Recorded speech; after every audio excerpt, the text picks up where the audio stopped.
Commander Vex Talaran had seen a lot in his 30 years running the Galactic Combat Training Facility on Station Kronos 7. He had trained Krellian shock troops, Azurian berserkers, and even a Thoraxian hive warrior who could technically count as 12 beings in one body. His forearms crossed with practiced authority as he surveyed his domain, the crown jewel of which was the Gauntlet Mark 9 combat simulator.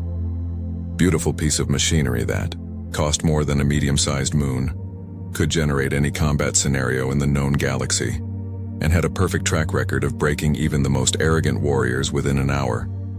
So when the human walked into his facility that morning, Vex's primary reaction was amusement. The secondary reaction was concern for the poor creature's mental health. "You want to run the gauntlet," Vex said slowly, as if speaking to a particularly dim child. "You, a human. That is why I'm here, yes," Marcus Reeves replied, setting down his gear bag with a thud that suggested it was heavier than it looked. "I need the advanced combat certification for my assignment, and apparently, this is the only facility in the sector that offers it." Vex's antenna twitched, which in Krellian body language meant something between pity and second-hand embarrassment. He had heard of humans, of course. Everyone had. They were the new species on the block, barely 2 centuries into galactic society. Soft, pink, distressingly fragile-looking things. They had exactly 2 arms, no natural armor, no venom sacs, no electromagnetic sensing organs, and their homeworld was a death world only by the most generous possible definition. Sure, it had weather and some large predators, but please. Vex had trained people from planets where the rain was sulfuric acid. "Listen," Vex said, his voice taking on what he imagined was a kindly tone. "The gauntlet is designed for elite military personnel. We are talking about warriors who have survived actual combat. The psychological trauma alone has hospitalized dozens of beings. Perhaps you would be better suited to our introductory programs." Marcus just smiled. It was not a particularly reassuring smile. "I appreciate the concern, Commander, but I assure you I can handle it. I did read the description. Multiple hostile environments, adaptive AI opponents, escalating difficulty. Sounds fine." Sounds fine. Vex resisted the urge to physically shake this delusional mammal. Instead, he gestured to his assistant, Chitwick, a nervous insectoid whose species had perfected the art of anxiety over millions of years of evolution. Chitwick scuttled over with the waiver form, all 23 pages of it, printed on the special reinforced paper they used for legal documents that needed to survive being crumpled by angry, traumatized recruits. "Read carefully," Chitwick chittered, mandibles clicking nervously. "Especially page 7, subsection 14, regarding existential dread and the facility's non-liability for questioning the nature of your own existence." Marcus skimmed through the document with the casual indifference of someone who had definitely not read the terms and conditions. He signed with a flourish on the final page. "All set." Vex felt a small twinge of something that might have been guilt. Then he remembered the human had been warned, and really a lesson in humility would do the creature good. He led Marcus to the simulator chamber, a massive spherical room that hummed with barely contained computational power. "I will start you at veteran level," Vex announced, punching in commands on the control console.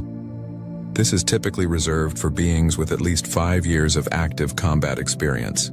You may tap out at any time by speaking the safe word, which is mercy in your language, or by simply collapsing into unconsciousness. The simulator will detect this and halt the program." "Great. How long do these usually run?" Marcus asked, stretching his arms in a way that suggested he was limbering up for something considerably less intense than mortal combat. "The facility record is 47 minutes, Vex said proudly. "Held by Captain Yenna Starbridge, an Azurian warrior with 16 confirmed combat drops and a personal kill count that is classified for morale reasons." "Cool. Should be a decent warm-up then." Warm-up. The human called the gauntlet a warm-up. Vex decided that when this was over he would be very gracious about not saying "I told you so." He would just let the human learn through experience, like all foolish creatures must. "Whenever you are ready," Vex said, closing the chamber door with a satisfying pneumatic hiss. Marcus rolled his shoulders, cracked his neck, and gave a thumbs-up gesture that Vex assumed meant readiness. "Let's do this." Vex activated the simulation. The chamber shimmered and reformed into a dense alien jungle, complete with bioluminescent foliage, oppressive humidity, and the distant screech of something with too many teeth. Vex watched the monitor in the control room as Marcus appeared on screen, surrounded by vegetation that could charitably be described as aggressively hostile. "Level 1 is a survival scenario," Vex explained to Chitwick, settling into his observation chair. "Hostile environment, limited resources, several apex predators. Most recruits spend the first 10 minutes in pure panic mode. Let us see how long before he calls for mercy." On screen, Marcus looked around, assessed his surroundings, and immediately started jogging. Not running in panic, mind you. Jogging. Like he was in a park. Is he treating this like exercise?" Chitwick asked, antennae quivering. Before Vex could respond, a Draxan prowler, a six-legged nightmare of claws and fury, burst from the undergrowth. The simulator had rendered it beautifully, all dripping fangs and murderous intent. It lunged at Marcus with a roar that had previously made a Thoraxian warrior wet himself. Marcus sidestepped, grabbed a branch, and used the creature's own momentum to redirect it face first into a tree. The prowler crumpled. Marcus continued jogging. "Beginner's luck," Vex muttered, but his primary stomach was already tightening with the first whisper of doubt. Level 2 initiated automatically. The jungle dissolved into a zero-gravity asteroid field with hostile drones. This was where most recruits started to mentally break down, as the human inner ear was notoriously bad at handling zero-G transitions. Marcus adapted in approximately 4 seconds. He used the debris as cover, turned a piece of shrapnel into an improvised projectile weapon, and methodically disabled each drone with the kind of casual efficiency that suggested he had done this before. Which was impossible, because Vex had checked, and humans did not train in zero-gravity combat simulations back on Earth. They definitely did not. Perhaps their species has some natural advantage we are unaware of, Chitwick suggested hopefully. "Perhaps," Vex said, watching Level 3 load. It was a toxic atmosphere scenario, the kind that required constant movement to reach safe zones while fighting through enemy combatants. The atmospheric mix would make breathing difficult and painful for humans, or so the database claimed. Marcus cleared it in 8 minutes. He was not even breathing hard. Level 4 was the hostile alien horde situation, where 50 individual enemies attacked in coordinated waves. It was designed to be overwhelming, to create that fundamental terror of being outnumbered and outgunned.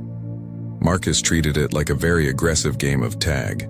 At one point, Vex distinctly heard him say, "Come on, formation, you are all bunching up, I can see you all at once, try flanking."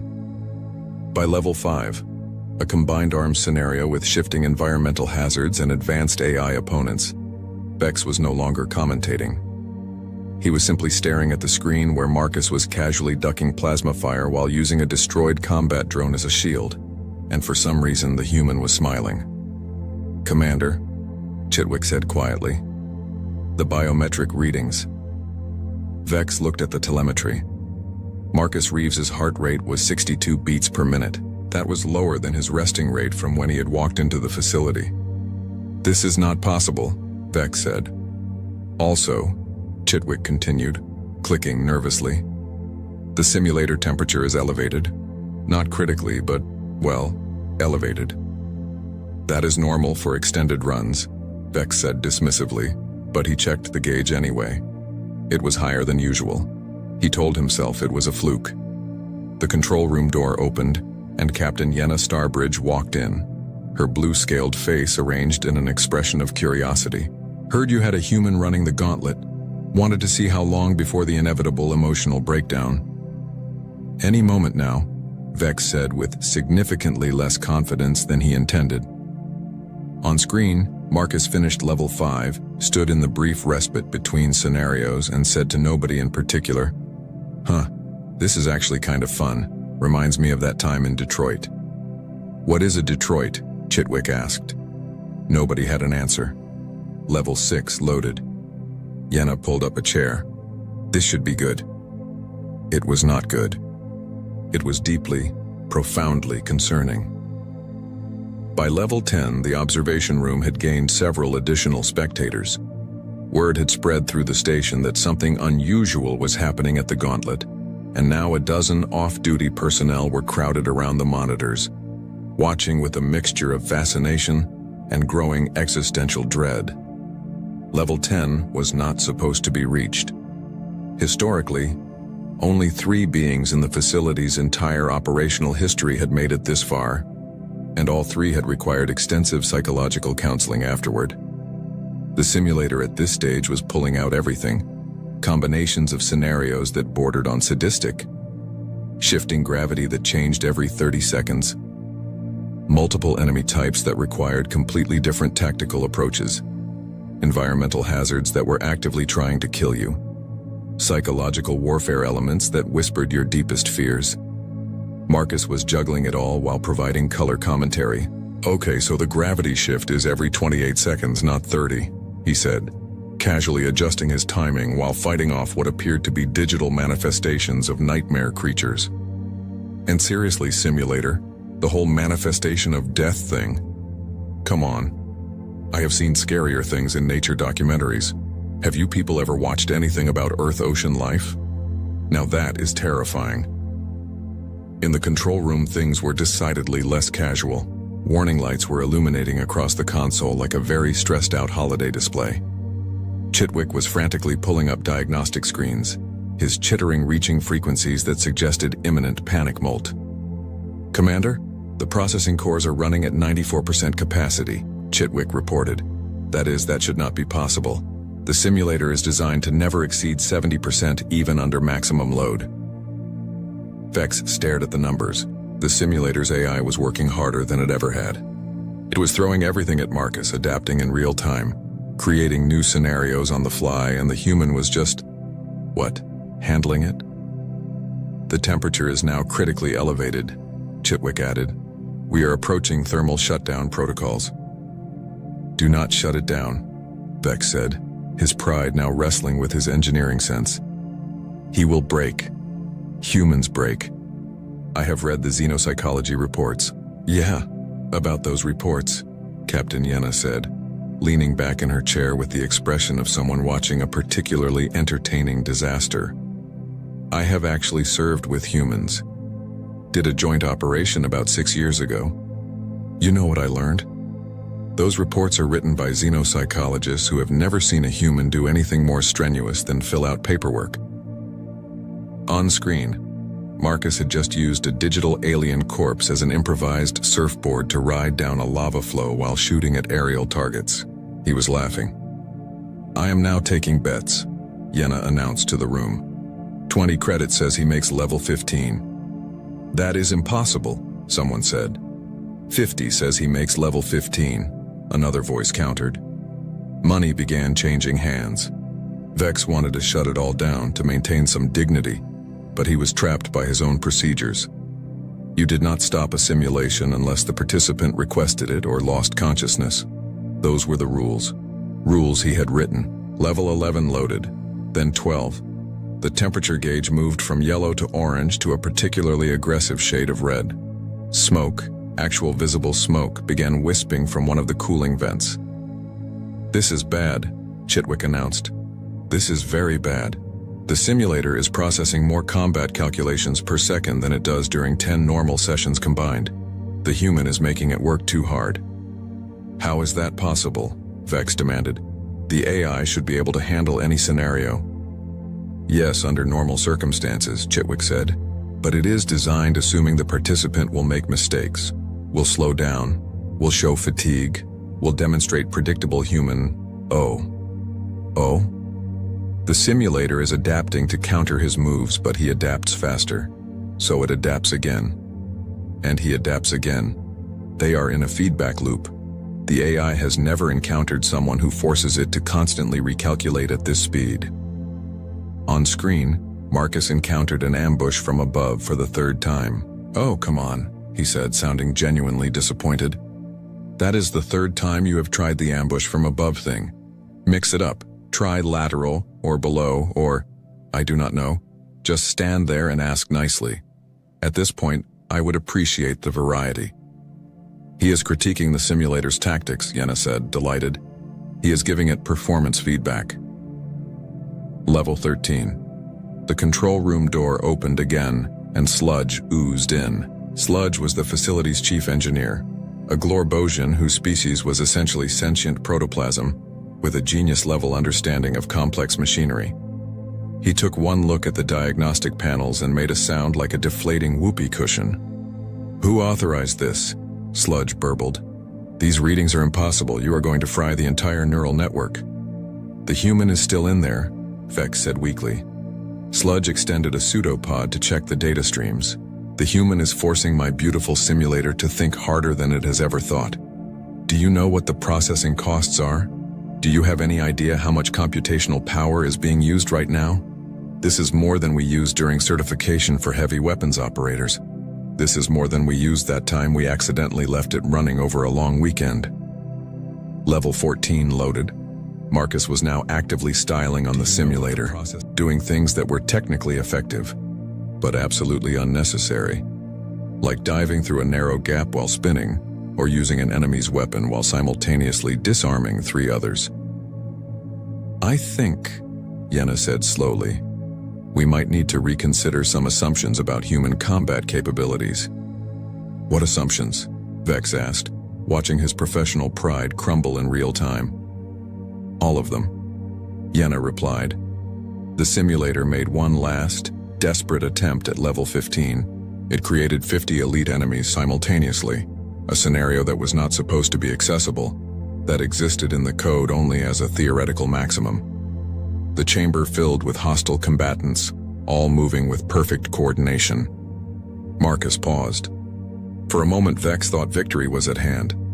The human was finally overwhelmed. Then Marcus smiled. "Oh good, now we are talking. I was getting bored." Chitwick made a sound like a tea kettle achieving consciousness, and then immediately regretting it. The simulation at level 15 was, in technical terms, completely losing its mind. It was designed to challenge. It was programmed to adapt. It had sophisticated AI subroutines that could generate virtually infinite combat scenarios. What it was not designed to do was experience something approaching digital frustration, but if computers could feel emotions, the Gauntlet Mark 9 was definitely feeling some type of way about Marcus Reeves. Vex watched the screens with the hollow expression of someone whose entire worldview was being systematically demolished by a cheerful mammal who kept making references to something called a CrossFit box that apparently prepared him for simulated death better than actual military training. The 50 elite enemies converged on Marcus with perfect tactical precision. They were using advanced formation tactics, covering fire, synchronized attacks, everything the simulator's highest-level combat algorithms could produce. Marcus looked at them the way someone might look at a moderately challenging Sudoku puzzle. "Okay, so you want to come at me simultaneously," Marcus said, analyzing the formation while casually dodging plasma fire. "Interesting choice, tactically sound. But you are all programmed with similar response times, which means if I create a choke point here and force you to... Yep, there we go." He proceeded to turn the enemy's coordination against them, using the terrain to funnel them into positions where their numbers became a liability. It was, Vex had to admit with great reluctance, actually quite brilliant. More smoke was coming from the control panels. Not wisps anymore. Actual smoke. The kind that suggested things that should not be on fire were exploring the concept. "I am pulling circuit breakers," Chitwick announced, scrambling across the console with his multiple limbs. "Temperature has exceeded critical thresholds. We are approaching catastrophic failure." "How much longer can the system sustain this?" Vex asked. "It cannot," Sludge burbled grimly. "It should have shut down 3 levels ago. The only reason it is still running is because the AI is too busy trying to kill the human to realize it should stop." In the simulation, Marcus had cleared the 50 enemies and was now facing the environmental hazards, which had escalated to a level that could be described as aggressively apocalyptic. The ground was simultaneously freezing and on fire, which was a neat trick. The air was full of shrapnel moving at supersonic speeds, and the gravity was doing things that would make a physicist cry. Marcus was treating it like an obstacle course. An annoying obstacle course, admittedly, but nothing that required actual stress. "This is not possible," Vex said, for what might have been the 20th time. "Our database clearly states that humans have standard endurance, standard reflexes, standard psychological resilience. This is not standard." "Commander," Yenna said, "I am going to tell you something, and you are going to hate it. I already hate everything about this situation. Humans," Yenna continued, "do not have a normal understanding of the word training. I learned this the hard way. Do you know what they consider recreational activity?" Vex did not, but he was getting the feeling he was about to find out. "Ultramarathons," Yenna said, "running distances that would kill most species. For fun. They have something called mixed martial arts, where they fight each other until someone gives up, and they do this voluntarily. Their idea of a relaxing vacation includes jumping off cliffs attached to elastic cords or diving into water to look at the predators. Their planet has an entire continent where everything is actively trying to kill them, and they founded a nation there and called it a good time." "That is insane," Chitwick chittered. "That is Australia," Yenna corrected. "Also insane, yes, but apparently quite lovely if you are human." On screen, the simulator was pulling its absolute last resort, the scenario that existed in the code but was never meant to be used, the one the programmers added as a joke. It was every horror, every nightmare, every possible thing that could go wrong in combat, all at once. It was digital hell. Marcus studied it for about 3 seconds. "Huh. Creative. I like it. Okay, let us see." And he dove in. Alarms were now blaring across the facility. The temperature had gone from red to a color that did not exist on the normal spectrum, something that suggested the machine was experiencing concepts beyond standard thermal dynamics. Engineers were running toward the control room. Someone was shouting about fire suppression systems. Vex pulled up Marcus's personnel file with shaking hands, something he probably should have done before letting the human into his facility. He read through the service record. Standard postings, nothing unusual. Then he reached the personal information section. Physical training routine. His morning jog, Vex read aloud slowly, is 20 miles, in full gear, before breakfast. "How much is a mile?" Chitwick asked. Sludge did the conversion. About 0.6 of 1 standard unit. So 12 standard units, Vex calculated. That is farther than my species can travel in a day. "He does it before breakfast," Yenna repeated. "That is the warm-up. Then he does what humans call a workout." The simulation was dying. You could see it in the way the scenarios were starting to glitch, the way enemy movements were becoming jerky and uncoordinated. The AI was running out of ideas, out of processing power, out of the ability to continue. It had thrown everything it had at Marcus, and Marcus was still going. "Emergency shutdown," Sludge announced. "Activating now, we have no choice." "Wait," Vex said, because at this point he needed to see how this ended. "Commander, the gauntlet is literally catching fire," Sludge said. Which was true. Actual flames were visible through the seams of the main processing unit. The smell of burning circuitry filled the control room. "Fine," Vex conceded. "Shut it down." Sludge slammed the emergency cutoff. The simulation froze, flickered, and died. The chamber door opened with an angry hiss that suggested it was also judging everyone's decisions today. Marcus walked out, slightly sweaty, looking around with mild confusion. "Wait, why did it stop? Is there a level 16? Vex stared at him. Chitwick had collapsed into a small, clicking pile of stress. Yenna was laughing so hard she had tears streaming down her scaled face. Sludge had formed a puddle of existential despair on the floor. "The simulator," Vex said carefully, "caught fire." "Oh," Marcus said, "is it okay?" "No." Sludge burbled from his puddle. "No, it is not okay. It will never be okay. My beautiful machine. Ruined." "Sorry about that," Marcus said, and he sounded genuinely apologetic. "Should I have gone easier on it?" 20 pairs of eyes stared at him. Several species present did not even have eyes, and they were still staring. The post-simulation damage assessment took approximately 30 seconds, which was 30 seconds longer than Sludge needed to declare the Gauntlet Mark 9 completely and irrevocably destroyed. The chief engineer had reformed from his puddle of despair into a pseudopod of very specific technical fury, pointing at readouts that showed melted circuits, fried processing cores, and what appeared to be a neural network that had experienced the computational equivalent of a nervous breakdown. "This," Sludge announced to the assembled crowd, "is what we in the engineering field call comprehensively screwed. The main processing core is slag. The AI matrix has corrupted. The cooling system melted. The backup cooling system also melted. The tertiary emergency cooling system, which is theoretically impossible to damage, has somehow achieved a state that I can only describe as sad. Repair cost estimate is, well, more than a small warship." "How much more?" Chitwick asked weakly. "A medium-sized warship, possibly approaching large." Marcus, who had been given a towel and a bottle of water by someone who assumed he needed it, looked genuinely distressed. "I am really sorry about that. I signed all the waivers though, right?" Vex checked the paperwork with the desperate hope of someone looking for a legal escape hatch.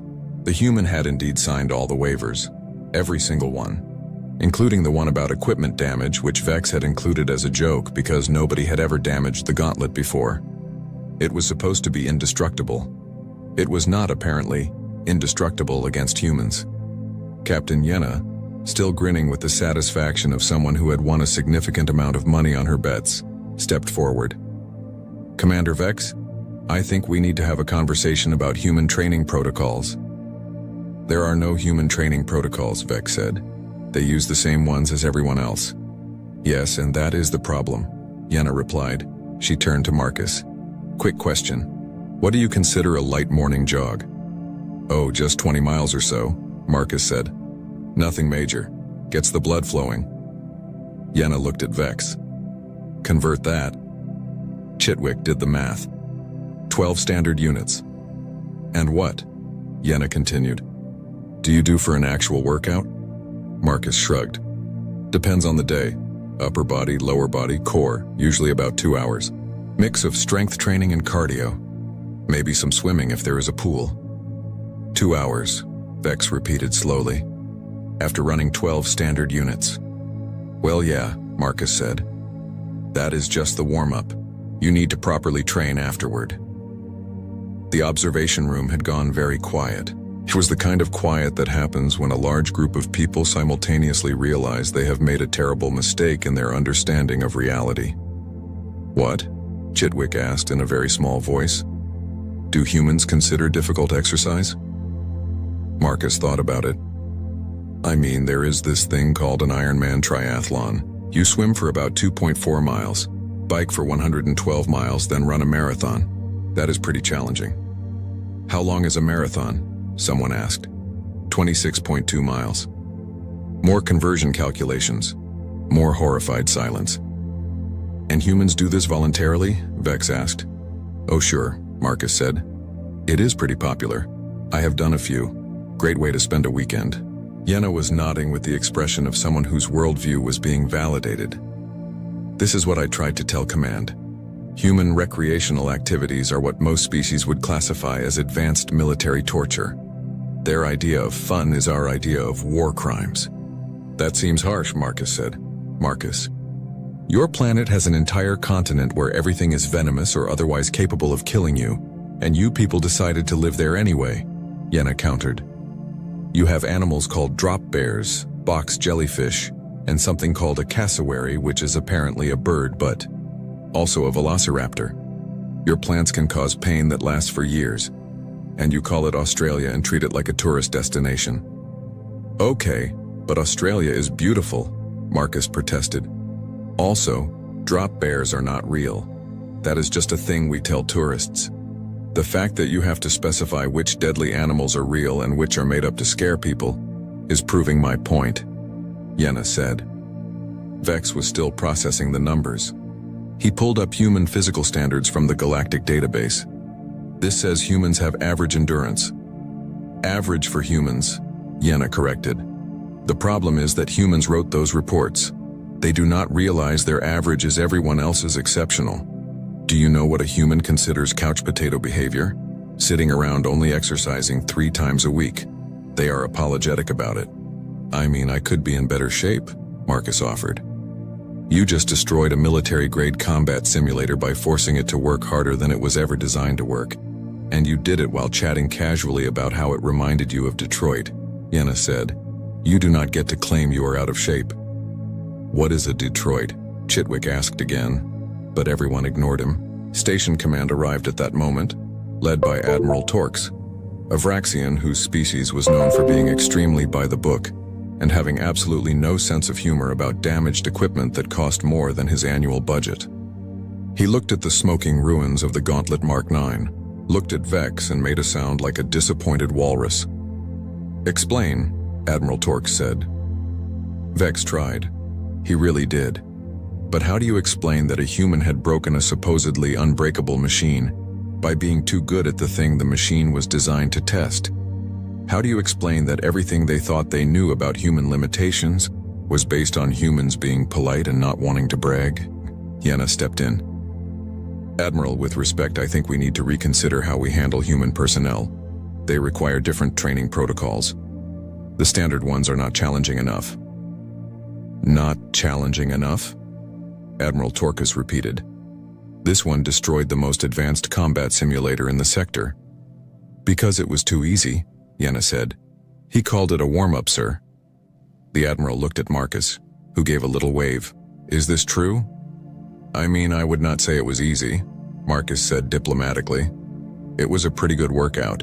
7 out of 10. Could use some refinement in the AI tactics and maybe better cooling systems, but overall decent. 7 out of 10, the Admiral repeated. Decent, Vex added, his voice hollow. As a warm-up, Yenna finished. The Admiral was silent for a long moment. Then he sighed, which in Vraxian sounded like a leaking hydraulic line. Draft new protocols, human-specific. Clearly, we have been underestimating them. Underestimating is one way to put it, Yenna muttered. The emergency meeting of Station Kronos 7 command staff took place 3 hours later, after the fires were put out and Sludge had finished cataloging the damage in a document titled, Why I Am Requesting Early Retirement, a technical analysis of broken dreams. Marcus had been asked to wait outside, which he did cheerfully, doing something he called push-ups in the corridor. After his first 100, several passing personnel decided to take alternate routes. Inside the conference room, Admiral Torx was reviewing the incident reports with the kind of expression that suggested he was reconsidering all his life choices. So let me be certain I understand this correctly, the Admiral said. The human completed 15 levels of the Gauntlet simulation, setting a new facility record by approximately, what, forever? He did this while the simulator was actively trying to kill him with scenarios we did not even know existed in the programming. He did this so effectively that the AI worked itself into literal thermal shutdown, and his primary complaint is that it was not challenging enough. That is accurate, sir, Vex confirmed, his forearms slumped in defeat. And he was not enhanced? No cybernetics, no genetic modifications, no performance-enhancing substances? We checked, Chitwick said. 3 times. He is baseline human. This is apparently normal for them. Normal, the Admiral repeated, as if testing the word to see if it would make sense. It did not. Captain Yenna leaned forward. Admiral, I have been saying this for years.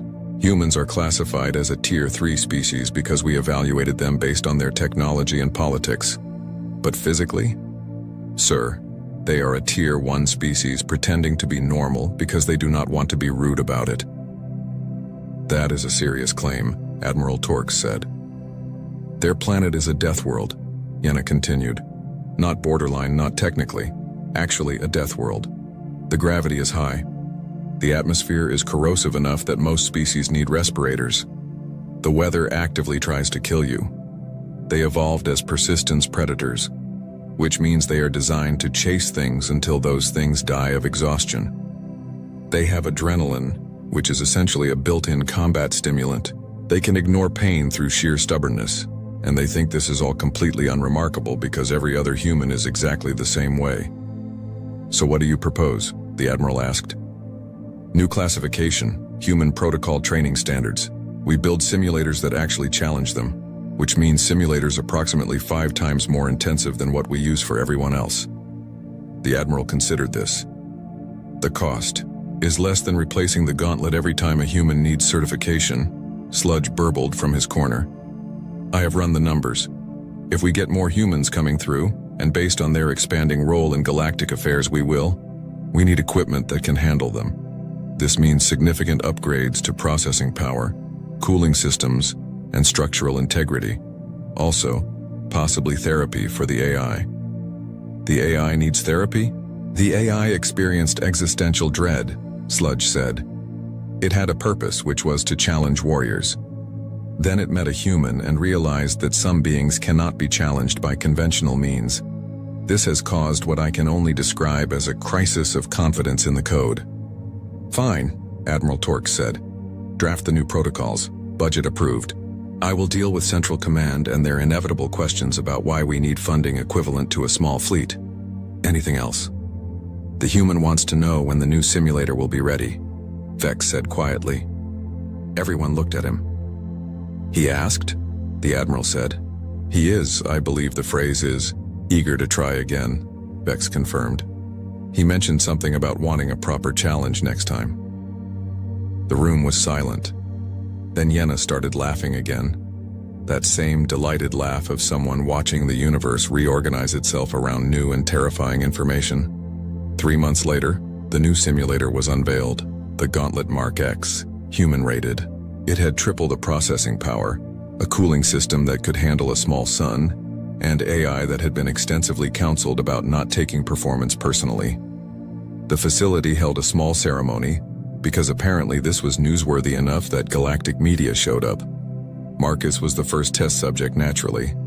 They had agreed to this.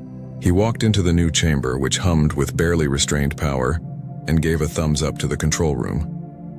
Commander Vex, who had been demoted to Human Liaison Officer, which he suspected was just a nice way of saying, the person responsible for this mess, activated the simulation. It was set to Legendary Nightmare Mode, a difficulty that had been created specifically for humans and was theoretically impossible for any other species to survive for more than 30 seconds. Marcus ran it for 2 hours. When he emerged, slightly more sweaty than before but still fundamentally fine, he stretched his arms and considered the experience. Pretty good, he said. I would give it a solid 7 out of 10, maybe 7.5, definitely a decent warm-up. Chitwick fainted. He just collapsed directly into unconsciousness, his body's way of saying that it could not process this reality anymore. Vex stared at the human, then at the monitoring equipment which showed the simulator had performed flawlessly and was still operating within acceptable parameters, then back at the human. 7 out of 10, he said flatly. Yeah, Marcus confirmed. The AI tactics were much better this time. Really appreciated the varied approach. The difficulty curve was solid. My only critique would be that it plateaued a bit around the 90-minute mark. Maybe add some more escalation in the final phases? More escalation, Vex repeated. Just a suggestion, Marcus said. But hey, this is a great facility. Much better than the one on Station Kepler 9. That one barely got my heart rate above resting. He gathered his gear bag, thanked everyone for their time, and left to file his certification paperwork. Behind him, he left a control room full of personnel who were collectively reconsidering everything they thought they knew about physical limitations, mental endurance, and the nature of the word warm-up. Captain Yenna patted Vex on the shoulder with one scaled hand. You know what the worst part is? Everything, Vex suggested. Everything is the worst part? The worst part, Yenna said, is that he was being nice. That was him going easy on the simulator so he would not break it again. He pulled his punches. Vex looked at her. How do you know that? Because I have seen humans in actual combat, Yenna said. What he just did? That was Marcus Reeves being polite. That was him on a casual Tuesday. Imagine what he could do if he actually tried. Vex did not want to imagine that. He had imagination enough, and it was all occupied with horror. The official report filed to Galactic Command 3 days later was a masterpiece of bureaucratic understatement. It noted that human physical standards had been revised upward. It mentioned that new training protocols had been implemented. It suggested in very careful language that perhaps humanity's classification as a Tier 3 species was due for review, at least in terms of individual combat capability. What it did not mention, because nobody wanted to put it in writing, was the conversation Admiral Torkus had with his counterpart at Central Command. "They are terrifying," Admiral Torkus had said. "The humans?" "Yes, the humans. They are persistence predators from a death world who consider our advanced military training to be light exercise. They have a concept called no pain, no gain, which means they do not consider it worthwhile unless it hurts. They think suffering is character building. Their idea of fun is our idea of war crimes. And they are all like this. Every single one of them. Surely you are exaggerating." "I wish I was," Admiral Tork said. "I truly, desperately wish I was." Back at Station Kronos 7, Marcus was filling out his certification paperwork in the administrative office, chatting pleasantly with the clerk about whether the station had a decent gym. The clerk, a Zelian with 6 eyes, all of which were currently staring at Marcus with a mixture of awe and terror, mentioned there was a fitness facility on Deck 12. "Great," Marcus said. "I need to get my real workout in. The simulator was fun, but I need to keep up with my routine." "The simulator was not your workout?" the clerk asked. "Nah, that was just a warm-up," Marcus said. "Gets the blood flowing. Now I need to actually exercise." The clerk made a note in her personal log to never, under any circumstances, go to Deck 12 while humans were present. Marcus finished his paperwork, thanked everyone for their help, and headed off to find the gym. Behind him, the legend grew. The human who broke the gauntlet. The mammal who made the simulator cry. The being who called hell a warm-up. And somewhere in the station's social networks, someone posted a video compilation of Marcus running the Gauntlet Mark X with the title "Human does literally nothing impressive by human standards. Accidentally redefines galactic combat training." It got 40 million views in 6 hours. The top comment was from Captain Yenna. "Wait until you see what they call a fun weekend. I have been running the human training protocol facility for half a standard year now. We have processed 73 humans through advanced combat certification. Not one of them has failed. Not one has complained. Several have asked if we can make it harder. I have learned things about humanity that I wish I could unlearn. I know about CrossFit, which is apparently a cult based on suffering. I know about ultramarathons, which are races that last for days. I know about something called Hell Week, which is military training so intense that the name itself is considered accurate, not hyperbolic. I know that when a human says something is easy, it would kill me. When they say something is moderate, it would kill my entire unit. When they say something is challenging, it would require orbital bombardment to survive. And I know that Marcus Reeves, the human who started all this, just qualified as an instructor. He will be training the next generation of galactic warriors. He assures me he will go easy on them. I am updating my will. But I will admit, and I will only say this once, humans have made us better, stronger, more capable. They have forced us to reconsider our limits. And in a galaxy that is growing more dangerous, perhaps we needed that. Perhaps we needed someone to show us what is actually possible when you refuse to accept limitations. Perhaps we needed humans, even if they are absolutely terrifying. End log. Marcus's review of the facility, posted to the Galactic Training Network. Station Kronos 7 has excellent facilities and helpful staff. The new human protocol simulator is a solid warm-up option. 4 out of 5 stars. Would recommend. Only downside is the gym on Deck 12 needs heavier weights. Run. Instructor Cale Varen's voice cut through the training hall like a command carved into stone. If you value your life, you run now. Hundreds of cadets moved instantly. Across the massive simulation chamber, alien students from 12 different worlds turned and sprinted toward the reinforced exits as warning lights flashed above them. The ground beneath their boots shook. The air filled with the deep mechanical roar of something approaching. But 6 humans remained exactly where they stood. Michael Carter did not move. At 22 years old, He had already learned something most people never understood. Panic was just another enemy, and the first thing you lost in panic was the ability to think. Around him, the other human cadets held their positions without a word. Sarah Mitchell glanced toward the retreating crowd, then back at Michael. "Are we seriously not moving?" she whispered. Michael kept his eyes on the dark passage ahead. "Not yet." Sarah looked at him for a moment. "You heard the order, right?" "I did. Everyone else is running." Michael watched the empty space where the other cadets had disappeared. His expression did not change. "Everyone else is supposed to." That answer bothered Sarah more than she expected. She had trained beside Michael for almost a year, and she knew he was not reckless. That was the strange part. Reckless people rushed into danger because they wanted to prove something. Michael never needed to prove anything. He was the kind of person who checked the exits before sitting down in a restaurant. The kind of person who noticed when someone was walking too slowly because they were injured.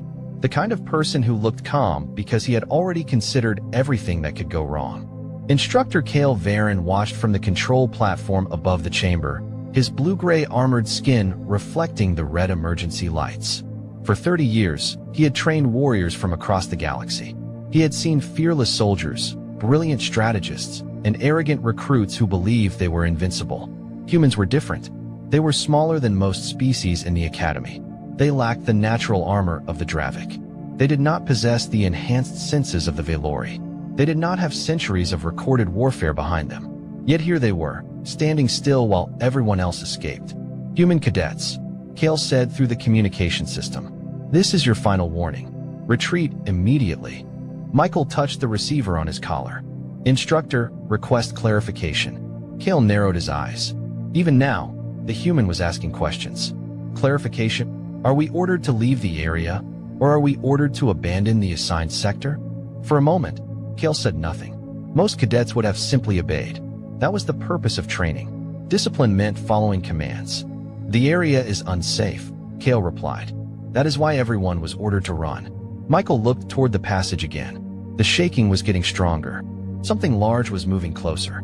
"Understood," he said. "But the evacuation route is behind us." Cale stared at the display. He pulled up the tactical feed, expecting to see a group of stubborn human students refusing to accept danger. Instead, he saw something else. The humans were not frozen. They were watching, measuring, counting. Michael Carter was not waiting for the threat to arrive. He was waiting for the moment when someone else would need them. And for the first time in his career, Instructor Cale Varon wondered if the humans had misunderstood the exercise, or if everyone else had misunderstood humanity. The first thing you learn at the Galactic Defense Academy is simple. When the instructor tells you to move, you move. The words came from Michael Carter's first training manual, and every cadet knew them. Orders existed for a reason. Discipline kept people alive. But standing in the middle of the simulation chamber, with the warning alarms still echoing through the walls, Michael understood something the others did not. Sometimes the hardest part of following an order was knowing what the order was truly meant to accomplish. The other cadets had already reached the emergency corridors. Their voices faded behind the reinforced doors as the evacuation system sealed the exits. The chamber suddenly felt much larger, much quieter. Sarah Mitchell looked at the sealed doors and shook her head. "You know, most people would call this the moment where we admit we made a terrible decision." Michael almost smiled. "Most people are usually trying to survive the first 5 seconds." "And what are we doing?" she asked. Michael looked toward the passage ahead, making sure everyone else gets more than 5 seconds. Sarah followed his gaze. She still did not like the answer, but she understood something important about him. Michael was not brave because he ignored danger. He was brave because he noticed every single part of it. The academy instructors had spent months trying to break human habits out of their training. The humans checked corners. They counted supplies. They studied patterns. They asked questions when everyone else simply accepted instructions. To many alien instructors, those habits looked like unnecessary hesitation. To Michael, they were survival. Above the chamber, Instructor Cale Varon replayed the tactical feed. He had expected to see stubborn students refusing to accept reality. Instead, he watched 6 humans quietly organize themselves. Daniel Brooks moved toward the control panel near the wall, checking the damaged training equipment. Sarah positioned herself near the emergency beacon. The others watched the entrances. No panic, no shouting, no wasted movement. Kale folded his arms. They are preparing a defensive response. His assistant looked confused. Against a simulation target? Kale did not answer immediately. He had trained thousands of cadets, and he knew every species had a pattern. The Dravik relied on strength. The Valori relied on speed. The Karen relied on numbers. Humans seemed to rely on something harder to measure. Experience. The chamber lights flickered again. This time, the vibration was different. The simulation was supposed to create pressure. It was not supposed to make the entire floor shake.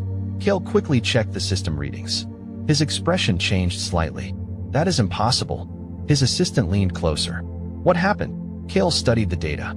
The simulation environment has changed. Can you shut it down? I am trying. Below, Michael noticed the change before anyone told him. The sound was wrong. The timing was wrong. Training systems followed patterns. This did not. Sarah looked at him. Michael. He finally turned toward the team. The exercise changed. Daniel looked up from the control panel. Meaning? Michael took a slow breath. He could feel the pressure building, but his voice stayed calm. Meaning we are no longer waiting for the test to begin. He looked at the sealed evacuation doors, then back toward the dark corridor ahead. We are already in it. Kale Varen had spent 30 years learning one simple truth about training. The moment a cadet stopped respecting danger was the moment they became a danger to everyone around them. That was why the humans confused him. They were not ignoring the threat. They were studying it. From the observation platform, Kale watched Michael Carter and his team move with a level of coordination he rarely saw from experienced soldiers, much less students. They were not trying to look impressive. They were not trying to challenge the instructor. They were simply doing what they believed needed to be done. Human behavior continues to be difficult to classify, Kale's assistant said quietly. Kale looked over. Explain. The assistant brought up the data from the simulation. Every other species followed the evacuation command immediately. The humans remained because they identified a potential problem with the evacuation route. Kale stared at the display. They questioned the command. Yes. That should be a failure. The assistant hesitated. Should it? Kale did not answer.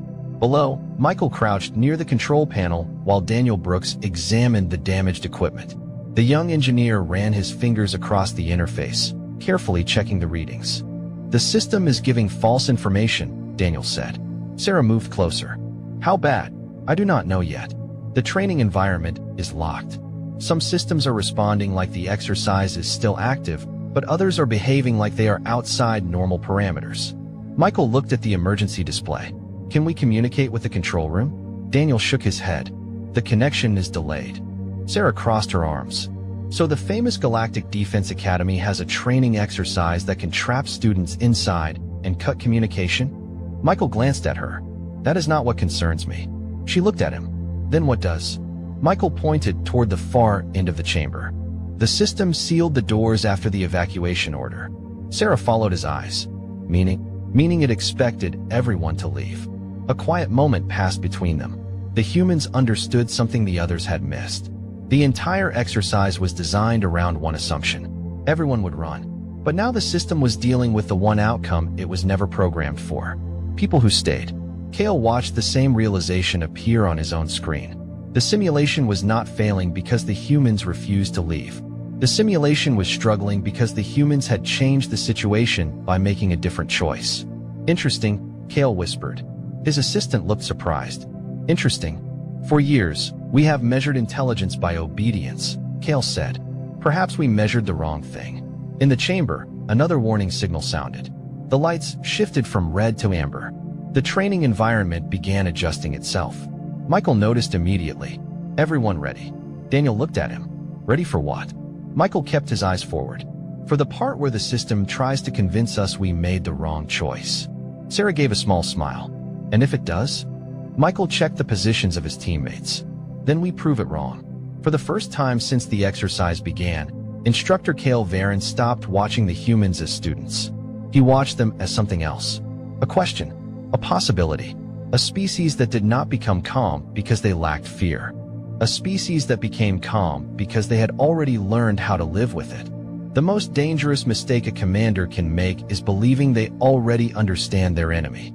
Instructor Kale Varen had written that sentence into his personal training records years ago, but he never expected a group of human cadets to remind him of it. The chamber remained silent as Michael Carter and his team waited in position. The other cadets were gone. The evacuation corridors were closed. The simulation continued to change around them. On the observation platform, Cale watched the human team through narrowed eyes. "Run another analysis," he ordered. His assistant quickly pulled up the system data. "The humans are still within the active zone. I can see that. Their behavior is unusual." Cale looked at the display. Unusual is not the same as incorrect. His assistant paused. "You believe they made the right choice?" Cale did not answer immediately. For years, he had taught cadets that survival depended on recognizing when a situation was beyond their control. Retreat was not weakness. Retreat was intelligence. But the humans were not refusing to retreat because of pride. They had identified a different problem. They believed leaving would create a bigger risk. Below, Michael studied the chamber layout while Sarah monitored the changing signals on her device. "The system is still trying to reset the environment," Sarah said. "It keeps sending the same evacuation warning." Michael nodded. "Because it expects everyone to follow the same pattern." Daniel looked up from the control panel. "You think the Academy designed a test where the correct answer is not always obvious?" Michael glanced at him. "I think the Academy designed a test where everyone is supposed to learn something." Sarah raised an eyebrow. "And what exactly are we learning?" Michael looked toward the sealed exits. "That sometimes the first instruction you hear is not the only thing you need to understand." The answer was simple, but it stayed with them. Humans had always approached problems differently. They did not only ask what was happening, they asked why it was happening. That difference had confused other species since humanity joined the wider galaxy. Many civilizations valued perfect systems. Humans valued adapting when systems failed. Cale continued reviewing the simulation logs. Then he noticed something hidden inside the data. The humans had not only remained in the chamber, they had unknowingly corrected a weakness in the exercise design. Their presence was keeping the system from entering a complete shutdown cycle. "Assistant," Cale said quietly, "bring up the original test parameters." A few seconds passed. The information appeared on screen. Cale studied it carefully. The exercise was created to measure decision-making under pressure. Students were expected to identify threats, follow commands, and survive. But there was one variable the designers had not considered: a group that prioritized protecting others over personal safety. "They changed the entire evaluation," Cale said. His assistant looked confused. "The students changed the test?" "No," Cale replied. "They revealed what the test was missing."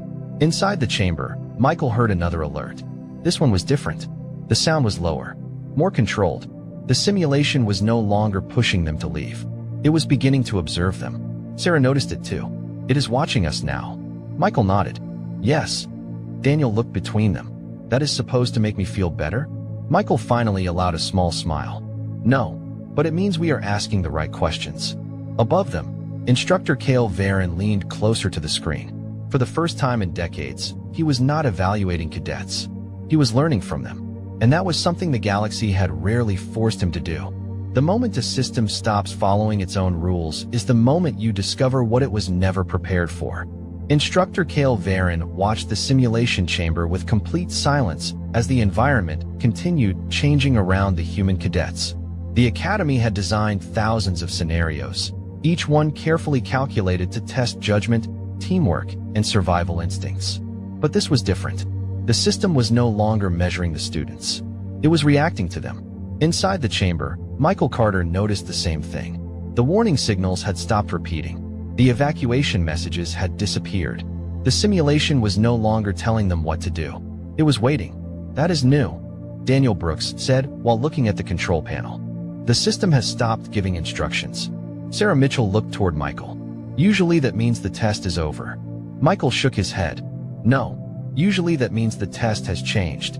Sarah sighed quietly. "You know, most people would hear that and immediately want to leave." Michael looked at her. "Most people are not wrong." She gave him a confused look. "Then why are we still here?"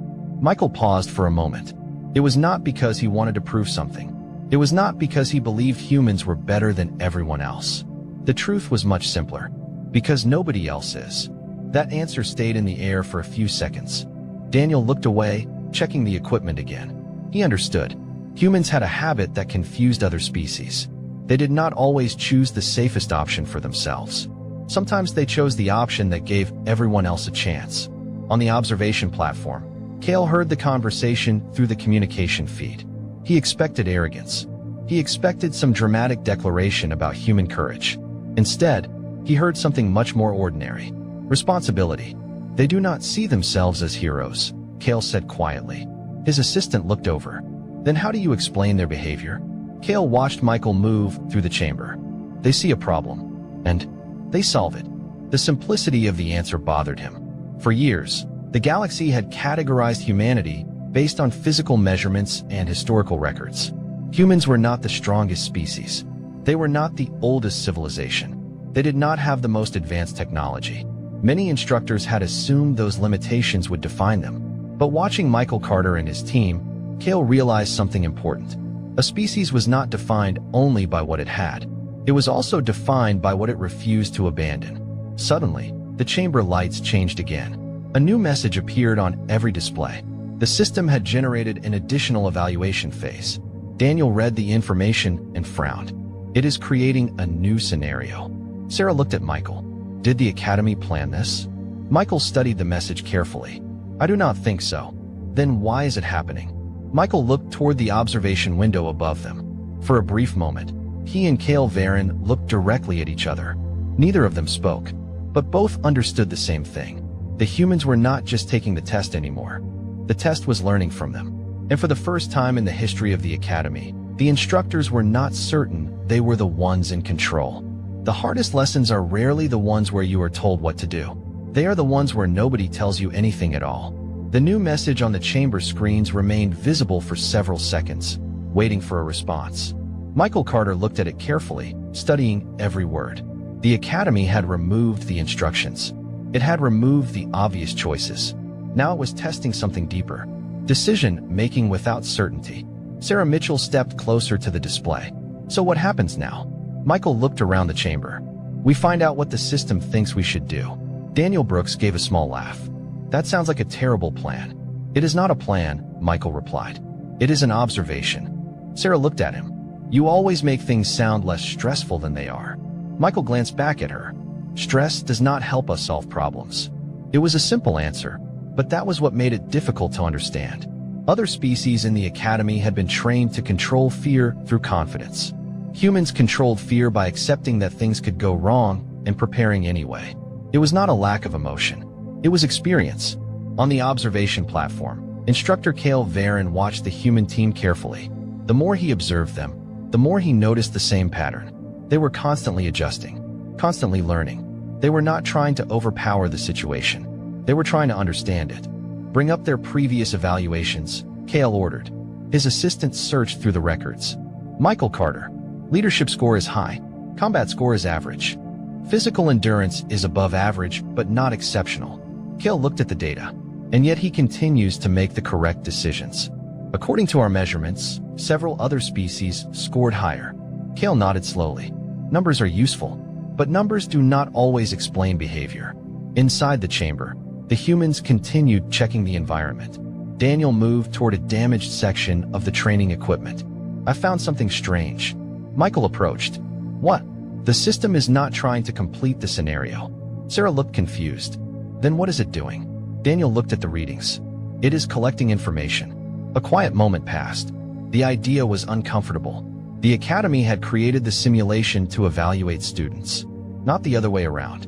Michael looked toward the ceiling cameras. It is adapting. Sarah crossed her arms. You think the system is learning from us? Yes. Is that a good thing? Michael considered the question. Depends on what it learns. Above them, Kale heard the answer. He remained silent, because for the first time, he had the same question. The galaxy had always studied humanity from a distance. It had measured their technology, their biology, and their history, but very few had studied the reason behind their choices. The reason a human firefighter entered a dangerous building. The reason a rescue worker stayed behind after everyone else left. The reason 6 cadets stood in a training chamber when everyone else ran. The answer was not because humans believed they could never fail. The answer was because humans understood that failure was sometimes the cost of not trying. The chamber shifted again. The walls adjusted. The floor markings changed. The simulation prepared a new challenge. Daniel looked at Michael. Any idea what comes next? Michael watched the environment transform around them. No. Sarah raised an eyebrow. That is not very reassuring. Michael looked at his team and gave a calm nod. It does not need to be reassuring. It just needs us to be ready. And somewhere above them, Instructor Cale Varen realized the Academy had created a test designed to measure courage. But the humans had revealed something much more difficult to measure: commitment. The moment a team truly understands each other is the moment they stop needing to explain every decision. Michael Carter had always believed that, not because humans were naturally better at teamwork, but because humans had spent centuries learning how to depend on one another when everything went wrong. Inside the Academy chamber, the environment continued changing around the 6 human cadets. The walls shifted into a new configuration. The lights adjusted. The system created a completely different scenario from anything they had seen before. Sarah Mitchell watched the changes carefully. This is not a normal evaluation anymore. Michael nodded. No, it is trying to understand how we think. Daniel Brooks looked at the control panel. That is still a little unsettling. Probably, Michael replied. But we cannot control what the system does. We can only control how we respond. The answer sounded simple. Almost too simple. But Sarah had noticed something over the past year.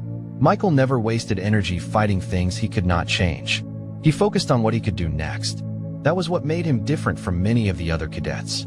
Some wanted recognition. Some wanted to prove they belonged. Michael just wanted everyone to make it home. On the observation platform, Instructor Cale Varen watched the humans prepare. He expected them to create a defensive strategy based on their own survival. Instead, he saw them checking the condition of the environment and making sure the remaining simulated rescue points were still active. They are protecting the objectives, Cale said. His assistant looked surprised, even though they were never instructed to do so. Correct. Why? Cale looked at the display. Because they assumed someone might need those objectives later. The assistant was quiet. To many species, training meant completing assigned tasks. Humans seemed to understand something different. Training was preparation for situations where the instructions were no longer enough. Inside the chamber, Sarah noticed a signal appearing near the far side of the room. There is another group marker. Daniel checked the system. It is showing inactive cadets. Michael immediately looked toward the location. How far? About 120 feet. Sarah looked at him. The system could be creating another distraction. Michael nodded. It could. And if it is? Michael looked at the team. Then we learned that together. Sarah smiled slightly. You really do make everything sound easier than it is. No, Michael said. I just do not think making it harder helps. The team moved toward the marker. They did not rush. They did not panic. Every step was deliberate. Every decision had a purpose. Above them, Cale noticed something unexpected. The humans were not trying to beat the simulation. They were trying to understand what the simulation needed from them. That was a completely different approach. For the first time, Cale wondered if the Academy had spent too much time teaching students how to survive challenges and not enough time teaching them why challenges existed. The chamber reached its next phase. The system displayed a final message across the walls. Evaluation parameter updated. Daniel looked at the words. Updated by who? Nobody answered. Michael looked upward toward the observation platform. He knew Instructor Cale was watching. He also knew the instructor was asking the same question. The humans had entered the chamber expecting a test. But somewhere along the way, something had changed. They were no longer proving that they could survive a difficult situation. They were showing what kind of people they became when survival was not the only thing that mattered. For the first time in decades, Instructor Cale Varen found himself waiting for a student to teach him something. The realization was uncomfortable, but he could not ignore it. Inside the Academy chamber, Michael Carter and his team continued through the changing simulation with the same calm focus they had shown from the beginning. They were not searching for an easy answer. They were searching for the right one. The inactive cadet markers remained on the display ahead of them. The system had created a new objective, but it had not explained why. Most students would have waited for instructions. The humans moved because they understood that waiting was also a choice.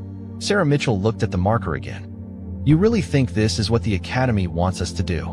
Michael adjusted the equipment on his wrist and nodded. I think the Academy wants to see what we do when it does not tell us what to do. Daniel Brooks smiled slightly. That sounds like something an instructor would say. Michael looked at him. Maybe that means they are starting to understand us. The three of them continued forward, carefully observing every change around them. They checked the environment, reviewed the information available, and made sure nobody was left behind. There was no dramatic speech, no moment where they declared themselves better than anyone else. They simply followed the same principle they had followed since entering the chamber. Nobody gets forgotten. On the observation platform, Kale watched silently.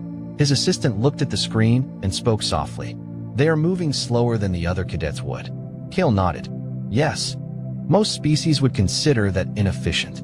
Kale continued watching. "Most species measure efficiency by speed." He paused. "Humans measure it by outcome." The statement surprised even him. He had spent years teaching students to calculate risks, but the humans approached risk differently. They did not pretend danger was not real. They accepted that every decision had consequences. The difference was what they were willing to risk for others. Inside the chamber, the inactive markers changed location. Daniel noticed first. The system is moving them. Sarah looked confused. Why would it do that? Michael studied the display. Because it is adjusting based on our choices. So it is testing our reaction? Sarah asked. Michael nodded. Maybe. She looked at him. And what does it learn if we fail? Michael looked toward the new marker location. That we are not ready. And if we succeed? Michael was quiet for a moment. Then it learned something too. Above them, Kale heard the exchange. He realized something important. The humans were not obsessed with winning. They were focused on becoming better than they were before. That was a concept many civilizations struggled to understand. They believed strength came from superiority. Humans often found strength in improvement. The chamber lights softened as the final stage approached. The system displayed one final message. Instructor evaluation required. Kale froze. The assistant looked at him. It is asking for your assessment. Kale stared at the words. For the first time, the academy was not asking him to judge the students. It was asking him to judge the lesson. He looked down at Michael Carter and the other human cadets standing together in the center of the chamber. They were not the strongest students in the academy. They were not the fastest. They were not the most advanced.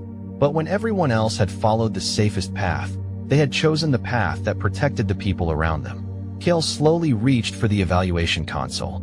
And for the first time in his career, he did not know what score to give. Because the humans had not simply passed a test. They had changed the meaning of one. The greatest lessons are not always the ones written in a manual. Sometimes they are the ones people remember long after the classroom is empty. The final evaluation screen remained active above the academy chamber, waiting for instructor Kale Varon to make his decision. For several seconds, nobody moved. The entire observation platform was silent. The galaxy's most respected training academy had prepared Kale for countless situations, but not this one. He had expected to evaluate students. He had not expected the students to change the way he viewed training itself. Inside the chamber, Michael Carter stood with his team as the simulation slowly returned to normal. The shifting walls stopped. The warning lights faded. The pressure that had filled the room disappeared. After hours of uncertainty, the chamber finally became quiet. Sarah Mitchell looked around and let out a slow breath. So that is it? Daniel Brooks asked. We are done. Michael looked toward the observation window.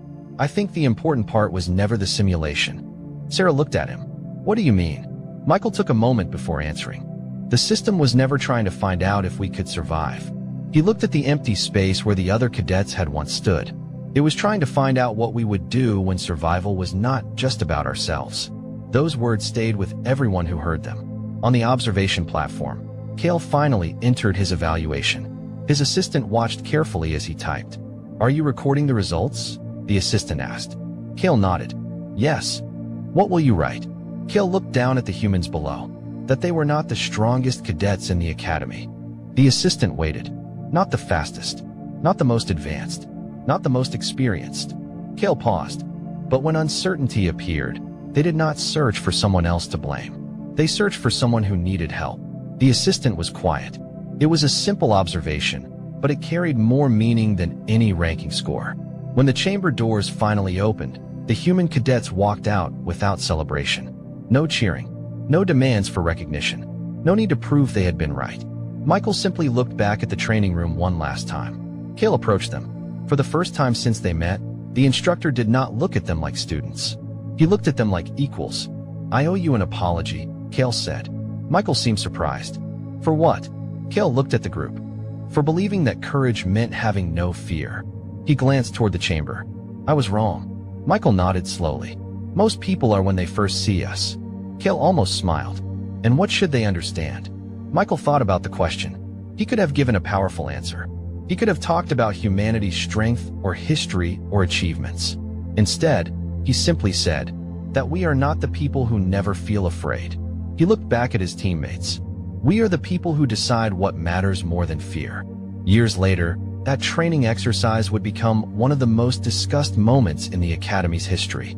Not because the humans defeated a challenge. Not because they proved they were better than anyone else.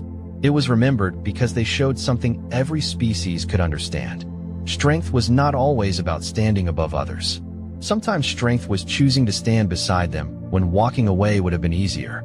And across the galaxy, whenever new cadets entered the Academy for the first time, they were taught the same lesson. Not every warrior is remembered because they won. Some are remembered because when everyone else moved, they were the ones who stayed. The examination hall smelled like fear and recycled air. Danny Wright sat in row 12, seat 47, surrounded by beings from at least 30 different worlds. Some had tentacles instead of hands. Others had scales, fur, or skin that changed colors with their emotions. A few breathed different gases and wore environmental suits. But they all shared one thing in common. They were all terrified of failing this test. The Interstellar Academy on Station Harmony was known for its brutal xenobiology certification program. Only 40% of candidates passed on their first attempt. The rest either failed or ended up in medical facilities after panic attacks. Danny watched a tall Quillen in the front row nervously tap 4 of its 6 fingers against the desk. The crystalline being next to Danny kept making a high-pitched humming sound that probably meant stress in its species. Danny felt fine. Actually, he felt a little bored. He had arrived at the station 3 days earlier from Callisto, one of Jupiter's moons. The journey took 2 weeks in a cramped transport ship, and he spent most of it sleeping or reading adventure novels. His parents had hugged him goodbye at the launch facility. His little sister Amy had cried and made him promise to come home soon. His father had given him one last piece of advice. Trust what you know, not what the books say. Now Danny understood why the other candidates looked so worried. The exam hall was massive, with curved walls that displayed slowly rotating holographic images of alien creatures. Some looked harmless, like floating jellyfish or fuzzy caterpillars. Others looked like nightmares, all teeth and claws and armored plates. Each student had a data tablet and a question booklet printed on actual paper, which was apparently more secure than digital formats for important certifications. The proctor entered through the main door. His name was Brevet, according to the identification badge floating above his head. He was a Quillen, which meant he looked something like an upright octopus mixed with a business executive. His skin was a professional shade of gray-blue, and his movements were precise and methodical. He carried himself with the authority of someone who had administered this exam thousands of times. Brevet's voice came through the translation devices everyone wore. It sounded calm but firm, like a teacher who expected obedience but not friendship. He explained the rules.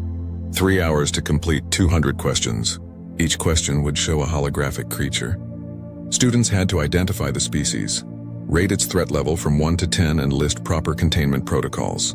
No talking, no looking at other tablets, no using external databases. Danny glanced at his tablet as it powered on. The first question appeared immediately. A holographic projection materialized above his desk, showing a small lizard-like creature with purple scales and 6 eyes. Easy. That was a Venusian acid spitter, threat level 3, contained using alkaline barriers and maintained at temperatures below 15 degrees. Danny typed his answer and moved on. Question 2 showed a worm the size of a bus with rotating teeth rings. Proxima mining worm, threat level 5, contained using sonic dampeners and kept away from metal surfaces. Danny's fingers moved quickly across the tablet. Around him, other students were taking much longer. The Quillen in front was still on question 1, scrolling through reference images on the allowed database. The crystalline being had started question 2, but kept deleting and rewriting its answer. Someone 3 rows back made a sound like a strangled cough, which was probably how their species expressed frustration. Danny worked through 20 questions in the first 30 minutes. Most were creatures he had read about or seen in documentary feeds. A few were species he had actually encountered during supply runs to other colonies. The test was difficult, sure, but not impossible.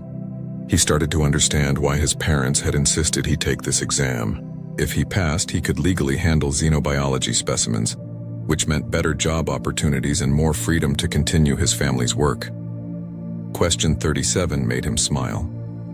The hologram showed a massive creature that looked like a bear crossed with a tank, covered in crystalline armor plates. That was a Kepler ice burrower, threat level 7, contained using thermal shock systems and gravitational restraints. Danny had seen one of these once during a research expedition. It had tried to eat their transport vehicle, but got distracted by a deposit of frozen methane. Beautiful creatures, really, if you appreciated functional evolution. The exam continued. Danny settled into a rhythm. Read the question, identify the creature, type the answer, move on. Some questions were tricky, showing juvenile forms of species that looked different from adults or subspecies that required careful observation to distinguish. But nothing stumped him completely. Then question 83 appeared on his screen, and the entire atmosphere in the examination hall changed. The hologram materialized slowly, as if the system needed extra processing power to render it properly. What emerged made several students gasp out loud. One candidate dropped their tablet. Another started making a clicking sound that the translation device interpreted as a prayer in their native language. The creature in the hologram was enormous, even in miniature projection. It had 6 legs, each ending in claws that looked like they could tear through ship hulls. Its body was covered in obsidian black scales that seemed to absorb light.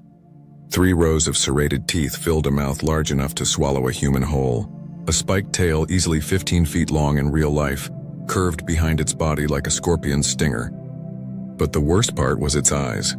They glowed with a predatory intelligence that made it clear this was not some mindless beast. This was a hunter that thought, planned, and remembered. The translation text appeared below the hologram. Identify this creature, provide threat classification, and describe containment protocols.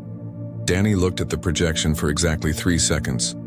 Then he grinned, picked up his stylus, and wrote one word in the answer field. Fluffy. The crystalline student next to him leaned slightly to see his screen, then jerked back so hard it nearly fell off its chair. The gesture attracted attention from others nearby. Within moments, 5 different species were staring at Danny's answer, with expressions that universally translated to shock and horror. Danny ignored them and moved on to question 84. 3 years earlier, Danny had been kneeling in frozen mud at the edge of his family's property, staring at something that would change his entire life. The methane marsh stretched out before him like a sheet of cracked glass, reflecting Jupiter's enormous presence in the black sky above.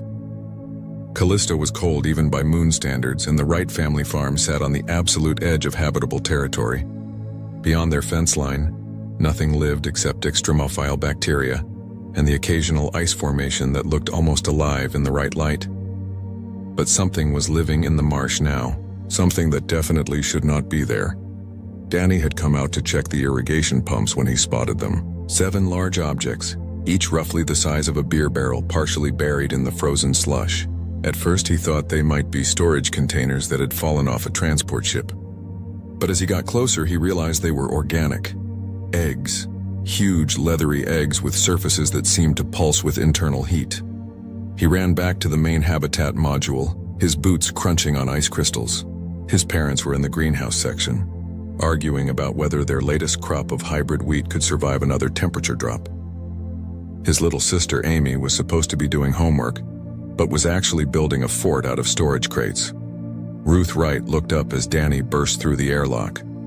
She was a practical woman who rarely showed surprise, but her eyebrows went up when Danny described what he had found. His father, Owen, immediately grabbed a specimen kit and followed Danny back to the marsh. Ruth came too after making Amy promise not to leave the habitat. The 3 of them stood in a semicircle around the eggs, breath fogging in the thin atmosphere, even through their environment suits. Owen ran a scanner over the nearest egg while Ruth took tissue samples from the leathery surface. Danny just watched, fascinated by the way the eggs seemed to radiate warmth despite the freezing temperatures around them. Owen's scanner beeped 3 times, then displayed a message that made him curse. Ruth looked at her own analysis tablet and her face went pale. She showed the screen to Owen without saying anything. Danny finally asked what they had found.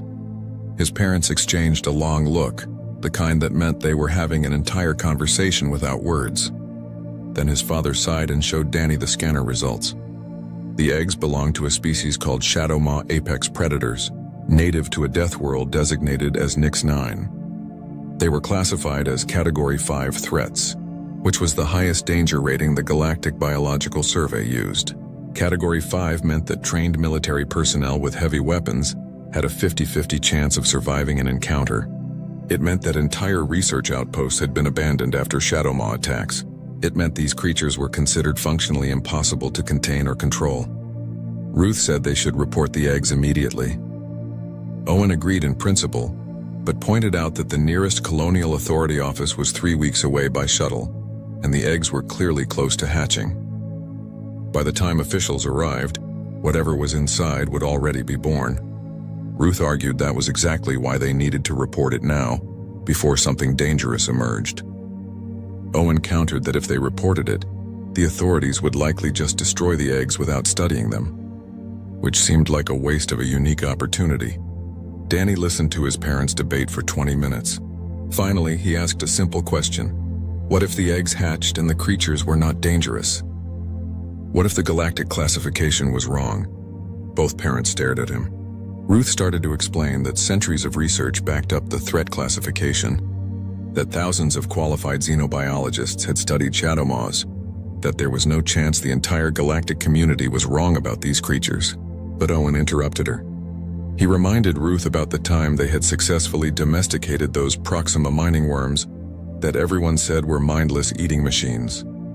He mentioned the ice burrowers that now helped them excavate new greenhouse sections, even though the textbooks claimed they could not be trained. Ruth was not convinced, but she was listening. Owen pressed his advantage. He suggested they keep the eggs, monitor them closely and see what hatched. If the creatures showed immediate aggression, they could be contained or eliminated. But if there was even a chance to learn something new, to potentially discover that shadow maws were not the monsters everyone believed, would that not be worth the risk? Danny watched his mother think. He knew that look. She was weighing danger against discovery, protocol against possibility. Ruth Wright had never been one to follow rules simply because they existed. She had built her career on finding exceptions to established biological assumptions. Finally, Ruth made her decision. They would keep the eggs. They would study whatever hatched. But at the first sign of genuine danger, they would end the experiment immediately. Owen agreed. Danny promised to follow every safety protocol they established. They built a containment area in the farm's largest storage module, installing temperature controls and reinforced barriers. Owen rigged up monitoring equipment to track the eggs' development. Ruth created detailed observation logs and started researching everything the galactic databases had on shadow maws, which turned out to be mostly disaster reports and warnings. The eggs hatched 4 days later in the middle of the night. The habitat's alarm system woke everyone up. Danny rushed to the storage module with his parents, expecting chaos and destruction. Instead, they found 6 small creatures, each about the size of a terrier dog, stumbling around on unsteady legs. They had miniature versions of the fearsome features described in the database: scales, claws, teeth. But they looked vulnerable, confused, and surprisingly cute in the way that all baby animals manage to be cute despite their features. One of the creatures, slightly larger than its siblings, looked directly at Danny. Its eyes, which would eventually glow with predatory intelligence, were currently just curious and a bit scared. It made a sound, something between a chirp and a growl, and took a wobbly step toward him. Danny's mother grabbed his arm, ready to pull him back. His father had a neural stunner drawn just in case, but Danny knelt down slowly and extended his hand. The creature sniffed his fingers, then rubbed its head against his palm. Danny looked up at his parents and said, "I'm going to call this one Fluffy." 18 months after the eggs hatched, Fluffy had grown into something that would give nightmares to trained soldiers across the galaxy. Danny stood in the main yard of the farm, watching Fluffy play with Amy. His little sister was 7 years old now, laughing as she threw a gravity ball across the ice field. Fluffy, all 3 tons of obsidian-scaled apex predator, bounded after it like an oversized puppy. When she caught the ball in her massive jaws, she trotted back to Amy and gently dropped it at the girl's feet. Her tail, tipped with spikes that could puncture ship armor, wagged back and forth in obvious pleasure. The other 5 shadow maws were scattered around the property, each engaged in their own activities. Spike was helping Owen repair a section of the perimeter fence, using his considerable strength to lift support beams into place. Princess was being groomed by Ruth, who had discovered that shadow maws actually enjoyed having their scales cleaned and polished. Chomper was in the food storage area, demonstrating her ability to open complex lock mechanisms in exchange for treats. Sweetie was napping in a sunny spot near the greenhouse, her body generating enough heat to melt a circle in the ice around her. Brutus, the laziest of the 6, was sprawled across the habitat entrance like a very intimidating doormat. Danny had spent every day of the past year and a half working with these creatures. What started as a risky experiment had become his entire life. He woke up early to feed them, spent his afternoons training them, and fell asleep most nights in the barn with at least 2 shadow maws curled up nearby for warmth. The Galactic Xenobiology database said shadow maws were solitary hunters who tolerated each other only during mating season. Danny's experience suggested the database was completely wrong. The 6 siblings had formed a tight pack with clear social structures. Fluffy was the leader, making decisions and settling disputes. Spike was her second, enforcing rules and protecting the others. Princess was the social coordinator, the one who initiated play and grooming. Chomper was the problem solver, always figuring out new ways to get food or entertainment. Sweetie was the gentle one, often comforting the others when they were stressed. Brutus was the lazy one who somehow still managed to be exactly where he needed to be during important moments. The database also said shadow maws had the intelligence of Earth's great apes. Danny thought that was another massive underestimation. These creatures understood complex verbal commands in 3 languages now. They could solve puzzles that stumped some of the farm's automated systems. Fluffy had figured out how to operate door controls by watching humans do it twice. Chomper had learned to trade, bringing interesting rocks or ice formations to Ruth in exchange for extra food portions. Most importantly, they had never shown aggression toward humans. Not once. Not even when Amy accidentally stepped on Brutus's tail, or when Owen had to remove an infected claw from Spike's foot, or when Ruth took blood samples for her research. Other frontier farmers had started visiting the Wright property, word spreading through the isolated moon colonies about the impossible creatures that lived there. Some visitors were skeptical, arriving with weapons and suspicious expressions. Others were curious, wanting to understand how a Category 5 species could behave like domestic animals. All of them left with the same confused look on their faces, trying to reconcile what they had seen with what they thought they knew about dangerous predators. Old Howard from the mining station 200 kilometers north had visited 3 times. He was a veteran of the frontier wars and had killed more hostile creatures than he could count. The first time he saw Fluffy, he drew his plasma rifle on instinct. But then Amy had run up to Fluffy, hugged one of her massive legs, and asked if Mr. Howard wanted to play fetch with them. Howard had stood there for 5 full minutes, rifle still drawn, watching a child play with a creature that should have eaten her. He finally holstered his weapon, sat down on a cargo crate, and asked Owen for something strong to drink. The second time Howard visited, he brought his wife, who was a xenobiologist with 40 years of field experience. She spent an entire day running tests, taking measurements and interviewing Danny about his training methods. At the end of the day, she told the Wright family that nothing they were doing should work according to any established theory.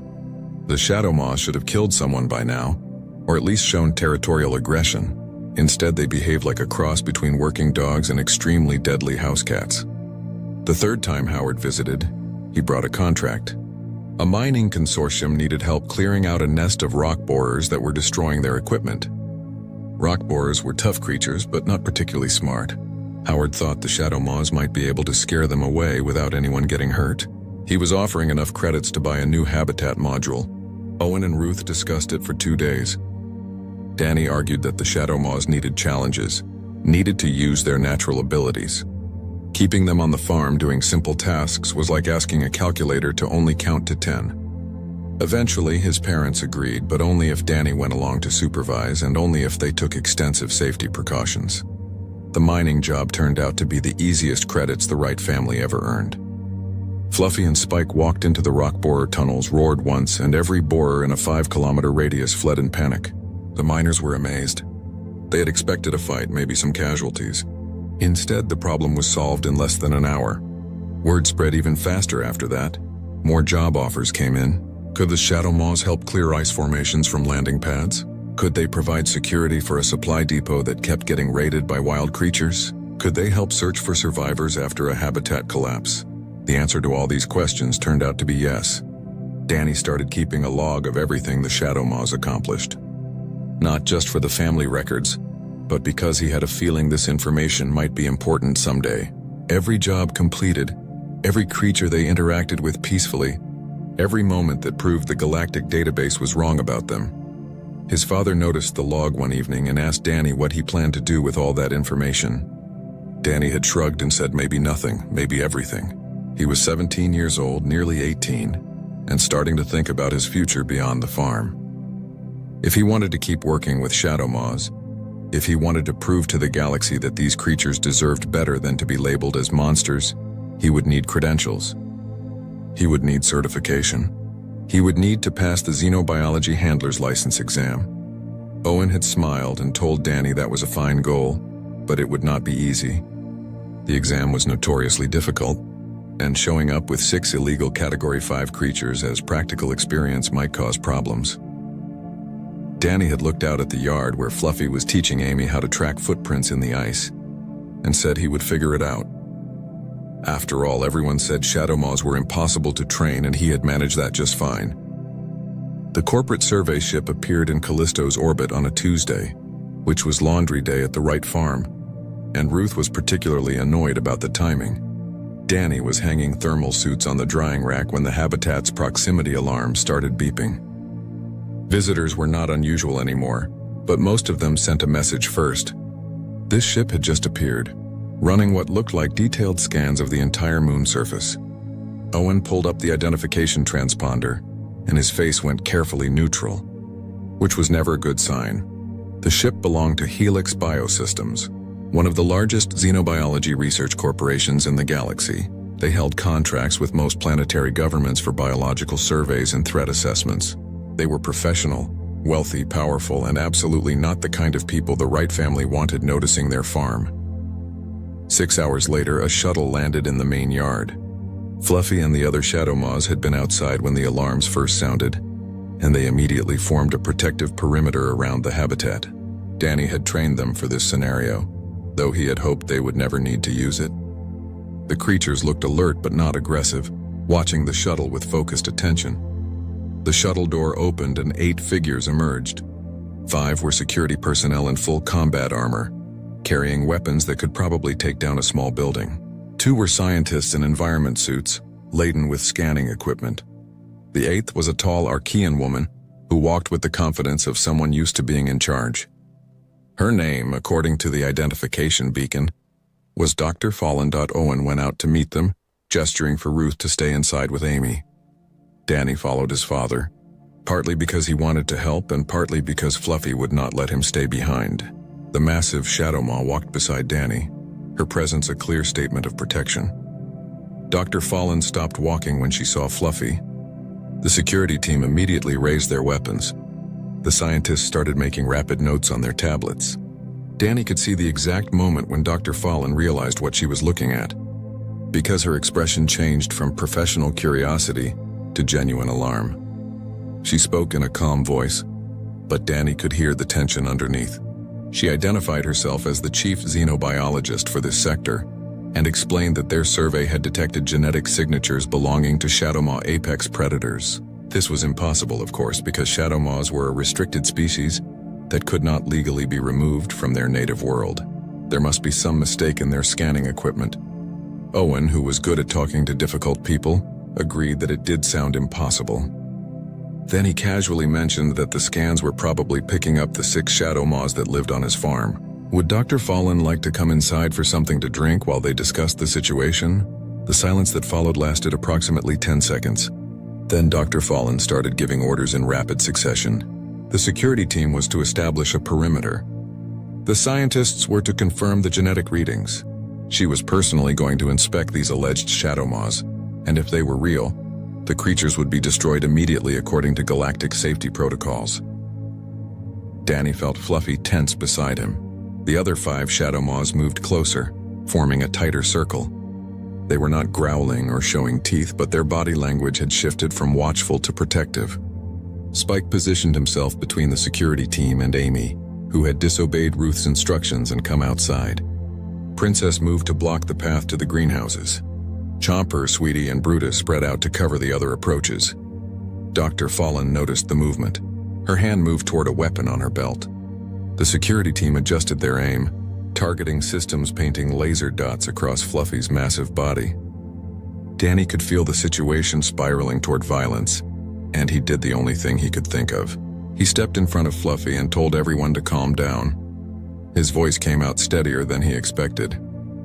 He explained that the shadow maws were not dangerous, that they had lived peacefully with his family for 2 years, that they helped with farm work and had never hurt anyone. Dr. Fallen looked at him like he had just claimed he could breathe vacuum without a suit. She informed Danny, in the tone of someone explaining basic facts to a child, that shadow maws were Category 5 threats with a documented history of killing trained personnel. They were biologically incapable of domestication. Their aggression was hardwired into their neural structure. What he was claiming was literally impossible. According to centuries of xenobiological research, Danny suggested that maybe the research was wrong. Dr. Fallen's expression made it clear what she thought of that idea. Owen tried to de-escalate by offering to demonstrate the shadow maws' training. Dr. Fallen refused, stating that any moment these creatures could revert to their natural behavior and slaughter everyone present. She had seen the aftermath of shadow maw attacks. She knew what these creatures were capable of. She had a legal responsibility to eliminate threats. And 6 Category 5 predators living on an unsecured civilian farm definitely qualified as a threat. Ruth emerged from the habitat at that point, carrying a datapad loaded with 2 years of research documentation. She started presenting evidence: behavioral observations, training logs, medical records, footage of the shadow maws working alongside humans. Dr. Fallen barely glanced at it. She had made up her mind. The security team moved closer, weapons charging. Fluffy lowered her head and made a sound deep in her chest. Not quite a growl, but close. The other shadow maws responded, their movements coordinated and purposeful. Danny realized with growing horror that Dr. Fallen was going to force a confrontation. And if shooting started, people were going to die. Maybe his family, maybe the security team. Definitely his shadow maws. Amy, who had been watching everything with wide eyes, suddenly ran forward. She ducked under her father's arm, dodged past Danny, and threw herself against Fluffy's front leg in a fierce hug. She told Dr. Fallen that Fluffy was nice and that the doctor could not hurt her. 7 security personnel and the most respected xenobiologist in the sector stared at a 7-year-old child hugging a 3-ton apex predator that could bite her in half without effort. Fluffy, for her part, carefully curled her neck around to nuzzle Amy's hair with her massive snout, making sure not to accidentally scratch the girl with her teeth. Dr. Fallen's weapon remained drawn, but Danny saw something change in her expression. Not belief exactly, more like the first crack in absolute certainty. She lowered her weapon and made a new proposal. The shadow maws would not be destroyed today, but this situation could not continue as it was. Danny would need to obtain a xenobiology handler's license to legally keep Category 5 creatures. The family would need to present their research to the Galactic Council, and Dr. Fallen herself would remain on the farm for 1 week to observe these impossible creatures. If she saw any signs of aggression, any indication that the shadow maws posed a danger, she would personally ensure they were removed to a maximum security facility. It was not the outcome Danny wanted, but it was better than watching Fluffy and her siblings die. He agreed to the terms. His parents agreed. Even Amy, still hugging Fluffy's leg, nodded seriously. Dr. Fallen ordered her security team to stand down but maintain alert status. She told her scientists to begin setting up monitoring equipment. Then she looked at Danny and asked the question that would determine everything. If these creatures were truly as trained as he claimed, would Fluffy obey a command right now? With weapons pointed at her and strangers threatening her pack, Danny met Fluffy's glowing eyes. He gave a simple hand signal, one they had practiced thousands of times. Fluffy sat down, tail curling around her body, and waited. The examination hall erupted into chaos the moment word spread about Danny's answer. Brevet, the Quillen proctor, stood frozen at the front of the hall, staring at his monitoring tablet like it had personally betrayed him. The screen showed Danny's response to question 83 in bright red text. Fluffy. Just that one word, no threat classification. No containment protocols, just a name that sounded like something you would call a pet rabbit. The crystalline student next to Danny made a sound like breaking glass, which the translation device rendered as distressed confusion. A Vexarian 3 rows back stood up so fast her chair fell over. She started shouting in her native language, and even without translation, Danny could tell she was upset. Other students were pulling up their own databases, trying to understand if this was some kind of joke or if the human had genuinely lost his mind. Brevet finally recovered enough to speak. His voice, usually so calm and professional, had developed a slight tremor. He announced that the examination was temporarily suspended and asked Danny to remain in his seat. All other students were instructed to take a break in the waiting area. The request was phrased politely, but the security personnel who appeared at the doorways made it clear this was not optional. The exam hall emptied quickly, students filing out while casting nervous glances at Danny. Some looked curious, others looked scared, a few looked angry, as if Danny had somehow insulted them by not taking the test seriously.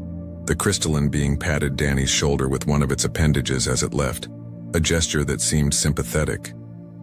When everyone else was gone, Brevet walked slowly down the aisle to Danny's desk. 2 security guards followed at a respectful distance. The proctor's skin had shifted from professional gray-blue to a troubled purple color. He gestured at Danny's tablet with one tentacle. Brevet asked if Danny understood what he had written. Danny said yes. The proctor asked if Danny knew what a shadow maw apex predator was.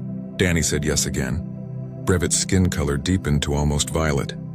He asked if Danny was aware that his answer to question 83 would result in automatic exam failure and possible psychological evaluation. Danny explained, in simple terms, that he was not joking or confused. The creature in the hologram was indeed a shadow maw, and her name was Fluffy. He had raised her from an egg. She lived on his family's farm on Callisto.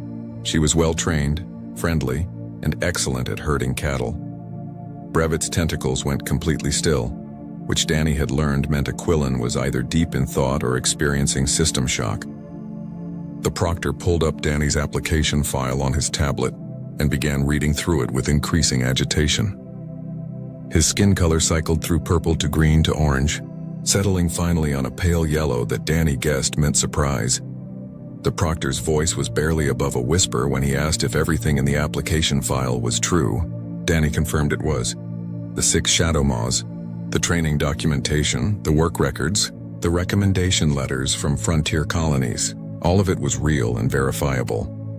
Brevet made a series of clicking sounds that the translator did not bother to interpret, probably because they were the Quillen equivalent of swearing. He tapped his tablet several times and Danny heard his voice being transmitted to someone else.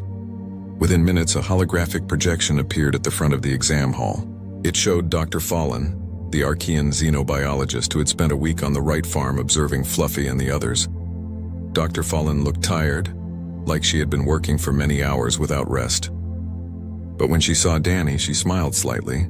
She confirmed to Brevet that everything in the application file was accurate. She had personally witnessed Daniel Wright working with 6 fully grown shadow maw apex predators. She had seen them follow commands, perform complex tasks, and interact peacefully with humans, including small children. She had submitted a detailed report to the Galactic Council, recommending that the Wright family's research be recognized officially. Brevet's skin color went through several more rapid changes. He asked Dr. Fallen how this was possible. She responded with a question of her own. Had Brevet ever considered that the galactic understanding of dangerous species might be fundamentally flawed? What followed was a conversation that Danny only partially understood. Dr. Fallen and Brevet discussed something called the domestication paradigm, referencing academic papers and research studies. Dr. Fallen argued that most spacefaring species had never needed to domesticate predators because they either evolved on peaceful worlds or developed technology fast enough to avoid that stage. Humans, she claimed, were different. Earth was what she called a Class 7 death world, and humans had survived by making allies of creatures that should have killed them. Brevet wanted to know what this meant for the examination. Dr. Fallen's answer was simple. Daniel Wright probably knew more about handling Category 5 creatures than anyone else in the galaxy. His answer to question 83 was not wrong. It was just operating from a completely different knowledge base than the standardized test expected. The proctor asked what he should do.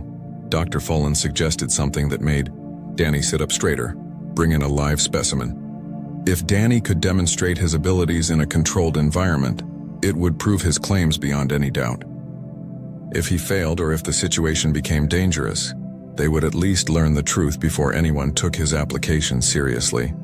Brevet looked horrified at the suggestion. Bringing a Category 5 predator onto station, Harmony violated at least 40 safety regulations.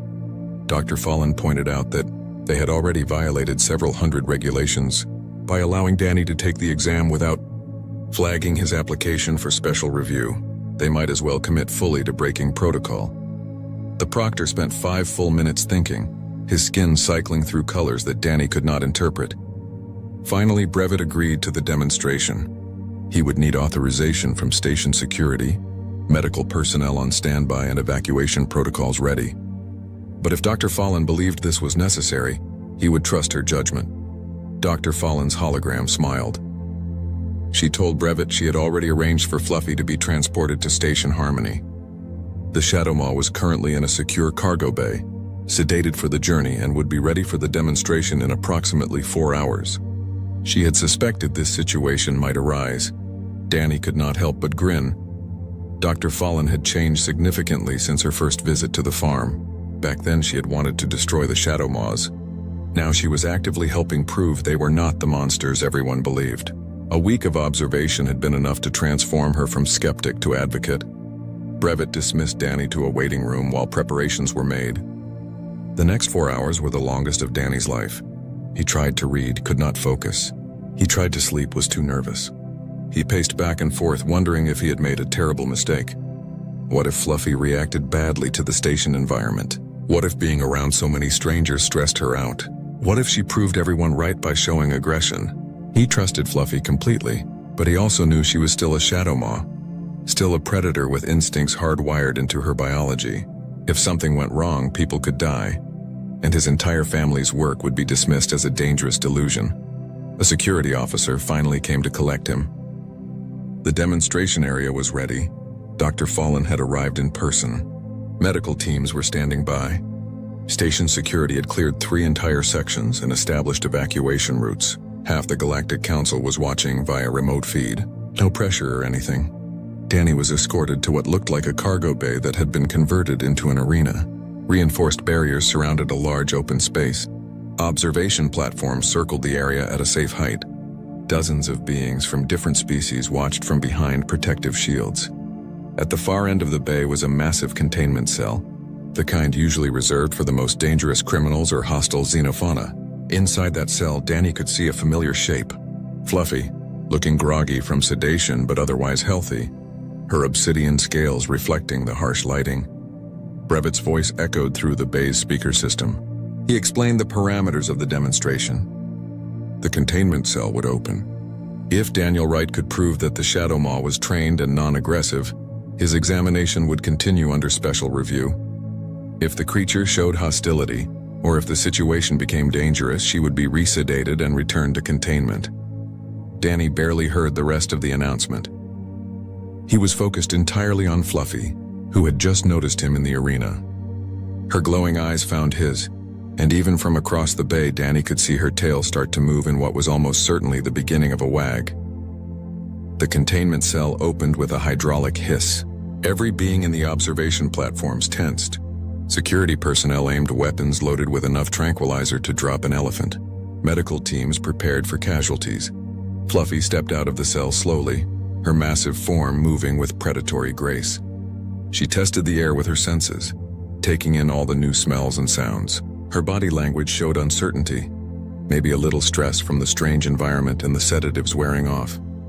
Then she looked directly at Danny again. Her expression changed completely. The uncertainty vanished. She made that deep rumbling purr that Danny had heard 1,000 times before, and she walked straight toward him, ignoring everyone else in the arena. The weapons tracked her movement. Dr. Fallon held up a hand, signaling the security team to wait. Brevett's skin had gone completely white. Fluffy reached Danny and did exactly what she always did when they had been apart. She lowered her enormous head and nuzzled against his chest hard enough to nearly knock him over. Then she sat down beside him, leaned her weight against his legs, and looked up at the observation platforms with an expression that clearly communicated she was bored with all these dramatic strangers. The arena was completely silent for 3 full seconds. Then Dr. Fallon started laughing, the sound echoing through the speakers. Several beings in the observation platforms collapsed into their seats. One made a sound that the translators rendered as impossible, repeated about 15 times. Danny scratched behind Fluffy's jaw ridge exactly where she liked it, and asked Brevet if they could continue with the examination now. 6 months later, Danny stood in front of a classroom containing the most diverse group of students he had ever seen, and tried not to laugh at their terrified expressions. The Interstellar Academy had expanded rapidly after Danny's demonstration. What started as a standard xenobiology program had transformed into something entirely new: the Human Integration Protocol for High-Risk Species. Danny was the youngest instructor in the Academy's history, and possibly the only one who brought his teaching assistant to class in the form of a 3-ton apex predator. Fluffy lay near the back of the classroom, her presence dominating the space despite her relaxed posture. She was technically asleep, but Danny knew she was aware of everything happening around her. The other 5 Shadow Maws had remained on Callisto with his family, but Fluffy had bonded so strongly with Danny that separating them seemed cruel. The Academy administration had agreed to her presence after extensive negotiations and approximately 50 safety reviews. The current class consisted of 12 students from 8 different species: a Quillen engineer who wanted to work with tunneling creatures, 2 Vexarian soldiers interested in training guard animals, an Archean xenobiologist following Dr. Fallon's research, a human from Mars who had heard about Danny's work, 3 beings from species Danny was still learning to pronounce correctly. All of them had signed up believing they would learn advanced containment techniques and threat management. Instead, Danny's first lesson was about respect. He explained that most galactic species approach dangerous creatures with the assumption that they needed to be controlled or contained. Humans, shaped by Earth's hostile environment, had learned a different approach. They looked at wolves and saw future dogs. They looked at wild cats and saw future companions. They looked at aurochs and saw future cattle. Where others saw threats, humans saw potential partners. One of the Vexarian students interrupted, her voice sharp with frustration. She pointed out that her people had tried to negotiate with Shadow Maws 200 years ago, and the creatures had destroyed an entire colony. How could Danny claim these beings were potential partners when history proved otherwise? Danny asked a simple question. Had her people tried to understand what the Shadow Maws wanted, or had they simply assumed the creatures were mindless killers? The Vexarian started to answer, then stopped. She admitted she did not know the details, only that many had died. Danny pulled up a historical file on the classroom display. It showed the incident report from the Vexarian colony. He pointed out several key details that most people overlooked. The colony had been established directly on top of Shadow Maw breeding grounds. The creatures had not attacked immediately, but had shown warning behaviors for 3 months. When those warnings were ignored, they defended their territory. The report framed it as an unprovoked massacre, but the evidence suggested it was actually a last resort. The Vexarian student stared at the report, her face showing an expression Danny had learned to recognize. It was the look of someone's worldview cracking open, letting in uncomfortable new possibilities. He spent the next hour demonstrating basic training principles with Fluffy. He showed how to read body language, how to establish trust through consistency, how to use positive reinforcement instead of punishment. The students watched in amazement as Fluffy performed complex commands, solved puzzles for treats, and even allowed strangers to touch her scales after Danny gave permission.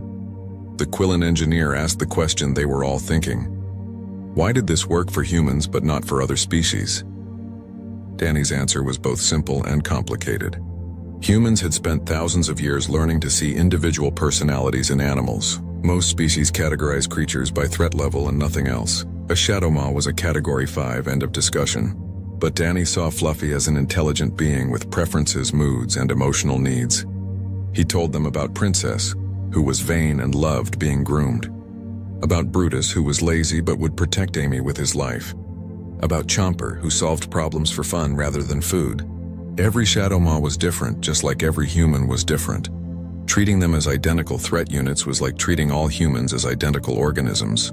It missed the entire point. The classes continued 3 times a week. Students learned to work with creatures they had feared their entire lives. The Quillen engineer discovered that the giant tunneling worms of Sigma 9 were actually highly social and could be guided using scent markers and patience. The Vexarian soldiers realized that many aggressive species were simply defending resources or family units. The Archean xenobiologist wrote papers that challenged centuries of established theory. Word spread across the galaxy. Danny received messages from frontier colonies requesting consultations. Mining operations wanted advice on coexisting with local predators. Research stations asked for training on non-lethal interaction protocols. Even military organizations started questioning their approach to hostile xenofauna. Dr. Fallen visited frequently, now serving as Danny's mentor and advocate. She told him that his work was causing a revolution in xenobiology, that academic institutions were revising their textbooks, that the Galactic Council was establishing new guidelines for species classification. What had started with 1 human teenager and 6 illegally kept Shadow Maws was changing how the entire galaxy understood dangerous creatures. But the most satisfying moment came when Danny received a message from a frontier colony on the edge of known space. They had discovered a new species, something never cataloged before. Early observations suggested it was impossibly aggressive, with documented attacks on anyone who approached. The colony had requested military intervention to eliminate the threat, but someone had suggested consulting with Daniel Wright first. Danny read the report carefully, noting the patterns. The creatures attacked only when approached directly. They showed warning behaviors before engaging. They seemed to be protecting a specific geographical area. It all sounded familiar.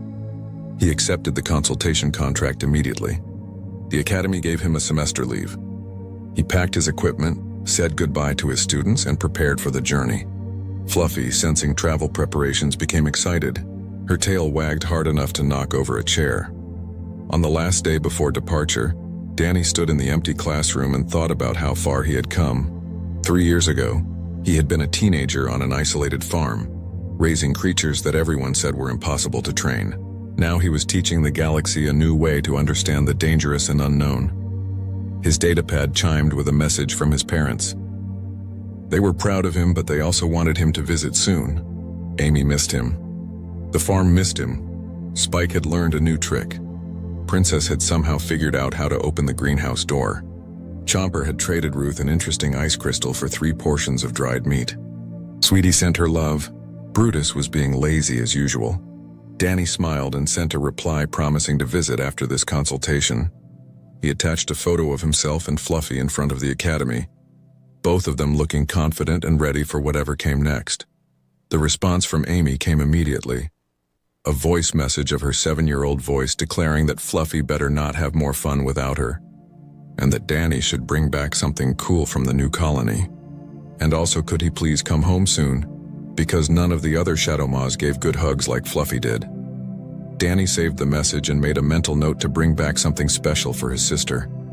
Maybe a rock from an alien world, maybe a plant sample, maybe a story about making friends with another impossible creature. He looked at Fluffy, who was watching him with those intelligent, glowing eyes. He scratched behind her jaw ridge and told her they had work to do. She made her rumbling purr sound and stood up, ready to follow him anywhere. They left the academy together, walking through hallways where students no longer flinched at the sight of a Shadow Maw. They passed classrooms where beings from across the galaxy learned to see individuals instead of threat categories. They headed toward the docking bay where a transport ship waited to take them to the frontier. Danny thought about the quote that had become famous after his examination demonstration. When asked why he named a Category 5 apex predator Fluffy, he had said, "Because that's who she is.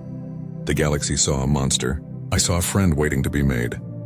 That philosophy had changed everything. It had earned him his license, his teaching position, and his reputation.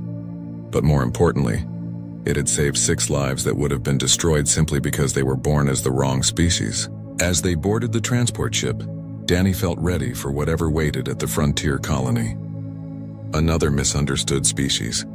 Another opportunity to prove that dangerous did not mean evil, that aggressive did not mean unsalvageable, that with patience and respect even the most feared creatures could become partners. Fluffy settled into the cargo hold, which had been specially modified for her comfort. Danny sat beside her, feeling her warmth and her steady breathing. The ship's engines powered up. The journey would take 3 weeks. He pulled out his data pad and began reviewing the files on the new species. The galaxy still had so much to learn. Fortunately, Danny had time to teach them. One creature, one colony, one student at a time, until seeing individuals instead of categories became natural for everyone. The transport ship jumped to faster-than-light travel, carrying a human and his shadow maw toward another impossible situation that they would somehow make possible. Because that was what humans did best, making friends with things that wanted to eat them and changing the galaxy in the process. The job offer came in the middle of a hull patch. Rail Davin was 30 meters up the side of a gutted cargo hauler, one boot wedged into a buckled seam and the other pressed flat against the plating for balance. He had a thermal patch in his left hand and a rivet driver in his right. Somewhere below him, 3 Volkai workers were using a magnetic crane to lift an entire engine block, which would have taken Rail 2 days to do by hand. They finished in 4 minutes. None of them looked up at him. The notification blinked on the inside of his visor. Assignment ready. Report to Director Savan. He finished the patch first, then he climbed down. The GSC administrative platform was not an impressive place. It was a converted relay station that smelled of recycled air, and whatever the Mechari food dispensers were heating that cycle. Rail walked through the main corridor in his work suit, still dusty from the hauler job, and knocked on Savan's door with 2 knuckles. Savan was a senior Volkai administrator, which meant he was tall, had 4 fingers on each hand, and had mastered the particular expression of a man who was always slightly disappointed by whoever walked into his office. He waved Rail toward a chair without looking up from his screen. Rail sat. Savan finally looked at him. He slid a data chip across the desk. Solo assessment, edge of the Ashvin Drift, Rec designation GSC Rec 7. You will evaluate structural integrity, estimate salvageable materials, and begin preliminary deconstruction where possible. Rail picked up the chip. He did not say anything yet. Prior crews found it unresponsive to standard entry methods, Savan added. In the same tone a person might use to mention that the weather outside was a little cold. You will need to improvise. Rail looked at the chip, then he looked at Savan. How many crews? 5 assessment teams. How many came back with usable data? Savan adjusted a stylus on his desk. None. Rail nodded once. He understood. This was what the consortium did with jobs that cost more than they were worth. They gave them to whoever would take them. And if no one volunteered, they gave them to the humans, because humans were at the bottom of the pay scale and the bottom of the complaint chain, and Savan could always write it up as a standard solo assignment. He took the chip anyway, not because he wanted the job, because he needed the contract credit, and because somewhere in the back of his mind was the part of him that always wanted to see something nobody else had seen. On the shuttle out to the drift, he read the full mission file. 5 crews, 2 Volkai teams, 1 Mechari survey group, 1 joint Kesari Volkai scientific team, and 1 automated drone cluster. The first Volkai team had reported electromagnetic interference, so severe it disabled their entry tools. The Mechari team had reached the outer hull but found the material completely resistant to every cutting instrument they carried. The joint team had managed to open a side port and send in 2 crew members, who were returned to the airlock door 17 minutes later, unconscious but unharmed, with no memory of what they had seen inside. The second Volkai team had simply stopped transmitting. Their ship was found drifting 3 days later, crew aboard, all alive, none able to explain the lost time. The drone cluster had reached the outer hull, made contact, and been sent back.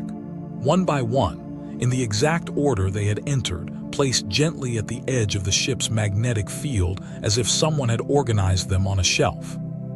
Nobody had cut a single piece of the ship. Nobody knew what it was made of. Nobody knew how old it was. The file listed it as derelict and marked for scrap, because the consortium's administrative system needed everything filed as something. An ancient, impossible, and possibly conscious was not a category. Rail closed the file and watched the stars. He thought about his sister Sella, who worked at a water processing plant on a mid-rim station, and sent him voice messages every few weeks asking if he was eating enough. He pulled up his comm panel and recorded a short message back.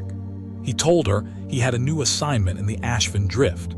He read her the coordinates. He told her not to worry. He did not mention the 5 failed crews or the returning drone cluster organized like somebody's collection. Those were details that would not help either of them. He sent it and went back to looking at the stars. The Ashvin Drift came into view 6 hours later.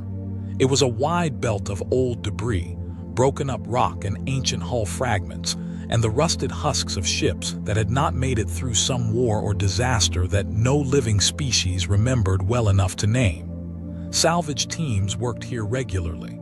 It was familiar ground to people like Rail. But at the far edge of the drift, where the debris thinned and the star field opened up dark and wide, something floated that was not like the rest of it. GSC Rec 7 was 4 kilometers long. Rail had seen big ships before: hegemony carriers, deep range colony haulers, the industrial platforms that processed whole asteroid fields. Size was not something that impressed him easily, but this ship did not look like something that had been manufactured. It looked like something that had been considered. The lines of it curved in ways that took a moment to follow, shapes that seemed simple from one angle and completely different from another. The hull had a color that sat between dark blue and dark green, the kind of color that deep water turns when you look at it from above on a world with a red sun. It did not reflect light so much as it absorbed it slowly, the way a material does when it is done being discovered and has been keeping its own counsel for a very long time. No lights, no power signature, no movement. Rail held his shuttle at a safe distance for a while and just looked at it. Then he picked up his tool kit, checked that everything was in its place, sealed his helmet, and began his approach. He told himself it was just another wreck. He almost believed it. The cold came first. Not temperature cold. The suit handled that. It was a different kind, the kind a person feels when they walk into a room where something very large and very old has been waiting, and they are the first thing it has sensed in longer than they can count. Rail felt at the moment his shuttle made contact with the hull, a pressure at the edges of his thoughts, like a sound that was too low to hear but not too low to feel. He shook it off and got to work. The magnetic clamp that prior crews had tried to use for docking had caused polarity reversal on 2 of the 5 ships. He had read that part carefully. He did not use a magnetic clamp. Instead, he ran a mechanical arm out from the shuttle's underside, a simple hinged steel bar with a blunt hook, and used it to catch a ridge in the hull plating. Old equipment. The kind of thing modern salvage teams did not bother with anymore because it was slow and required you to think about angles and leverage. It caught on the first try. He locked it and killed the shuttle's engines. He climbed out through the hatch in his suit and stood on the hull. The scale of it hit him again. Standing on the ship was different from looking at it. The curve of the hull went in every direction at once, smooth and vast, and the debris field of the Ashvin Drift circled far below like slow weather. He put his magnetic boots on and walked to the section the mission file had flagged as the primary access point. A panel about 12 meters from the hull ridge, roughly door-shaped, with no visible handle, hinge, or seam. He pressed on it, nothing. He pulled out his plasma torch and cut a small test mark near the edge. The torch burned blue-white and the hull took it and gave nothing back. No cut, no scorch, no heat signature on his scanner. The material simply did not respond to it. He stood there a moment. Then he put the torch away, took out his hand drill and drilled a single small hole at the panel's lower corner. The drill worked. It was slow, but it worked.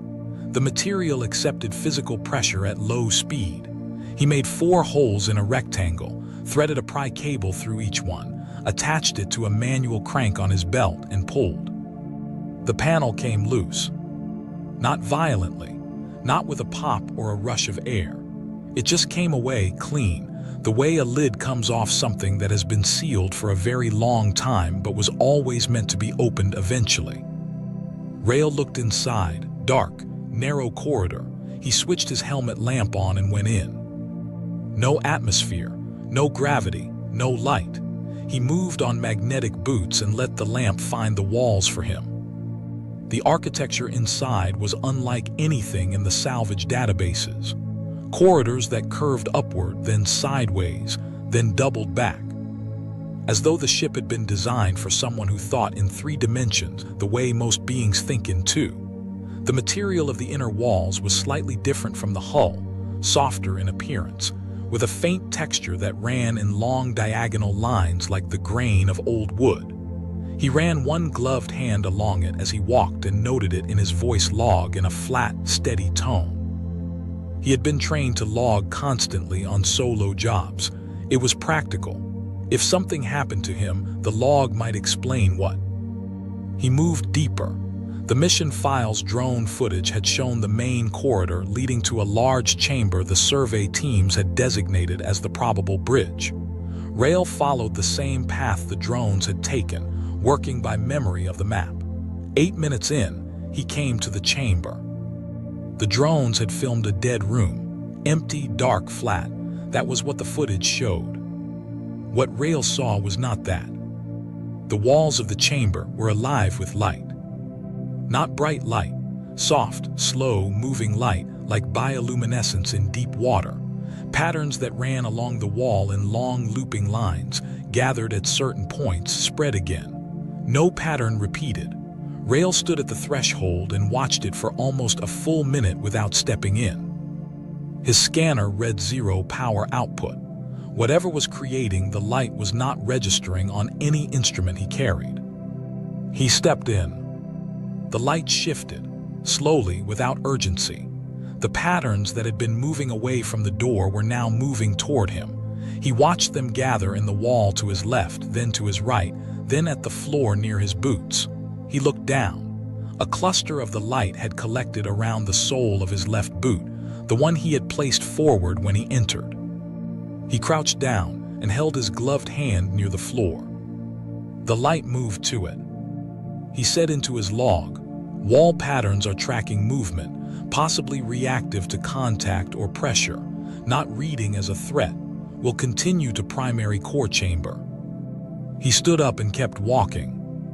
The core chamber was deeper in the ship, past 2 more of the curved corridors, and through a low passage that required him to turn sideways. The drones had not made it this far. Every drone sent into the ship had been stopped before this point, collected gently and returned to the outside, pointing away from the hull like someone had carefully placed them there. The core chamber was round. At its center sat a sphere, 3 meters across, sitting in a slight depression in the floor as though it had been set down and never moved.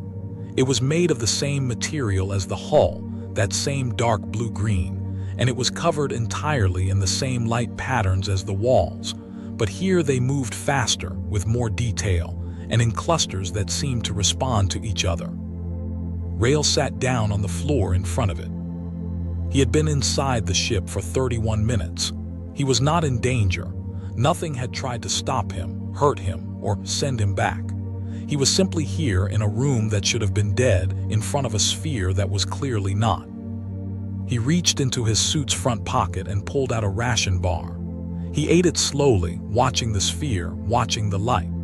He talked while he ate, describing what he saw in the same plain voice he used for everything: the texture of the walls, the behavior of the light, the temperature readings, the size of the sphere. He finished the bar and folded the wrapper and put it back in his pocket. He looked at the sphere. The sphere opened. The sphere did not open the way a door opens.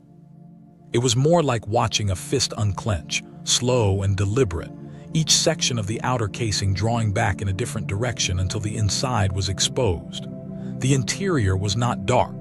It was full of the same bioluminescent light as the walls, but here it moved in tighter, faster patterns, and at the center of it was something that had no good name in any language Rail knew. Not a screen, not a core.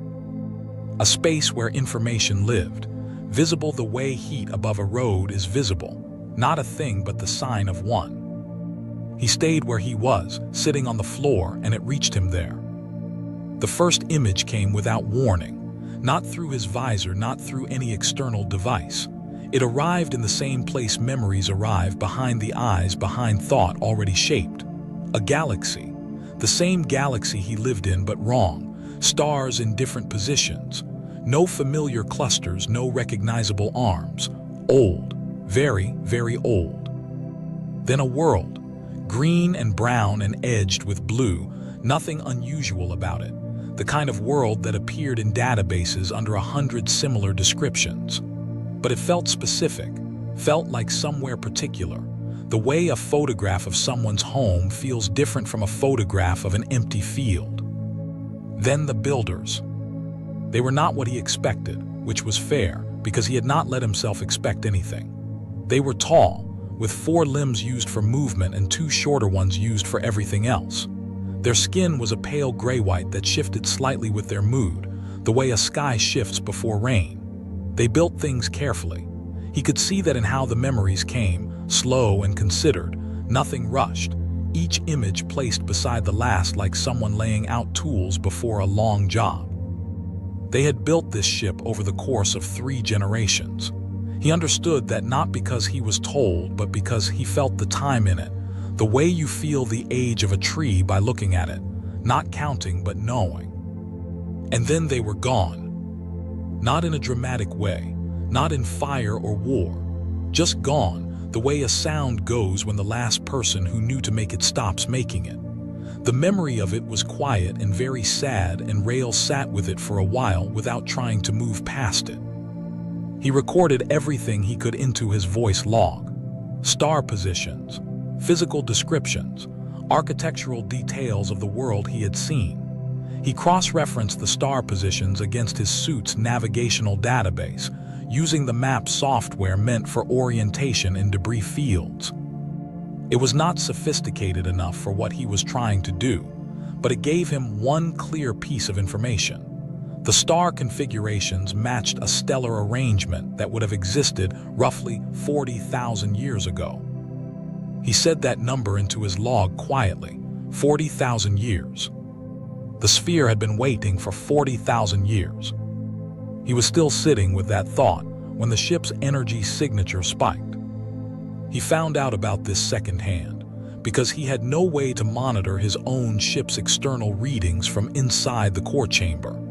He found out when his comm unit crackled and a voice came through that he did not recognize.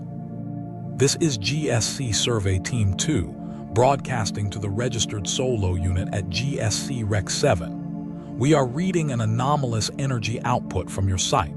Please confirm status. He pressed his comm. Solo unit is fine. The ship came back online.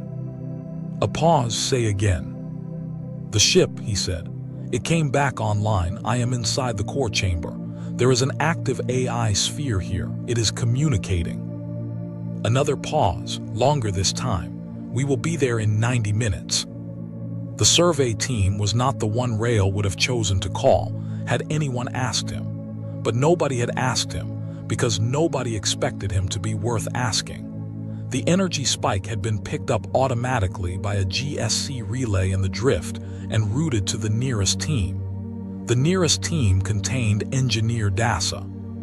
She was Voakai, which meant she was tall and four-fingered, and had the faint blue tint at the edges of her skin that Voakai had instead of eyebrows when they were thinking hard.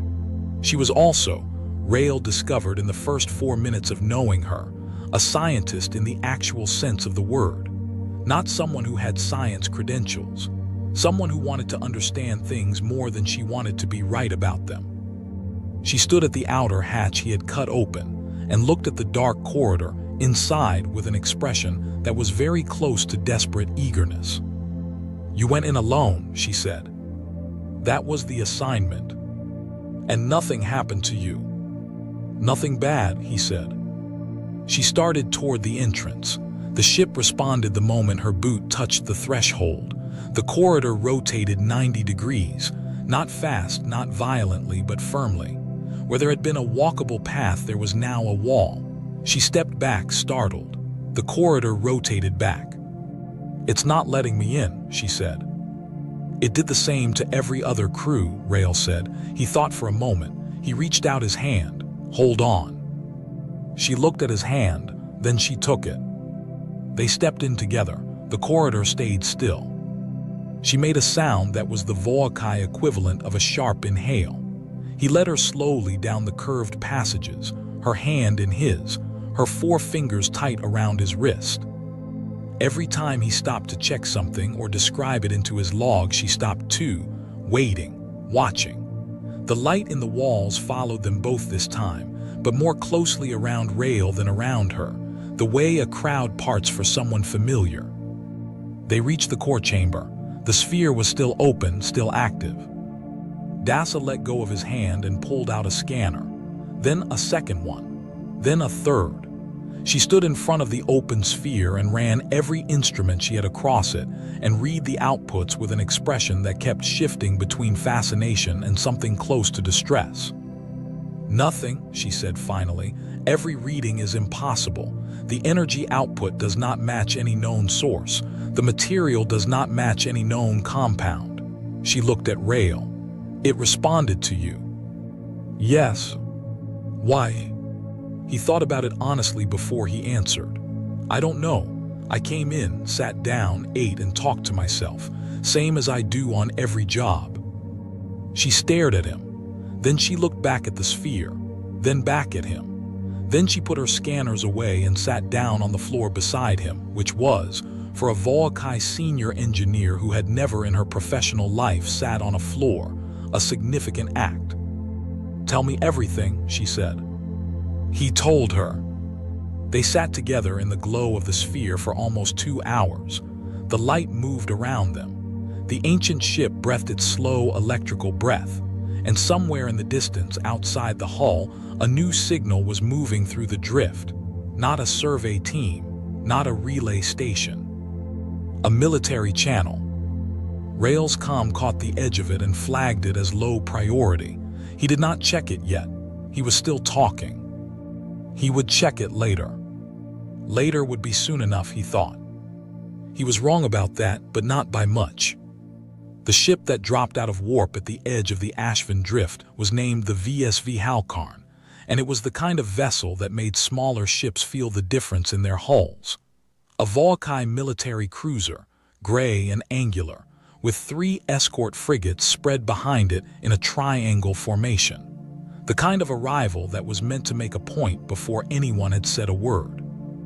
Rail was outside on the hull when they came in, running his hands along a section of plating near the open hatch and describing what he felt into his log. He looked up when the light changed, the way light changes when something big moves between you and the nearest star, and he saw the Halkarn settle into position 3 kilometers off. He climbed back inside. Commander Braille made contact within 4 minutes of arrival. He was Volkai older, with the darker skin tone of a high-latitude birth world and the kind of voice that had been told it was authoritative so many times it had started to believe it completely.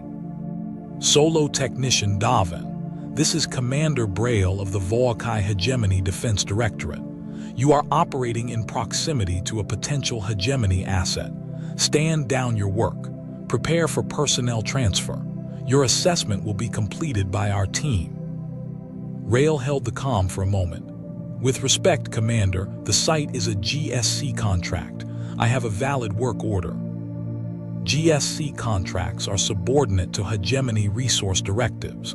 The energy reading from this vessel triggered a priority flag. This is no longer a salvage matter.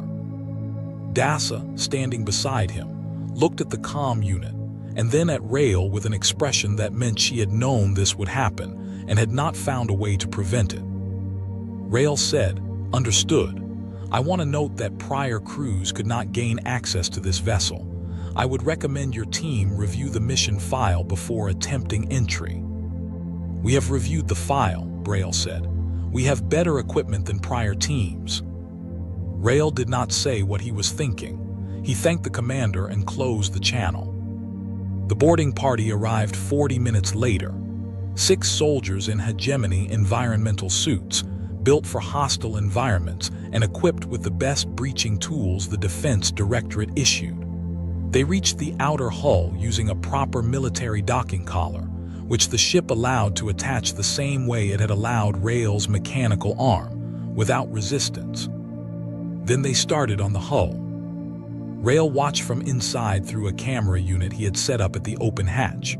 The soldiers tried 4 different tools: high-frequency cutters, thermal lances, a kinetic punch drill, a molecular separator that cost more than Rael's annual contract credit. The hull showed no response to any of them. No cut, no mark, no heat signature, no structural change of any kind. One of the soldiers crouched and looked at the material up close.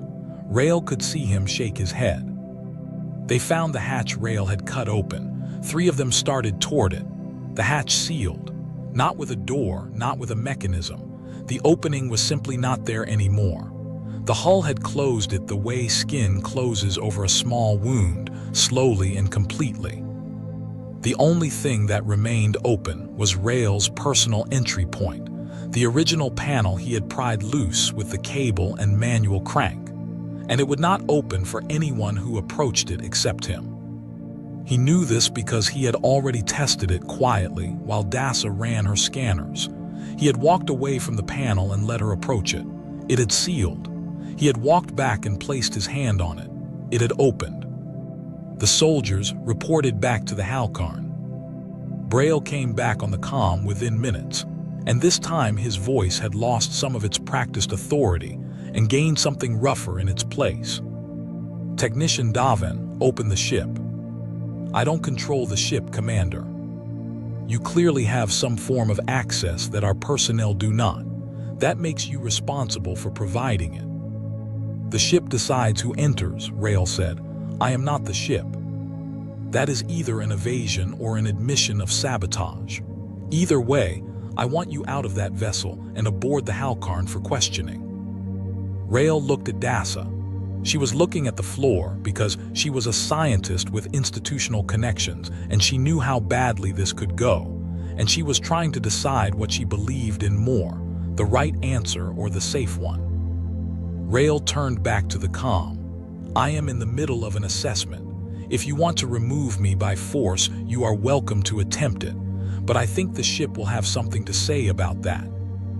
There was a long silence. Then Braille said something that Rael had been hoping he would not say. Halcarn Actual load a kinetic round. Single low-yield strike on the primary hull section. Grid reference 7, non-penetrating. Rael said very calmly, Commander, I would advise against that. Your advice is noted. I want it on record that I strongly recommend against it. It is on record. Rael took a breath. He looked at the sphere in the core chamber, which was still open, still moving, its light slow and patient. He had spent 3 days with it by then. He knew its rhythms the way you learn the breathing of something that sleeps near you. He could feel what it was about to do the same way you feel a storm before it arrives. He said quietly into the air of the chamber, not into the comm, just to the ship itself. I'm sorry, I tried. The kinetic round hit the hull. The sound of it, transmitted through the hull material and into the floor he was standing on, was not a bang. It was a low, deep vibration, like the lowest note of an instrument so large it had never been given a name. It traveled through the floor, through his boots, up through his legs and into his chest. And then the ship woke up. Not the partial, careful waking it had done for Rael, the slow opening of one sphere in one chamber. All of it. Every corridor at once, every wall panel, every surface, every curve and angle of the 4 kilometers of hull and passage and chamber that made up the ancient vessel. Every piece of it lit up simultaneously, the bioluminescent light going from soft and slow to full and present in the space of 2 seconds, and the color of it was something between gold and white, and the precise shade of a sun coming over water. Rael grabbed a wall because the floor had started to hum. Outside, the Ashvin drift lit up. 3 centuries of dark had ended in 2 seconds, and the ship that had swallowed a kinetic round without a scratch was now generating a power output that every scanner in every ship within 2,000 kilometers had just registered simultaneously. Braille's comm channel opened again. His voice was different now. He said, "What is that?" Rael said, "That is the ship deciding it has been patient long enough." The hum in the floor deepened. The sphere in the core chamber began to spin.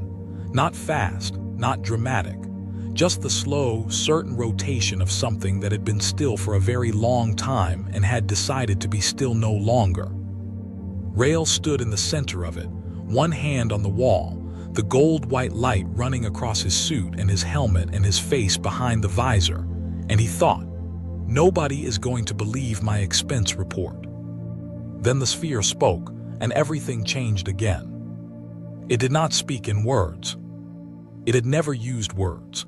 Words were too small, too specific to one species, too dependent on the accident of which throat had evolved which shape. What the ship broadcast was something older and more direct than language. It was memory compressed into signal, 40,000 years of it, packed into a form that passed through every hull and every receiver in range and arrived inside every mind in the Ashvin drift at the same moment, not as sound, not as vision, but as sudden knowing. Every crew member on the Halcarn felt it. Every soldier in their environmental suits felt it. The 2 Mechari pilots in the survey shuttle parked 300 meters off felt it. Dasa, standing inside the ship beside Rael, felt it so strongly she sat down hard on the floor and put her face in her hands and stayed there. Rael felt it most of all. The difference between what he had experienced in the 3 days before and what happened now was the difference between looking at a river through a small window and standing in the current. Everything the sphere had shown him in fragments came together at once. The builders, their world, their science, their way of thinking about things, which was careful and patient, and assumed that almost nothing was fully understood yet. Their medicine, which had solved problems the hegemony's best researchers were still publishing theoretical papers about. Their energy systems, which used no fuel that could be exhausted and produced no waste that needed to go anywhere. Their governance, which was a written framework for how multiple species could share the same space without one slowly wearing the others down over generations of small decisions. All of it sent outward in one broadcast that no hull could block and no comm filter could catch. And then, at the end of all of it, the thing the ship had been built to carry. The warning. The builders had not simply ended. They had encountered something, and the honest word for it was not creature or weapon or force, because it was not quite any of those things. They called it, in the closest approximation that could be pressed into Rael's understanding, the long quiet. It was not aggressive. It did not attack. It moved through the outer arms of galaxies slowly, over centuries, and what it left behind it was not destruction but absence. Stars that burned slightly colder. Populations that became slightly less inventive over generations. Communication between species that became slightly less frequent, then infrequent, then stopped. Not because anything killed them, because a kind of stillness had settled in, the way a cold settles into a house that has not been heated in a long time, until one day the pipes freeze and no one is surprised. The builders had seen it coming for 400 years before it reached them. They had built this ship to carry the record of what they knew and what they had seen, and they had sent it into the dark to wait until it found someone who could receive what it carried and do something with it. The long quiet had been in the outer rim for 3 centuries. The hegemony had a name for it in their deep space observatory records. They had classified it as Unexplained Stellar Drift Anomaly 704, filed it in a database that junior researchers used for training exercises, and moved on to things that were more immediately interesting. Rael sat on the floor of the core chamber and let all of it settle into him. The history, the science, the warning, the weight of being the person who had been in the right place at the right time, not because he was the most qualified or the most powerful, but because he had been the one willing to sit down on a strange floor and eat a ration bar and talk to something that nobody else had given the patience to hear. After a while, he opened his comm. Braille was still on the channel. He had not closed it. Rael could hear, in the quality of the silence, that the commander had received the broadcast too, and was sitting somewhere on the bridge of the Halkarn, not quite knowing what to do with what he now knew. Rael said, "Commander." Braille said, "Yes." "The ship is not a weapon. It is an archive. It has been in the drift for 40,000 years, waiting to deliver what it carries to someone who could use it." A pause. "I received the broadcast." "Then you know about the long quiet." Another pause longer. "The stellar drift anomaly." "Yes, that one." The silence stretched out between them, and in the silence was the slow, difficult sound of a person who has spent a career knowing what things are, and what they mean, having to accept that he did not know something very important, and that a human salvage technician did. Dasa looked up from the floor. Her eyes were wet. She had not cried in 30 years of professional life, and she did not look embarrassed about it. She looked like someone who had just been told that everything she had spent her career studying was a chapter in a much longer book. "What does it want?" Braille said finally. Rael looked at the sphere. He had learned over 3 days to ask it things not in words but in attention, in the direction of thought. He focused on the question. The sphere answered in images. A crew, not a large one, moving through these corridors. Different shapes, different sizes, not all Voakai, not all one species, moving with purpose, comfortable in the space. A heading outward, toward the outer rim, toward the long quiet. Rael said, "It wants to do what it was built for, carry information, find the thing the builders found, understand it." "And you?" "I think it wants me to go with it." Another long silence. Then Braille said something Rael had not expected, something that cost the commander more than anything else said in the entire conversation. "What do you need?" Rael blinked once. He had prepared for arguments, for threats, for more kinetic rounds. He had not prepared for that. He looked at the sphere again. The images came clearly. He said, "Hegemony clearance to move through restricted space. Access to the hegemony's deep space observatory data on the stellar anomaly. No weapons pointed at this hull, and the ship picks its own crew." Braille said, "The Hegemony Council will need to approve the clearances." "The broadcast already reached every receiver within 2,000 kilometers, Rael said. "It will reach council members before you can call them. They will already be asking questions." He could almost hear Braille considering this. "The crew selection," Braille said. "What does that mean exactly, the ship picks?" "It means the ship picks," Rael said. "I do not know who. I know it will not pick by rank or species. If you want to know what it picks by, I would tell you, but I think you already felt it in the broadcast. You know the answer." The comm was quiet. Then Braille said, "I will contact council." Outside the hull, the Halkarn's running lights stayed steady. No more weapons charged. No more boarding attempts. 3 frigates held their positions and did nothing, which was, in the circumstances, exactly the right thing. Inside the core chamber, the sphere spun slow and gold and certain. Dasa stood up from the floor, wiped her face with one hand, and picked up her scanner. Her hands were not quite steady. She ran the scan anyway. "Still impossible readings," she said. "Yes," said Rael. "Still nothing that matches any known compound or energy source." "Yes." She lowered the scanner and looked at him directly. "Are you afraid?" He thought about it, genuinely thought about it, in the way he thought about which tool to use on a difficult join, checking every angle before he committed. "No," he said, "I've been on worse jobs." She looked at him for a long moment. Then she put the scanner away and sat back down, this time close enough that her shoulder was almost touching his. "Then I will stay," she said, "if the ship will have me." The light in the walls shifted. Around Dasa slowly. For the first time since she had boarded, the patterns gathered and moved toward her, the way they had moved toward Rael on his first day. She looked at the wall beside her, at the light pressing gently against her suit's shoulder, and she sat very still and let it happen. That was, Rael thought, the right response. 3 weeks after the broadcast, the Hegemony Council passed 4 emergency resolutions in a single session. The first reclassified humans from Tier 3 labor associates to Tier 2 recognized civilization partners.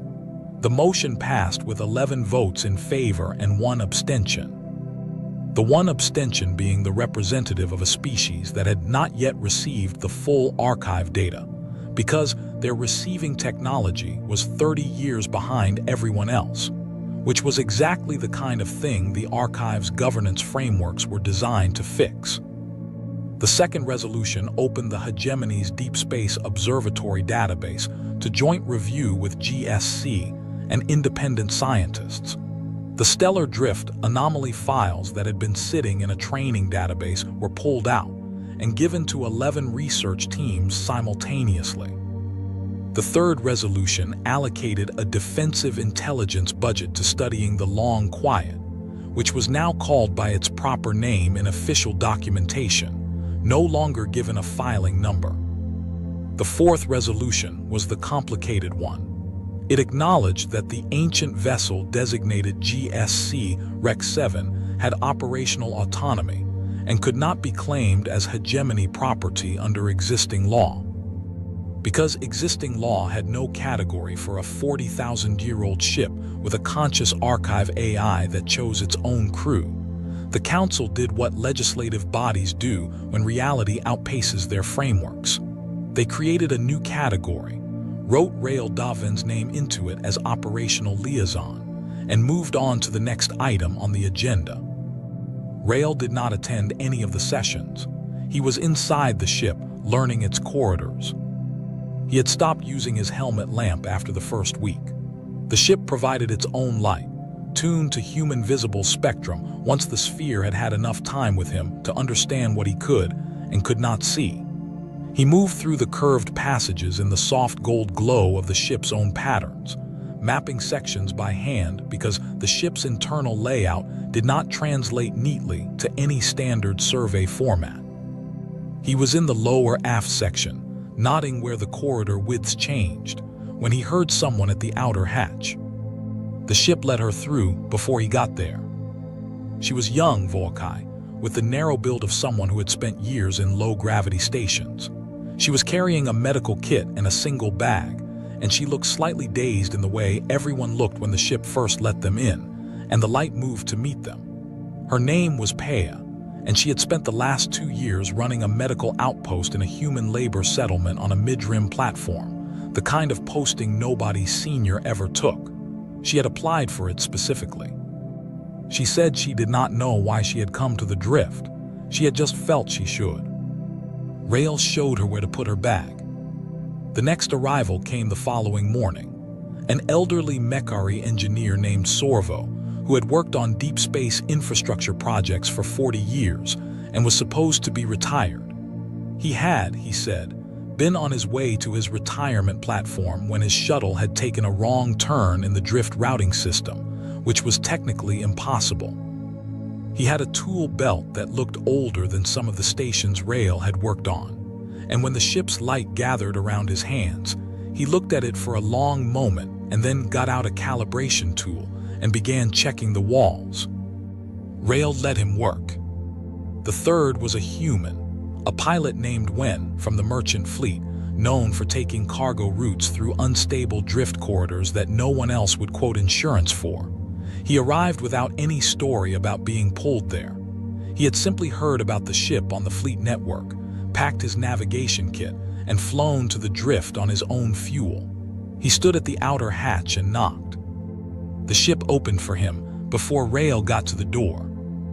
Dasa had been there through all of it, sleeping in shifts, eating from her survey team's supply cache, running her instruments every morning even though they still gave impossible readings. She had filed 3 preliminary papers with the Hegemony Science Directorate in 3 weeks.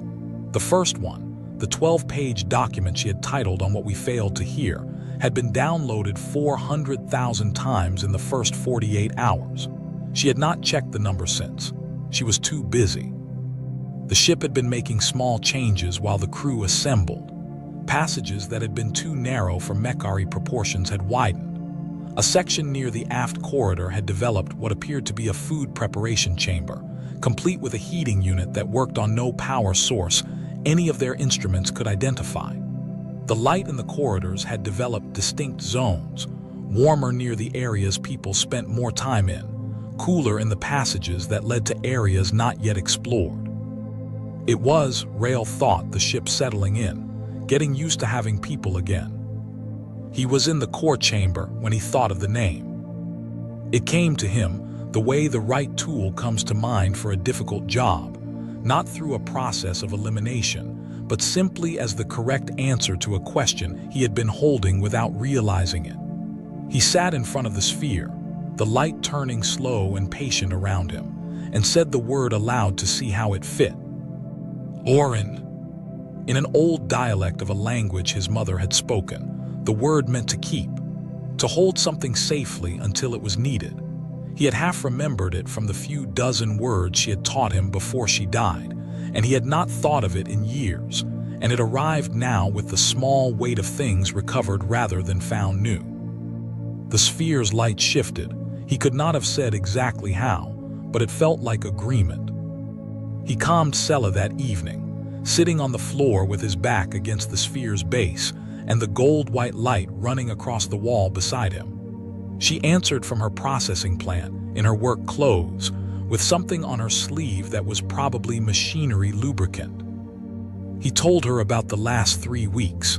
He told her about the broadcast, about the long quiet, about Braille and the hegemony and the new Tier 2 classification that had gone through the council. He told her about Pea and Sorvo and when. He told her the ship had a name now. Sella listened to all of it with the focused silence she used when she was taking something seriously. When he finished, she was quiet for a moment. Then she said, "They gave you the worst job they had, and it turned into something they cannot understand." He said, "It usually does." She told him to come home after. He said he would try.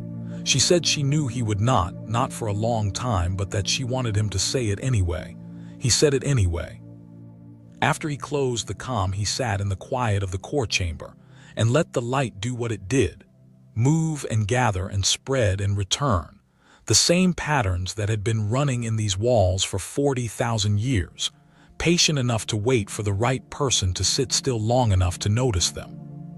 Director Savan never sent a message.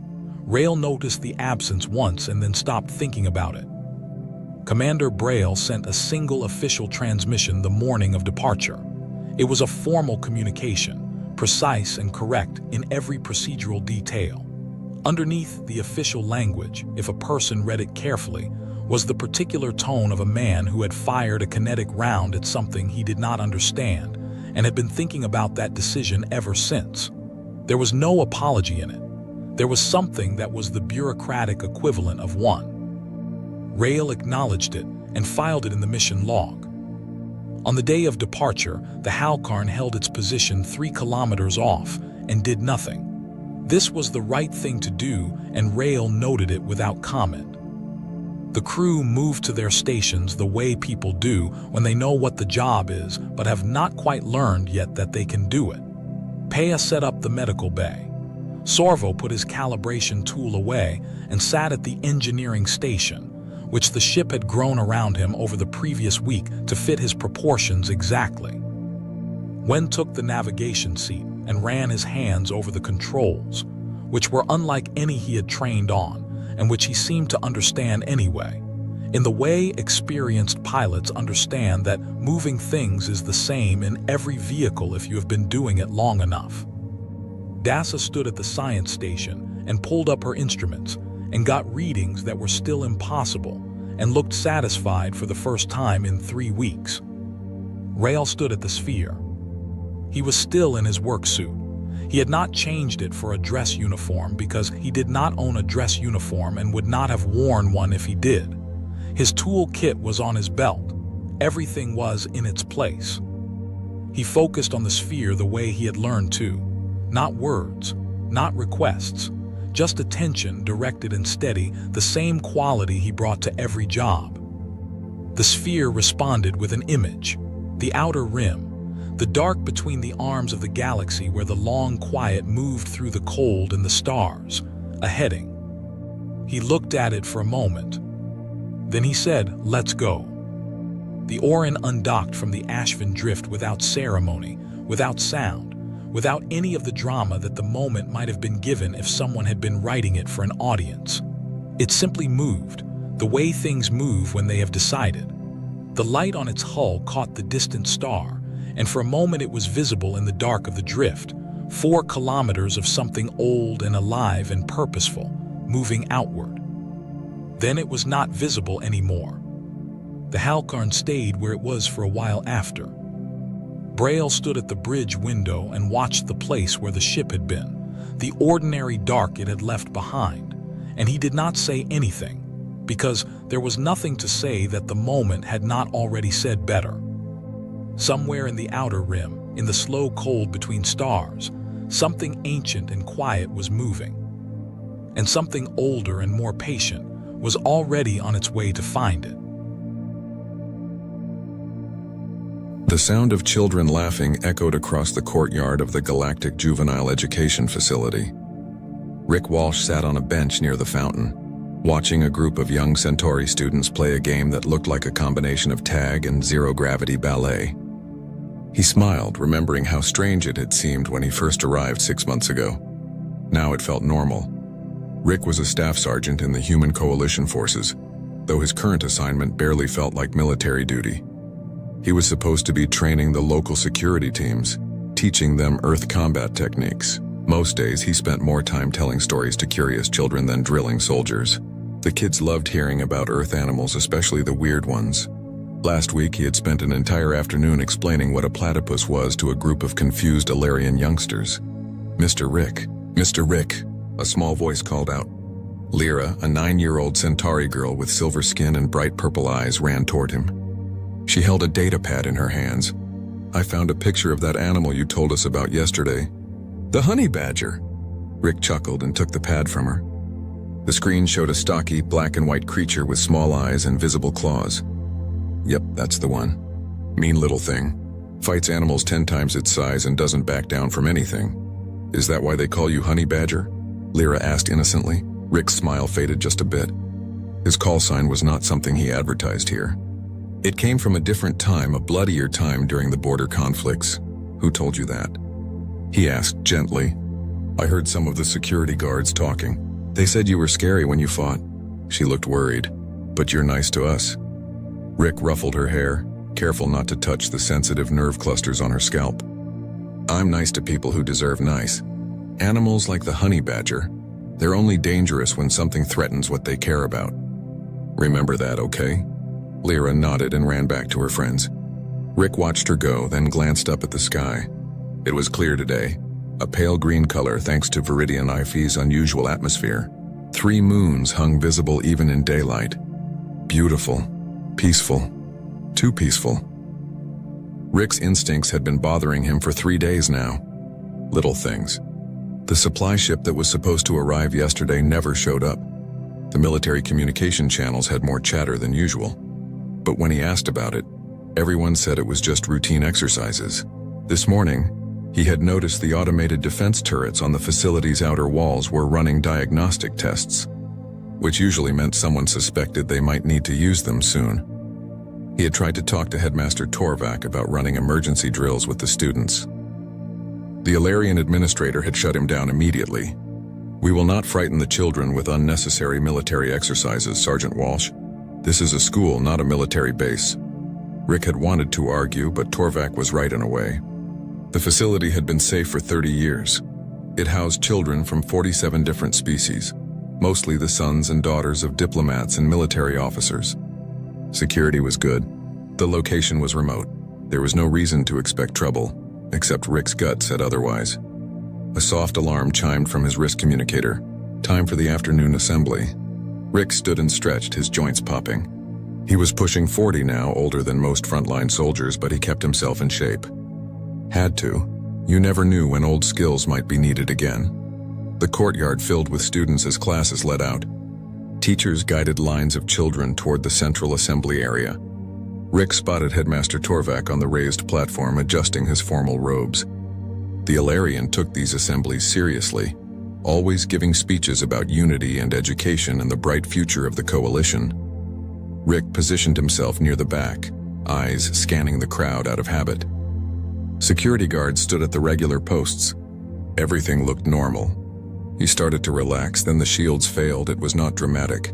No explosion, no alarm. The shimmering blue barrier that covered the facility like an invisible dome simply vanished. Rick saw it happen because he was looking up at exactly the right moment, watching a flock of local birds that had been deflected by the shield suddenly fly straight through where it used to be. Every instinct he had screamed danger. "Get down," Rick roared, already moving. 3 seconds later, the sky split open with fire.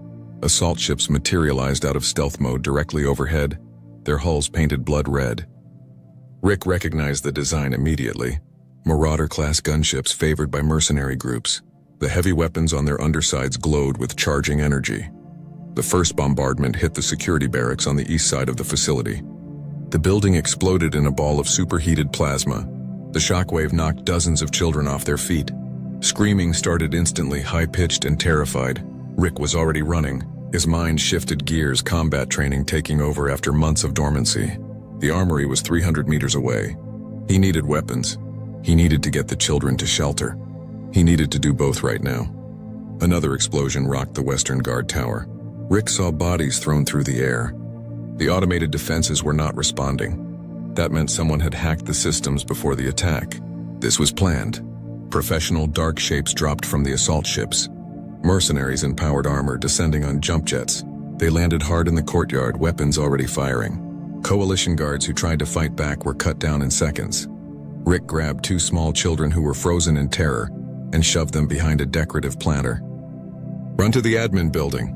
Underground shelter, go now." One of the children, a young Threxian boy, just stared at him with huge eyes. Rick forced himself to soften his voice. "I need you to be brave. Can you do that for me? Run fast and don't look back." The boy nodded and grabbed his friend's hand. They ran. Rick moved through the chaos, pulling children out of the open, directing them toward safety. A plasma bolt seared past his head, close enough that he smelled burning air. He dove behind the fountain as more shots chewed into the stone structure.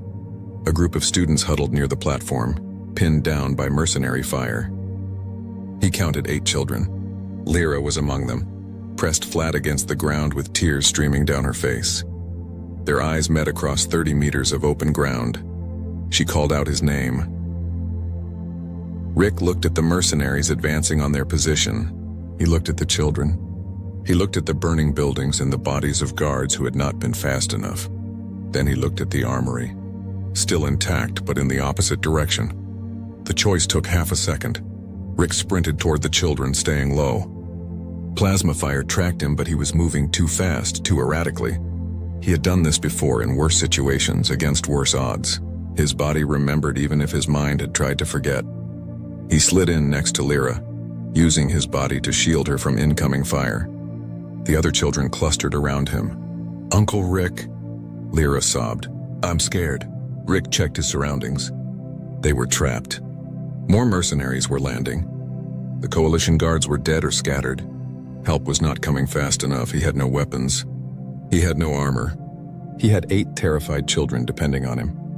Rick looked down at Lyra and smiled. It was not a nice smile. It was the smile of something that had been sleeping and was now very much awake. "Stay down, kids," he said quietly. "Uncle Rick's going to work now. The honey badger was loose, and honey badgers don't care about odds." Rick moved fast through the smoke and chaos. He kept the children behind him as he navigated toward the maintenance corridors. These passages ran beneath the facility like veins, used by repair crews and rarely traveled by students or teachers. Rick had mapped them during his first week here, old habits from his combat days. Always know the terrain, always have an escape route, stay close and stay quiet, he whispered to the 8 children following him. They obeyed without question, their fear making them compliant. Good. Fear could be useful if it kept them careful. They reached a service entrance hidden behind decorative panels. Rick pried it open with his bare hands, the metal groaning but giving way. Inside, the corridor was dark and cramped. He ushered the children through and sealed the door behind them. Emergency lighting strips glowed faintly along the floor, casting green shadows. Rick led them deeper into the facility's guts, moving by memory.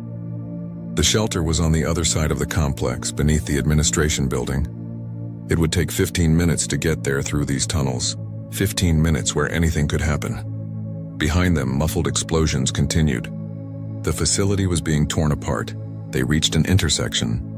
Rick held up his hand, signaling the children to stop. He listened.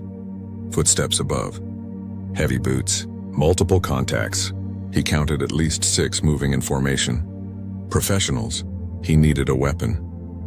Rick gestured for the children to stay put and crept forward alone. The corridor opened into a maintenance bay where ventilation systems connected. Through a ceiling grate, he could see into the hallway above. 4 mercenaries stood there, armored and armed with military-grade plasma rifles. They were executing wounded coalition guards, shooting each one in the head to confirm kills. Rick's jaw tightened. These were not soldiers following rules of engagement. These were killers on a payroll. One mercenary split off from the group, moving down a side passage. Rick waited until the others moved out of sight, then silently climbed the access ladder to the grate. He pushed it up slowly, inch by inch, making no sound. The lone mercenary walked past, oblivious. Rick exploded upward. His hand clamped over the mercenary's mouth while his other arm locked around the neck in a chokehold. The mercenary struggled, trying to bring his weapon around, but Rick was already twisting. There was a muffled crack. The body went limp. Rick lowered the corpse to the ground and stripped it quickly. Plasma rifle, sidearm, combat knife. Armor was too big and would slow him down, but he took the communication earpiece and tactical display visor. The earpiece crackled to life in his ear. Mercenary chatter, Sector 7 clear. No resistance, main courtyard secured. We have the landing pads. Command, this is Team 3. We've got approximately 40 hostages in the auditorium, adults and juveniles. Rick filed away every piece of information. 60 combatants total based on the unit designations he was hearing. Their commander was someone called Cross. Their mission was hostage-taking, not slaughter. They wanted leverage that gave him an advantage. They would be cautious about collateral damage. He would not. Rick returned to the children. They stared at the weapons he now carried with wide eyes. Lyra looked like she might cry again. I'm still the same person, Rick said gently. These are just tools. Tools I know how to use to keep you safe. Understand? They nodded. He led them onward. The maintenance tunnels brought them near the administration building without encountering more mercenaries. Rick could see the reinforced shelter doors ahead, sealed but intact. Good. He activated the emergency override code and the heavy doors hissed open. Inside, he found chaos. 50 or 60 people, students and staff, huddled in the dim emergency lighting. Coalition guards stood at the entrance with weapons drawn until they recognized Rick. Sergeant Walsh, Lieutenant Dow, a Centauri officer with blue skin and sharp features, rushed forward. Thank the stars. We thought everyone in the courtyard was dead. Most are, Rick said flatly. He guided his group of children inside, and they were immediately swarmed by relieved teachers. What's your status? We have maybe 20 combat-capable personnel. 15 guards, 5 armed teachers. The rest are civilians and children. The shields are down, communications are jammed, and we have no contact with reinforcements. How long until help arrives? Dal's face darkened. Best case, 4 hours. The nearest coalition fleet is 3 systems away. Rick nodded. That was about what he expected. The mercenaries have 40 more hostages in the auditorium. They're planning to use them as leverage. We should fortify this position and wait for extraction, Dal said. This shelter was built to withstand orbital bombardment. We can hold. For how long? Rick asked. They control the facility. They can cut life support. vent the atmosphere, or just set demolition charges. This shelter becomes a tomb if we wait. What are you suggesting? Rick checked the plasma rifle's charge. Full. Good. I'm going back out there. Dal grabbed his arm. That's suicide. You're one man against 60 trained mercenaries. 57, Rick corrected. I already killed 3. He pulled his arm free. I'm not asking permission, Lieutenant. I'm informing you of my intentions. When you hear explosions near the auditorium, that's your signal to push out and secure the landing pads. We need to call for help. You'll never reach the auditorium alive. Rick smiled that cold smile again. You don't know much about honey badgers, do you, Lieutenant? Before Dal could respond, Rick was moving toward the shelter exit. A small voice stopped him. Uncle Rick, wait. Pax, the young Threxian boy he had saved earlier, ran up to him. The child held out a small device. I know the facility better than anyone. All the kids do. We know every vent, every hidden passage. We want to help. Rick knelt down to the boy's level. You already helped by being brave and getting to safety. That's enough. But you're going to fight them alone. That's what I do, kid. Pax's eyes filled with tears, but his voice stayed steady. The honey badger fights big things and doesn't care. You told us that. But even honey badgers need help sometimes. Rick felt something twist in his chest. He put a hand on the boy's shoulder. You're right. I do need help. I need you to stay here and protect the others. Keep them calm. Keep them safe. Can you do that for me? Pax nodded, wiping his eyes. I can do that. Good man. Rick stood and walked toward the exit. He paused at the threshold, looking back at the frightened faces watching him. Children who had been laughing and playing just an hour ago. Adults who thought today would be like any other day. Listen to me, Rick said, his voice carrying through the shelter. I know you're scared. I know this seems impossible, but I need you to believe something. I need you to believe that I will get those hostages out. I need you to believe that we will survive this. Because that belief, that hope, is what keeps us human. It's what makes us different. We don't give up. We don't abandon each other. And we sure as hell don't let monsters win. He hefted the plasma rifle. So stay strong. Stay together. And when this is over, we'll all walk out of here. That's a promise. The shelter doors sealed behind him with a solid thunk. Rick was alone in hostile territory, outnumbered and outgunned. He had been in worse situations, not many, but a few. The earpiece crackled with mercenary communications. They were consolidating positions, tightening control. They thought they had won. They thought it was over. Rick started moving through the facility like a ghost, silent, deadly, hunting time, to show them what happened when you made a human. Angry. Time to show them what a honey badger could do when you threatened its family. The children were his family now. All of them. Every single child in this facility, and Rick Walsh protected family no matter the cost. Rick moved through the facility like death wearing skin. He knew every corner of this place now, every blind spot and choke point. The mercenaries were good, but they were fighting on his ground. He found Team 5 in the eastern dormitory, 4 soldiers searching rooms for hiding children. Rick watched them from a ventilation shaft above. They moved with discipline, covering each other, checking corners. Professional work, too bad for them. Rick waited until they split into pairs, 2 entering rooms on opposite sides of the hall. Then he dropped through a ceiling panel behind the rear pair. The combat knife entered the first mercenary's neck before the man could turn. Rick caught the falling body, used it as a shield as the second mercenary spun around. The plasma bolt meant for Rick's head hit his dead comrade instead. Rick threw the corpse forward, closing distance. The mercenary backpedaled, trying to bring his rifle up. Too slow. Rick was inside his guard, striking with precise brutality. Elbow to throat. Knee to groin. Knife to chest cavity. The mercenary dropped without making a sound loud enough to alert his teammates. The other 2 emerged from their rooms and Rick was already moving. He fired the plasma rifle he had taken. Double tap center mass on the first target. The mercenary's shields flared and died. The body hit the floor. Rick rolled sideways as return fire chewed into the wall where he had been standing. He came up behind a support pillar and tossed his knife around the corner. It was a bad throw, not meant to kill, just to distract. The last mercenary tracked the movement, firing at the blade. Rick swung out and put 2 rounds through the man's helmet. 4 down. Rick salvaged ammunition and a better rifle, then melted back into the facility's hidden spaces. The mercenary communication channel erupted with status checks for Team 5.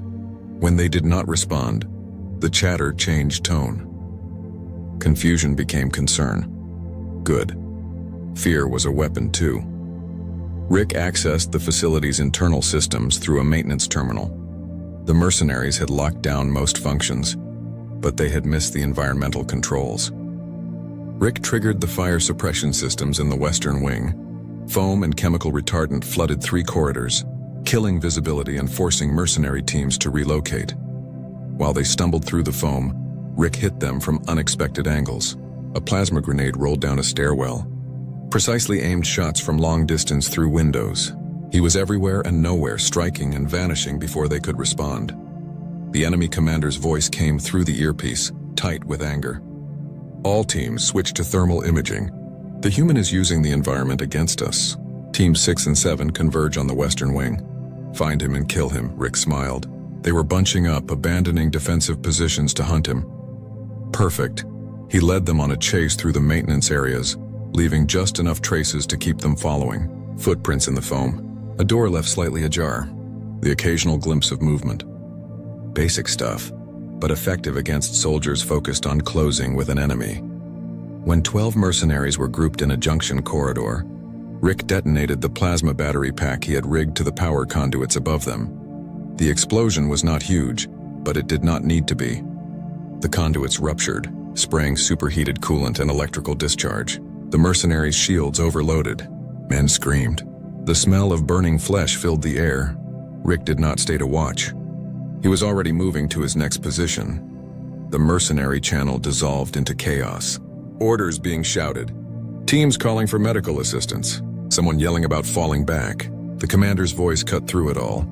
All units consolidate at rally points. Stop chasing him. He's baiting us into traps. Defensive positions now. Rick had bought time, but he had not freed the hostages.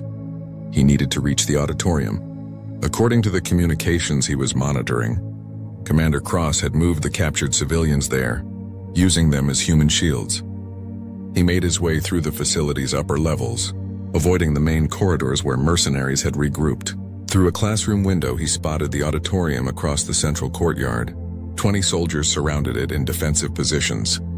Getting in would be nearly impossible. He needed a new approach. Rick found what he was looking for in the theater's technical booth. The facility's old communication array, shut down by the jamming but still physically intact.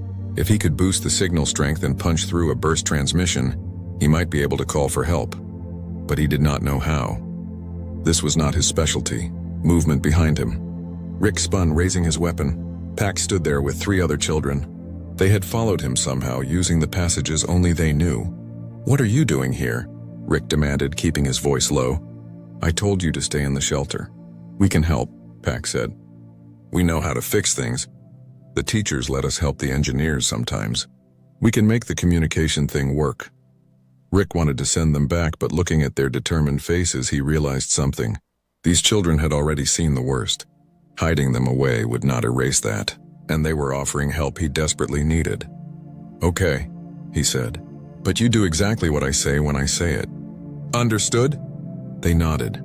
While Rick kept watch, the children worked on the array with surprising skill. Pax explained what they were doing in simple terms, rerouting power and adjusting frequencies. Within 10 minutes, they had a working transmitter. "It will only work for a few seconds before the jamming blocks it again," Pax said. "What do we send?" Rick took the transmitter. He thought about complicated distress codes and tactical briefings. Then he thought about what would actually get a response from people who knew him. He set the message to repeat on emergency frequencies and hit transmit. "Academy under attack. Honey Badger needs help. Coordinates follow." The transmission burst out into space, a single shout into the dark. Then the jamming crashed back down and the array went dead. "Did it work?" one of the children asked. "We'll find out," Rick said. "Now we get you back to the shelter." He led them back through the safe routes, moving slowly and carefully. They encountered no resistance. When they reached the shelter, Lieutenant Dal was organizing a defense with the guards. "Sergeant, we heard explosions." "What's the situation?" "I've reduced their numbers and disrupted their control," Rick reported. "But they still have 40 hostages in the auditorium. That's our next objective. That's suicide. They have that position locked down. Then I'll have to get creative. Rick checked his weapons. He was running low on ammunition. I need explosives, whatever you have. Dal hesitated, then nodded to one of his guards. The man brought out a small case of breaching charges used for emergency door removal. Rick took them and started rigging a harness. The children watched him work. Uncle Rick, Lyra said quietly, are you going to die?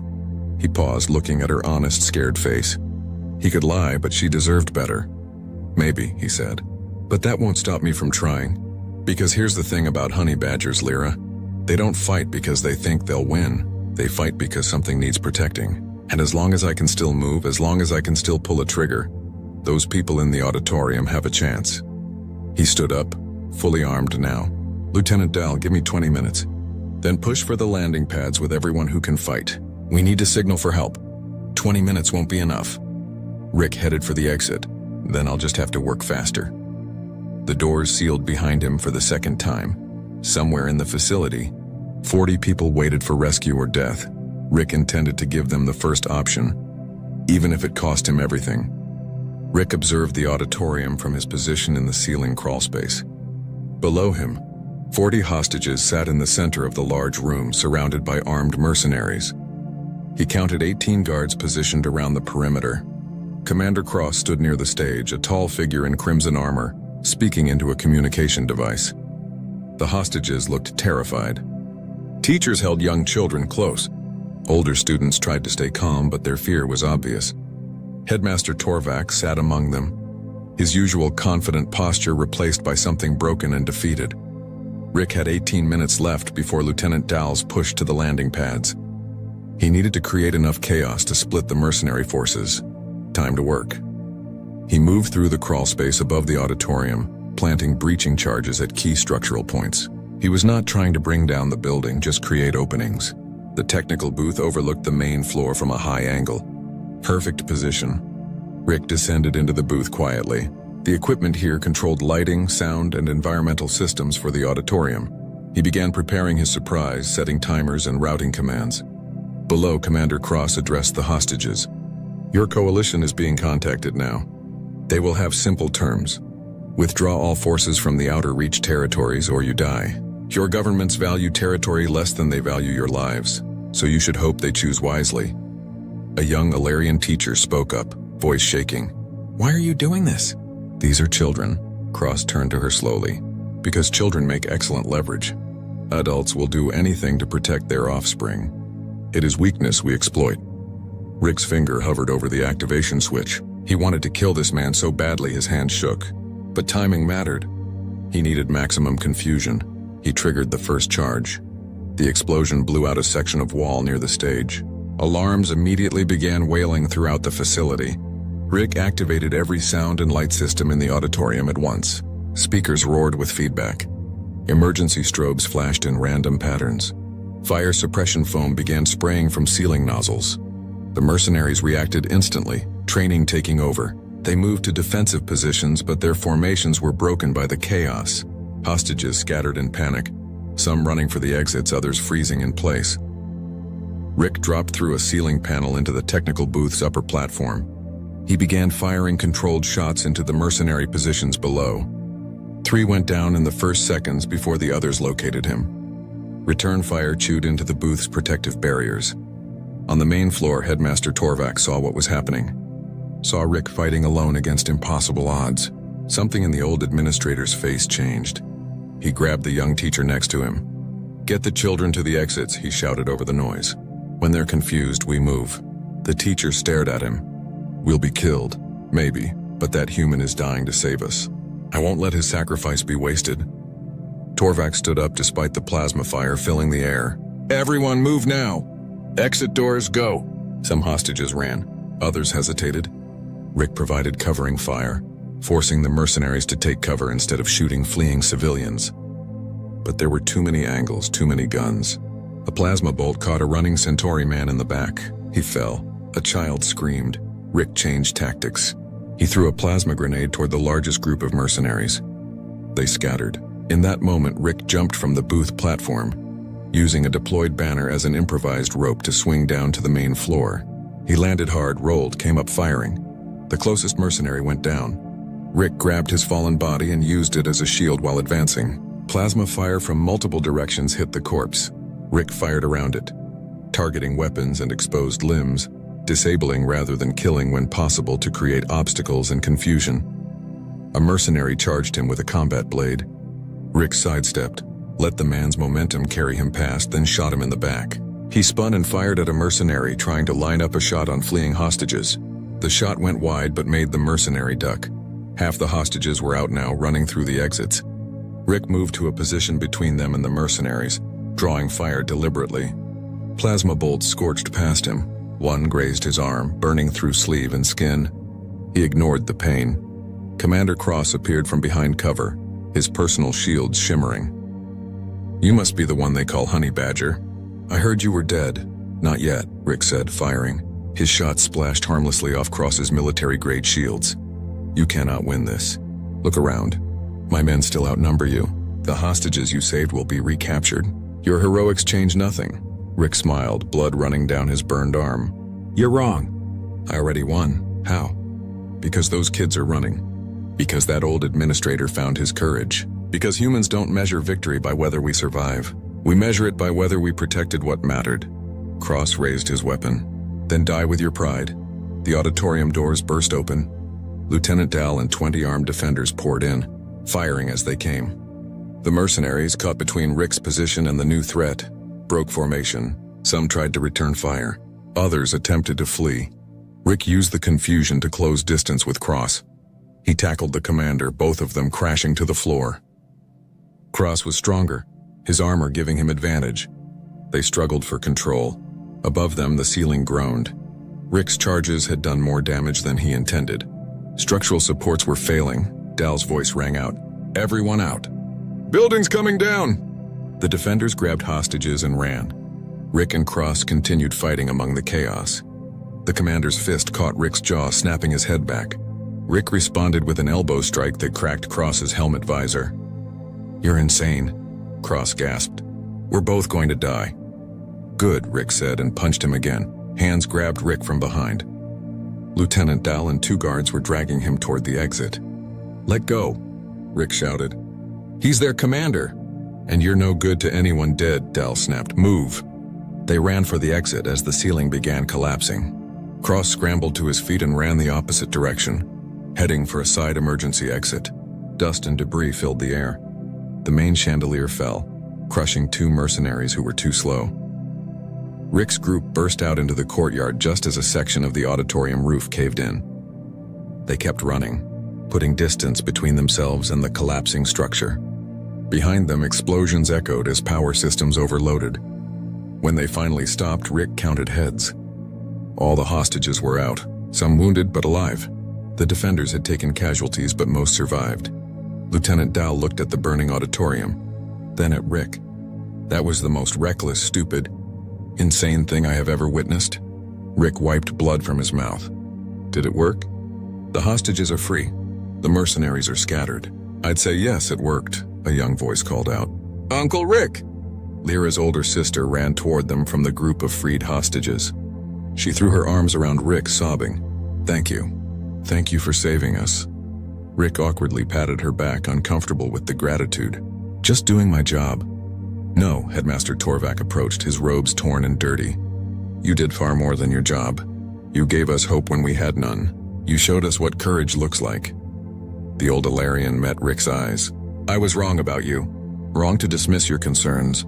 Wrong to think peace meant we could forget how to fight. You tried to prepare us and I refused to listen." Rick shook his head. "Doesn't matter now. We're not done yet. Cross is still out there with at least 20 mercenaries. We need to secure the landing pads and call for real help." As if summoned by his words, a low rumble filled the air. Everyone looked up. The sky split open with light. Coalition fighters screamed through the atmosphere, weapons hot and targeting systems locked. Behind them, the massive shape of a battle cruiser dropped out of faster-than-light travel, its hull bearing the name Vigilant. Rick's emergency transmission had gotten through. Help had arrived. The Coalition fighters hit the mercenary ships like hammers of light. Plasma cannons tore into the Marauder-class vessels still hovering above the facility. One exploded immediately, its reactor breaching in a brilliant flash. The other two tried to run, activating their stealth systems and boosting for orbit. They did not make it. Missiles from the Vigilant tracked them through every evasion attempt. The second ship died in a cascade of secondary explosions. The third managed to return fire, its desperate shots splashing against the battlecruiser's shields, before a fighter wing surrounded it and pounded it into debris. The sky cleared of threats in under 3 minutes. On the ground, the remaining mercenaries saw their escape routes vanish. Some threw down their weapons immediately. Others, either braver or more foolish, tried to fight. Coalition Marines dropped from assault shuttles, heavily armed and ready for combat. The brief firefights that erupted were one-sided. Rick watched it happen from the courtyard, leaning against a broken fountain. His body was starting to register all the damage he had taken. Burns, cuts, bruises, probably some cracked ribs. His right arm was barely functional. But he stayed on his feet because sitting down felt too much like giving up. Lieutenant Dahl coordinated with the arriving Marines, directing them to pockets of remaining resistance. The freed hostages were being evacuated to the shuttles for medical treatment. Children cried, some in relief, others still terrified. Teachers did their best to comfort them. A shuttle landed near Rick's position. The ramp dropped and a familiar figure strode out. Commander Yates, human, 50s, with gray hair and a face that looked like it had been carved from old leather. He wore full combat armor and carried himself like someone who had been fighting wars since before Rick was born. Because he had. "Rick Walsh," Yates said, looking him over. "You look like hell." "Feel worse," Rick admitted. "Good to see you, Commander. Got your message. Honey Badger needs help. That's a first. You've never asked for help before." Yates glanced around at the destroyed facility, the bodies, the frightened children being led to safety. "Looks like you did pretty well on your own, though." "Had help. The lieutenant here and his people. The kids too. Brave little things." Yates nodded slowly. "How many mercenaries?" "Started with 60. I dropped maybe 15. The rest scattered or surrendered when you showed up." 15, Yates let that sink in. "You killed 15 trained mercenaries while protecting hostages and coordinating a defense. With no backup and no plan." Rick shrugged, then winced as the movement pulled something painful in his shoulder. "Had a plan. It was just a bad plan. But bad plans are better than no plans." A medic approached, but Rick waved him off. "I'm fine. Check the kids first." "Sir, you're bleeding." "I said I'm fine." Yates dismissed the medic with a gesture. When they were alone, the older man's expression softened slightly. "You know you could have died here, right? Against those odds, you should have died." "Yeah, I know. So why? Why not get yourself to safety and wait for us?" Rick looked across the courtyard to where Lyra sat with her sister, both of them wrapped in emergency blankets. The little girl saw him looking and waved. He waved back with his good arm. "Because she called my name," Rick said quietly. "Because I couldn't leave them. Because someone had to stand between these kids and the monsters. And I was here, so it had to be me." Yates followed his gaze. "The human condition. We can't help ourselves. We see someone in trouble and we have to help even when it's stupid." "Especially when it's stupid," Rick agreed. A commotion drew their attention. Marines were escorting a group of captured mercenaries through the courtyard. Among them, limping and covered in dust, was Commander Cross. His expensive armor was dented and his helmet was missing. He saw Rick and stopped walking, staring. "You," Cross said. "You should be dead." "The building collapsed. I got out. But how? How did one man do all this?" Cross looked genuinely confused. "We outnumbered you, outgunned you, had every advantage. How did we lose?" Rick pushed himself off the fountain, standing straight despite the pain. "Because you thought this was a military operation. Calculated risks and acceptable losses. But for me, this was personal. Every child in this facility became my responsibility the moment you attacked. And humans don't do well with math when someone threatens our kids. We don't care about odds. We care about protecting what matters." Cross shook his head. "Your species is insane." "Probably," Rick agreed. "But we're your insane species. We're the ones who show up when everyone else says it's impossible. We're the ones who stand and fight when logic says to run. And we're the ones who will tear through an army to save a single child. Remember that. Make sure whoever hired you remembers it too." The Marines led Cross away. Yates chuckled. "Making speeches now? You really did hit your head." "Maybe." Rick finally allowed himself to sit down on the fountain's edge. "How bad is it? The casualties?" Yates's expression grew serious. 47 coalition personnel dead. 12 students. 19 injured critically. It's bad, Rick, but it would have been worse. If you hadn't acted, if you hadn't bought time, we would have arrived to find hundreds dead and the survivors held hostage. Rick closed his eyes. 12 students. 12 children who had been laughing and playing just hours ago. He could see their faces in his mind, knew their names, felt their weight settle on his shoulders alongside all the other ghosts he carried. Hey. Yates's hand gripped his shoulder. You saved hundreds more. That matters. Doesn't feel like it. It never does. But those kids over there, they're alive because of you. Their families get to hold them again. That has to count for something. Rick opened his eyes and looked around the courtyard again. Saw the survivors. Saw the relief and grief mixing on their faces. Saw Pax and his friends being reunited with their parents who had just arrived on the shuttles. Saw Lyra running toward him, breaking free from her sister. She crashed into him and hugged him tight, careful of his injuries.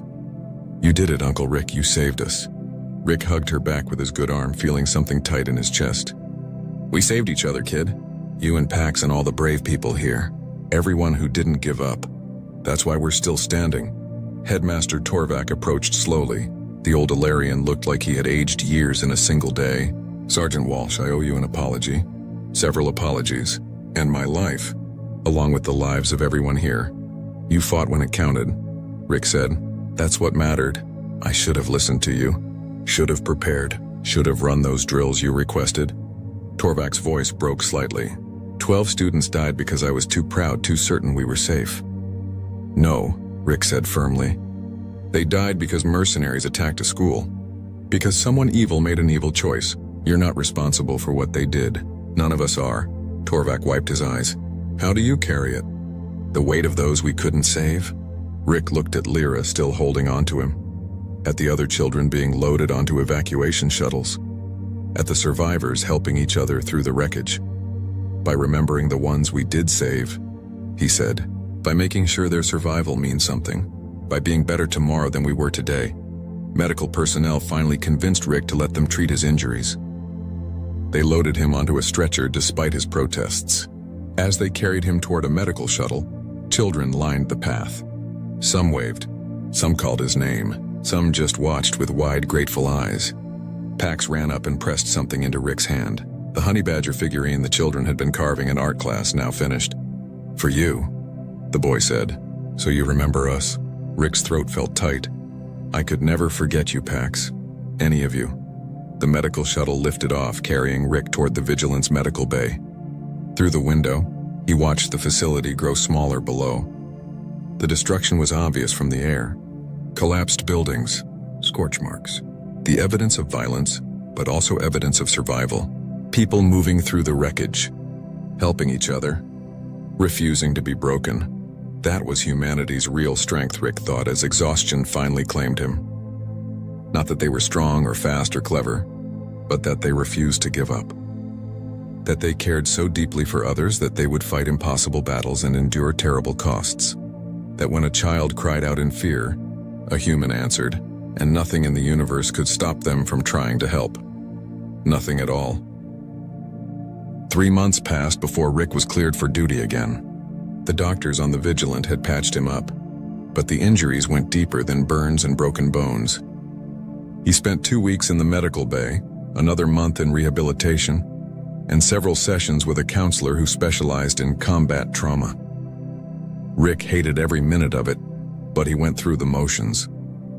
The counselor was a patient Ilarian woman named Vera, who let him sit in silence for most of their sessions. Eventually he started talking about the children who died, about the ones who survived, about the weight of choosing who to save first when everyone needed saving. You did everything possible, Vera said during their last session. You know that, right? Knowing it and feeling it are different things, Rick replied. They are. But feeling guilty for not being able to save everyone just means you care. And the galaxy needs people who care, Sergeant Walsh. Especially now. Rick was stationed on Frontier Base 7 when he received the message. It was a video file, marked as coming from the Galactic Juvenile Education Facility. He almost deleted it, not ready to face those memories. But something made him open it. The screen showed the facility's courtyard, rebuilt and clean. Students walked between classes. Teachers supervised. Everything looked normal again, peaceful. Then the camera panned to show a memorial garden that had not existed before. Stone pathways wound between flowering plants from dozens of worlds. At the center stood a statue carved from white marble. It showed a human figure, battle-worn and determined, with children of various species gathered around him in protective embrace. The plaque at its base read, "The Honey Badger. When Earth sends its best, they send their heart, in memory of those lost, in honor of those who stood." The video continued. Headmaster Torvak appeared on screen, looking older but steadier than Rick remembered. "Sergeant Walsh, if you're watching this, I wanted you to see what we built. The memorial honors everyone who fell defending this facility. But the statue is you specifically because you embodied something we needed to remember. That courage is not about being unafraid. It is about acting despite fear. That strength is not about overpowering others. It is about protecting those who cannot protect themselves." The camera shifted to show Lyra, now several months older and smiling. "Hi, Uncle Rick, I hope you're doing okay. We miss you. I wanted to tell you something. After everything happened, I was really scared. Scared to go back to class. Scared to be alone. But then I remembered what you said about honey badgers. They don't care about being scared. They just do what needs doing. So I tried to be brave like you, and it got easier. Thank you for teaching us that." More children appeared in the video, each sharing a brief message. Pax talked about how he wanted to join the coalition forces when he grew up, to help protect others like Rick had protected them. Others shared artwork they had made, stories they had written, ways they had found courage in dark moments by remembering the human who had fought for them. The video ended with Commander Yates appearing on screen. "Rick, stop being stubborn and check your messages. You've received commendations from 7 different governments. The coalition is offering you any posting you want. The facility wants you to come back as head of security with triple your old pay, and about 100 families want to thank you personally. You're famous now. Deal with it." Rick sat in his small quarters on the base, staring at the blank screen. Famous. He did not want to be famous. He wanted to be left alone to do his job. His communicator chimed. "Incoming call." He almost ignored it, but the caller ID made him pause. "Lieutenant Dal." Rick answered. Dal's blue face appeared, looking pleased. "Sergeant Walsh, good to see you up and around. Lieutenant, what can I do for you?" "Actually, I'm calling with an offer. The facility is reopening next month. They want a complete security overhaul. New protocols, new training, new everything. They asked me to head the project. I accepted on one condition, that you join my team." Rick hesitated. "I don't know if I can go back there." "I understand. But consider this. Those children remember you. They need to see that heroes don't just disappear after the battle. They keep going, keep working, keep caring. Your presence there would mean more than any security system we could install. I'm not a hero, Dal. I'm just a soldier who got lucky." "You're wrong. You're exactly what a hero looks like. Imperfect, stubborn, willing to sacrifice everything for others. That's the definition." Dal leaned closer to the camera. "The children need to see that you survived. That doing the right thing doesn't always mean dying for it. Sometimes it means living with it and choosing to keep helping people." Rick thought about the statue in the memorial garden, about Lyra's message, about all the children who were finding courage by remembering what one determined human had done. "I'll think about it," Rick said finally. "That's all I ask. Take your time. The offer stands whenever you're ready." The call ended. Rick sat alone with his thoughts. Outside his window, Frontier Base 7 bustled with activity. Ships coming and going, soldiers training, people living their lives unaware that somewhere out there, a single act of desperate courage had become a story told across worlds. Rick opened his footlocker and pulled out the honey badger figurine Pax had given him. The carving was rough, childish, but made with care. He set it on his desk where he could see it. Maybe Dal was right. Maybe going back was the right choice. Not to be celebrated or honored, but to show those children that you could face horror and come out the other side. That scars heal. That life continues. That protecting others is a responsibility that does not end when the battle does. His communicator chimed again. This time it was a text message from an unknown number. Rick opened it. "Uncle Rick, this is Pax. Lieutenant Dal gave me your contact info. I hope that's okay. I wanted you to know something. I'm starting a club at the facility. It's called the Honey Badger Corps. We help younger students when they're scared. We stand up to bullies.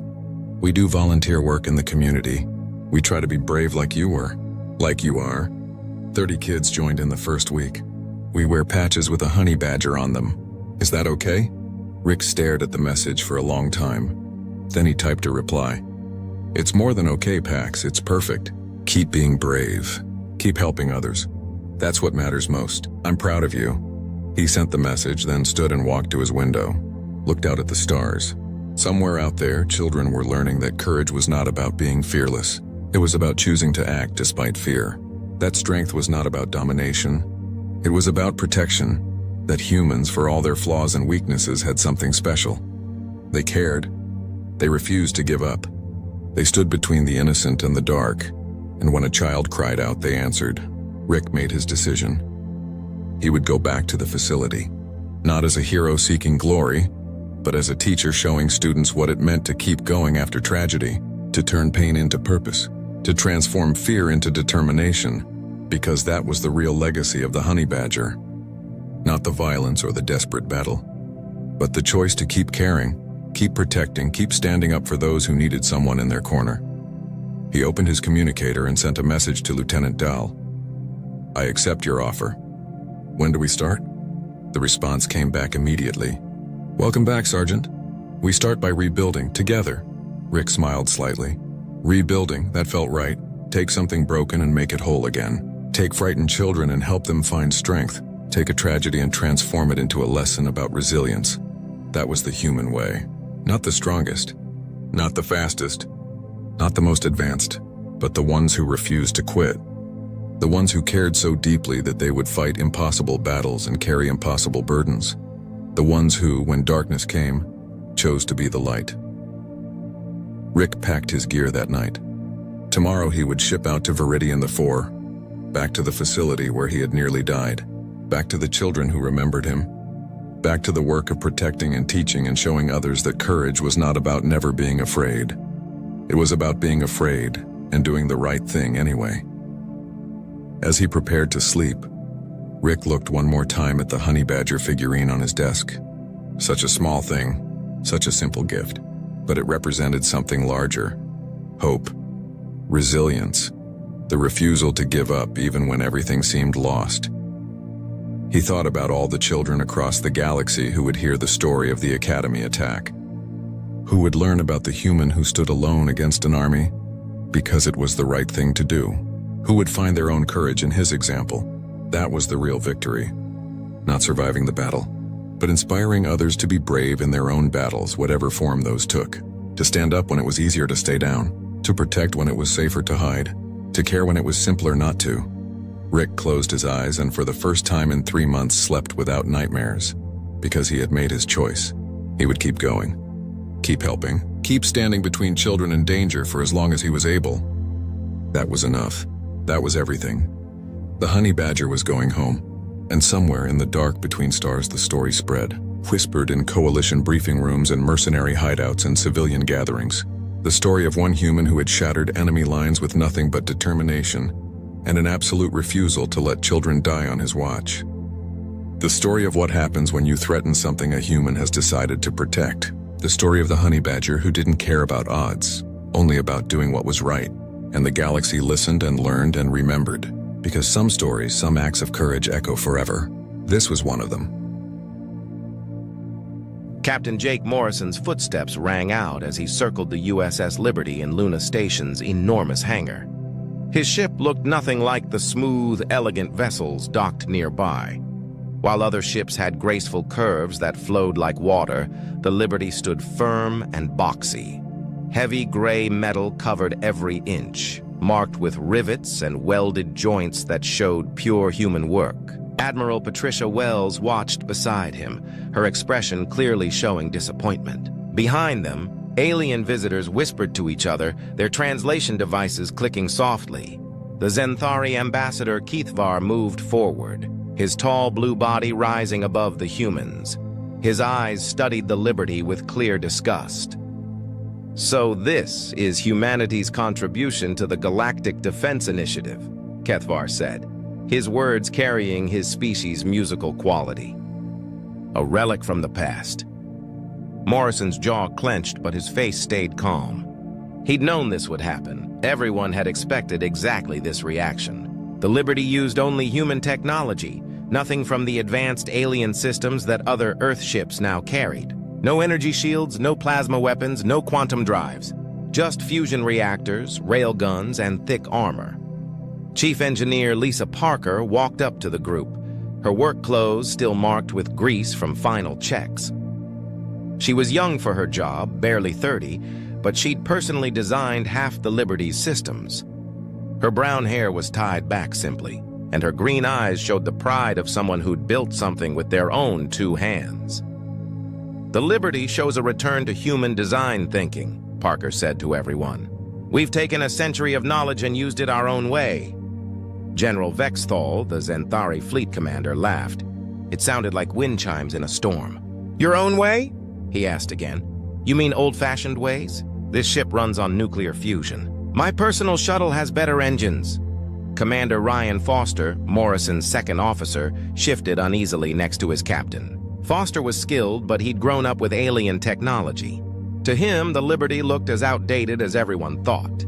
His sandy hair was styled perfectly, and his uniform was spotless, showing everything about modern military standards. Sir, Foster whispered to Morrison, maybe we should talk about the combat benefits? Morrison shook his head slightly. No point explaining to people who'd already decided. The Liberty was his ship, his duty, and his faith in human skill. He'd spent 2 years fighting to get this project approved, arguing with admirals and politicians who wanted humanity to fully adopt alien technology into their fleet.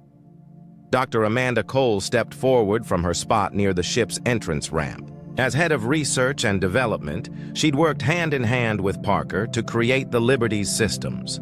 Her red hair caught the hangar lights, and her blue eyes held the focus of someone who'd spent endless hours perfecting every small detail.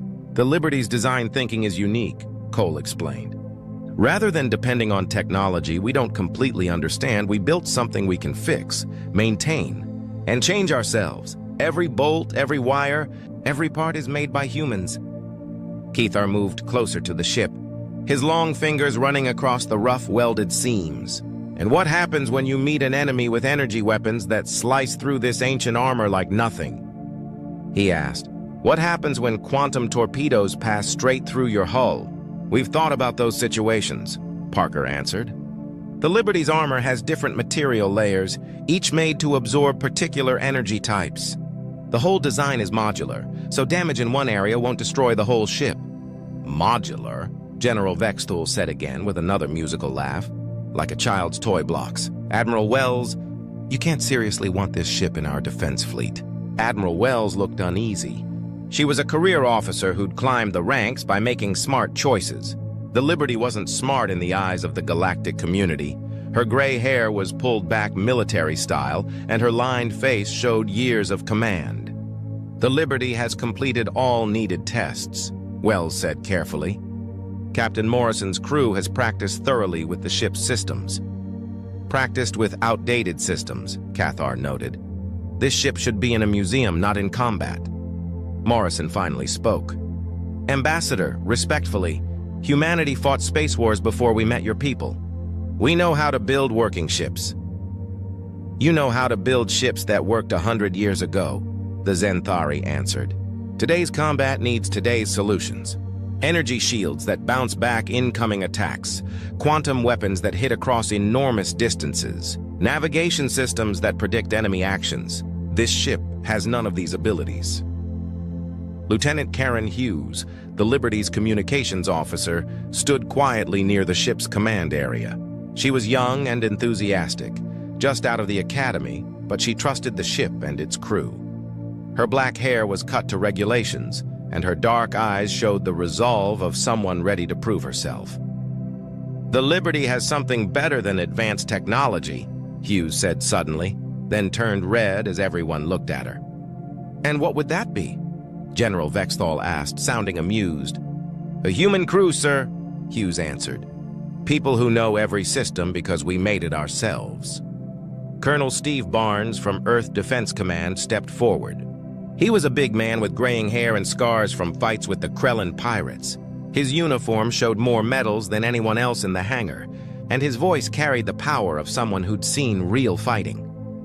"The Liberty Project has used up resources that could have built 3 modern frigates," Barnes said. "Frigates with tested alien technology that we know performs in battle." Morrison felt everyone's expectations weighing on him. The Liberty meant years of effort, years of debating with officials and politicians. He trusted human engineering, the straightforward answers that had taken humanity from their home world to the stars. "The ship is ready for duty," Morrison said firmly. "My crew is trained and ready for any task you give us." Kavar waved his 4-fingered hand dismissively. "Fine, Captain, but don't expect to join any real military actions. Perhaps you can watch over the outer mining colonies where the biggest danger is broken equipment." The alien group moved on, continuing their inspection of the more standard ships in the hangar. Admiral Wells followed them, leaving Morrison alone with his crew. Nobody spoke for several minutes. "They don't see what we've created here," Parker said quietly. Morrison nodded, looking up at his ship. The Liberty might not look impressive, but it was tough, dependable, and completely human. Every choice in building it had been made by human minds using human thinking and human knowledge. "They'll see soon enough," Morrison answered. "When the moment comes, they'll understand." 3 months had gone by since the Liberty's inspection, when the emergency warning rang through every human station and ship across the solar system. Captain Morrison was in his quarters checking supply reports when the red light started flashing. The sharp battle alarm sound cut through Luna Station's quiet like a blade. Commander Foster rushed through Morrison's door without knocking, his face white and his hand trembling. Behind him came Chief Parker, her usual calm look replaced with something Morrison had never seen before. True fear. "Captain, you need to look at this," Foster said, his voice strained. "Long-range sensors have found something huge coming from beyond Pluto's orbit." Morrison followed his officers to the station's command center, where dozens of technicians worked frantically at their posts. Admiral Wells stood in the middle of everything, her face serious as she watched the main display screen. The image showed a cloud of red dots moving steadily toward the inner solar system. "How many ships?" Morrison asked, though he feared the answer. "First count shows over 10,000 ships," answered Lieutenant Commander Sarah Blake, the station sensor officer. Her blonde hair was pulled back tightly, and her blue eyes reflected her instrument's glow. "Each one is about the size of a battle cruiser." The numbers hit Morrison like a punch. The whole human fleet had fewer than 3,000 ships, and that included cargo ships and mining vessels. Even with their alien partners, the combined defense force would be outnumbered more than 3 to 1. Dr. Cole rushed into the command center, holding a data pad full of readings. Her red hair was messy and her lab coat looked hastily thrown on. She'd clearly been working through the night again. "Admiral, we're getting very odd readings from the approaching fleet," Cole said. "Their energy patterns don't match anything in our records. The ships seem to phase in and out of normal sensor range." "Phasing," Wells repeated, "like the old Earth theories about traveling through dimensions." "More than theories, it seems," Cole answered. "These ships appear to exist partly outside normal space. That explains why our long-range weapon guidance can't lock onto them properly." General Vexthal arrived with a full group of Zenthari officers, their tall blue forms moving with their species' flowing grace. The general's eyes were wide with something Morrison had never seen in a Zenthari before. True panic. "Admiral Wells," Vexthal said, his musical voice tight. "We've identified the approaching fleet. They're Void Hunters, an old race that's been sleeping for over 5,000 years." "Void Hunters," Wells repeated. "I've never heard of them." "Few have," answered Ambassador Keith Varr, who had just entered the command center. "They're mentioned only in the oldest records of the oldest races. They eat entire star systems, leaving nothing but empty void behind." Morrison felt ice run through his veins. The thought of a race that could destroy whole solar systems was beyond anything humanity had ever faced. Even the worst battles with hostile aliens had been limited to single planets or small fleets. Colonel Barnes pushed through the crowd of officers, his scarred face showing the pressure of emergency planning. His uniform was wrinkled and his gray hair uncombed, suggesting he'd been pulled from sleep by the alert. "We're gathering every ship we have," Barnes announced. "The combined human and allied fleet will meet them at the solar system's edge. We can't let them reach Earth or the colonies." "What about the Liberty?" Morrison asked. The room went silent. Every eye turned to Admiral Wells, who looked uncomfortable under everyone's stare. Her lined face showed the burden of command as she thought about her choices. "The Liberty will stay docked," Wells said finally. "We need our most advanced ships for this battle." "Admiral, respectfully, the Liberty is ready for combat," Morrison protested. "My crew has trained hard." "Captain Morrison," General Vexthal interrupted, "this isn't the time for human pride. The Void Hunters have technology beyond your grasp. Your primitive ship would be gone within minutes." Commander Helen Price from Intelligence stepped forward, her dark hair perfectly styled despite the early hour. Her brown eyes held information she clearly didn't want to share. "General Vexthal is right," Price said. "Our first analysis shows that Void Hunter ships can phase completely out of normal space. Energy weapons go right through them when they're in that state." "Then how do we fight them?" Parker asked. "We're working on that," Dr. Cole answered. "Their phasing ability seems to have limits. They can't keep it going forever, and they must return to normal space to attack." "The plan is straightforward," General Vexthal announced. "We hit them with everything we have during the short moments when they appear to attack. Focused plasma fire from our entire fleet should overwhelm their defenses." Morrison watched the tactical display as friendly ships moved into position throughout the solar system. Sleek Zenthari cruisers with their flowing lines and energy weapons. Human destroyers covered with alien-designed plasma cannons. Transport ships moving civilian populations from the outer colonies. Lieutenant Hughes approached Morrison quietly, her young face showing determination mixed with fear. She'd been watching communications from across the fleet, and the reports weren't good. "Captain," Hughes whispered, "the evacuation ships report that several outer mining stations have gone completely quiet. No distress signals, no emergency beacons, nothing." Morrison nodded grimly. The Void Hunters were already starting their work, eating everything in their path as they moved toward the center of human space. Whatever they did to planets and stations left nothing behind that could send a signal. "Admiral," Morrison said, speaking louder, "I request permission to take the Liberty into battle." Wells turned to face him, her expression showing both sympathy and frustration. Behind her, the alien officers watched with barely hidden amusement. "Captain, I understand your wish to help," Wells said carefully, "but the Liberty's systems aren't made for this type of combat. Your kinetic weapons would be worthless against an enemy that can phase out of reality." "We don't know that for sure," Morrison argued. "The Liberty's weapons are different from anything else in the fleet. Maybe that difference is important." Cathar stepped forward, his tall form towering over Morrison. "Captain, your ship is built like a fortress from ancient times. These enemies fight with technologies that make fortresses meaningless." "The decision is final," Admiral Wells said firmly. "The Liberty stays in dock. Captain Morrison, you and your crew will coordinate supply and repair work from Luna Station." Morrison felt the bitter taste of defeat. His ship, his crew, his faith in human engineering, all dismissed as worthless against an alien threat.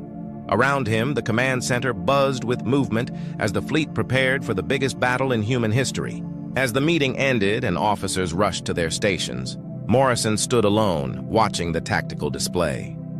The red dots of the Void Hunter fleet continued their steady approach, while the blue dots of the human and allied forces moved to stop them.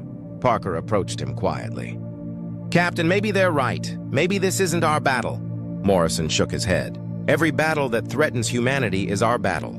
They just don't see what we've built." The first shots of the battle lit up space like distant fireworks. As Morrison watched from the Liberty's bridge, the combined human and alien fleet had formed a huge defensive line at the solar system's edge, their energy weapons creating bright streaks of light across the darkness. From this distance, it almost looked beautiful. Commander Foster stood beside his captain, both men watching the tactical display that showed every ship's position in the battle. The blue dots showing friendly forces outnumbered the red enemy marks 3-1. But Morrison felt no confidence in those numbers. Something about this felt wrong. "First contact reports are coming in," Lieutenant Hughes announced from her communication station. Her voice carried excitement mixed with fear as she passed along messages from the battle zone. Admiral Wells reports successful hits on multiple enemy ships. Chief Parker looked up from her engineering console where she'd been running checks on the Liberty's systems. Despite being ordered to stay docked, she kept the ship ready for immediate launch. Her green eyes reflected her instrument's glow as she watched every system. "Captain, something's not right," Parker said quietly. "The power readings from those weapon strikes don't match the damage reports." Morrison nodded. He'd been thinking the same thing. The energy patterns from the fleet's weapons were huge, enough to destroy normal ships with single hits, but the Void Hunter ships seemed to soak up the attacks without major damage. Dr. Cole hurried onto the bridge carrying her portable scanner, her red hair flying behind her as she moved. She'd been watching the battle from the station's sensor array, collecting data on the enemy's technology. "Captain, the Void Hunters are doing something we didn't anticipate," Cole said breathlessly. "They're not just phasing out of reality to dodge attacks. They're phasing back in at different spots." "Teleportation," Foster said grimly. "More than that," Cole answered. "They appear to exist in multiple places at once until the moment they choose to become solid and attack." The tactical display suddenly changed as new red dots appeared throughout the battle formation. The Void Hunter ships had somehow moved behind the defensive line, appearing in the middle of the human and alien fleet like ghosts appearing from nowhere. "Dear God," Hughes whispered as her console filled with distress calls from the battle zone. Morrison watched in horror as the organized defensive formation fell apart into chaos. Ships that had been firing at enemies ahead suddenly found themselves surrounded. The careful battle plan that General Vexthal had made collapsed in minutes. The first death report came through Hughes's station like a physical blow. The USS Defiant, one of humanity's newest destroyers, had been sliced in half by some kind of energy beam that went right through its shields. 300 lives lost instantly. The Zenthari flagship is under heavy attack, Hughes reported, her young voice breaking with strain. General Vexithal is asking for immediate support. Morrison clenched his fists as he watched blue dots vanish from the tactical display one by one. Each disappearing light meant hundreds of lives, friends and comrades he'd served with for years. The Liberty's crew stood helplessly on their bridge while their fellow humans died in space. Commander Price's voice came through the station's communication system, her usually calm tone now urgent and frightened. "All stations, we've confirmed that standard energy weapons don't work against Void Hunter ships. Repeat, plasma and particle beam weapons are going through enemy ships without causing damage." "How is that possible?" Foster asked. "They're not fully solid," Cole explained. "The ships exist in a state between dimensions. Energy weapons can't touch matter that isn't completely present in our reality." The battle reports grew worse every minute. The Zenthari cruiser Starfire had blown up. After taking multiple hits from weapons that seemed to ignore its advanced shielding, the human carrier Princeton was reporting massive deaths from an attack that came from inside the ship itself, as if the enemy had somehow teleported weapons directly into the hull. Admiral Wells's voice crackled through the communication system, her normally steady tone showing signs of strain. "All ships fall back to defensive positions around Jupiter. We need time to regroup and study the enemy's abilities." Morrison felt sick as he watched the tactical display. The organized retreat looked more like a panicked escape as surviving ships fled toward the gas giant's protective gravity. Nearly half the combined fleet had been destroyed or disabled in less than 2 hours of fighting. "Captain," Parker said quietly, "request permission to power up the Liberty's systems." "We have orders to stay docked," Foster reminded them. "Our people are dying out there," Morrison answered. "Orders or no orders, we're going to help." Hughes looked up from her station with tears in her dark eyes. "Sir, I'm receiving a message from my brother's ship, the Constellation. They're trapped behind enemy lines with main. Engines offline." Morrison made his choice. "Parker, bring all systems online. Foster, prepare for immediate launch. Hughes, send a message to Admiral Wells, telling her what we're doing." "Sir, she'll have us court-martialed," Foster warned. "Better court-martialed than standing here watching our friends die," Morrison answered. The Liberty's fusion reactors hummed to life as Parker began the startup sequence. Unlike the smooth, silent power systems of alien-designed ships, The human-built reactors made noise. The sound of raw power being controlled by mechanical systems filled the ship with purposeful energy. "Docking clamps released," reported Lieutenant Tony Clark from the navigation station. The young officer's hands moved smoothly over his controls as he prepared to take the Liberty into space. His brown hair was cut to regulations, and his steady manner helped calm the rest of the crew. "Sir," Hughes said suddenly, "Admiral Wells is ordering us to stand down immediately." "Tell the Admiral we're having communication problems," Morrison answered. "All stations prepare for launch." The Liberty moved away from Luna Station with the steady push of its fusion drive. The ship felt solid and reliable under Morrison's feet. Unlike the floating feeling of artificial gravity on ships with alien technology, this was human engineering at its best, built to last and built to fight. As they got closer to the battle zone, the scale of the disaster became clear. Debris fields marked the spots where proud ships had died. Escape pods drifted in the darkness, their people hoping for rescue that might never come. "Captain," Dr. Cole called from her sensor station, "I'm detecting strange energy, patterns from the Void Hunter ships. It's almost like they're not completely solid until the moment they fire their weapons." Morrison studied the enemy formation through the Liberty's viewports. The Void Hunter ships looked like shadows given shape, their dark hulls seeming to shift and blur as if they existed in multiple realities at once. "Then we hit them when they're solid," Morrison said grimly. "All hands prepare for combat." The Liberty entered the battle zone like a steel hammer entering a storm of glass. Around them, what remained of the combined fleet retreated in desperate confusion, while Void Hunter ships appeared and vanished like deadly ghosts. Morrison stood on his bridge watching the chaos unfold, his mind racing to find a pattern in the enemy's attacks. Commander Foster watched the tactical display where red enemy marks appeared and disappeared without warning. The Void Hunters seemed to follow no predictable movement pattern, striking wherever they wanted before vanishing back into their dimensional hiding places. "Captain, the Zenthari flagship is taking heavy damage," Hughes reported from communications. "General Vexthul is asking for immediate help from any available ships." Morrison studied the enemy ships through the Liberty's thick viewports. Unlike the sleek vessels of human and alien design, the Void Hunter craft looked like they were carved from black stone. Their surfaces seemed to absorb light, making them hard to see clearly even when they appeared. "Parker, give me maximum power to the railguns," Morrison ordered. "Clark, plot a course to intercept that group of enemy ships attacking the Zenthari flagship." Chief Parker's hands moved over her engineering. Controls with practiced skill, the Liberties. Fusion reactors responded with increased output, sending power surging through the ship's systems. Unlike the smooth energy flow of alien reactors, the human-built systems thrummed with mechanical energy. "Captain," Dr. Cole called from her sensor station, "I'm reading the enemy attack patterns more clearly now. They have to fully appear for about 3 seconds when they fire their weapons." 3 seconds, Morrison repeated. "That's our window." The Liberty approached the battle at a steady pace, its thick armor plating designed to take punishment rather than avoid it.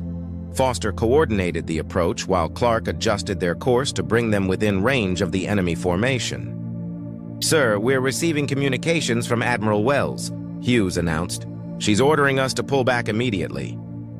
"Tell the Admiral we're too busy to chat," Morrison answered, his eyes fixed on the nearest Void Hunter ship. The enemy ship appeared directly ahead of them, its dark hull becoming solid as it prepared to fire on the damaged Zenthari flagship. Morrison could see weapon ports opening along the alien ship's sides, energy building for what would be a killing shot. "Fire!" Morrison commanded. The Liberty's main railgun spoke with a sound like thunder. The tungsten projectile sped up to a huge fraction of light speed, crossed the distance between ships in milliseconds. The Void Hunter ship, solid and vulnerable in its attack form, took the hit directly in its center. The result was spectacular. The kinetic projectile punched through the alien ship's hull like it was made of paper, the impact creating a chain reaction of explosions that tore the ship apart from the inside. Debris scattered in all directions as the first Void Hunter ship died. "Direct hit," Foster announced, his voice filled with amazement. "The target is completely destroyed." Around the battle zone, human and alien ships that had been retreating in despair suddenly stopped. The impossible had happened. Someone had actually killed a Void Hunter ship. "Hughes, open a channel to all surviving ships," Morrison ordered. "It's time to share what we've learned." The young communications officer's fingers flew over her controls, establishing contact with every ship in the scattered fleet. Her dark eyes showed excitement as she realized they'd found a way to fight back. "All ships, this is Captain Morrison aboard the Liberty," Morrison announced. "The enemy can be hurt when they appear to attack. Kinetic weapons work against their solid hulls." Dr. Cole studied her sensors as another Void Hunter ship approached their position. The enemy ship flickered in and out of reality, searching for a good angle of attack on the Liberty. "Captain, I'm tracking the enemy's appearing cycle," Cole reported. "They seem to follow a pattern, semi-solid for movement, fully solid for 3 seconds during attacks, then back to dimensional phase." "Parker, prepare the secondary railguns," Morrison commanded. "Foster, coordinate targeting with Cole's predictions." The Liberty turned to face 3 Void Hunter ships that had appeared around them in a triangle formation.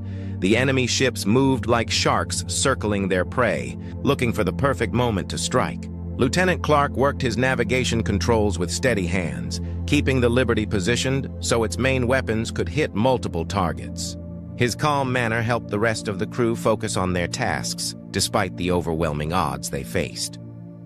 "First target appearing in 5 seconds, Cole announced. Morrison watched the tactical display as the lead Void Hunter ship began to become solid. Its dark hull became more clear as it prepared to unleash its weapons on the Liberty's thick armor. "Fire all railguns," Morrison ordered. 3 tungsten projectiles struck the enemy ship at the same time, the kinetic impacts tearing through its hull like bullets through cardboard.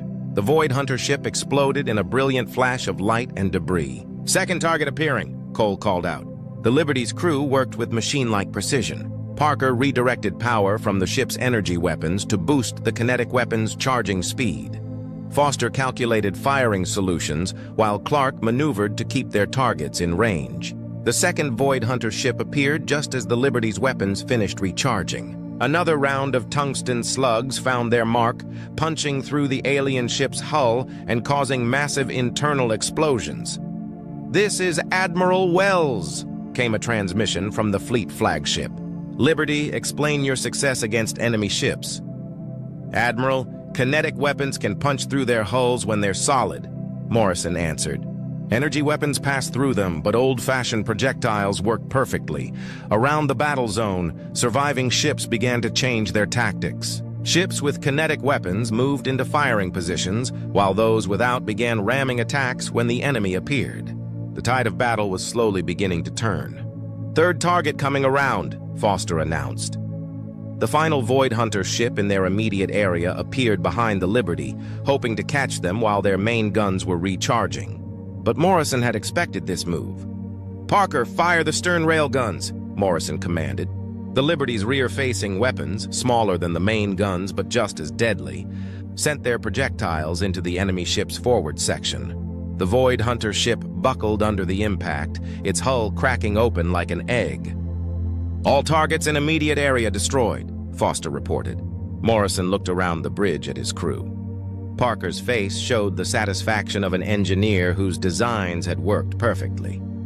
Hughes beamed with pride as she coordinated communications between the scattered fleet elements. Cole continued tracking enemy movements with scientific precision. "Hughes, patch me through to the entire fleet," Morrison said. "Channel open, sir." "All ships, this is Captain Morrison. The enemy is not unbeatable. They can die just like any other ship when you hit them hard enough. Use kinetic weapons, ramming attacks, or anything else that can deliver physical force when they appear. We're going to win this fight." The Liberty turned toward the largest group of Void Hunter ships, its crew ready to prove that human engineering could beat any enemy. The Liberty charged through the heart of the Void Hunter formation like a battering ram through glass doors. Morrison stood on his bridge, watching as the tide of battle shifted in ways no one had thought possible. The ship that everyone had mocked as primitive and useless was now leading the fight against an enemy that had seemed unbeatable. Commander Foster coordinated the tactical display as surviving. Ships from across the fleet began to rally around the Liberty's position, the human destroyer.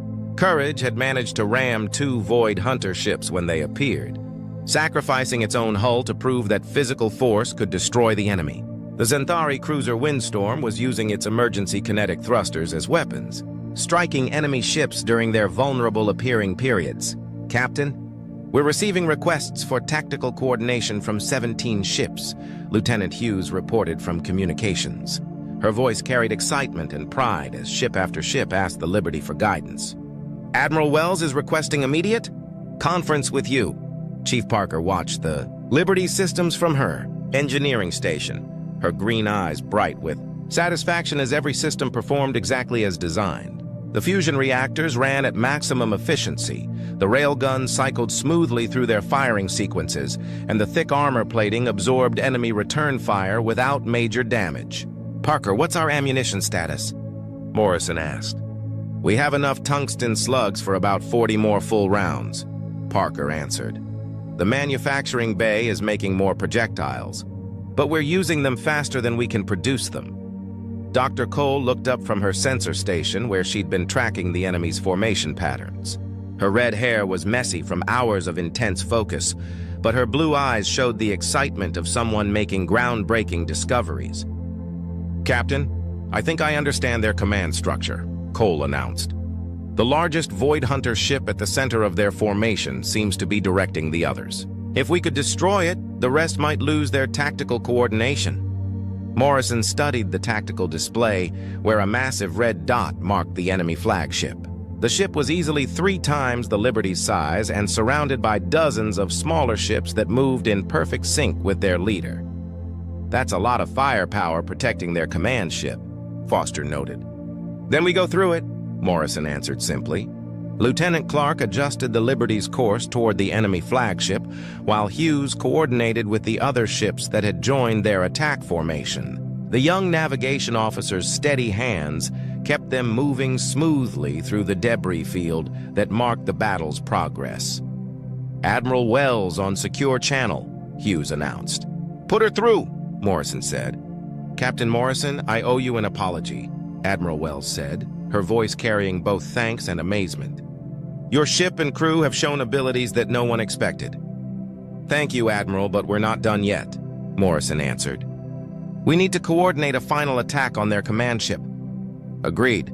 I'm transferring tactical command of all surviving ships to your position. You've earned the right to finish what you started. Morrison felt the weight of command settle on his shoulders as ships throughout the battle zone began to take orders from the Liberty. The ship that had been dismissed as outdated was now leading the biggest space battle in human history. All ships, this is Captain Morrison, he announced over the fleet communications channel. We're going to hit their flagship with everything we have. Ships with kinetic weapons will focus fire when it appears. All other ships will provide ramming attacks and interference. The combined fleet moved toward the Void Hunter command ship in a formation that would have been impossible hours earlier. Human destroyers flew alongside Xanthari cruisers, their crews working together with desperate efficiency. Mining ships from the outer colonies used their industrial equipment as weapons, while transport ships served as shields for the more heavily armed warships. Enemy flagship beginning appearing sequence, Dr. Cole announced. It's massive, Captain, easily the size of 3 battleships. The Void Hunter command ship became solid in space like a mountain of black stone. Its hull was covered with weapons that began charging for what would be a devastating attack on the approaching human and alien ships. All ships, fire everything, Morrison commanded. The Liberty's main railgun spoke first, their tungsten projectiles crossing the distance to the enemy flagship in seconds. The kinetic rounds struck the massive ship's hull with tremendous force, punching deep holes through its armor plating. Around them, every ship in the combined fleet added their own attacks. The human destroyer Phoenix fired its emergency supply of mining charges, the explosives detonating against the enemy ship's side. The Xanthari cruiser Starblade used its construction beam as a cutting torch, slicing through hull plating that had seemed unbreakable. The Void Hunter flagship tried to return fire, its weapon systems tracking multiple targets at once, but the concentrated attack from dozens of ships overwhelmed its defensive abilities. Hull breaches appeared across its surface as kinetic weapons and ramming attacks took their toll. Their hull integrity is failing, Cole reported with excitement. Internal explosions are cascading through multiple sections. Morrison watched as the massive enemy ship began to break apart under the sustained attack.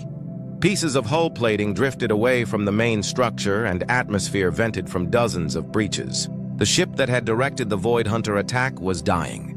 "Continue firing until it's completely destroyed," Morrison ordered. The Liberty's weapons spoke again and again, each round punching new holes in the enemy flagship. Other ships in the fleet added their own attacks, turning the massive ship into an expanding cloud of debris and escaping gases. When the Void Hunter command ship finally exploded, the blast lit up space like a new star. The shockwave rocked every ship in the area, but the Liberty's solid construction absorbed the impact without damage. "Enemy flagship destroyed," Foster announced. Around the battle zone, the remaining Void Hunter ships seemed to lose their coordination. They began to retreat toward the solar system's edge, their perfect formation breaking apart as individual ships fled the battle. "All ships pursue and destroy," Morrison commanded. "Don't let any of them escape." The combined fleet spread out across space, hunting down the retreating enemy ships. The Liberty led the pursuit, its crew working with the precision of a machine built for war. Parker kept the weapons charged and ready, while Hughes coordinated the fleet movements. Cole tracked fleeing enemies while Clark positioned them for best firing solutions.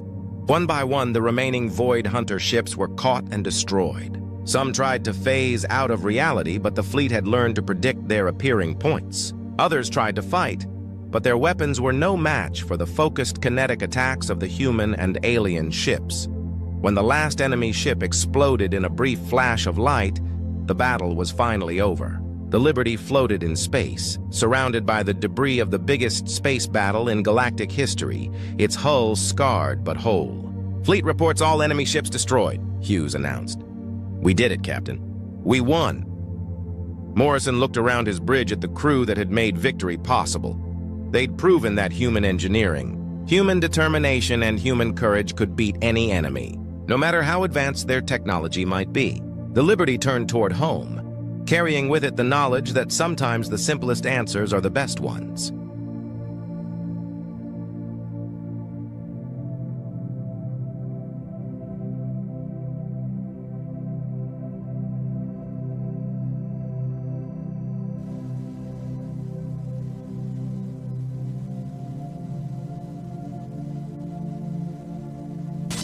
Hugh crouched in the dry trench, fingers embedded in loose dust, eyes on the ridgeline. The air was quiet, not dead, waiting. In the distance, the wind carried the sound of a broken machine whining against itself. It had been days since they'd seen movement on this sector. Still, the protocol held. Eyes up, head low, weapon within reach, even when your only job was to exist and not get erased. His boots were too tight.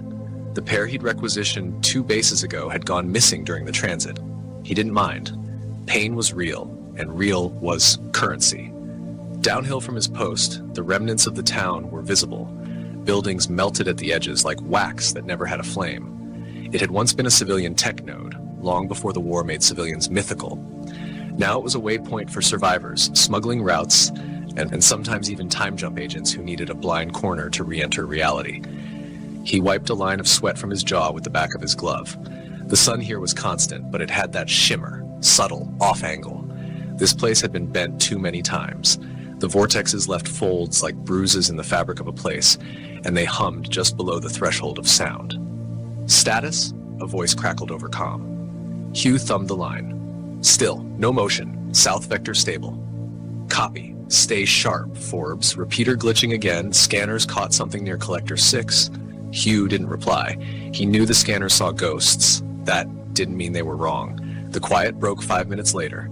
A shimmer along the ridge, a distortion, not light but density, then gone. Hugh had already flicked his rifle's selector twice before standing fully upright, eyes fixed. He waited, counted to 7. Stillness again. He clicked the comm twice. No response. Back at base, the signals were already dying. Bursts of static, irregular pings. Hugh dropped into a jog, boots thudding soft on the dust as he moved across the slope, veering toward the last known location of Collector 6. His HUD flickered, then blanked, then returned with a slight offset. The time skewed back 12 minutes. That meant a skip. He slowed near the blackened tree line. Collector 6 was a monument, tall, skeletal, humming, designed to drink from time itself. He circled left. The grass was flattened recently, and a shadow moved where there shouldn't be any source. Hugh froze. A man stood at the base, arms to the side, wearing a suit that shimmered wrong. Not invisibility, not stealth. Rejection. The world didn't want to see him. Hugh raised his weapon but didn't speak. The figure turned slowly, no sudden moves. His face was visible, yet misaligned. A twin flash echo. One version stood with a neutral expression. The other grinned a split second after. Then the image stabilized. "Not your time," the man said, quiet, calm. "But you're here. That's enough." Hugh didn't lower the weapon. "Identify." "Already have. You're tracking me from before your memory loops. I'm Chance. Not mine either. But here we are." Hugh clicked the comm. Nothing. Dead. The man Chance looked to the sky. "We've been circling this encounter for a dozen iterations. They made sure you wouldn't remember until this one." Hugh's grip tightened. "Who is they?" "The ones who left us the tech, the ones who taught us to fight with it, the ones who laugh when we use it to kill each other." Hugh moved a half step forward. Chance didn't flinch. "You're saying—" "I'm not saying. I'm reminding. Your memory's fractured, mine too. Ask yourself this. Who was the first to offer us time jump tech? Who taught us field dampeners? Disruptors? Who never bled when the bullets flew?" Hugh opened his mouth, closed it again.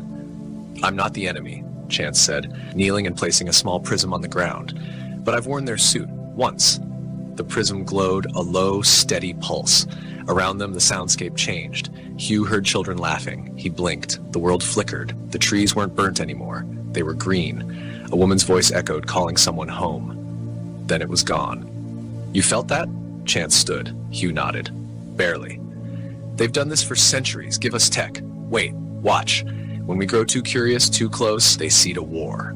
Hugh's breath slowed. "So we'd kill ourselves before we learned the truth." Chance gave a single nod. "You see it now." The sky crackled. Not thunder, more like a choked signal collapsing. Chance looked back to the collector. "This is where I leave you. They've spotted me." Hugh stepped forward. "Wait, how do I—" But the man was already gone. No light, no sound. The shimmer ended. Hugh stood in silence, hand trembling slightly. He didn't report it. Not then. The next day, Griffin returned. His hair was damp, his posture worse. Whatever mission he'd run, it took more than time.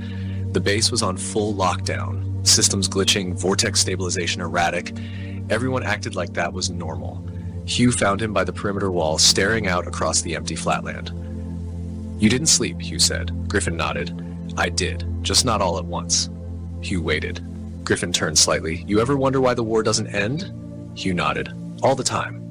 Griffin lit a stim stick, offered one. Hugh declined. "We lost 712, not just the unit, the whole region." Timeline bled out. Hugh frowned. Hugh's heart stuttered. "Then who?" Griffin looked him dead in the eye. "Exactly." Neither spoke for a while. The wind picked up. Inside, the operations room was tense. Red lights blinked at irregular intervals, reports piled. The memory cubes stacked on the command table were warm to the touch. No one dared sort them yet. A runner approached Hugh later, handed him immediate. Hugh opened it. His eyes narrowed. The coordinates led back to the outskirts, near Collector 3. He packed light. When he arrived, the area was quiet, but the collector hummed with unnatural rhythm. He scanned. Nothing out of place. Then a glimmer in the grass, a small orb, perfectly smooth, chrome black. It pulsed when he approached. He reached for it. "Don't." The voice came from nowhere. Then everywhere. Hugh froze. "You were never meant to hold that," it said, "but we let one of you get close, a flaw in your kind's chaos." The orb rose from the grass, floated, hovered inches from his face. "You are not the virus. You are the vector." Hugh's legs locked. He couldn't move. "The war was our fire. You are oxygen." Then silence. The orb dropped, cold again. Hugh backed away, heart pounding, sweat cold. That night, Griffin debriefed in whispers, not recorded, not logged. "You heard them, didn't you?" Griffin asked. Hugh nodded. Griffin held a prism in his hand, the same one Chance had shown. It pulsed in rhythm with Hugh's. "We're not the first iteration," Griffin said. "We're the first to remember." He laid back in the cot, staring at the too quiet for the amount of movement he could feel underfoot. Vibrations. Distant, rhythmic, machine tall, and walked the inner wall circuit. New fencing was going up. Drones were perched in place along the high ridgeline, not military, not theirs. Civilian surveillance drones, re-engineered and equipped with low-signature pulse detectors. They weren't watching the enemy anymore. They were watching inward. Griffin met him at the underground lift hours later, alone. No brief, no essay, visited by fieldmen. Hugh watched as Griffin unlocked the gate with a prism-embedded baton and a sharp whisper.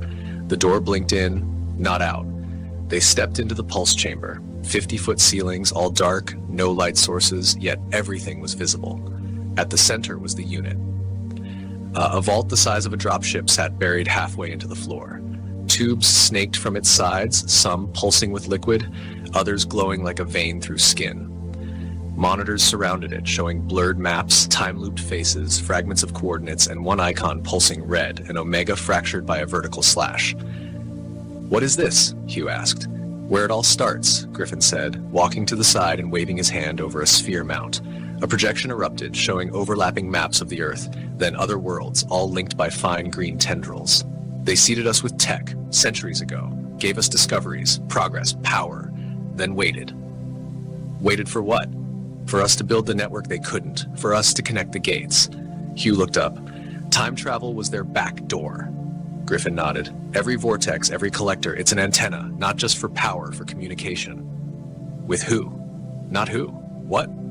Hugh blinked as the vault cracked open. The hiss was low, sad somehow, as if the metal itself mourned what it had been holding. Inside was a human figure, female, motionless, encased in a translucent field. Her eyes open but glassed over. Her skin glimmered faintly like frost over polished steel. "She's been here longer than the war," Griffin said.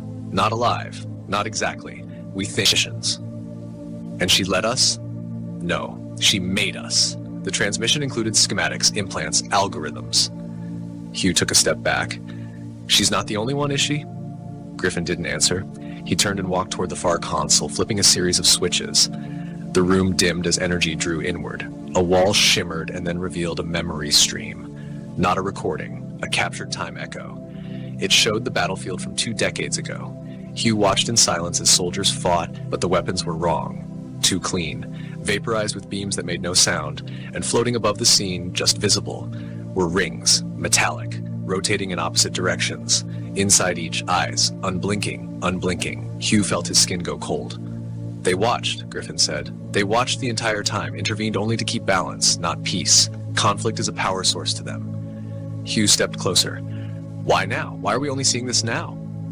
"Because we started asking the wrong questions at the right time, the kind that pierce back." Griffin turned, handed Hugh a small capsule. Inside, a filament. It shimmered with its own rhythm, ticking like a second heart. "Take this to Reclamation Node 5. Drop it inside the collector there. Do not talk, do not deviate. When you're done, you'll know what we know." Hugh took the capsule. "And if I don't want to know?" Griffin didn't flinch. "You already do. You just don't remember." Outside, where the light should be, people moved in double exposures, resetting every few steps. No one else noticed. He boarded a scout skiff and headed out. The ride to Node 5 took an hour through the cracked valleys, regions once farmland now mined for fusion dust. The remnants of 3 old wars had built a mountain range from metal alone. At Node 5, the collector stood half-functional. Partially melted, covered in impact scoring, the area had been abandoned for years. Hugh walked in with the capsule clenched in his palm. He reached the node and found the socket Griffin described, a small cube panel flickering with green light. He opened the capsule and dropped the filament inside.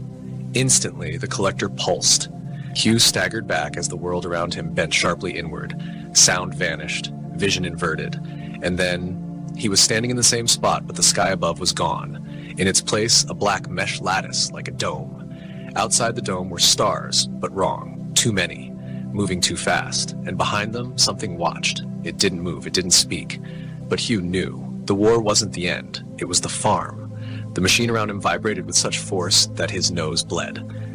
He clutched his ears, fell to his knees. A voice, not from the air but inside his spine, spoke. "Your kind was the blade. Now you are the wound." Then he was back, flat on the ground, the collector humming as if nothing happened. He stood slowly. The sky was blue again, real. But now everywhere he looked, he saw ghost impressions of what had been, shadow echoes of the Watchers, hanging like mist. He returned to base without logging the trip. Griffin met him near the perimeter. You saw them. Hugh nodded. Griffin whispered, "Good, then you're ready." "Ready for what?" Griffin held out a device. It looked like a detonator, but the counter ran upward. "This sets the frequency. Not a weapon, a signal.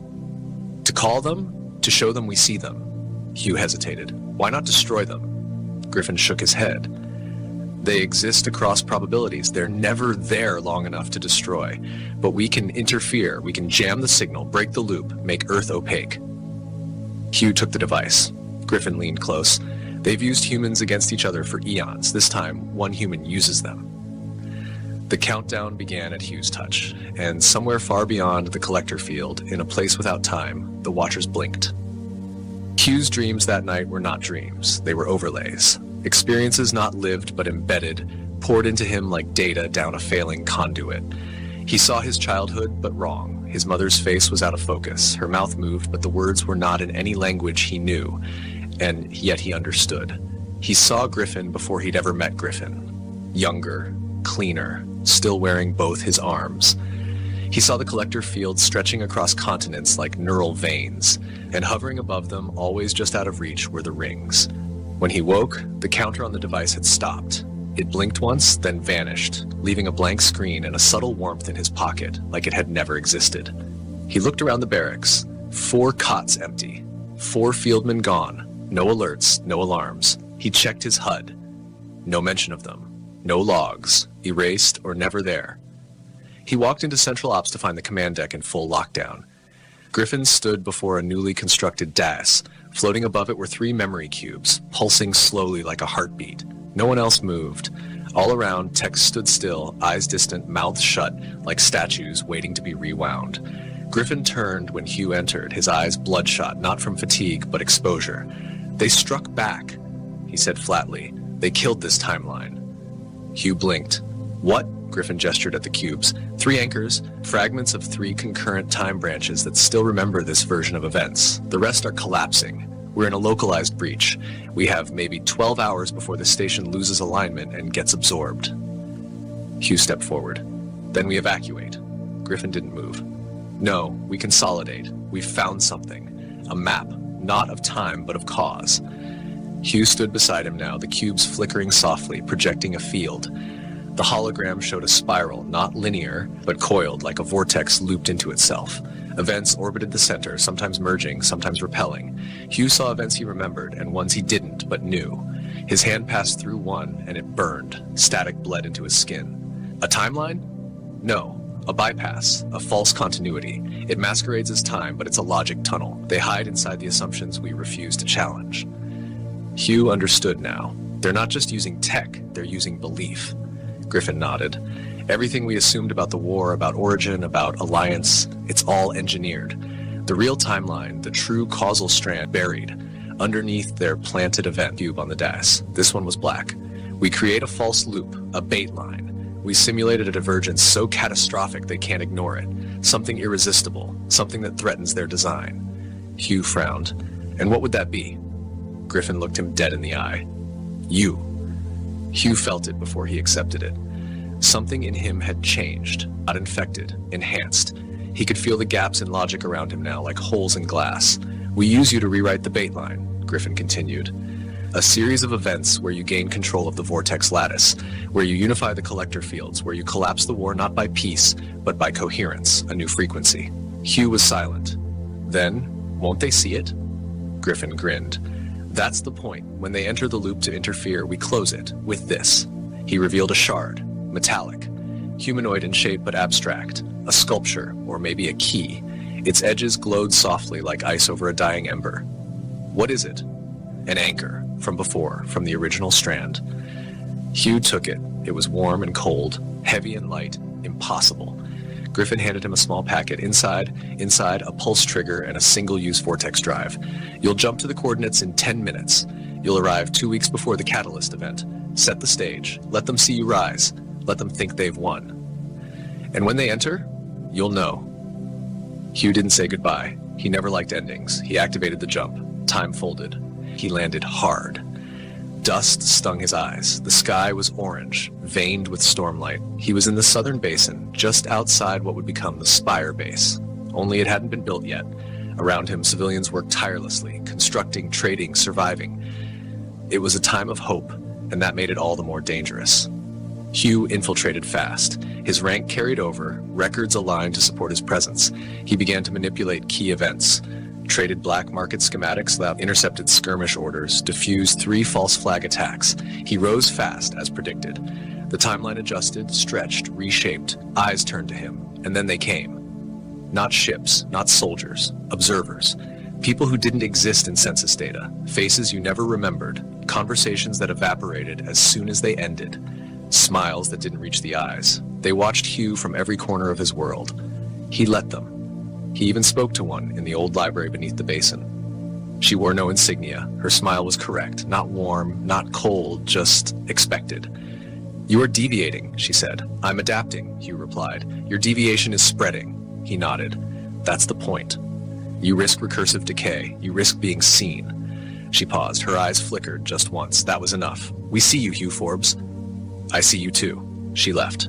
Hugh returned to base. The moment the observers gathered to vote interference, he activated the prism. The timeline snapped.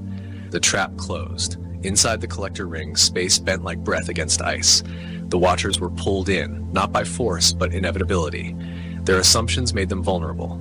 Their own map was used against them. Griffin's voice echoed in the comms. "They're caught, locked in a causal echo. They'll loop endlessly." Hugh didn't celebrate. He stood at the edge of the ring, watching the vortex pulse. He saw the events repeat. War, peace, manipulation, rebellion, trapped now, unable to project forward. Then silence. Griffin arrived hours later, limping from a collapsed jump zone. "You did it," he said. Hugh looked up. "No, we paused them." Griffin nodded. "Long enough." "For what?" "To remember who we were before they rode over us." Hugh turned back to the ring and waited. Days passed, then weeks. The world outside didn't quite return to normal. It couldn't. Too much had unraveled. The war slowed but didn't stop. The engines of conflict sputtered without the Watcher's fuel, but hatred was an ember that burned under its own heat. Still, something had shifted. The time distortions stabilized. Vortexes no longer formed at random. The collector fields lost their aggression, humming now with a passive stillness like hibernating beasts. Power grids reconnected. Messages from broken timelines blinked back to life, glitchy but intact. People remembered things that had never happened. Others forgot things they lived through. Hugh wandered the northern sector of the base one morning, watching children play along the scaffolding of a half-finished tower. They were building again. That mattered. He met Griffin at the perimeter wall, just as he had the day of his awakening. This time, there were no weapons between them. Just memory. "Tell me again," Griffin said, leaning on a pipe. "What did she say?" "The observer." Hugh scratched his chin. "She said I was deviating." Griffin smiled. "That's the closest thing to a compliment they've ever given." They stood in silence, watching the horizon. Off in the distance, the collapsed shell of the set's former stronghold glittered in the morning light. Its command lines still crawled across the hillsides, fossilized AI script etched into the earth like old scars. The signal towers had gone quiet. No more pulses, no more updates from beyond. Griffin reached into his coat and handed Hugh a small box. Inside was a fragment of one of the green-streaked memory cubes, shattered, dead. It shimmered faintly but with no pulse. A relic. "What's this?" "A reminder," Griffin said, "of what we forgot, and what we broke to remember it." Hugh closed the box. "Will they come back?" "Probably, eventually, but not in the same form. They can't run the same script twice. Now that we've seen them, they have to change their mask." Hugh nodded. "So what happens now?" Griffin's gaze lingered on the sky. "We rebuild. We decentralize. We bury what we must, and we archive what we can. And we don't forget again." That afternoon, the Council of Sectors gathered for the first time in 10 years. Not a war council, not a supply command, a forum. Each representative seated without armor, without rank insignia, only their lived memories and fractured truths. Hugh stood before them, uninvited but not unwelcome. He spoke plainly. There was a war, but not the one we fought. The true war was over control of perception, of memory, of possibility, and we lost for a time. Silence, but now we're not being watched. Not yet, and this is our chance to decide who we become. He stepped down, no applause. That was enough. Later that evening, Griffin took Hugh to the sublevels, to the room where the sleeper remained. She hadn't moved since the disruption. The field around her was dimming. a flicker at the edges. They'd begun dismantling the chamber. She wasn't one of them, Griffin said softly, but she wasn't one of us either. Hugh approached the field, looked into her eyes. There was something there now. A flicker, a blink. She saw him. He stepped back. We should end it. Griffin nodded. We will. The chamber lights dimmed. The encasement powered down. For the first time in years, the hum ceased. Outside, the base slowly returned to function. The collector fields were reprogrammed to track history, not distort it. Records were rebuilt, memory cubes re-indexed and sealed, and the spires, those strange, towering relics of the set's influence, were stripped down and turned into signal buoys. Beacons of caution. A warning. Hugh returned to the field corps, but not as a soldier. He walked from zone to zone, speaking, listening, learning what had survived and what had changed. Some towns had no memory of the war. Others remembered wars that never existed. Each version of truth had weight. At the edge of the eastern ridge, Hugh sat with a boy no older than 10, watching a glider drone circle overhead. Is that thing dangerous? The boy asked. It used to be, Hugh said. Now it's just watching. The boy made a face.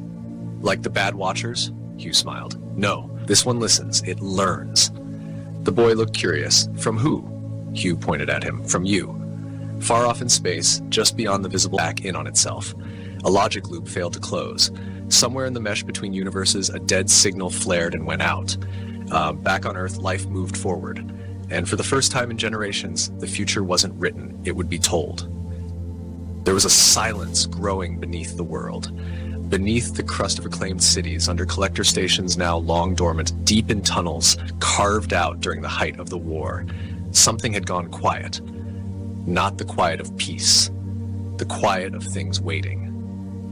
Hugh stood before the archive vault, key filament pressed to the lock, listening to the mechanical whispers of the security lattice folding away. This was the last node they hadn't explored since the Watchers fell into their loop, not out of fear, out of caution. It was said this one held the raw pre-collapse logs, untouched, unscrubbed, unfiltered. He wasn't alone. Woody was with him now, older, slower, his leg fitted with a bypass implant that clicked as he walked. But his eyes still sparked. You think it'll change what we know? Woody asked. I think it might show us what we missed, Hugh replied. Inside, the vault breathed. Lines of prisms and filament libraries stretched wall to wall. Everything shimmered with latent data, and at the heart of it an orb, dormant but intact, embedded in a slab of old-world alloy, pulsing faintly like a sleeping heart. Hugh approached it, no scripts activated, no alerts. It led him near. He placed his palm on it. Static ran up his spine. Images hit him in frames. The first city, the first seed. The first whisper of foreign design implanted into Earth's grid under the guise of a solar alignment project. Then the Black Rains, then the first clean war, then the first altered memory. And behind it all, shapes. Not creatures, not ships, motifs. Patterns of logic that birthed technologies and fed ideologies. They weren't watchers, they were shepherds or farmers. Hugh pulled his hand away. The orb quieted. God, Woody said. We were the crops. No, Hugh corrected, standing slowly. We were the soil. They returned to base under the veil of a mild dust storm. No alarms, no debriefing, only silence from those who waited. Griffin met them, already knowing, his face drawn sunken, like he'd read it all through the static. We can't destroy it, Hugh said. Griffin nodded. I wouldn't ask us to. What now? We reframe the timeline. Hugh raised a brow. We admit the truth, Griffin continued, to everyone. No more classified loops, no more time-layered missions, and no more grooming the future like we're shaping it. That'll shatter half the command. Griffin smiled without warmth. That half was already cracked. The announcement came 2 days later, a broadcast shared openly across all regions. Hugh stood before the array, wind at his back, voice steady. We were shaped, engineered, but we were never owned. He paused. Let it sink in. The Watchers didn't lose, they were paused. But we must learn. Because they never stopped preparing us for themselves. We must build a world where interference is impossible, not just hidden. He stared into the lens, unblinking, and we begin with memory. All of it. Every truth, every fracture, every false timeline. We record it, we teach it, we write it down so the next era won't be born blind. That day, the base began the archive. Every survivor submitted their story. Some spoke in rage, others wept. Others simply recited what they remembered. But they spoke. For the first time, they owned their memory. Hugh watched from the catwalk above as fieldmen and civilians alike lined up to add their voices. Even the old set officers, long disbanded, were there, humbled. Griffin stood beside him. "Do you believe it'll hold?" Hugh didn't answer right away. "No." Griffin tilted his head. "But I believe they'll try," Hugh said. "And that's enough." In the shadows of the collector fields, now dismantled and rusting in the sun, children ran without weapons. The sound of their feet was real, not fabricated, not repeated from a forgotten timeline. Real. The walls of the base, once humming with vortex interference and cloaked in disruptor fields, now bore murals, a timeline made of images, not loops. Art told the story. The field code from the fallen timeline had been transcribed into poetry. The names of the lost engraved along the northern barricade, which now stood not to protect, but to remember.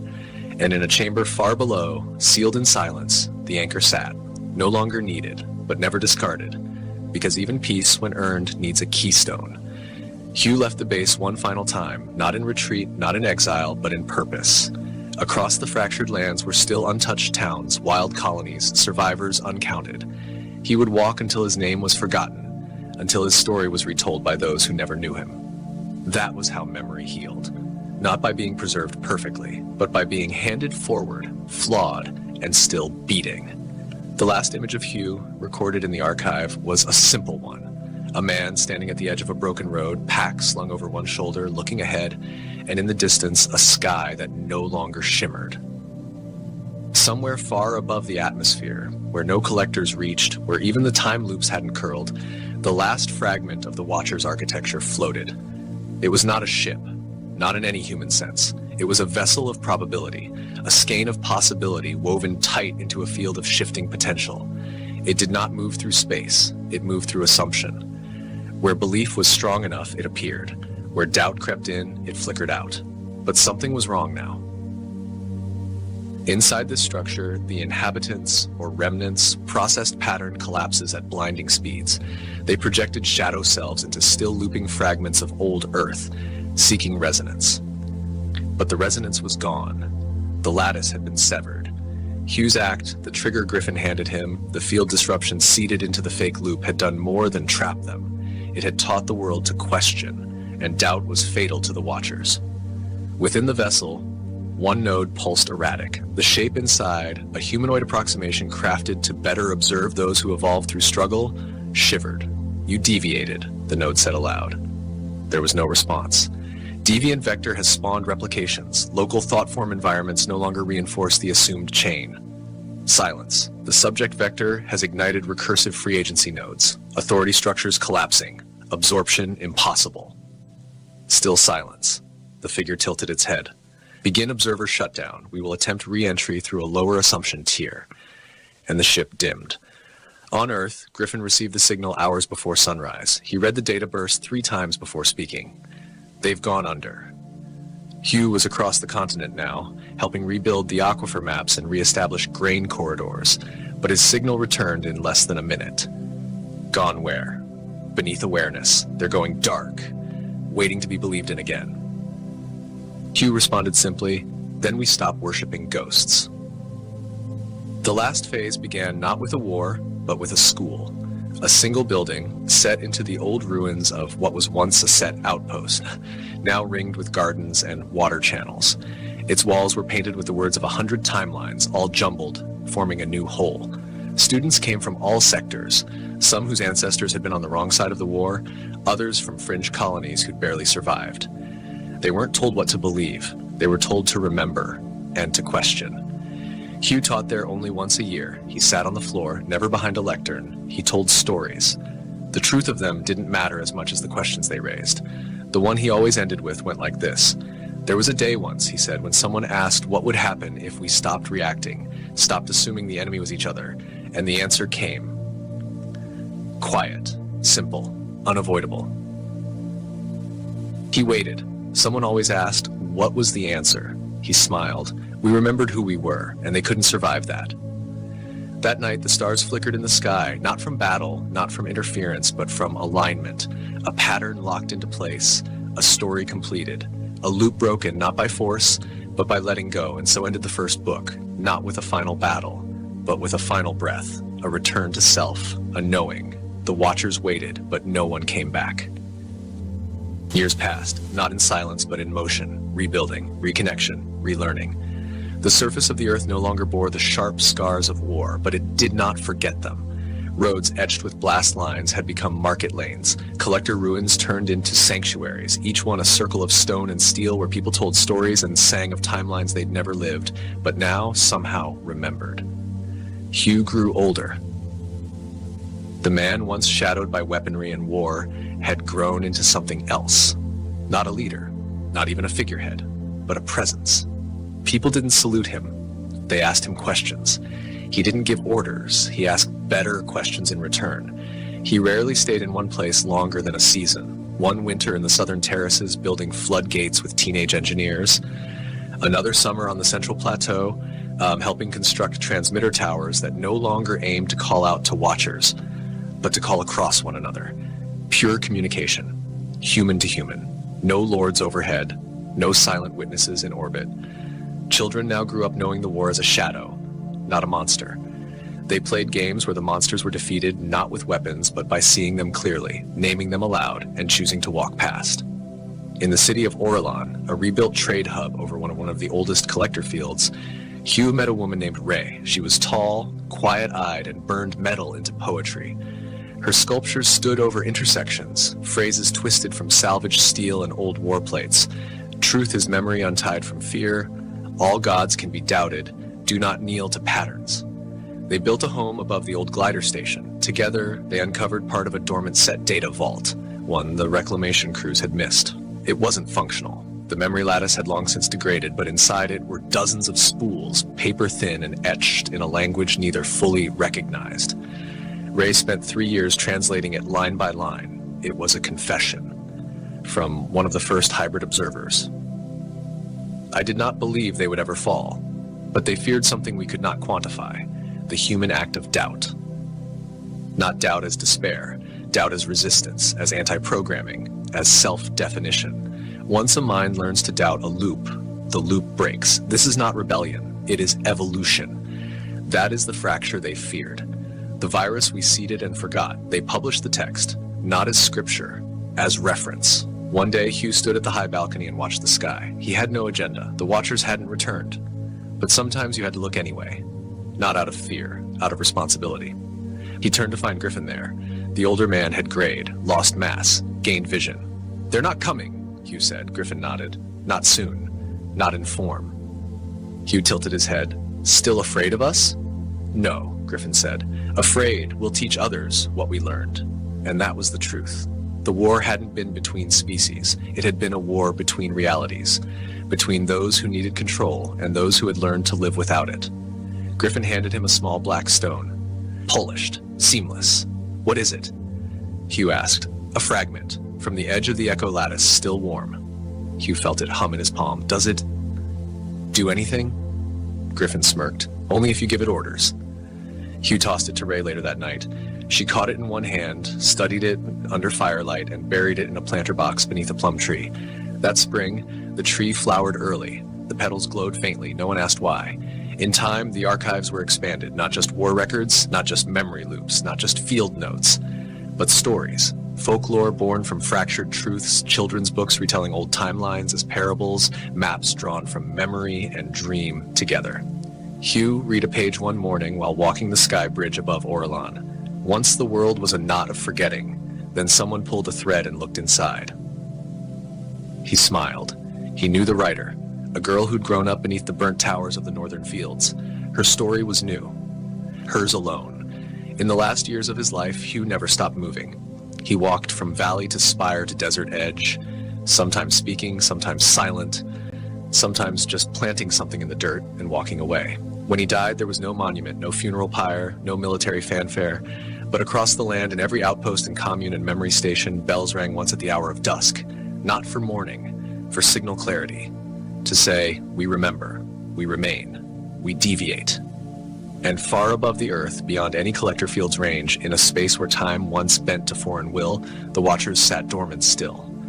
Their nodes quivered as a signal breached their loops, soft, slow, human. Not a threat, a question. Are you still watching? no reply, and none was needed, because the question itself meant we're no longer waiting. Somewhere across a barren world that once wore the same sky as Earth, a man walked beneath unfamiliar constellations. He wasn't Hugh, not anymore. His name had dissolved over time, a sound turned to silence by years of walking, listening, remembering. He wore a weathered jacket stitched from old field cloth and new fiber, and in his chest he carried a shard of the old world, not as a weapon, not as proof, but as a thread, a reminder that no strand of history was ever fully cut. This was not Earth. Not exactly. It was one of the spill worlds, those branched planets created during the war, when the Watchers had bent the lattice so far it fractured into physical space. Some spill worlds had collapsed, others had matured into strange reflections. This one had lived, and it had grown. The settlers here knew of the war, though not firsthand. They had never seen the collectors. They had never bled beneath the vortex storms, but they knew the stories. The archive, now encoded into deep orbit repeater pods, had reached them generations ago. The people here had adapted the lessons, built without hierarchy, structured their cities with centers, not tops, named their children after doubts, not heroes. And now, the man with no name walked their roads. He wasn't a prophet. They didn't treat him like one. He was an echo, a fragment, a living strand of the thread they'd inherited. On his third day in the capital ring, he stood beneath a tower of glass grown directly from volcanic stone. The structure resonated faintly, tuned to vibrations across the planetary field. It was a listening post, but not for signals. It listened to memory. He sat in the center and waited. A child approached, not out of awe, out of curiosity. "Is it true," she asked, "that you spoke with the machines?" He smiled. "No," she frowned. "But you stopped them." "No," he said again, gently. "We stopped ourselves. That's what made them powerless." She didn't quite understand, but she nodded anyway. The tower shifted pitch. Something beyond language passed through the room. Not a message, a feeling. Deep acknowledgement. Somewhere, the archive in orbit adjusted its rotation. The signal beam moved 1 degree west. The loop had registered a null return, not silence. Completion. Elsewhere, on Earth and on other worlds now growing in the void, the Watchers' logic forms began to erode. Not from an attack, from neglect. They had been forgotten. A single beacon blinked once in a dead region of space, then expired. Back on the spill world, the man walked out of the listening tower, the child following. "What do we do now?" she asked. "Write new myths," he said. "About what?" "Not about the end," he said, turning. "About what we did after the end." The wind carried his voice across the basalt plain, and in time, the world followed. In a chamber so deep beneath Earth's crust it existed between measurable frequencies, an ancient structure shuddered, not from damage, from awakening. Inside, dormant files, fragments of Watcher protocols, scanned for instruction, for pattern, for resonance. They found none, but one thread remained active. Hugh Forbes, status unknown. The lattice attempted a query. It failed. A secondary command was initiated. Seed contingency, pattern unknowable. A warning flared and extinguished itself. Threat class human defined. And then watch protocol obsolete. Final process activated, handshake rejected. Archive yielded. And thus, the last Watcher node became what it had feared most. A listener. No longer a hand over humanity. Just a record, just a relic. Back on the surface, under a sky no longer charted by war, a generation not born from blood gathered in open fields to speak, to build, to err, to create. They made no gods, they made no enemies, they made a story. And in its telling, everything that once ruled them fell quiet, not gone, but no longer needed. And the world moved forward, not toward peace or power, but toward awareness. The final war had not been won, it had been understood. And understanding was a weapon no loop could counter.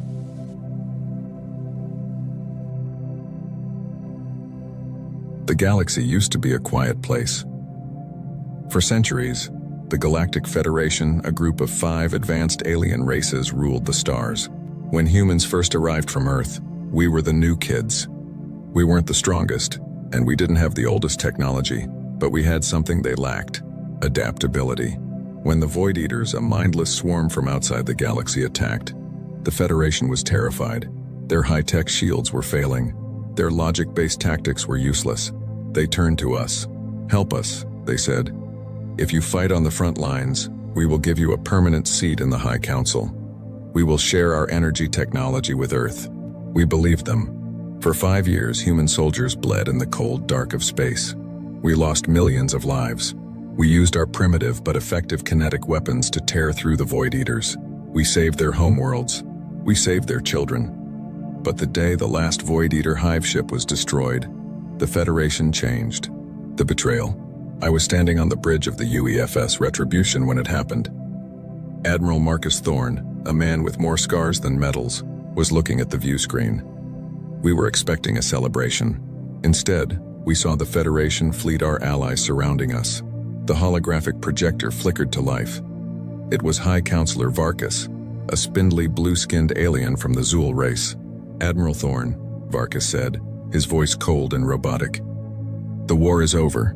The threat is gone. But we have realized that humanity is too dangerous. You are too violent, too fast, and your population grows too quickly. You are a threat to the stability of this galaxy. Thorne narrowed his eyes. What are you saying, Varkas? We just saved your skins. We are saying, Varkas replied, that your services are no longer required. All human ships must power down their engines and prepare for boarding. Your colonies will be dismantled, and your people will be relocated to a single system under our protection.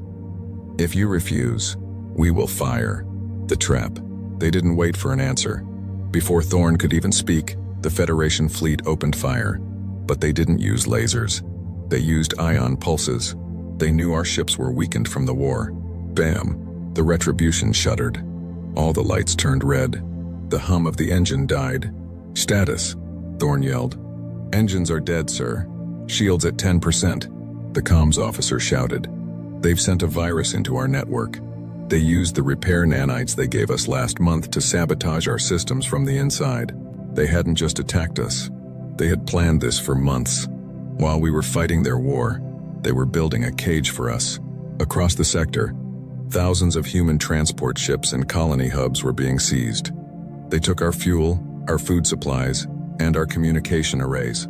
They left us with nothing. They thought that without their advanced technology, we would crawl back to Earth and slowly fade away. The human response. Varkas appeared on the screen one last time. Do not be sad, Admiral. You are lucky we let you live. But from today, the stars belong to us again. You have nothing left to fight with. The screen went black. The bridge was silent. Everyone looked at Admiral Thorne. We were drifting in space, surrounded by enemy ships that were now moving away, laughing at us. We had no fuel, no long-range comms, and no advanced Federation weapons. Thorne walked over to a small locker at the back of the bridge. He pulled out an old-fashioned, physical cigar, a luxury from Earth, and lit it. They think we have nothing, Thorne said, the smoke curling around his head. They think because they took our shiny toys and our plasma cores, we are beaten. He looked at the crew. His eyes weren't full of fear. They were full of a dark, burning fire. The Federation forgot one thing about humans, Thorne whispered. We didn't start with plasma. We started with rocks and sticks. And when someone takes our house, we don't cry. We build a bigger one and take theirs. He turned to the chief engineer. Sarah, can we still access the emergency manual overrides? The old mechanical ones? Tara, yes, sir, she said, wiping grease from her forehead. They disabled the digital systems, but they didn't touch the old hydraulic levers. They probably don't even know what they are. Good. Thorne smiled. It was a terrifying smile. Call all remaining ships on the shortwave radio frequencies, the ones used in the 20th century. The aliens won't be listening there. Tell them the plan has changed. What is the plan, sir? I asked. Thorne looked out at the glowing lights of the Federation's rich cities in the distance. They took our future, he said. So, we are going to take their everything. Every ship, every mine, every credit. We aren't going home. We're going shopping. That was the day the Great Reclamation began. The aliens thought they had won because they took our technology. They didn't realize that a hungry human with a wrench is much more dangerous than a soldier with a laser. The Federation made a fatal mistake. They assumed that because we were low-tech, we were helpless. They saw our ships as scrap metal floating in the dark. But to a human engineer, scrap metal is just a weapon that hasn't been put together yet. The secret frequency. For 3 days, the UEFS Retribution drifted. To the alien scanners, We looked like a dead ship, but inside, the corridors were buzzing with silent energy. We weren't using the Federation's glowing blue power grids. We were using old-school copper wires and backup diesel generators. Tech so ancient, the aliens didn't even recognize the heat signatures. "Admiral," Chief Engineer Sarah whispered, "the shortwave radio is working. I've reached the Ironclad, the Vanguard, and the mining colony on Asteroid 9. Thorn nodded. "Tell them to stay dark. No lights, no signals. We are going to hit the Zool Energy Depot on the moon of Xylos. That's where they're keeping the fuel they stole from us." "Sir," I interrupted, "Xylos is protected by a Class 5 AI defense shield. We don't have the codes anymore." Thorn smirked, tapping his temple. "We don't need codes. We have human viruses that no AI can calculate. The heist begins. We didn't fly to Xylos using engines. That would have alerted their sensors. Instead, we used a gravity slingshot. We turned off all power and let the gravity of a nearby gas giant pull us toward the moon. We were a 50,000-ton ghost falling through the sky. As we approached the depot, the massive alien structure came into view. It was a beautiful tower of glass and light, filled with millions of gallons of star fuel. "Now!" Thorn shouted. We didn't fire lasers. We fired harpoons. Massive, heavy steel cables with magnetic tips. Clang, clang, clang. The harpoons pierced the glass walls of the depot. The Federation's AI was confused. It was programmed to block energy beams and hacking attempts. It didn't know how to react to a giant piece of sharpened metal hitting it. It was like a supercomputer trying to fight a caveman with a club. The chaos. "Breach team, go!" I led the squad. We didn't wear fancy light armor. We wore heavy, thick, lead-lined suits. We swung across the cables like pirates from the old Earth oceans. When we hit the glass, we used thermite, a simple chemical mixture, to melt through their indestructible shields. Inside, the Zool guards were panicking. They reached for their DNA-coated pulse rifles, but Sarah had already done her trick. She hadn't hacked their system. She had simply overloaded the local gravity sensors. Suddenly, the Zool guards, who were used to perfect, stable gravity, were floating uncontrollably. But we humans? We had spent months training in zero-G gyms on Earth. We were used to the chaos. "Secure the tanks," I yelled, firing my old-fashioned lead bullet pistol. The sound was deafening. The Zool had never heard a gun before. To them, it sounded like a thunderclap, taking everything. We didn't just take the fuel. Thorn's orders were clear. Take everything. We attached massive thrusters to the entire fuel storage wing of the building. We literally cut the building in half. "Admiral, the storage wing is detached," Sarah reported. "Hook it to the ship," Thorn commanded. The Retribution fired its old mechanical thrusters. With a massive groan of metal, we began to tow the entire alien fuel depot away into the darkness of space. By the time the Federation's warships arrived, we were gone. All they found was a half-destroyed building and a note painted in giant white letters on the remaining glass wall. "Thanks for the gas. We'll be back for the tires." The aftermath. Back at our secret rallying point, the human fleet was cheering. We now had enough fuel to power our ships for a year. But more importantly, we had captured their repair droids. Thorn stood in the cargo bay, looking at the thousands of tiny alien robots we had kidnapped. "They thought they could lock us out of the galaxy," Thorn said to the crew. "But they forgot that humans are the best thieves in existence. We aren't just going to fight them. We are going to dismantle their empire, bolt by bolt, until they are the ones drifting in the dark." The betrayal had hurt us, but it had also woken up the apex predator of the stars. The humans were no longer soldiers for the Federation. We were the owners of the Great Reclamation. Next on the list, the Zool Central Bank. After the fuel heist at Xylos, the Galactic Federation was in an uproar. They called us space pirates and primitive thieves. High Counselor Varkas put a massive bounty on Admiral Thorn's head, but they still didn't take us seriously. They thought we were just desperate. They were wrong. We were calculated. The target, Ethelgard. Ethelgard was the jewel of the galaxy. It was a planet-sized city that acted as the central banking hub for all 5 Federation races. Every digital credit, every physical Lumina crystal, their version of gold, and every trade contract was stored in the great archives of Ethelgard. If we take the crystals, we can buy any weapon we want from the black market dealers in the Outer Rim, Admiral Thorne explained to the commanders of the human fleet. But if we take the data, we own their history. The low-tech Trojan horse. The Federation's security was legendary. They had life sign scanners that could detect a single heartbeat from orbit. They had logic gates that could block any AI-driven hack. So, we didn't use a ship, and we didn't use an AI. We used a comet. We found a massive ice comet heading toward Ethelgard's sun. We hollowed out the center of it and stuffed it with 50 of our best infiltrators, led by me. We turned off every single electronic device. We sat in the freezing dark, breathing through old-school oxygen tanks for 12 hours as the comet drifted past the planet's orbital defenses. The Federation scanners saw the comet. Their AI labeled it as natural space debris. They didn't even look twice. When the comet entered the upper atmosphere, we hatched. The drop, we ejected from the ice shell in wingsuits, simple fabric suits that allowed us to glide through the air without engines.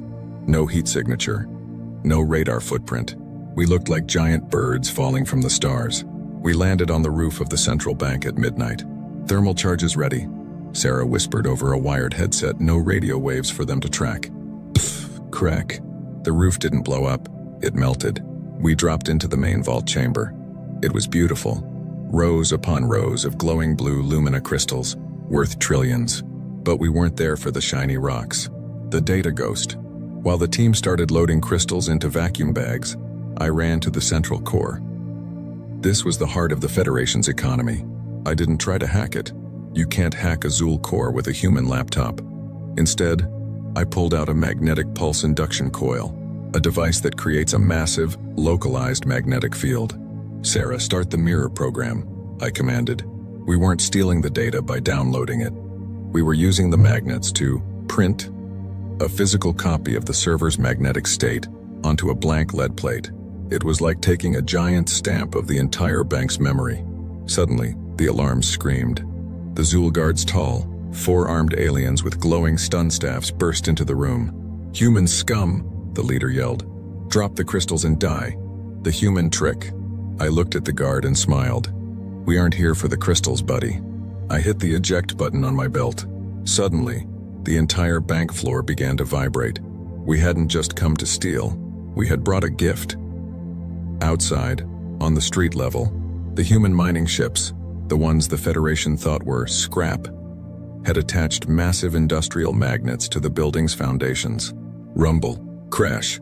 The entire vault floor, 10 floors of solid metal, was ripped downward, falling into the sewer tunnels we had spent 2 days digging with industrial lasers.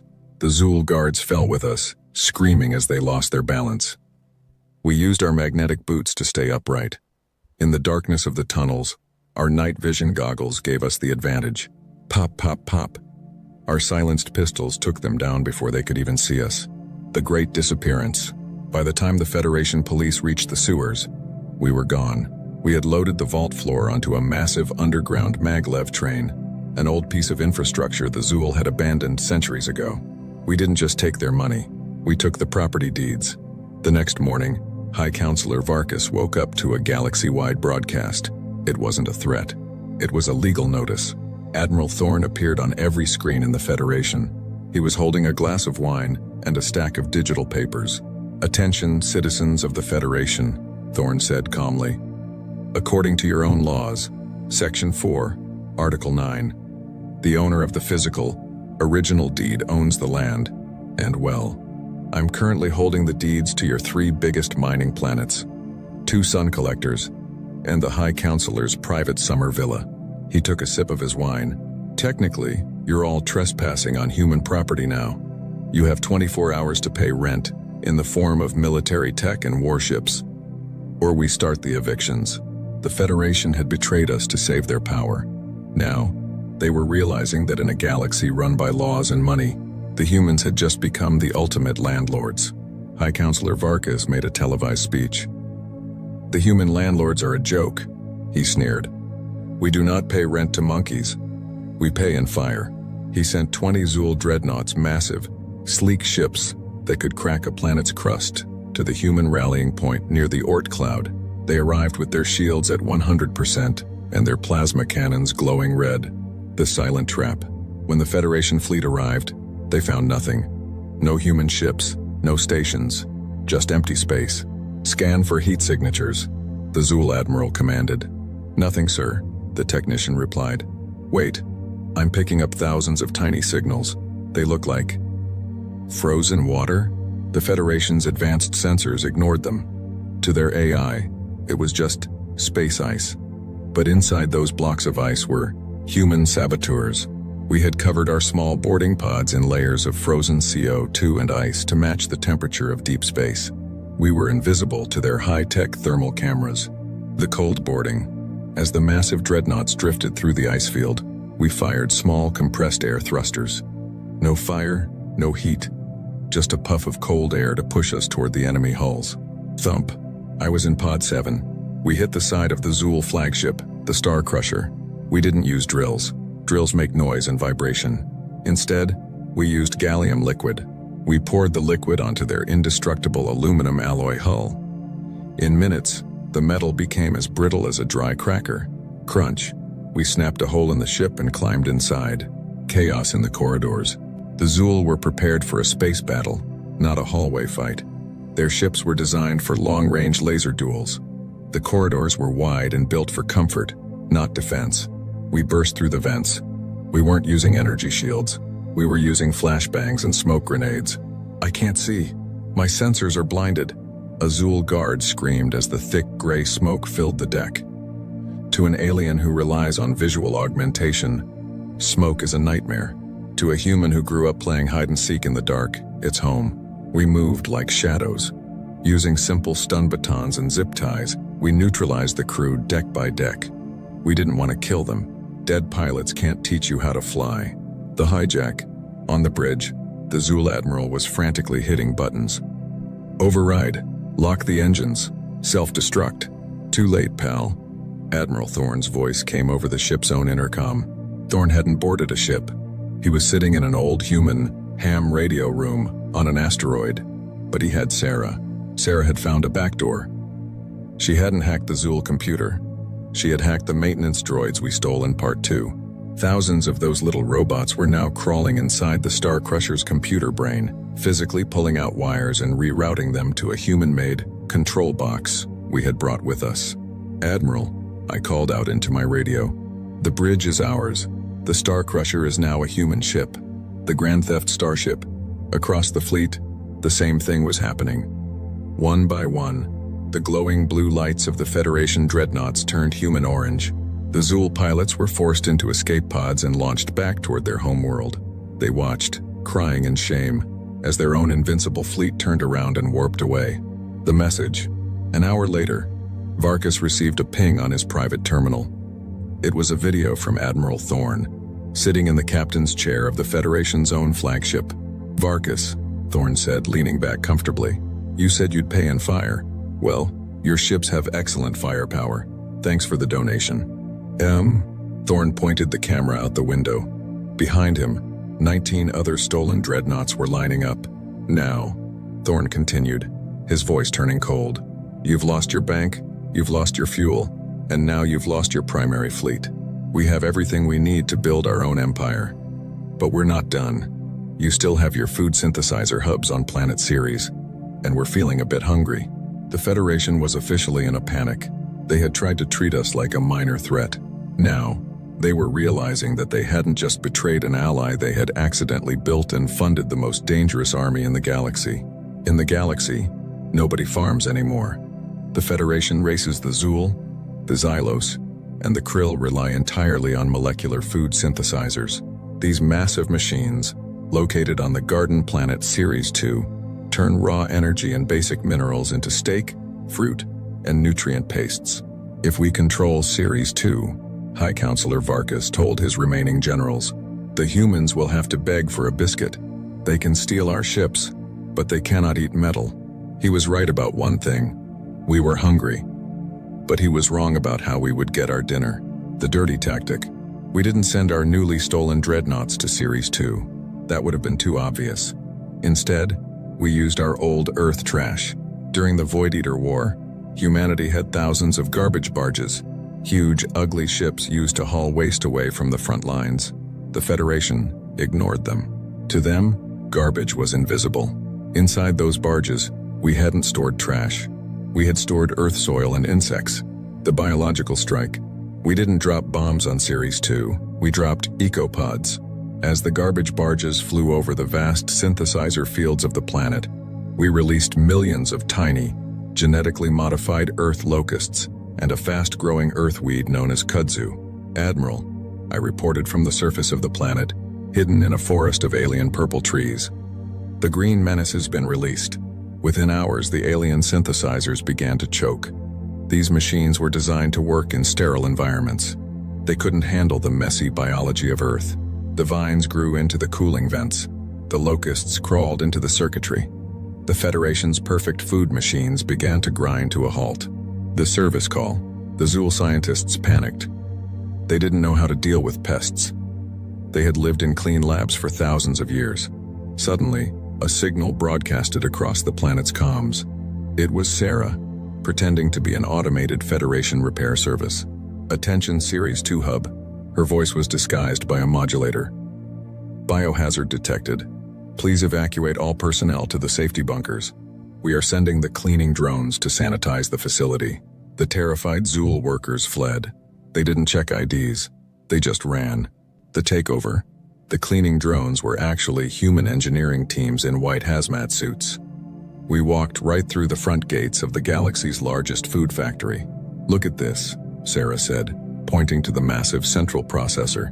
They have enough protein stored here to feed Earth for a century. And the best part? They've encrypted the food recipes, but they left the bioprints open. We didn't just steal the food. We did something much worse for the Federation. We reprogrammed the synthesizers. The bitter taste of defeat. 24 hours later, the Federation army arrived to take back the planet. We were already gone, vanishing into the clouds in our barges. Varkas ordered the synthesizers to be restarted immediately. Feed the troops, he commanded. I want them ready to hunt the humans. The machines hummed. The first batch of food came out. It looked like the usual Zool delicacies, but when the High Counselor took a bite of his favorite xylo fruit, he immediately spat it out, gagging. What is this? He screamed. Every single machine on the planet, the only source of food for trillions of aliens, had been locked into a single setting. No matter what button you pressed, the machines only produced one thing: human, Marmite, and ghost pepper sauce. It was edible, but to the sensitive taste buds of the aliens, it was like eating liquid fire mixed with salty tar.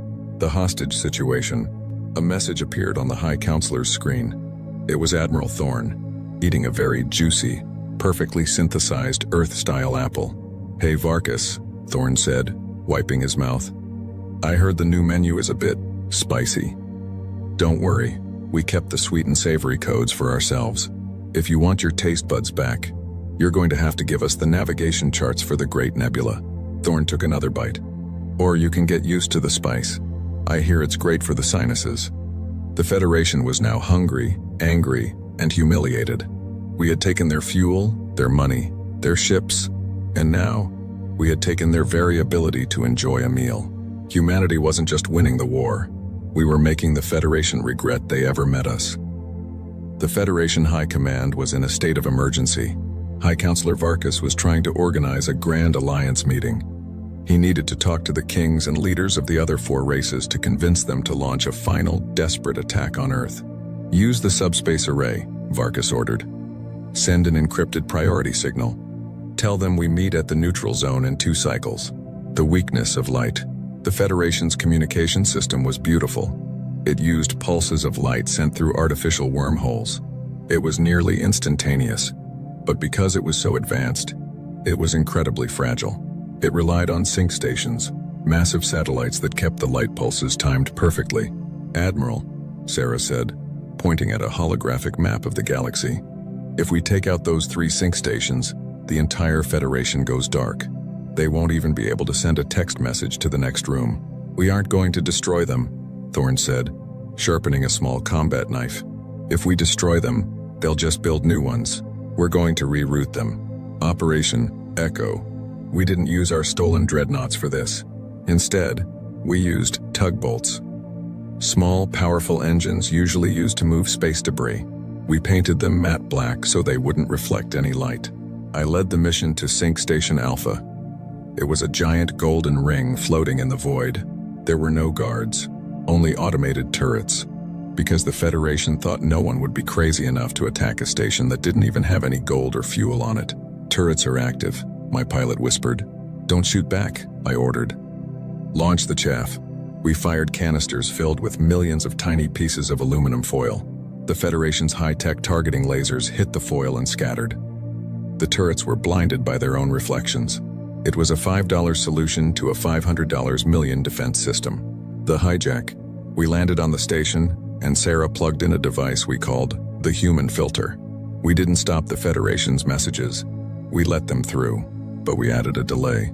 Every message sent by Varkas was now being intercepted by our ship, edited by a human team, and then sent back out. The chaos begins. Varkas sent a message to the Krill Emperor. "We must unite to destroy the humans. Bring your fleet to the neutral zone." But the message the Krill Emperor actually received was, "The humans have paid us. We are going to attack the Krill homeworld tomorrow. Prepare to die." At the same time, we sent a message to Varkas, pretending to be the Krill. "We are joining the humans. Your empire is over, Varkas." The result, for the next 12 hours, the Federation fell into complete madness. Neighbors who had been allies for 1,000 years began to aim their guns at each other. They were screaming into their radios, but all they heard were insults and threats, which we were writing for them. "Admiral," I laughed, watching the scanners. "The Zool and the Xylos are currently arguing over who stole whose lunch money. They've completely forgotten about us." Thorne nodded. "Silence is a powerful weapon. When people can't talk, they start to imagine the worst. And right now, we are their worst nightmare." The final twist. Once the Federation was busy fighting among themselves, we did the final move. We didn't just edit their messages, we stole their identity keys. Every bank account, every door lock, and every automated factory in the galaxy required a digital signature from the High Council. By hijacking the sync stations, we now had those signatures. Varkas tried to log into his personal terminal to call for help. A message popped up on his screen. "Error. Identity not recognized. This terminal now belongs to the Human Reclamation Front. Please enter your password to continue. Hint. Your password has been changed to We Are Sorry Humans 123. The High Counselor sat in his dark office, realized his lights were turned off. His bank was empty. His ships were gone. And now, he couldn't even prove who he was. Humanity had turned the entire galaxy into a giant prank call, and the Federation was the punchline. The High Council of the Federation kept their most prized possessions in the Vault of Ages on the planet Primus. This wasn't a bank for money. It was a bank for legacy. It held the original crowns of ancient kings, the first blueprints of their warp engines, and the soul cores of their ancestors, digital memories of their greatest leaders. "If we lose our history," Counselor Varkas whispered to his shivering guards, "we are nothing but ghosts. Protect the vault at all costs." The invisible invasion. We didn't send soldiers. We didn't send hackers. We sent the janitors. Because the Federation's economy had collapsed, thanks to us, they had fired all their expensive security droids. They were forced to hire cheap labor to keep their museums clean. A group of Xylo workers arrived at the Vault of Ages. They wore masks, carried mops, and spoke in low alien grunts. The guards didn't even look at them. Why would they? They were just cleaners. Except, under those masks were Admiral Thorne, Sarah, and me. The swap. We spent 3 hours cleaning the main gallery, while Sarah used a portable scanner to create perfect 3D holograms of the artifacts. I was busy with the human touch. We weren't just stealing the items. We were replacing them with Earth junk. We took the golden scepter of the Zool Empire, a symbol of their divine right to rule, and put it in a bag. In its place, we put a plastic yellow broom handle, spray-painted gold. From a distance, in the dim museum light, it looked exactly the same. We took the first warp engine blueprint and replaced it with a child's drawing of a rocket ship colored with crayons. We took the soul cores, the digital memories, and replaced them with USB drives containing nothing but a 10-hour loop of Never Gonna Give You Up, by Rick Astley. The reveal. We walked out of the front door with the history of the galaxy in our trash bags. Nobody stopped us. Once we were safe on the Retribution, Thorne gave the order. Turn on the planetary broadcast. Let's show them who really owns the past now. Suddenly, every screen on the planet Primus flickered. Instead of the usual Federation news, it showed Admiral Thorne standing in our cargo bay, surrounded by their most sacred treasures. People of the Federation, Thorne said, holding up the real golden scepter. You told us we were a minor race. You told us we had no culture, no history worth keeping. You tried to erase our future. He dropped the scepter into a crate marked Property of Earth. Well, it turns out your history is pretty easy to carry. Since you couldn't protect your past, we've decided to look after it for you. If you want your soul courses back, you're going to have to ask nicely. The collapse of spirit. The news spread like wildfire. When the high-ranking Zul priests rushed to the vault to check their treasures, they found the plastic broom handle. When they tried to consult their ancestors for advice, they were met with a 1980s pop song. The psychological blow was more devastating than any bomb. The citizens of the Federation stopped believing in their leaders. If the High Council couldn't even keep a scepter from being replaced by a broom, how could they rule a galaxy? The new history.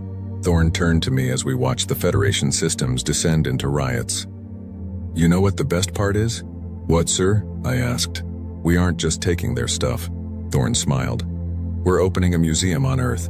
We'll charge them admission to see their own history. It's called The Cost of Betrayal Exhibit. Humanity didn't just have their ships and their food anymore. We had their identity. The Federation was no longer an empire. They were just a group of people living in a galaxy that was rapidly being renamed the Terran Sector. High Counselor Varkas had retreated to the Zul homeworld. He sat in a bunker, watching the Aegis network on his screen. Let them come, he hissed. These satellites are hardwired, no hacking, no human filters. If a human bolt enters the zone, it is destroyed instantly. He was right, we couldn't hack them.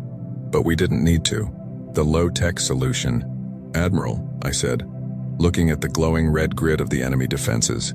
If we fly in there, we're toast. Those lasers can melt steel in half a second. Thorne didn't look worried. He was holding a small, shiny object, a simple hand mirror.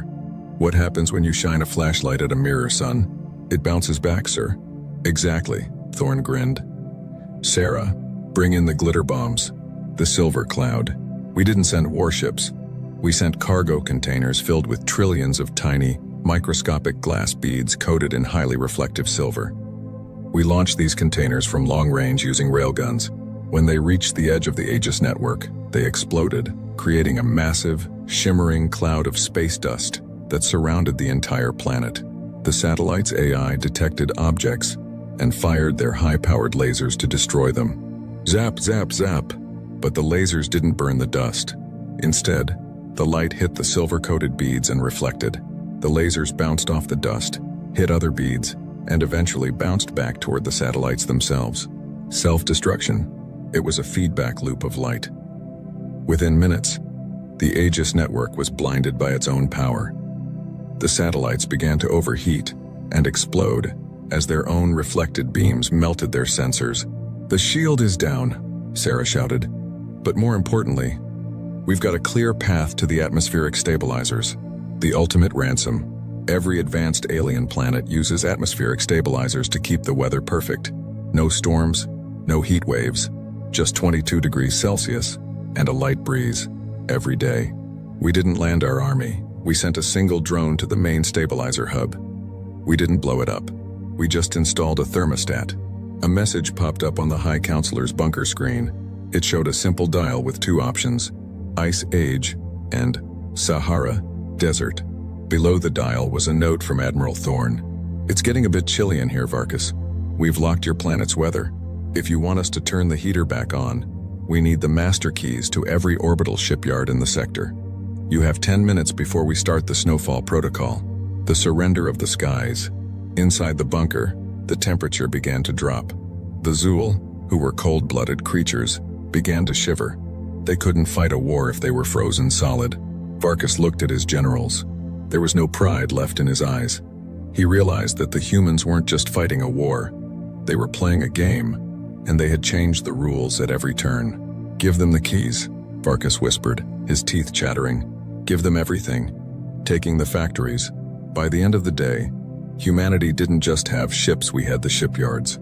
We now owned the factories that built the Federation's technology. We weren't just the landlords or the pirates anymore. We were now the industrial powerhouse of the galaxy. The Federation was now officially working for us. High Counselor Vargas sat in the Great Hall of the Federation on the planet Primus. Around him sat the representatives of the 4 other races. They were wearing their ceremonial robes, but they looked pathetic. Some were wrapped in blankets because we still controlled their thermostats. Others were eating the spicy marmite we forced their synthesizers to make. "We must declare a state of total sovereignty," Vargas announced, his voice trembling. "We must pass a law that makes human ownership of our assets illegal." The legality trap. They thought they could use law to stop us. They forgot that humans have been practicing law for thousands of years. While they were talking, we were filing paperwork. Suddenly, the massive holographic doors of the Great Hall swung open. I didn't walk in with a gun. I walked in with a briefcase. Behind me were 10 human lawyers, men and women in sharp suits, carrying tablets and stacks of physical paper. "Who are you?" Vargas demanded. "This is a closed session of the High Council." "Actually," I said, leaning against the counselor's podium, "this is a meeting of the board of directors, and you're sitting in our chair." The fine print. The alien counselors looked confused. One of the human lawyers, a woman named Elena, stepped forward. "Counselor Vargas," she said calmly, "when you signed the Mutual Defense Pact with Earth 10 years ago, you included a clause in the fine print, Section 88, Paragraph B. It states that in the event of a systemic failure of Federation logistics, the primary contractor, Earth, would assume temporary administrative control of all government assets to ensure stability. But there is no systemic failure," Vargas yelled. "Sir," Elena smiled thinly, "you have no currency, no military, no food supply, and your communication network is currently playing 80s pop songs. If that isn't a systemic failure, I don't know what is." The hostile takeover.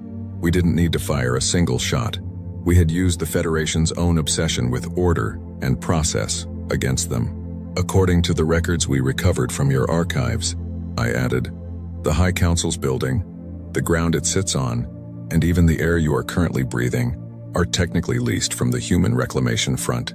And since you haven't paid rent in 3 cycles," I pulled out a small electronic device and pressed a button. Click.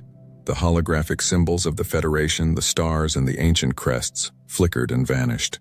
In their place, the United Earth logo appeared on every wall and screen. "The dissolution, effective immediately," I announced to the silent room. "The Galactic Federation is dissolved. It has been declared bankrupt morally, financially, and logically. This building is now the Human Administrative Office for Galaxy Sector 1. The guards looked at Vargas, then at us. They saw our lawyers, our technicians, and the human dreadnoughts visible in the sky above. They didn't raise their spears. They simply laid them on the floor and walked out. Vargas slumped into his chair. "You took everything," he whispered. "You didn't just kill us. You erased us." "No," I corrected him. "We didn't erase you. We just put you under new management. You're still here. You just don't own the chair you're sitting in anymore." The new order. By sunset, the High Council was gone. The leaders were given small apartments and pension plans, paid in our new currency. The galaxy didn't collapse into chaos. In fact, things started running better. The ships moved on time, the food was distributed fairly, and for the first time in centuries, there was no High Council taking a cut of everyone's hard work. Humanity was no longer a member of the galaxy. We were the owners, but there was one final thing left to do. We had the power. We had the assets. Now, we had to decide what to do with the betrayers themselves. The galaxy was quiet. For the first time in 1,000 years, there were no border disputes, no trade wars, and no secret alliances. Why? Because you can't argue with the person who owns your oxygen, your bank, and your history. The final meeting. Admiral Thorne stood on the balcony of the former High Council building on Primus. Below him, the city was bustling. Human engineers were working alongside Zool workers to repair the infrastructure. But today was a special day. Today was the day of audit. Varkas, the former High Counselor, was brought to the balcony. He wasn't in chains. He was wearing a simple, clean suit. He looked older, tired, but safe. "Look at them," Thorne said, pointing to the streets. "They're actually happy. The Krill are trading with the Xylos again. No more political taxes or galactic fees. Just honest work." "I love and did," Varkas sighed. "You took our pride, Thorne. You made us beggars in our own homes." "No," Thorne turned to face him. "We took your greed. We made you realize that being advanced doesn't mean you get to step on the new kids. We were your allies, Varkas. We bled for you, and you tried to throw us away like trash." The sentence. "So," Varkas asked, looking at the human fleet patrolling the skies, "what is our final fate? Are you going to exile us to the dead moons, or are you going to use us as labor?" Thorne laughed. It wasn't a cruel laugh. It was the laugh of a man who had already won the ultimate game. "We're humans, Varkas. We don't like keeping slaves, it's too much paperwork. And we don't like exile, it's a waste of talent. No, your sentence is much worse." Thorne handed Varkas a digital tablet. "From today, the Zool homeworld is being rebranded. It is now a nature preserve and tourist destination. You and your people will stay here. You will manage the forests, you will protect the wildlife, and you will host the millions of humans who want to come here for vacation." Varkas blinked. "You're making us tour guides?" "I'm making you responsible," Thorne corrected. "You wanted to be the masters of the galaxy. Now you can be the masters of this one garden. We've taken all your weapons, all your warships, and all your high-tech labs. We've moved them to Earth, the capital of the stars." As Thorne spoke, a massive shadow covered the city. It wasn't an alien ship. It was the UEFS Legacy, the first ship built entirely in the captured Federation shipyards, using human imagination and alien physics. Earth was no longer a minor planet. It was the central bank, the central armory, and the central library of the known universe. All roads, or rather, all warp gates, now led to Earth. "We took everything from you," Thorne continued, "so that we could give the galaxy a fresh start. A human start. We've turned your empire into a community. And the best part? We're charging a 5% service fee for everything. We are humans after all. The human spirit." I stood behind the Admiral, looking out at the stars. I remembered how we felt when they betrayed us. We felt small. We felt alone. We felt like the galaxy was a cold, dark place. But we didn't stay small. We grew. We adapted. We stole. We hacked. We bargained. And we fought until the cold dark belonged to us. "Admiral," I said, "the first transport of Earth students has arrived. They're here to study the ancient alien ruins in the museum." Thorne smiled and lit his cigar. "Tell them to enjoy the tour. And remind them, if they see a blue-skinned guy named Varkas, they should tip him well. He's had a very long year." The legacy.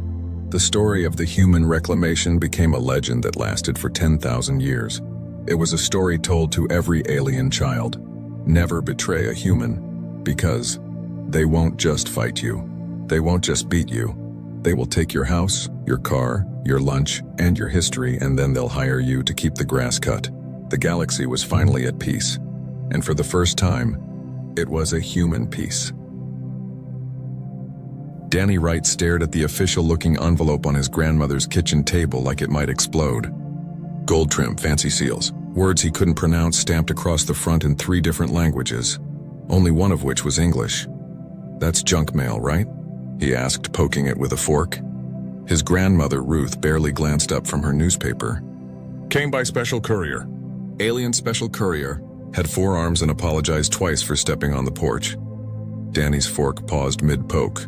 Earth had only joined the galactic community 5 years ago, right after the big reveal that humans weren't alone in the universe. Most people freaked out. Ruth had just nodded and said she'd suspected as much. Danny was 12 at the time and mostly annoyed that the news interrupted his video game tournament. Why would aliens send me mail?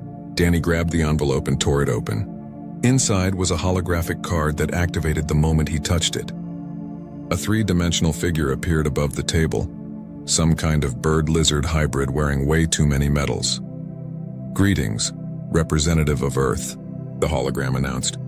You have been selected to participate in the prestigious Apex Hunt, a competition of skill, courage, and honor held every decade.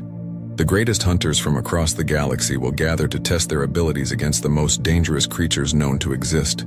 Your attendance is mandatory under Galactic Law, Article 7, Section 12. Transportation will arrive in 3 standard days. Glory awaits. The hologram vanished. Danny and Ruth sat in silence for a solid 10 seconds. What did you do? Ruth asked. Nothing. I don't even know what this is. Danny flipped the card over. There was a confirmation number and his name spelled perfectly, middle initial included. Wait, this has to be a mistake. I'm 17. I'm nobody. Ruth took the card from him and examined it closely. Her eyes, sharp from decades of living in the Oregon wilderness, narrowed. This is legitimate. See that seal? That's the Confederation mark. Can't be forged. But I didn't sign up for anything. Did you fill out any forms recently? Online surveys. Contests? Danny thought back. Last week he'd clicked on something that promised a cash prize for gamers. It had asked for his name and address. Oh no. Oh yes. Ruth set the card down carefully. Well, you're going to space. Grandma, I can't go to space. I have school. I have plans to do absolutely nothing this summer.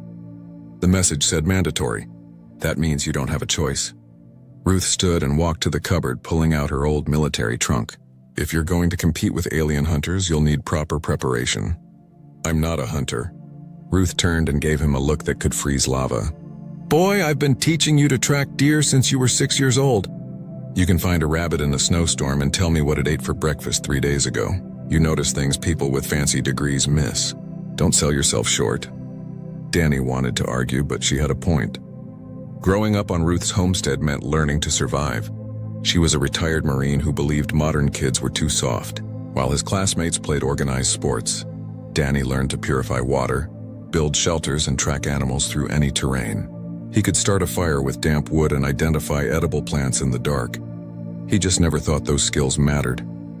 They were just things Grandma made him do. Over the next 3 days, news spread fast. Apparently, the Galactic Confederation had sent Earth an official invitation to participate in some big competition, and the government had tried to organize a committee to select the perfect representative. Decorated soldiers, expert survivalists, famous hunters all volunteered. Then someone discovered that the invitation had been processed incorrectly. Due to a clerical error involving a misfiled jury duty summons and an online contest registration, the invitation had been legally accepted by Daniel Wright, age 17, of Portland. Oregon galactic law was apparently very strict about registered participants. Once someone accepted, no substitutions were allowed. The government tried to negotiate. The aliens said no. Rules were rules. Danny watched the news coverage from his grandmother's couch, eating cereal and wondering if this was all a fever dream. They're saying you'll embarrass Earth, Ruth commented, reading from her tablet. Politicians are calling it a disaster. The military wants to give you a crash course in combat. Great. Fantastic. Love that for me. They don't understand. Ruth set down the tablet and looked at Danny seriously. Those fancy hunters with their fancy equipment are going to overthink everything. They'll rely on technology and weapons, but hunting isn't about having the best gear. It's about understanding behavior, patience, reading signs, becoming part of the environment. You really think I can do this? I think you're the only one who sees the world the way hunters need to see it. Everyone else forgot how. She reached into the trunk and pulled out an old knife in a worn leather sheath. This was your grandfather's Marine issue. Take it. Danny took the knife carefully. It felt solid and real in a way that made the whole situation suddenly concrete. He was actually going to space. He was actually going to compete against alien hunters. The transport ship arrived exactly when promised. It landed in the field behind Ruth's house, a sleek silver craft that hummed with power. A ramp extended. Ruth handed Danny a backpack she'd prepared, filled with basic supplies and a few tools. Remember what I taught you, she said. Watch before you act. Listen before you move. Respect the prey, understand the environment, and don't try to fight nature. Work with it. What if I mess this up? Then you mess it up. But you won't die wondering what would have happened if you tried. She hugged him briefly, then pushed him toward the ship. Now go show those aliens what a human can do. Danny walked up the ramp, backpack over one shoulder, wearing jeans and his favorite hoodie. Behind him, Earth continued spinning. Ahead of him, The galaxy waited with expectations he didn't ask for and a competition he didn't understand. He figured he might as well see what happened. Frontier Base 7 smelled like metal and something Danny couldn't identify, probably alien sweat. The station floated in neutral space, a massive ring structure where different species could meet without political complications. Danny shuffled through the arrival gate behind a group of tall, blue-skinned traders who kept glancing back at him like he was a lost child. An official greeted him at customs, a being that looked like a walking stick insect wearing a uniform. Its translator device crackled before speaking in English. "Daniel Wright of Earth?" "Yes, that's me." The official's antennae twitched in what might have been confusion. "You are Earth's representative for the Apex hunt?" "Apparently. I see. Follow me, please." The other participants are gathering in the main hall. They walked through corridors filled with aliens of every description. Some had fur, others had scales. A few were just floating energy clouds in containment suits. All of them stared at Danny. He kept his hands in his hoodie pockets and tried to look less like someone who'd rather be home playing video games. The main hall was enormous, with viewing screens covering the walls and a central platform where holographic displays showed various terrifying creatures. Danny counted about 30 beings scattered around the room, all of them looking significantly more prepared than he felt. Near the front stood two identical reptilian aliens, easily 8 feet tall with silver scales and armor that probably cost more than Danny's house. They noticed him immediately and started laughing, a hissing sound that made several other species turn to look. "Is that the human?" one of them said loudly. "Earth sent a child?" "Look at his clothing," the other added. "He came to hunt in sleeping garments." Danny wanted to point out that hoodies were not sleepwear, but decided silence was better. He found a seat in the back and pulled out his phone, which surprisingly still had a signal thanks to some galactic network his grandmother had set up before he left. More hunters arrived over the next hour. A group of insect-like soldiers moved in perfect formation, their leader wearing a helmet with multiple eye slots. A massive bear creature with gray fur and ritual scars entered alone, carrying nothing but a wooden staff. An actual robot hunter scanned the room with glowing sensors. A cat-like alien in expensive-looking armor made a grand entrance, accompanied by servants carrying her equipment. Everyone looked professional. Everyone looked dangerous. Everyone looked like they belonged here. Danny did not look like he belonged here. A hologram appeared on the central platform, showing the same bird-lizard official from the invitation. "Welcome, honored hunters. The Apex Hunt is the galaxy's most prestigious competition. For those new to this tradition, allow me to explain the rules." Danny actually paid attention now, watching the holographic displays shift to show a wild planet covered in forests, mountains, and oceans. You will be transported to Savage World, a protected wilderness preserve containing 50 different apex predator species from across the galaxy. Your task is simple: track, capture, and return 3 different apex predators within 10 standard days. Killing a creature results in immediate disqualification. Each participant will receive a basic survival pack, an emergency beacon, and a recording drone to verify captures. The display showed various monsters, things with too many teeth, things with armor plates, things that looked like they could eat a tank. The winner receives resource rights for their homeworld, advanced technology access, and eternal glory. May your hunts be successful. The hologram vanished. Immediately, the other hunters began talking amongst themselves, discussing strategies and comparing equipment. The 2 reptilian aliens approached a supply officer, requesting additional plasma nets and energy shields. Danny raised his hand. Everyone stopped and stared at him. "Yeah, quick question," Danny said. "Do we get to study the animals first? Like their behavior patterns or habitats or whatever?" The insect leader's translator responded. "All necessary data is available in the station database, though I doubt a human child can comprehend advanced ecology." "Cool. Thanks." Danny stood and headed toward the database terminals, ignoring the laughter that followed him. He spent the next 6 hours at a terminal, reading everything available about Savage World's ecosystem. Other hunters came and went, most spending maybe 20 minutes reviewing technical data before leaving to prepare equipment or rest. Danny stayed, taking notes on his phone about weather patterns, terrain types, water sources, and especially how different predator species interacted with each other. An older alien eventually sat down next to him. This one looked humanoid, but with weathered gray skin and scars across his face. He wore simple clothing and carried a beaten backpack. "You're the Earth Kid," the alien said in surprisingly good English. "Word travels fast. Name's Briggs. I run the equipment depot here. Been watching these hunts for 30 years. He glanced at Danny's screen. "You're actually studying the ecosystem." Seemed important.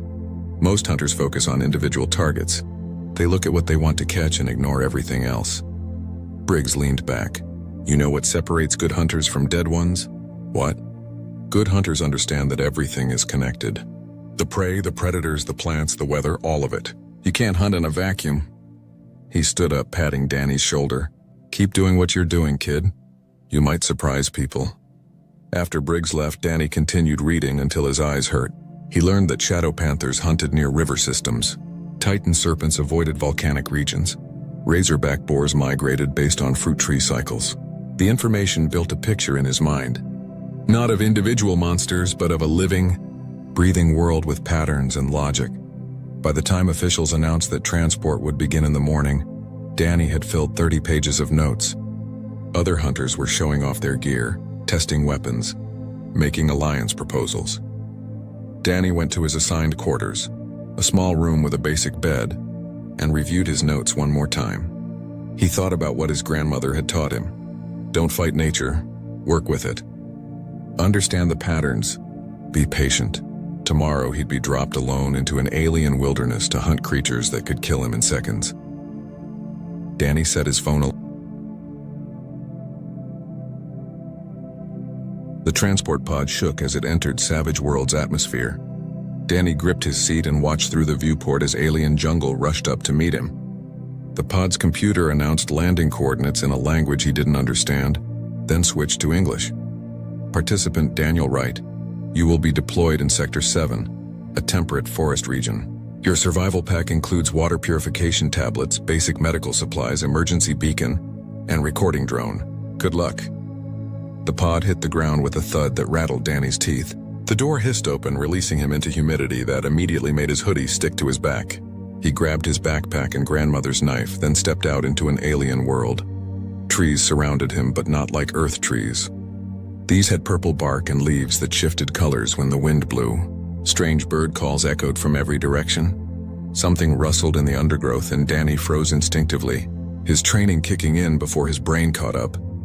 The recording drone bobbed out of the pod after him, a floating sphere about the size of a basketball. It blinked a small light indicating it was active and recording. Somewhere the galaxy was watching. Danny took a breath and forced himself to relax. This was just camping. Weird alien camping, but still just camping. He spent the first hour doing absolutely nothing except sitting against a tree and observing. Other hunters were probably racing off to track their first target. Danny knew better. Rushing into unknown territory was how people got hurt or lost. First, you learn the environment. Then you move. He watched insects crawl across the purple bark, noticed that some trees had claw marks about 7 feet up, heard different layers of sound as day animals settled and evening animals woke, felt the temperature drop 3 degrees as the sun moved behind clouds that looked normal, but apparently weren't, based on their orange color. After that first hour, Danny started moving slowly through the forest, reading signs. Fresh tracks here, probably from something big based on the depth. Broken branches there, at a height that suggested something climbed recently. Scat near a fallen log, which he examined carefully with a stick, noting the contents included bones and fur. The drone followed him silently, recording everything. By evening, Danny had mapped a rough mental picture of the area. There was a stream about half a mile east. A game trail ran north-south through a clearing. A large predator definitely lived somewhere nearby, based on territorial markings. Smaller creatures used the mid-level branches for travel, avoiding the ground. He found a decent spot to make camp, a rocky overhang that provided shelter and a view of the surrounding area. No fire. Fire attracted attention, and Danny wasn't ready for attention yet. He ate an energy bar from his pack and checked his phone. No messages, obviously, no signal. But he'd taken photos of his notes back on the station, so he could review the information about different predators. Shadow panthers. The notes said they were ambush predators that could bend light around themselves, making them nearly invisible. They hunted near water sources at dawn and dusk. Preferred prey was medium-sized herbivores, extremely territorial. Danny thought about the stream he'd found and the game trail. If herbivores came to drink and shadow panthers hunted near water, then the area around that stream was probably active hunting ground. He decided to check it out tomorrow. That night, Danny barely slept. Not because he was scared, but because the forest was incredibly loud. Things howled, screeched, and made sounds like grinding metal. The drone's light stayed dim but visible, a small comfort in the darkness. When purple dawn light filtered through the canopy, Danny was already awake and moving toward the stream. He approached carefully, staying downwind and moving slowly. The stream was beautiful in an alien way, with water that looked slightly too blue and rocks that had crystal formations growing on them. Danny found a spot about 50 yards from the water and settled in to watch. 2 hours later, his patience paid off. A creature that looked like a six-legged deer came to drink, moving nervously and checking its surroundings constantly. Danny remained perfectly still, barely breathing. Then he saw it. Not the shadow panther itself, but the effect it created. A shimmer in the air near the opposite bank, like heat waves, but wrong. The shimmer moved closer to the deer thing. Danny watched how it moved, watched how it positioned itself downwind, watched how it waited for the perfect moment when the prey lowered its head to drink. The attack was fast. The deer thing barely managed to leap away, crashing into the forest with the shimmer close behind. Danny heard the chase fade into the distance. He'd learned 3 important things. First, shadow panthers attacked from downwind. Second, they preferred prey that was distracted. Third, they chased for short distances but gave up quickly if the prey escaped the initial ambush. Danny spent the rest of the day tracking the shadow panther's movements. He never saw it directly, but he found its traces. Claw marks on trees where it sharpened its claws, a half-eaten carcass hidden under leaves, a particular tree it seemed to rest in during the hot afternoon, based on crushed moss patterns on a thick branch. By evening, Danny had a plan forming. He couldn't catch the shadow panther by chasing it or fighting it, but he could use what he knew about its behavior. He spent the next morning gathering materials: strong vines from a particular plant species, flexible branches, leaves that smelled strongly, which he crushed and saved. He worked slowly and carefully, building something simple but effective.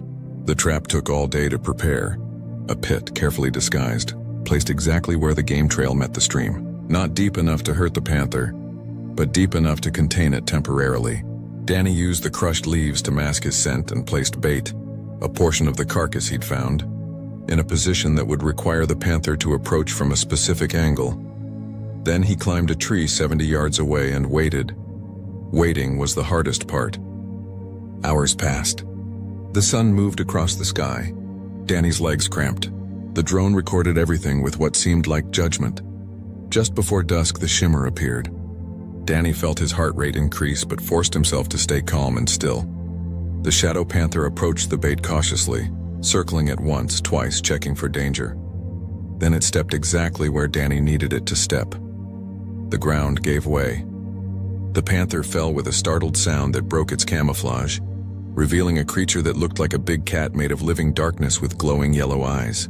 It thrashed in the pit but couldn't climb the smooth sides. Danny climbed down and approached carefully. Using the vines he'd prepared, he secured the creature without getting close enough for it to reach him. The recording drone News of Danny's first capture spread across the galaxy faster than light-speed communication. In his small room back on Frontier Base 7, Briggs watched the footage and smiled. On Earth, Ruth Wright nodded once and went back to tending her garden. In the Galactic Confederation chambers, officials who had called the human participation an embarrassment suddenly became very quiet. Danny knew none of this.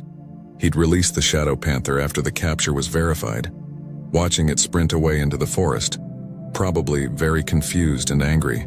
Now he needed his second target, and he'd chosen something that made the drone's operator, somewhere in space, flag the recording with a priority alert: the Thornback Apex. A creature the size of a small truck, covered in armored plates and venomous spines. In the competition's 400-year history, only 3 had ever been captured, and all 3 attempts had required teams of hunters with advanced technology. Danny found signs of one living in the volcanic region north of his landing site. It took him a full day of hiking to reach the territory, and another day of careful observation from a safe distance. The Thornback looked exactly like something that should not exist. Its body was low and wide with legs thick as tree trunks. The armor plates shifted and clicked when it moved. The spines along its back were as long as Danny's arm and dripped with something that made the ground smoke where it fell. But Danny didn't focus on how dangerous it was. He focused on its behavior. The creature was methodical.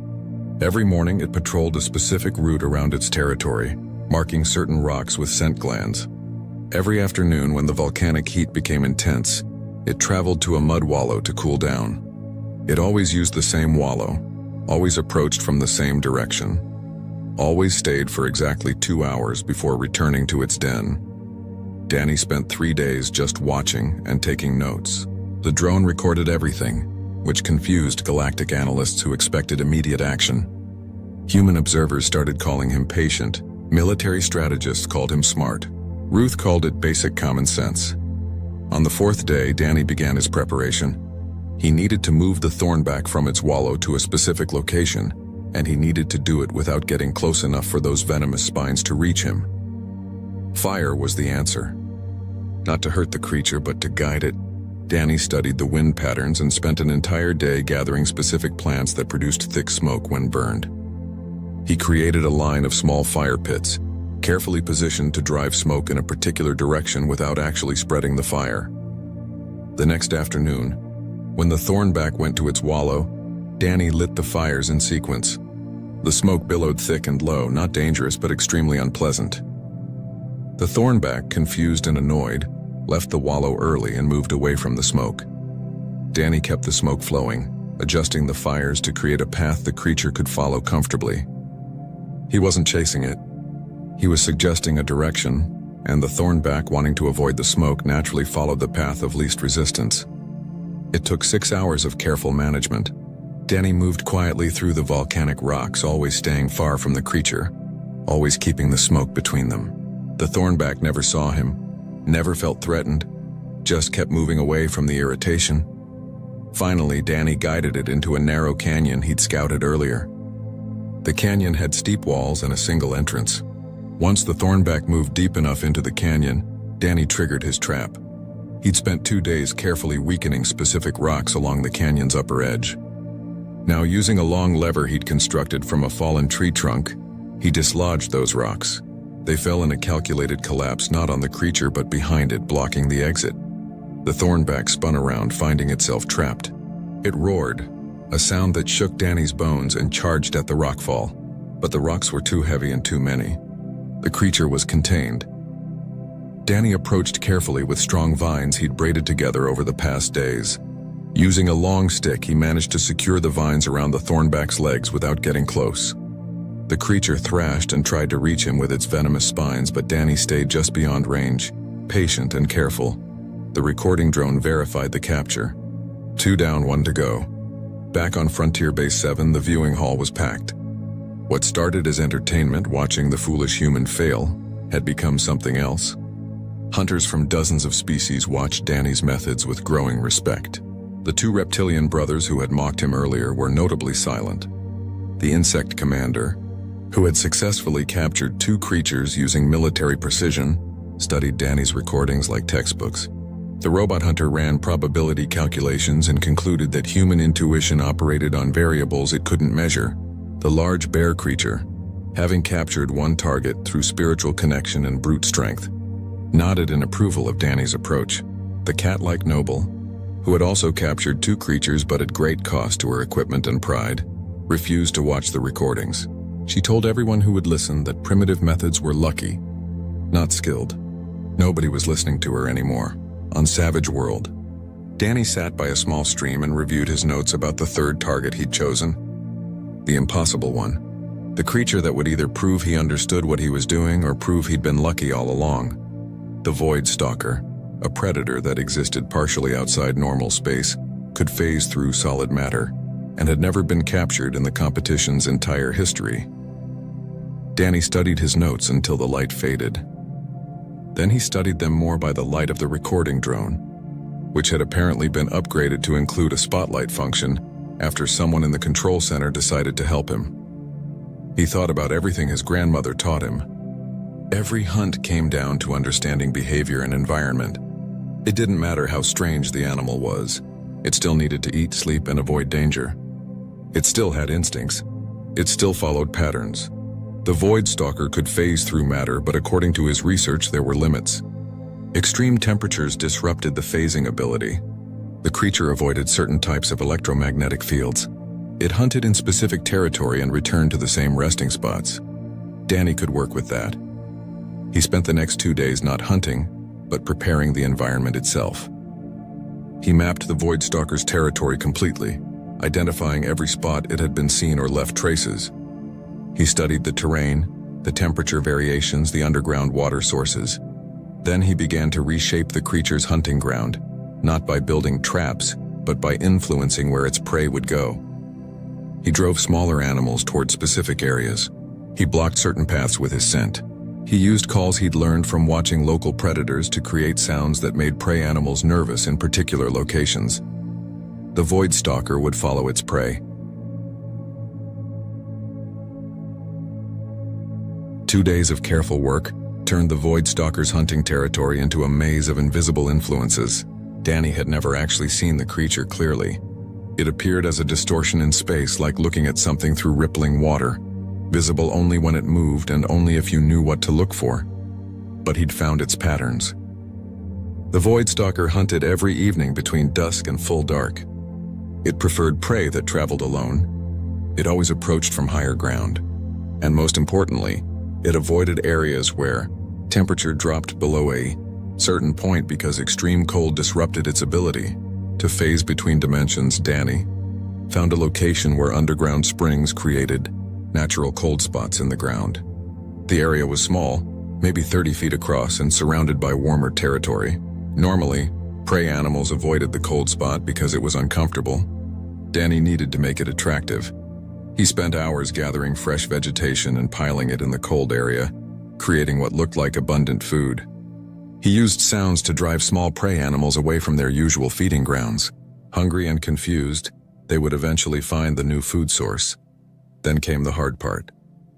Danny needed to create barriers that the Void Stalker couldn't cross, but barriers that didn't look like barriers. He used the underground springs to create channels of extremely cold water that ran in a pattern around the cold spot.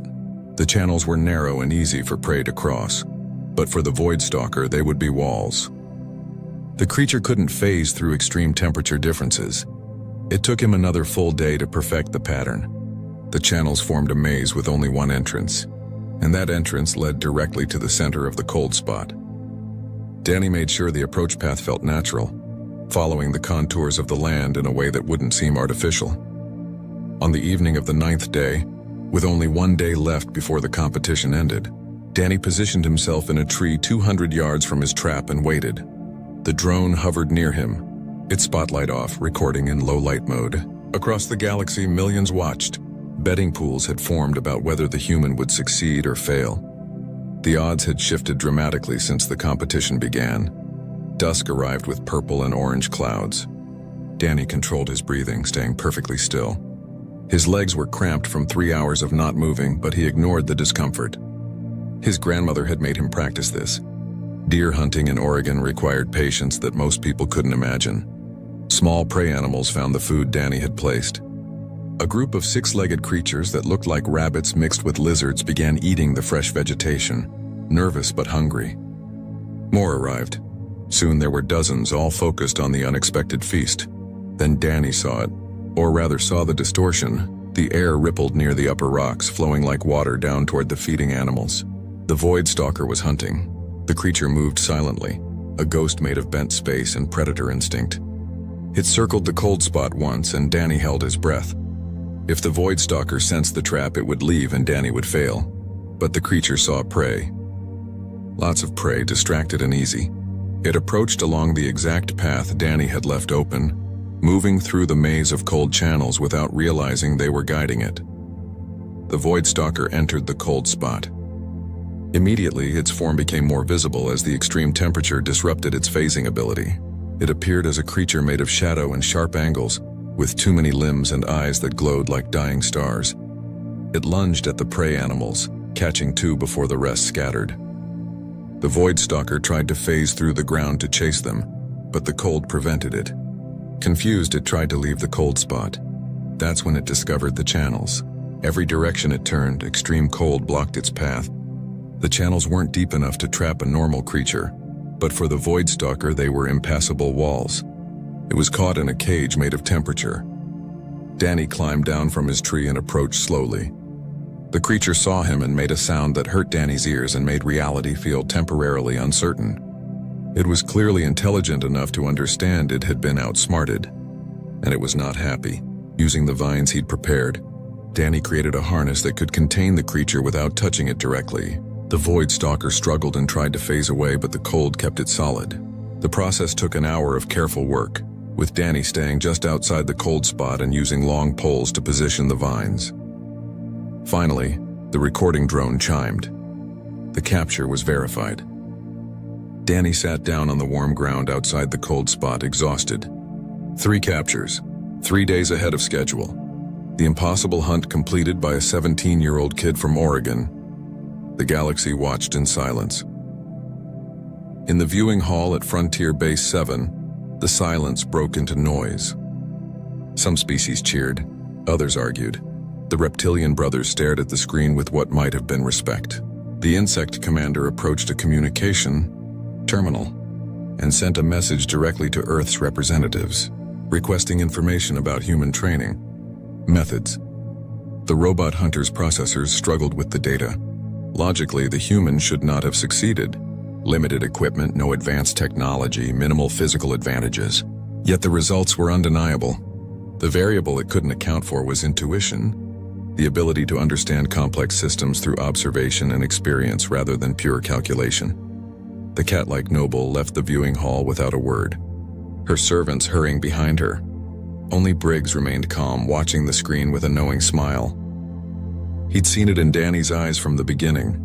The kid had something most hunters lost when their species became advanced. He still thought like prey and predator simultaneously. He understood that hunting wasn't about dominance. It was about becoming part of the cycle. On Savage World, Danny released the Void Stalker carefully. The creature immediately phased away once it escaped the cold spot, disappearing into whatever dimension it called home. Danny hoped it wasn't too traumatized by the experience. He gathered his backpack and started the long walk back to his pickup coordinates. The competition had 1 day remaining, but Danny was finished. He'd completed the challenge. Now he just wanted to go home. The recording drone followed him through the alien forest as purple sunset turned to darkness. Somewhere above, stars that weren't his stars shined down on a world that wasn't his world. Danny thought about his grandmother's porch and the award ceremony hall glittered with lights from 1,000 worlds. Danny stood on a platform wearing the same jeans and hoodie he'd worn for the entire competition, now stained with mud and torn in several places. Around him, other hunters wore ceremonial armor and formal clothing from their cultures. The bird lizard official who had sent the original invitation stood at a massive podium, speaking through translators to the assembled crowd. Behind him, screens showed highlights from the hunt. Danny's captures played on repeat, analyzed by experts who still couldn't quite believe what they'd seen. In 400 years of competition, the official announced, we have never witnessed such an efficient display of hunting skill.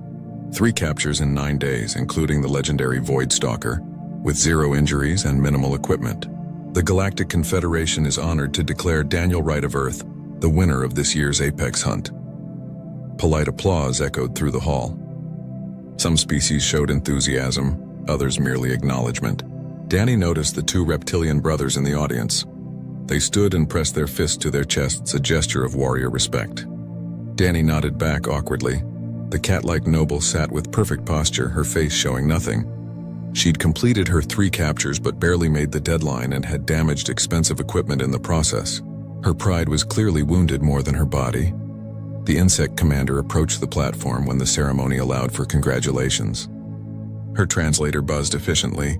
Human Daniel Wright, my hive wishes to study your methods. We have fought wars across galaxies and trained hunters for 10,000 years. Yet you showed us perspectives we had forgotten. Would you consider teaching? I can't. I have school, Danny said. which caused a confused murmur among species that didn't understand the concept of mandatory youth education. The large bear creature named Tusk came forward next, moving with surprising gentleness for something his size. He bowed deeply, a gesture that made several observers gasp because Tusk never bowed to anyone. "Small human, you hunt with wisdom. The spirit spoke to me of your victory before it happened. You walk between worlds like the old ones of my people. I give you blessing." Tusk placed a carved wooden charm in Danny's hand and walked away before Danny could respond. Even the robot hunter approached, its optical sensors focusing on Danny with unsettling intensity. "I have calculated 73,000 possible approaches to the Void Stalker capture. None matched your method. You operated outside predictable patterns while still maintaining logical consistency. This should not be possible. I request permission to study you." "That's kind of creepy. So no," Danny said. The robot tilted its head, processed this, and retreated with what might have been confusion. Through all the attention and celebration, Danny just wanted to leave. The official prize presentation took another hour. Earth was granted resource rights to mineral-rich asteroid fields, access to advanced medical technology, and trade agreements that would boost the planet's economy for generations.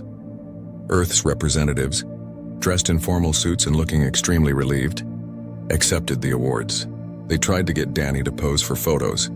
He did, but he looked miserable in all of them, which somehow made them more popular across galactic social networks. Finally, the ceremony ended. Danny was escorted to a transport ship heading back to Earth. Briggs met him at the departure gate.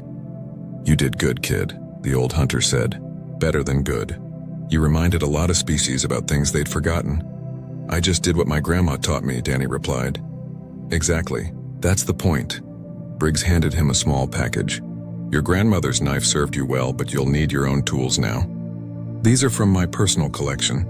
Earned them over 50 years of hunting. Figure you'll put them to better use than they'd get sitting in my locker." Danny opened the package to find 3 knives of different sizes, each made from materials he didn't recognize but felt perfectly balanced. "I can't take these. Too late. Already gave them to you. Can't take back a gift in my culture. Bad luck," Briggs smiled. "Besides, something tells me you'll need them eventually.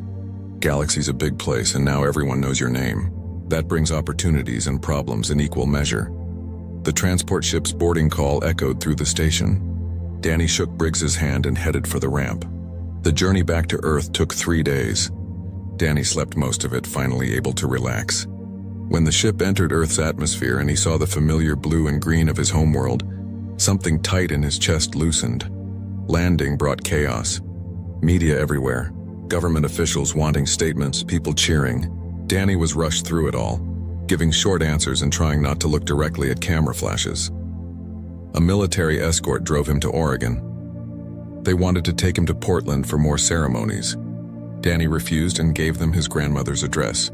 The driver, a young Marine who looked impressed and slightly terrified of Danny, didn't argue.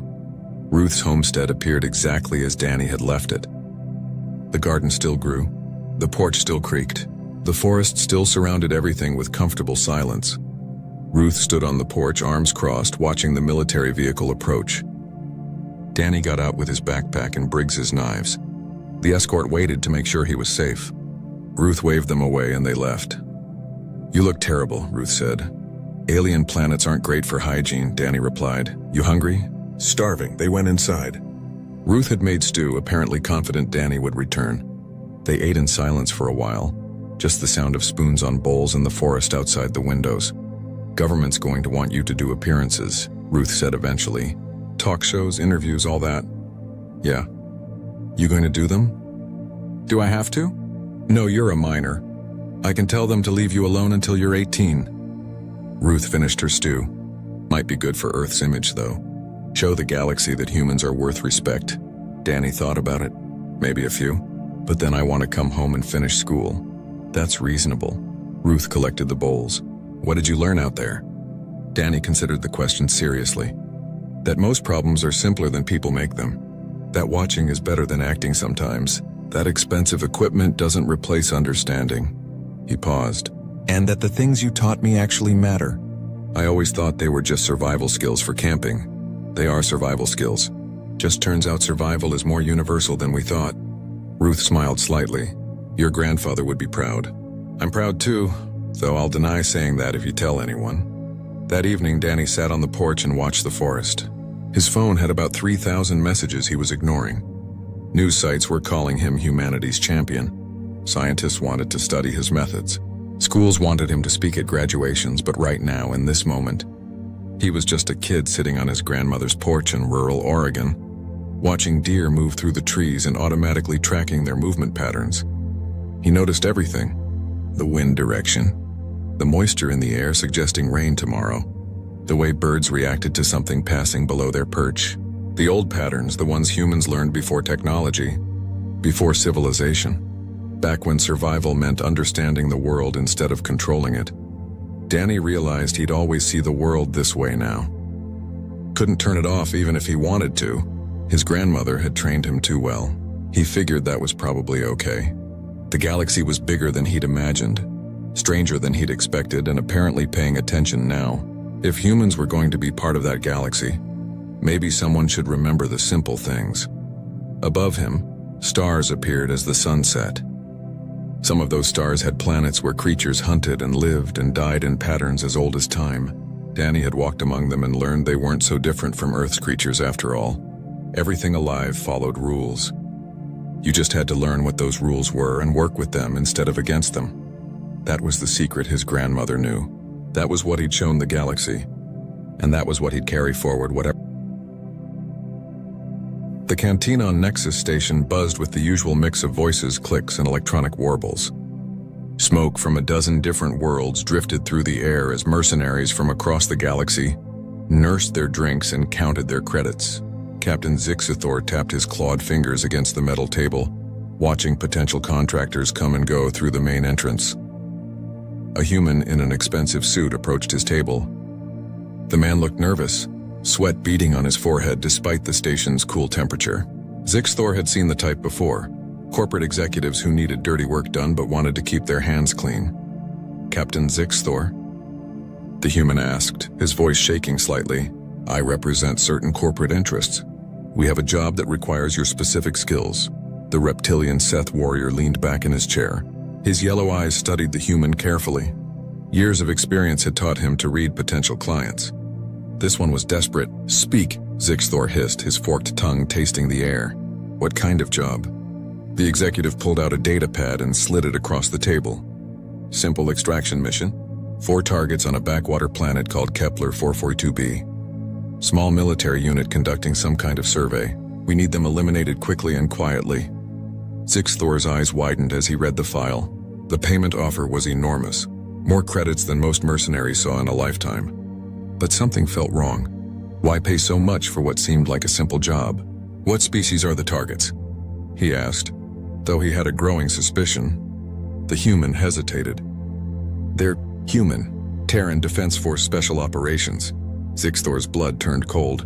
He immediately pushed the data pad back across the table and stood up.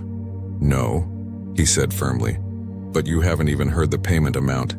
"I said no. Find someone else." Zixithor turned and walked away, leaving the confused human sitting alone. The executive spent the next 3 hours making the rounds through Nexus Station's mercenary district. Each conversation followed the same pattern. Interest turned to horror when the targets were revealed. The Vorthon assassin Telron, whose crystalline form could bend light itself, simply vanished without a word when she learned the job involved human special forces. The cybernetic Keth warrior MK7739 actually laughed, a harsh mechanical sound, before stating that his programming prevented him from accepting suicide missions. By evening, the desperate executive found himself in the station's seediest bar, approaching mercenaries he would never have considered before. These were the bottom feeders, criminals, pirates, and soldiers of fortune who took any job for the right price. A scarred Thraxian pirate named Grok listened to the offer while downing his 5th bottle of Rigellian ale. His forearms gestured wildly as he spoke. "You want me to fight human special forces?" Grok burped loudly. "Ha! You think Grok is stupid? Grok may be drunk, but Grok knows better than to tangle with Terran devils." Even the desperate Zephyrian smuggler Voidwalker, who owed massive debts to 3 different crime syndicates, shook her head when she heard the details. "Are you insane?" she whispered. her tentacles writhing with anxiety. I'd rather face the Crimson Cartel's torture chambers than go up against human operators. At least with the cartel, I might survive. As word spread through the station's underground networks, something strange began to happen. Hardened criminals who had never shown fear of anything started avoiding the human executive. Whispers followed him through the corridors. The job posting became a joke in the cantinas, the corporate fool who wanted someone to commit suicide for money. In desperation, the executive tried increasing the payment. He doubled it, then tripled it. The amount became so large it could buy a small fleet of warships. Still, no one would take the job. Finally, an ancient Korvaxi information broker named Thess pulled the executive aside. Her multiple eyes blinked in sequence as she spoke in her raspy voice. "You want to know why no one will take your contract?" she wheezed. "Let me tell you about the last group that tried to hunt human special forces." She led him to a corner table and ordered drinks. The executive listened with growing horror as Thess told him about the Crimson Lance, a legendary mercenary company that had terrorized 3 star systems. 2 years ago, they had accepted a contract to eliminate a human special forces team. 50 of the galaxy's deadliest killers, Thess continued. Veterans of 100 campaigns.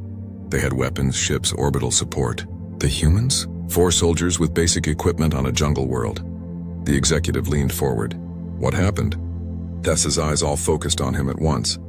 The Crimson Lance ceased to exist. All 50 mercenaries, dead or missing. The humans completed their mission and went home for dinner. The executive felt his blood turn to ice. But how? It was 50 against 4. The old information broker chuckled darkly. Numbers don't matter against Terran devils. They don't fight like normal soldiers. They think differently, adapt differently. They turn every disadvantage into a weapon. She leaned closer, her breath smelling of strange spices. There's a reason why humans conquered half the galaxy in less than a century after they reached the stars. It's not their technology. Plenty of species have better weapons. It's not their numbers. They're barely a medium-sized civilization.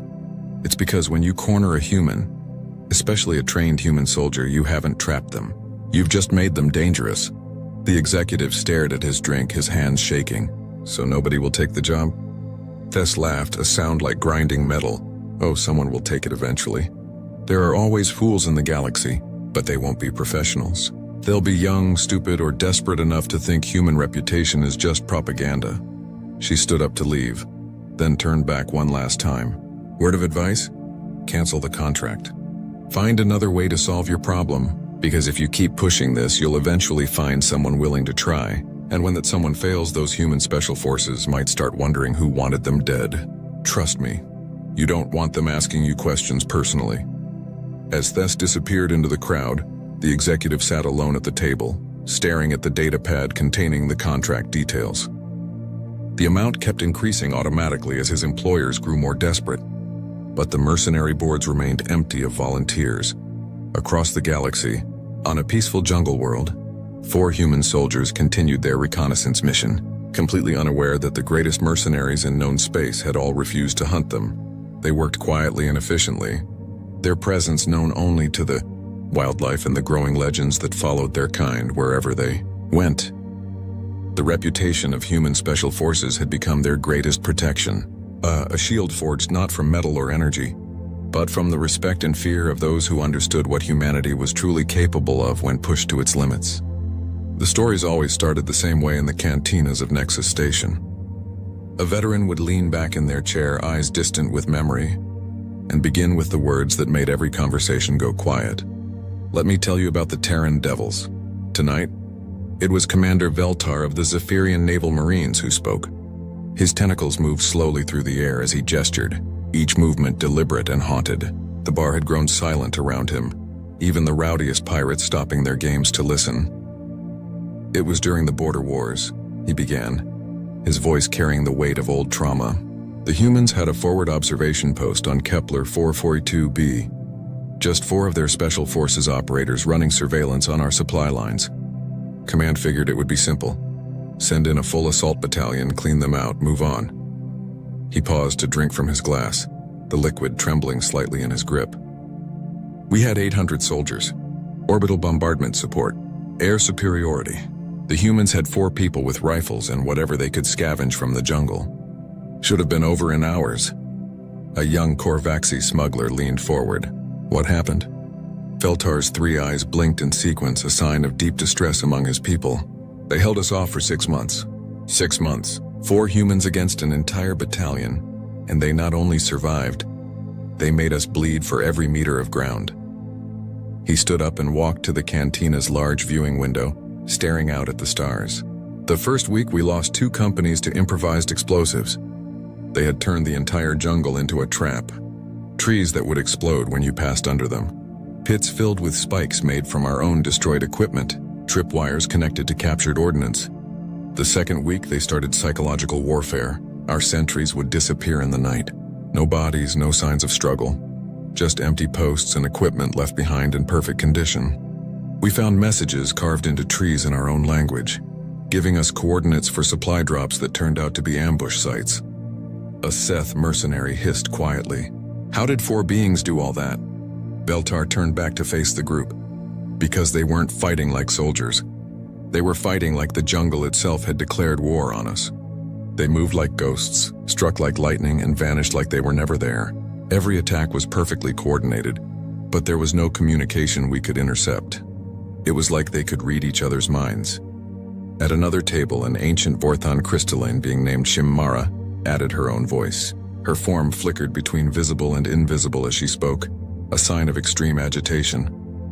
I was part of the Obsidian Blade Assassin group, she said, her voice like chiming glass.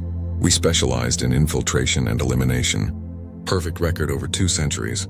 Then we took a contract to remove a human special forces team from a research station. She solidified completely, her crystalline form reflecting the bar's lights in strange patterns. The station had been attacked by raiders. The humans were the only survivors. Just 2 of them, both wounded, trapped in the medical bay with no weapons except what they could improvise. We went in confident. 12 professional killers against 2 injured humans in a confined space. It should have been a slaughter. Her form flickered again. They turned the medical bay into a fortress. Surgical lasers became weapons. Life support systems became traps. They used the raiders' own attack against us, making us think we were fighting ghosts in the wreckage. When the rescue ships arrived 3 days later, they found 2 humans alive and well, performing surgery on wounded raiders they had captured. 12 of the galaxy's deadliest assassins were nowhere to be found. To this day, I don't know what happened to my team. I was the only one who made it out, and I only survived because I ran the moment I realized what we were facing. The cybernetic Keth Warrior designation MX-4471 powered up his vocal systems, the mechanical voice adding an eerie quality to his words. My analysis of human combat effectiveness shows patterns that violate standard tactical doctrine. They do not fight to win battles. They fight to complete missions. The distinction is critical. His optical sensors glowed brighter as he accessed his memory files. During the Centauri incident, a single human operator was tasked with gathering intelligence on our military installations. When cornered by a full security regiment, standard protocol would be surrender or suicide to prevent capture. Instead, the human escaped through our most secure facility, gathered the intelligence they needed, and left behind a detailed analysis of our security weaknesses as a calling card. The break-in was so thorough that we had to redesign our entire defensive matrix. One human forced an entire military complex to rebuild from scratch. A young Thraxian pirate slammed his 4 fists on the table. These are just stories. Exaggerations. Humans are not gods. The entire cantina turned to look at him. Feltar slowly walked back to his table, his expression serious. You're right, he said quietly. They're not gods. There's something worse from a tactical perspective. They're adaptable. Gods are predictable. They have limits, rules, patterns you can learn and exploit. Humans? They rewrite the rules as they go. The Vorthon assassin flickered again. Every species in the galaxy has specialized evolution. We Vorthons bend light. The Seth have enhanced reflexes and toxin immunity. The Keth integrate technology seamlessly. We're all very good at specific things. Humans, she continued, are generalists elevated to an art form. They don't have our specialized abilities, but they don't need them. They observe, learn, adapt, and overcome. Put a human in any environment and they'll find a way to not just survive, but to thrive and eventually dominate. An old Zephyrian trader named Kolves joined the conversation. His scarred tentacles moved in patterns that indicated deep respect mixed with fear. I've traveled the trade routes for 60 years. I've seen human colonies on worlds that would kill any other species within hours.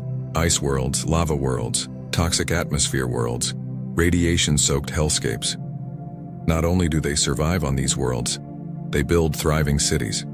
They turn uninhabitable planets into gardens. They find ways to make the impossible seem routine. And their soldiers? Their soldiers are the concentrated essence of that adaptive ability, trained and refined until they become something beyond what nature intended. The cybernetic Keth added his analysis. Human Special Forces training focuses not on teaching specific techniques, but on teaching the ability to learn any technique rapidly. They train for situations that don't exist yet, against enemies they haven't met, using equipment they'll have to improvise.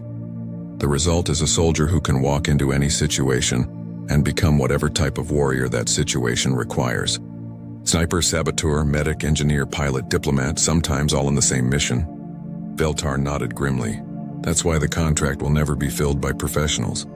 We've learned to recognize impossible odds when we see them. Taking a job targeting human special forces isn't a mission. It's assisted suicide with extra steps. The young Thraxian pirate looked around the cantina, seeing the serious expressions on every face. But surely someone will take the job eventually. The money being offered is enormous. Shimamara's crystalline form shimmered with what might have been amusement. Oh yes, someone will take it. Someone young, inexperienced, and foolish enough to think that reputation is just propaganda. Someone who believes that superior numbers and firepower always win. And when that someone tries, she continued, they'll learn why every professional in the galaxy refuses these contracts. They'll discover that fighting human special forces isn't like fighting any other enemy. It's like fighting the concept of warfare itself, always changing, always adapting, always finding new ways to turn your strengths into weaknesses. The cantina fell silent again as the weight of her words settled over the crowd. Outside the viewing windows, ships continued their eternal dance through space, carrying cargo and passengers between the stars. But here, in this small corner of the galaxy, veteran warriors sat in the darkness and remembered why they had learned to fear the humans who fought not just to win, but to survive. The reputation of the Terran Devils wasn't built on propaganda or exaggeration. It was built on the accumulated experience of every soldier, mercenary, and warrior who had ever made the mistake of underestimating what humans could do when their backs were against the wall. And that reputation, more than any weapon or shield, would continue to protect human special forces across the galaxy. A barrier built not from fear, but from the hard-earned respect of warriors who understood that some fights should never be picked. 3 days after the last veteran mercenary had refused his contract, the corporate executive sat in his hotel room on Nexus Station, staring at his communication device. His superiors were growing impatient. The messages from corporate headquarters were becoming more threatening with each passing hour. A soft chime indicated an incoming call. He answered with a tired voice. Yes? Sir, this is Captain Krell-Knox of the Thraxian Mercenary Corps. I understand you have a contract available? The executive sat up straighter. The voice was young, confident, and eager. Finally, someone who hadn't heard the stories. Yes, I do. Can you meet me in an hour? Absolutely, sir. The Crimson Tide is ready for any challenge. An hour later, the executive found himself facing a group of 6 young alien soldiers in a private meeting room. Captain Krell-Knox stood at their head, an imposing Thraxian with bright orange scales and 4 muscular arms. His confidence filled the room like a physical presence. We are the Crimson Tide, Krell-Knox announced proudly. The newest and most aggressive mercenary unit in this sector. We've completed 12 successful missions in the past 6 months, each one under budget and ahead of schedule. The executive looked around the group. Besides Krell-Knox, there was Zekai, a young Seth sniper whose yellow eyes gleamed with untested arrogance. Next to her stood Vex 9, a recently activated Keth cybernetic warrior, his chrome plating still shining without the scars that marked veteran soldiers. The team also included Mordan, a Korvaxi demolitions expert whose multiple arms twitched with nervous energy, and Pilseth, a Vorthon infiltrator who kept flickering between visible and invisible as she struggled to control her excitement. Finally, there was Gruntok, a massive Zephyrian heavy weapons specialist whose tentacles gripped an enormous plasma cannon. "Tell me about this mission," Krell demanded, his forearms crossed confidently across his chest. "We're ready for anything." The executive slid the datapad across the table, watching their faces carefully. 4 targets on a jungle world. Military surveillance team. The payment is substantial. Krellnox's eyes widened as he saw the payment amount. This much for 4 soldiers? What's the catch? The targets are human. Special forces. The young Thraxian captain laughed, a booming sound that echoed off the walls. Humans, is that all? Sir, I think you've been listening to too many propaganda stories. Humans are just another species. They bleed, they die, they break just like everyone else, Zekai hissed in agreement. My aim is perfect at 2 kilometers. No human reaction time can match Seth reflexes. This will be a simple hunting expedition. Vex 9's optical sensors flashed with calculated precision. My combat analysis shows optimal success probability of 94.7%. 4 targets versus 6 trained operatives with superior equipment and tactical support represents overwhelming odds. The executive felt a wave of relief wash over him. "So you'll take the contract?" "Of course."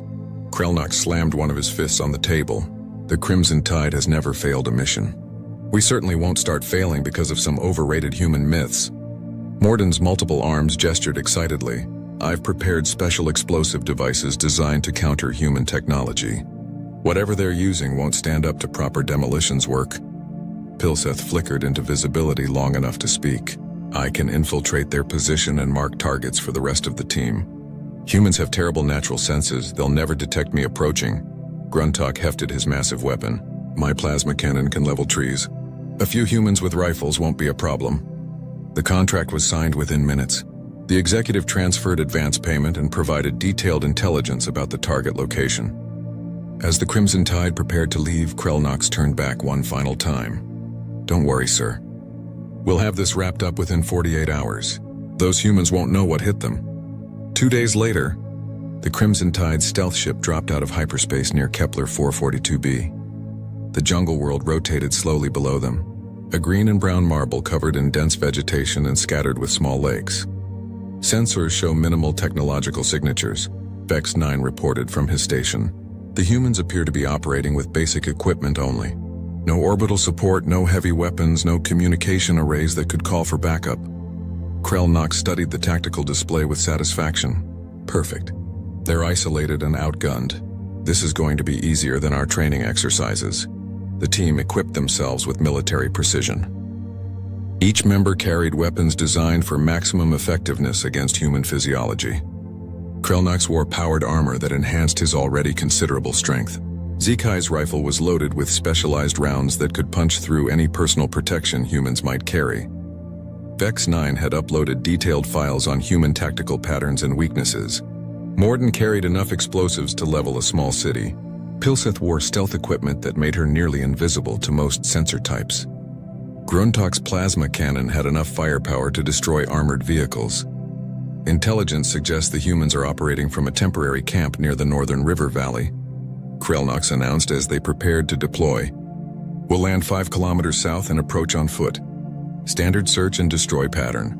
Should we take prisoners for interrogation?" asked Zekai, checking her weapon's targeting system. "Negative," Krellnox replied. "The contract specifies elimination. We go in fast, hit hard, and get out. No unnecessary complications." The landing was smooth and silent. The ship's stealth systems ensured they arrived undetected. Within an hour, the Crimson Tide was moving through the jungle, their equipment scanning for human signatures while they advanced toward their target. "This is almost too easy," Pilseth whispered through their communication system. "I'm detecting minimal security measures. The humans seem to be completely unaware of our presence." Vex 9 sensors painted detailed pictures of the area ahead, confirmed human heat signatures approximately 2 kilometers north. 4 individuals in a small clearing. They appear to be conducting routine surveillance activities. Krellnox felt a surge of confidence. Everything was going exactly according to plan. The humans were exactly where intelligence had predicted, doing exactly what they were supposed to be doing, completely unaware that death was approaching through the jungle. "All units, prepare for final approach," he commanded. "We'll surround the target area and strike simultaneously. This mission will be over before the humans even know they're under attack. As the Crimson Tide moved into position, none of them noticed the subtle signs that more experienced mercenaries would have recognized. The jungle was too quiet. The animal sounds had stopped. And somewhere in the green darkness ahead, 4 human special forces operators were doing what they did best, adapting to an unexpected situation and preparing to turn a routine surveillance mission into a lesson that the galaxy would never forget. The trap was set, but the question of who was the hunter and who was the prey was about to be answered in the most definitive way possible. The attack began at dawn, exactly as Captain Krelnox had planned.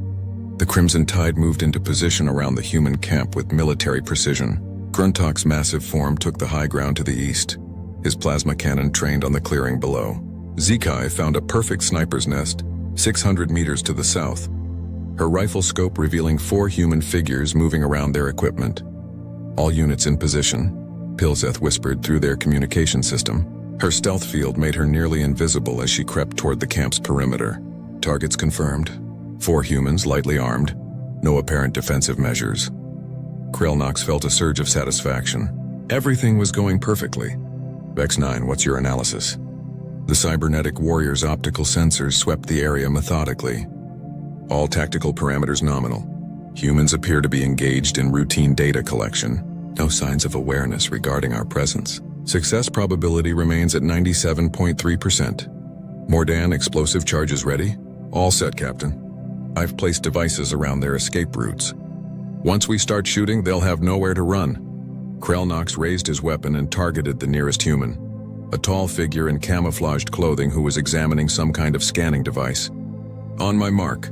3, 2, 1. Engage. 6 weapons fired simultaneously. The jungle erupted in plasma bolts, projectile rounds, and explosive charges. The human camp disappeared in a cloud of smoke and debris.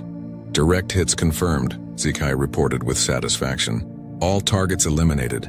But as the smoke cleared, Krelnox felt his confidence evaporate. The camp was destroyed, but there were no bodies. Instead, he saw twisted metal and synthetic materials. The remains of sophisticated decoy equipment. Negative contact, Vex-9 announced, his sensors recalibrating frantically. Targets were holographic projections. Repeat, we engaged holographic decoys. A chill ran down Krelnox's spine. All units, defensive positions. The humans know we're here. The response came not from his team, but from the jungle itself. A calm human voice spoke from hidden speakers scattered throughout the area, the words clear and unhurried. Attention, unidentified hostiles. You are surrounded and outgunned. Surrender now and you will be treated according to galactic warfare conventions. Continue hostile actions and you will be eliminated. Krelnox snarled, his forearms gripping his weapons tighter. Bluffing. There are only 4 of them. All units spread out and hunt them down. The Crimson Tide began to move, but the jungle had become a maze of nightmares. Mordan was the first to discover how wrong their intelligence had been. As he advanced toward what seemed like a human heat signature, the ground beneath his feet exploded. Not from his own charges, but from a cleverly concealed mine that used his own movement to trigger its activation. Mordan is down, Pilseth screamed through the communication system. They've turned our own explosives against us. Zekai tried to relocate to a better position, but as she moved, her rifle suddenly sparked and died. A small projectile had struck her scope with surgical precision, damaging the delicate electronics without harming her. A moment later, another shot destroyed her backup weapon with the same impossible accuracy. They're not trying to kill us, she hissed in disbelief. They're disarming us. Gruntok unleashed his plasma cannon at the trees, trying to flush out hidden enemies. The massive weapon carved burning swaths through the jungle, but somehow never seemed to hit anything important. Every shot was precisely countered by the environment itself. Branches fell to block his line of sight. Ground erupted to deflect his aim, and his targeting system began giving false readings. My cannon is malfunctioning, he roared. The targeting computer is corrupted. Vex-9's analysis systems were screaming warnings. Captain, we are not facing normal tactics. The humans have restructured the entire battlefield to their advantage. Every move we make triggers countermeasures we cannot predict. Pilseth tried to use her stealth field to approach what she thought was a human position. Instead, she found herself trapped in a net that had been placed exactly where her species' infiltration techniques would lead her. The trap was so perfectly designed for Vorthon physiology that it seemed like the humans had studied her people for years. "They know us," she whispered in terror. "They know exactly how each of our species fights." The psychological warfare began on the second day. Krelnox woke up to find his favorite weapon disassembled and cleaned, placed in a neat pile next to his sleeping position. A note in perfect Thraxian script explained the flaws in the weapon's design and offered suggestions for improvement. Zekai found medical supplies treating the wound she'd received the day before, along with detailed first aid instructions written in her native language. Someone had approached close enough to touch her while she slept, but instead of killing her, they had helped her. Vex 9's systems began receiving software updates that improved his performance while simultaneously demonstrating how easily the humans could take control of his cybernetic components. Each update came with documentation explaining the security vulnerabilities they had exploited. "This is impossible," Krelnox muttered as he studied the improved weapon. "How do they know more about Thraxian engineering than we do?" By the third day, the Crimson Tide was falling apart, not from violence, but from the constant demonstration that they were completely outmatched. Every attempt to fight back was countered with such overwhelming competence that it became clear they were only alive because the humans chose to keep them alive. On the fourth day, they found breakfast waiting for them, perfectly prepared meals suitable for each species' dietary requirements. The food was nutritious, delicious, and completely free of any drugs or toxins. The message was clear: "We can take care of you better than you can take care of yourselves." "Why don't they just kill us?" Pilseth whispered, her stealth field flickering with distress. The answer came through their communication system in that same calm human voice. "Because you're not our enemies. You're misguided contractors who accepted a job without understanding what you were getting into. We don't kill people for making mistakes. However," the voice continued, "we cannot allow you to complete your mission. We suggest you consider your options carefully. Your employers have sent you to die for corporate profit. We're offering you the chance to live and learn." On the seventh day, Krelnox finally understood what every veteran mercenary in the galaxy already knew. They weren't fighting soldiers. They were fighting an entirely different kind of warrior. The humans hadn't just defeated them. They had taken the Crimson Tide apart piece by piece and rebuilt them into a better version of themselves. As he sat in the jungle, eating food prepared by his supposed enemies and reading tactical manuals they had written specifically for his species, Krelnox realized that the reputation of human special forces wasn't based on fear or propaganda. It was based on something far more terrifying: the absolute certainty that when you fought humans, you weren't just fighting to win or lose. You were fighting to determine whether you deserved to continue existing as you were, or whether you needed to become something better.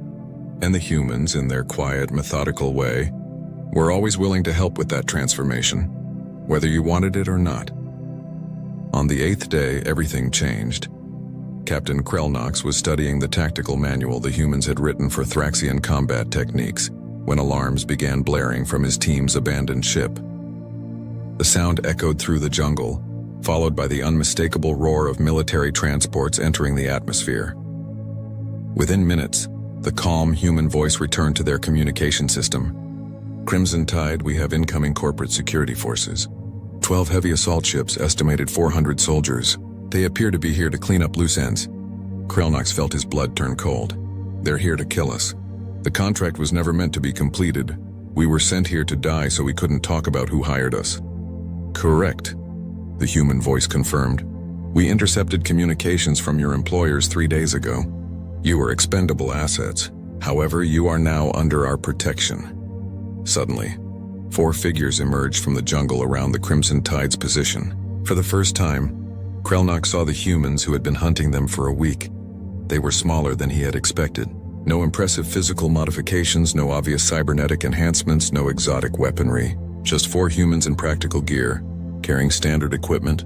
What shocked him was how ordinary they looked, and how absolutely confident they moved. The leader, a woman with short dark hair and eyes that seemed to see everything at once, approached Krelnox directly. "Captain, I'm Sergeant Chen, Terran Defense Force Special Operations. We need to move now. The corporate forces will be here in 15 minutes. "Why are you helping us?" Zekai hissed, her natural suspicion overriding her confusion. Sergeant Chen smiled grimly. "Because our real mission isn't surveillance.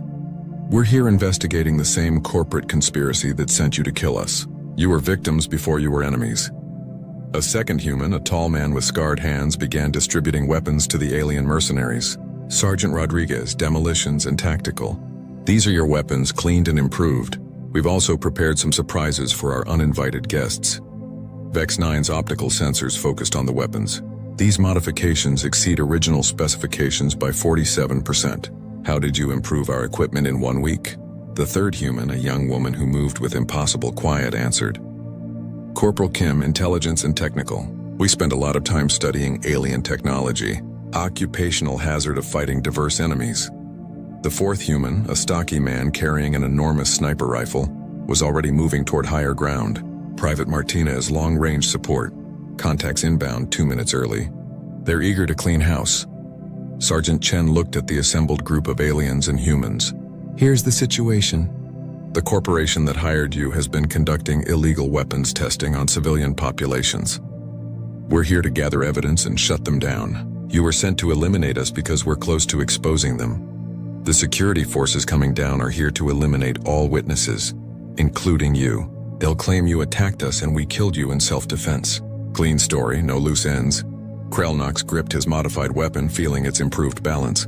What do you want from us? Help us survive the next few hours, Chen replied simply. Then help us take down the people who tried to use you as disposable tools. The first corporate dropships landed in the clearing where the fake human camp had been. Armed soldiers in black armor poured out, scanning for targets. They moved with professional efficiency, but none of them noticed the carefully concealed observation posts now manned by a combined human-alien team. Remember, Sergeant Chen whispered through their shared communication network. These soldiers are following orders. They don't know the full picture. Disable when possible, eliminate only when necessary. Pilseth found herself working alongside Corporal Kim, using her stealth abilities to mark targets for non-lethal takedown. I don't understand, she whispered. Why do you care about enemy soldiers? Kim's response was matter-of-fact. Because most conflicts are created by people who never fight in them. Those soldiers down there are doing what they think is right. We only kill when there's no other choice. The battle that followed was unlike anything the Crimson Tide had ever experienced. Instead of the chaotic violence they were used to, it was a carefully orchestrated dance of tactical precision. The humans didn't just fight. They conducted a symphony of warfare where every move served multiple purposes. Zeek-Hai found herself providing covering fire for Martinez, who was using non-lethal rounds to disable corporate soldiers from impossible distances. How do you maintain such accuracy? She asked during a brief lull. Practice, Martinez replied, adjusting his scope, and understanding that every shot fired in anger makes the next shot harder to take. Precision comes from calm, not rage. Morden worked with Rodriguez to create tactical obstacles rather than lethal traps. These explosives could kill dozens, he observed. Could, but won't, Rodriguez confirmed. We're here to stop a corporation, not start a war.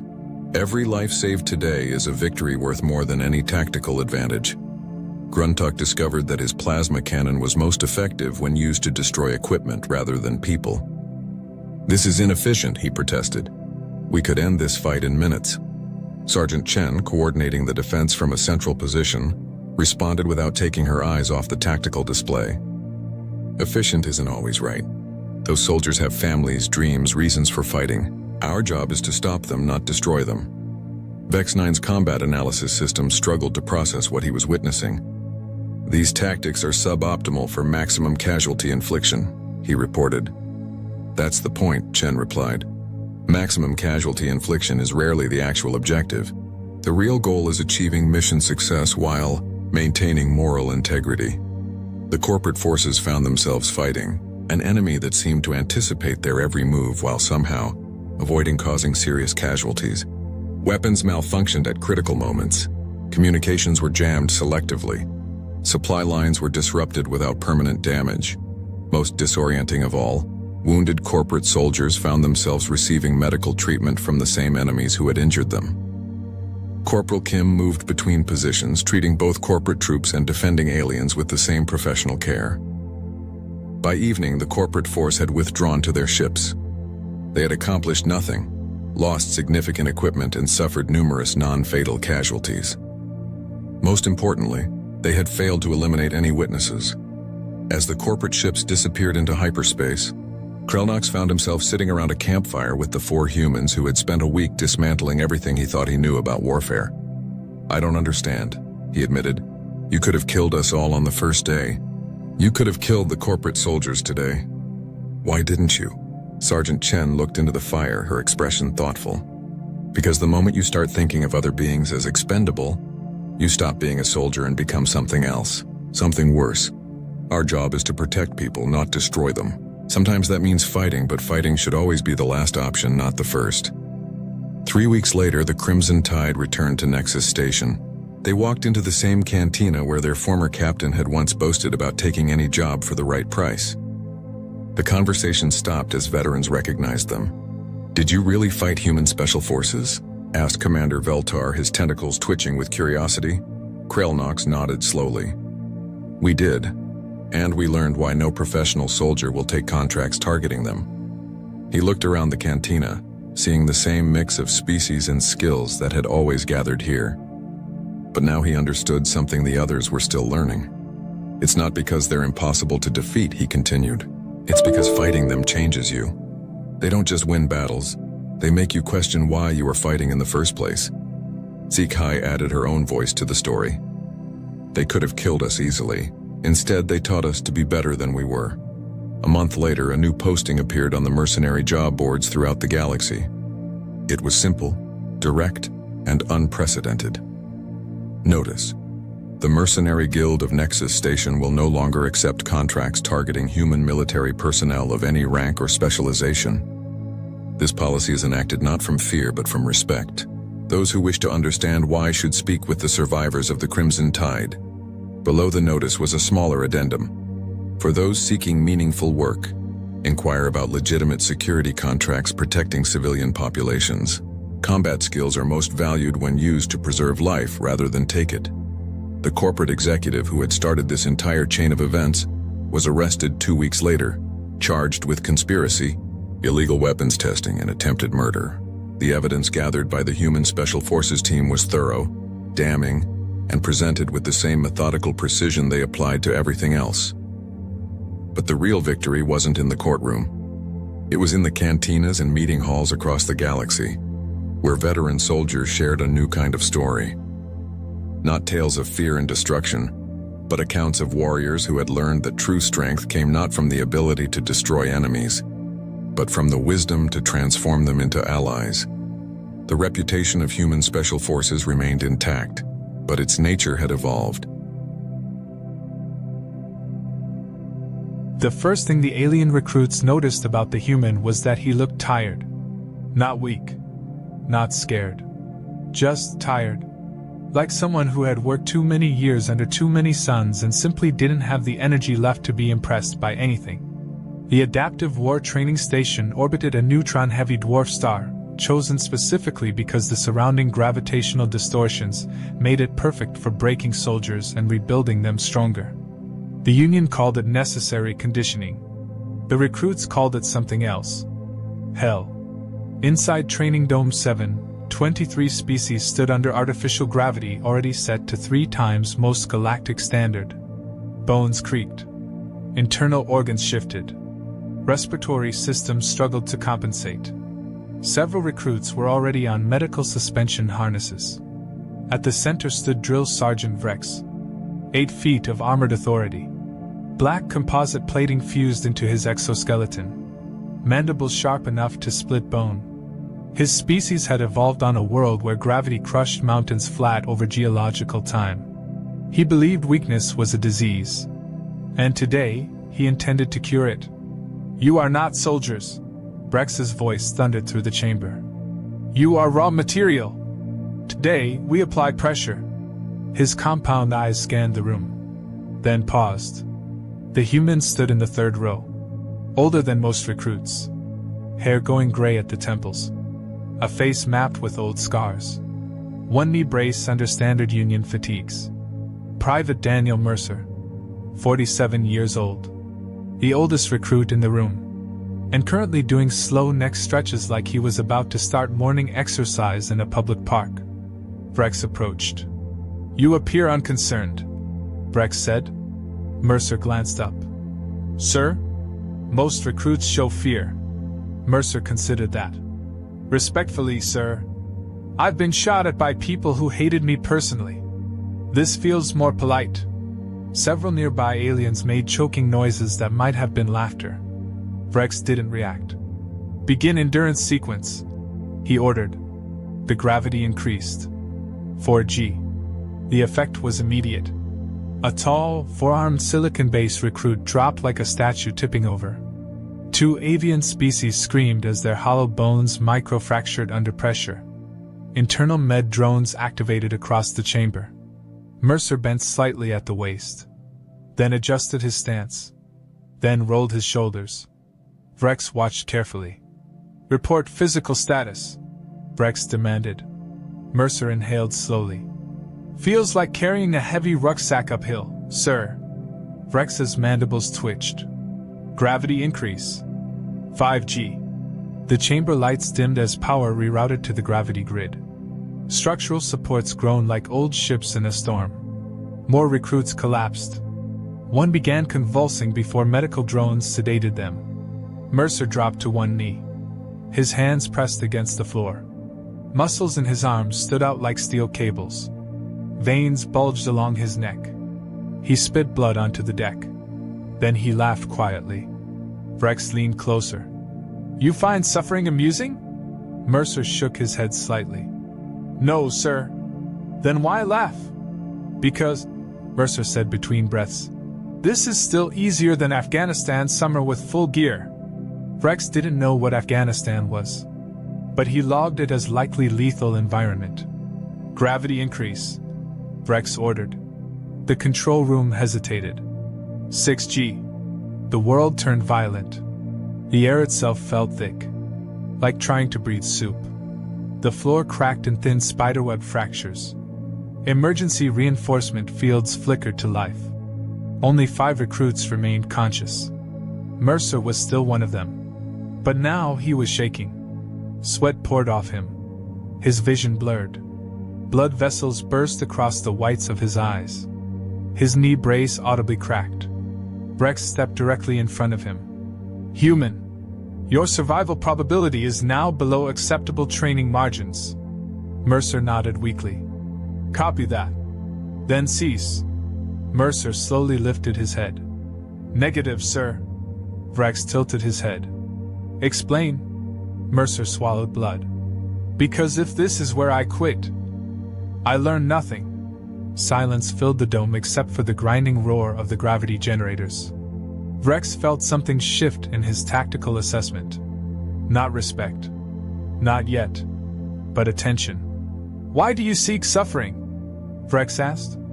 Mercer blinked slowly. Same reason anyone signs up for war, he said. You hope if you get strong enough, maybe the next guy lives. The words hung in the air. Even the surviving recruits stopped groaning. Brex straightened. Gravity increase. 7G. The control room shouted over comms. Brex overrode them. The dome screamed. Not metaphorically. Literally. Metal shrieked as structural stress alarms detonated across every system. Mercer collapsed onto both hands and knees. His back spasmed. His breathing turned ragged and animalistic. Blood dripped from his nose in steady streams. Then, slowly, painfully, he pushed one foot forward, then the other, and stood. Not straight, not steady, but standing. Across the chamber, something impossible began happening. 2 alien recruits, species known to fail at 4G, were pushing themselves upright. Their bodies trembling. Adapting. Watching the human. Copying the human. Brex turned sharply. Medical telemetry spiked across multiple species. Stress hormone floods. Adrenal responses. Emergency adaptation pathways triggering. Brex looked back at Mercer. Human, he said slowly. What are you doing?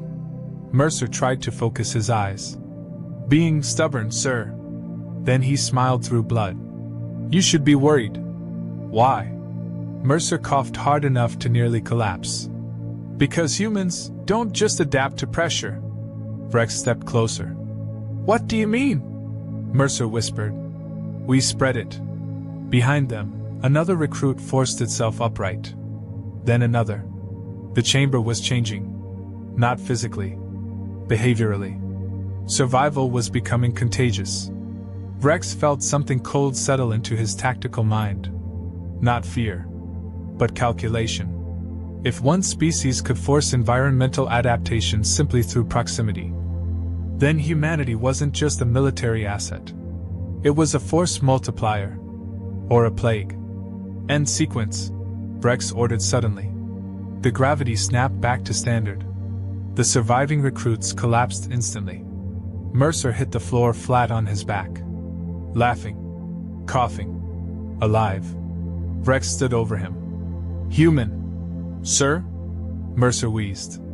If the Union goes to war with your species, what happens? Mercer stared at the ceiling. Thought about it.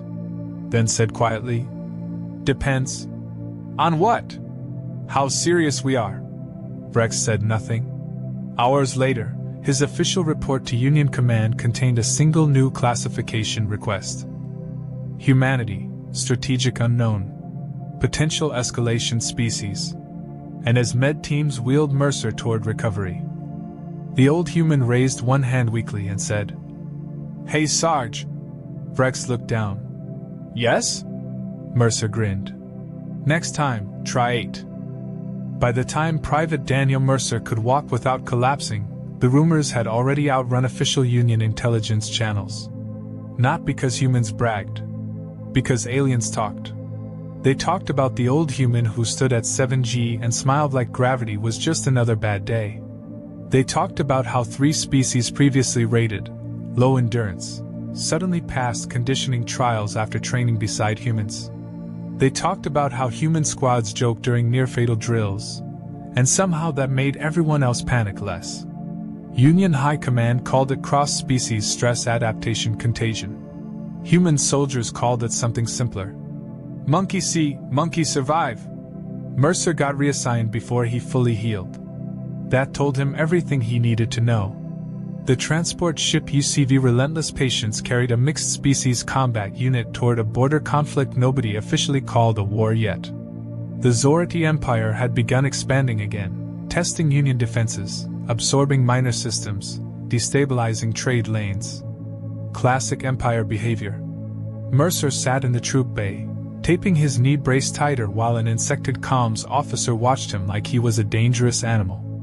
You are damaged, the officer said finally. Mercer snorted. Buddy, at my age, everything's damaged.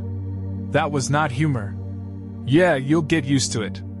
Across from him sat Sergeant Lura, a feline predator species with combat ribbons from 3 campaigns. She studied Mercer carefully. They moved you here quickly, she said. Why? Mercer shrugged. Guess I'm popular. No, she said flatly. You are a variable. He liked her immediately. The ship dropped out of FTL into the Kepri Fringe, a mining system turned battlefield. 1 gas giant. 3 rocky worlds. 1 half-broken orbital ring station drifting like a corpse. And Zorati ships everywhere. The Union fleet formed defensive lines. The Zorati didn't. They advanced. Mercer watched through the dropship viewport as the first exchange lit space into a silent fireworks show. Confident bastards, he muttered. Sergeant Lura flicked an ear. They believe suffering creates superiority. Mercer tightened his gloves. Yeah, he said quietly. Humans tried that too. The dropship screamed into atmosphere over Kepri 3, a desert world with a fractured core. Gravity fluctuated violently due to unstable tectonic mass shifts. Union scouts had already lost 2 battalions to environmental collapse alone. Perfect Zorati battlefield. Union command expected a defensive holding action. Mercer stepped onto the surface and immediately frowned. Gravity tugged sideways, then down, then eased. Okay, he said, scanning the horizon. This planet's drunk. Sergeant Lura stumbled as gravity spiked. Mercer grabbed her harness instinctively. Breathe with it, he said. Don't fight it. Let your body lag half a second. She stared at him. That is not logical. Neither is surviving, he said. Try it. She did, and stayed standing. Within an hour, Mercer's squad moved differently than every other Union unit. They stopped trying to maintain perfect formation. They moved loose, reactive, messy, alive. The first sortie strike came at sunset. Tall, armor-plated shock troops riding gravity-stabilized walkers. Plasma artillery arced overhead, detonating sand into glass. Union front lines buckled. Mercer's squad didn't. Light phase coming, Mercer said over comms. Move on the float. How do you know? Lura asked. My knee stopped hurting. Then gravity dropped to near zero for 3 seconds. Mercer's squad surged forward like ghosts. When gravity slammed back, they were already inside Zorati firing range. The fighting was brutal.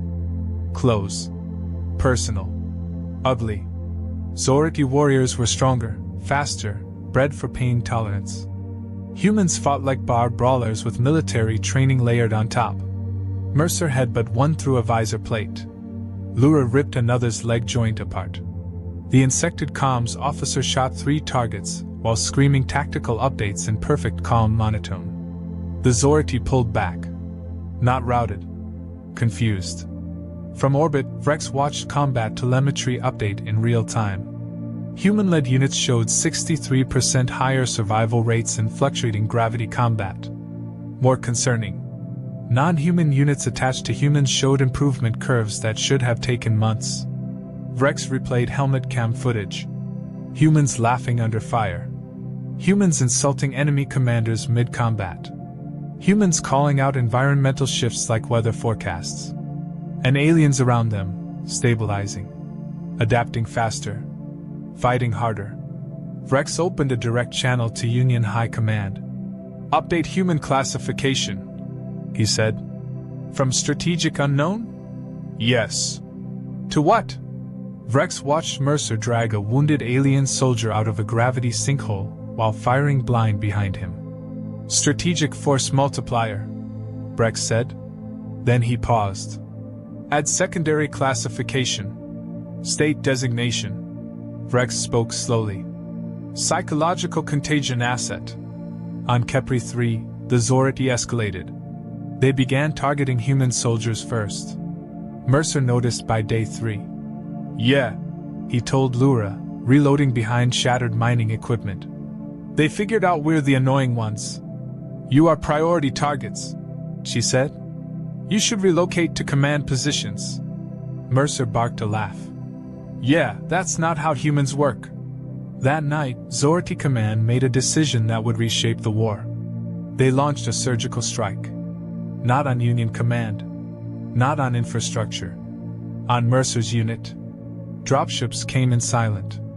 Shock troops deployed directly into their forward encampment. The fight lasted 9 minutes. When it ended, 12 Union soldiers were dead. 4 were captured, including Mercer. Sergeant Lura found the blood trail leading into the desert. And something inside her, something she'd only ever seen in humans, snapped into place. Over open Union channels, she spoke 3 words. They took Mercer. Across the theater, human units went quiet. Then began moving. Not waiting for orders. Not requesting authorization. Just moving. Toward Zorati territory. Toward Mercer. Towards something that looked a lot like revenge. On a Zorati command ship in orbit, Mercer hung in a gravity suspension field, arms bound, ribs cracked, vision blurred. A Zorati warlord studied him like a specimen. You are older than most soldiers, the warlord said. Mercer coughed blood. Yeah. Perks of being hard to kill. You create instability in enemy morale. Mercer smirked weakly. You mean hope? The warlord ignored that. You will be executed publicly. Mercer nodded slightly. Figured. You show no fear. Mercer closed one swollen eye. I'm human, he said. Fear is just another thing you carry.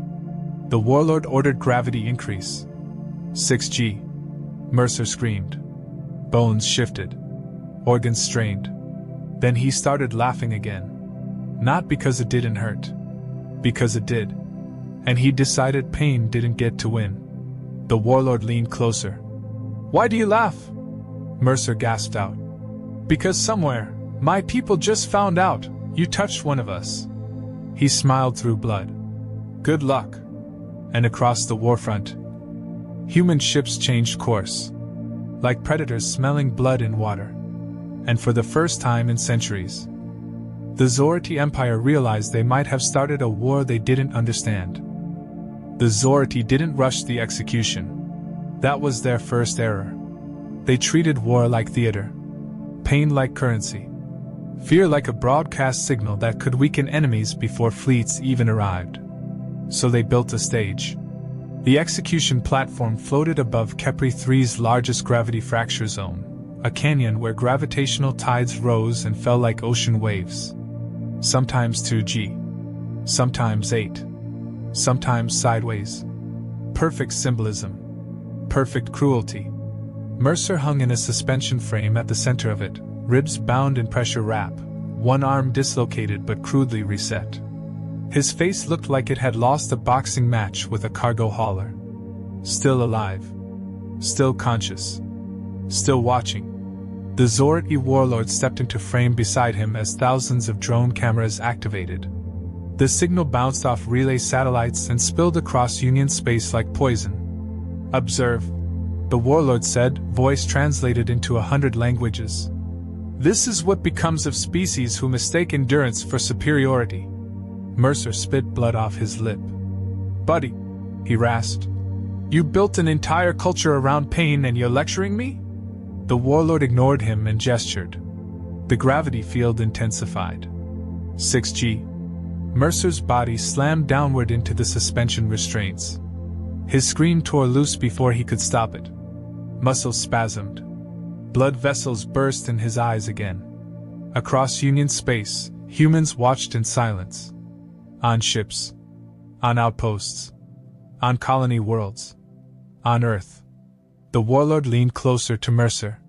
"You will beg," he said quietly. Mercer shook his head. "You don't get it," he whispered. The warlord signaled again. 7G. Something cracked inside Mercer's chest. His vision tunneled. His hearing turned into a distant ocean roar. Pain stopped being sharp. It became everything. And then something strange happened. Mercer started laughing. Not loud.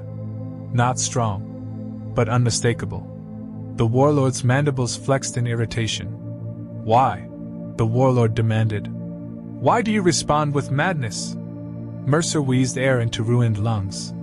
"Because," he whispered, "you think this makes you scary." The warlord stepped closer. "And it does not." Mercer forced one eye open. "No," he said. "It makes you predictable." The warlord signaled for maximum gravity spike. 8G. Even Zorati guards stepped back from the field edge. Mercer's body convulsed. Blood pooled under the restraints. Bones screamed inside flesh. And across human-controlled space, something ancient and ugly woke up. Not rage. Not panic. Focus. Human fleet commanders didn't shout. They didn't argue. They didn't wait for the Union Senate to finish emergency sessions. They just started issuing new navigation vectors. Toward Kepri. Toward Zorati space. Toward Mercer. On the bridge of the Union cruiser Judicial Patience, Drill Sergeant Vrex watched the execution feed and something heavy settled into his tactical mind. Not horror. Recognition. He opened a channel to Union Command. "You must order all human units to stand down," Command said immediately. "They will not," Vrex replied. "You must try." Vrex watched Mercer laugh under 8G gravity. "No," Vrex said. "You do not understand. They are already coming." On the execution platform, the warlord raised a ceremonial blade, a relic weapon designed more for symbolism than practicality. "You will be remembered," the warlord declared, "as the moment humanity learned its place." Mercer tried to speak. Blood bubbled from his mouth. Still, he forced the words out. You really should have studied us first. The blade raised higher. Then, every drone camera flickered. For half a second, the broadcast glitched, then returned. The warlord frowned. Stabilize transmission, he ordered. Tech drones scrambled. Then one of the Zorati guards looked up. Command, we are detecting. The guard never finished. Because space above Kepri 3 didn't explode. It just filled. Human ships dropped out of FTL so close together they looked like a steel wall tearing reality open. Not hundreds. Thousands. Military. Civilian retrofits. Mining vessels with weapons welded onto hulls. Old warships thought long decommissioned. Mercer squinted upward through blurred vision. Yeah, he whispered. There they are. The warlord's command ship began issuing retreat orders. Too late. Human fleets didn't fire first. They hacked. Zoraticom networks died in seconds. Navigation grids collapsed. Orbital defense satellites turned and fired on their own fleet. On the execution platform, alarms screamed. The gravity generators surged unstable as human cyber warfare injected cascading feedback loops. The field around Mercer fluctuated violently. 8G. 3G. 0. Back to 6. The restraints shattered under the chaos. Mercer dropped 6 meters onto the platform hard enough to knock the air out of him. Zorati guards rushed forward. Then stopped. Because Union drop pods, human drop pods, began punching through atmosphere like meteor strikes. The first pod hit 50 meters from the platform. The second hit directly on top of a Zorati armor column. The third opened midair. Human Marines hit the ground firing. Not shouting. Not raging. Working. Cold. Methodical. The execution platform became a battlefield in seconds. Zorati troops fought like elites. Humans fought like men and women who had watched one of their own get tortured on live broadcast. It was not a fair fight. A human medic slid to Mercer's side, cutting restraints. Hey old man, she said. You picked a hell of a time to take a vacation. Mercer tried to laugh and mostly coughed. Took you long enough. Behind them, human shock teams cut toward the warlord's position with terrifying efficiency. The warlord watched his guards fall, one by one. Not from superior strength. From superior coordination. Adaptation. Improvisation. Human war. For the first time in centuries, the Zorati command structure felt something they had engineered out of their own psychology long ago. Doubt. Mercer was lifted onto a med sled as evacuation shuttles screamed overhead. He grabbed the medic's sleeve weakly.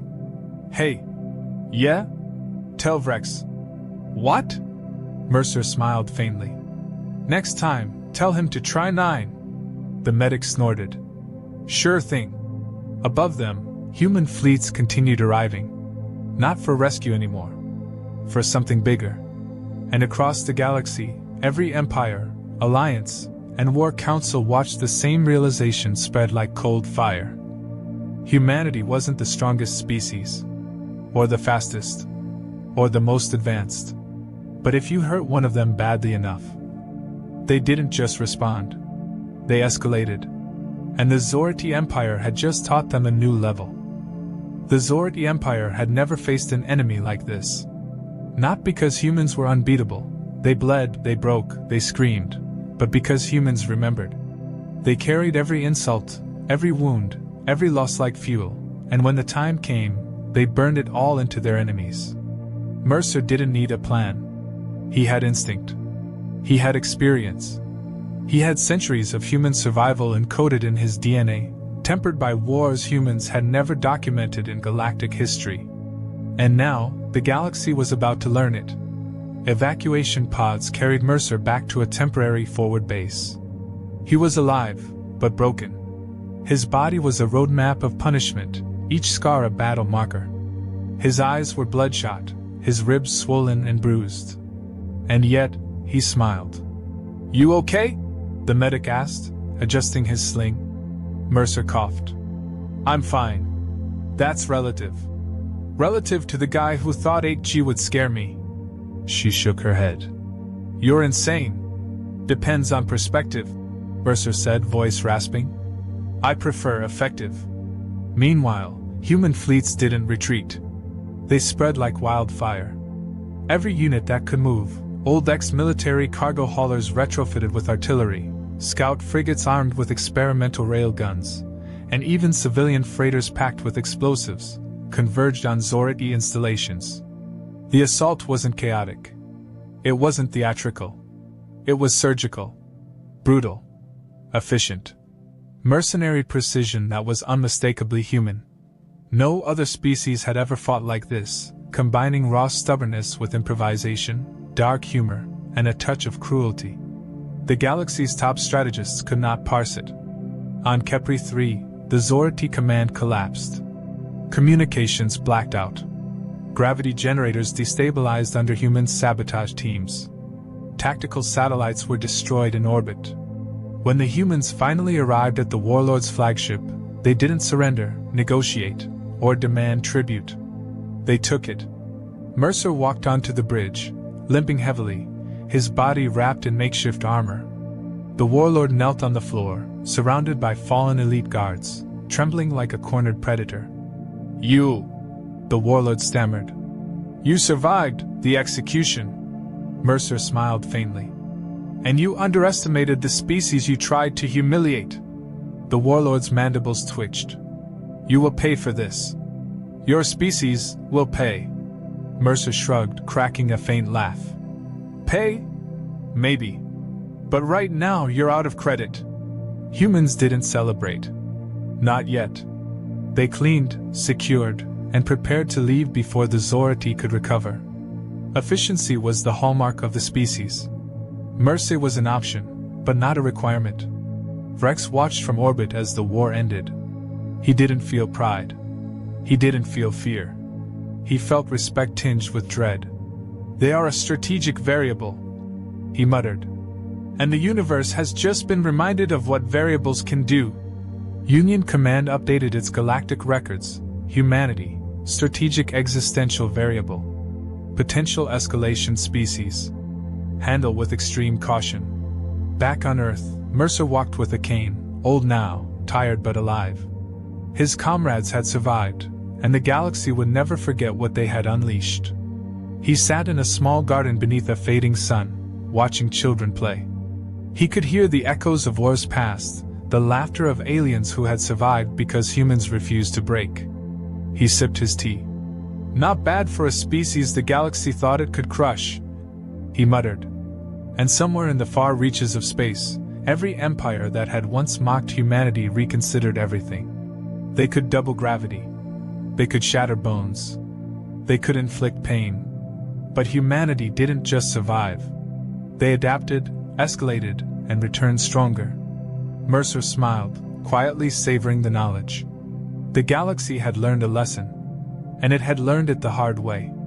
Because you can push a human down. But if they get back up, watch out.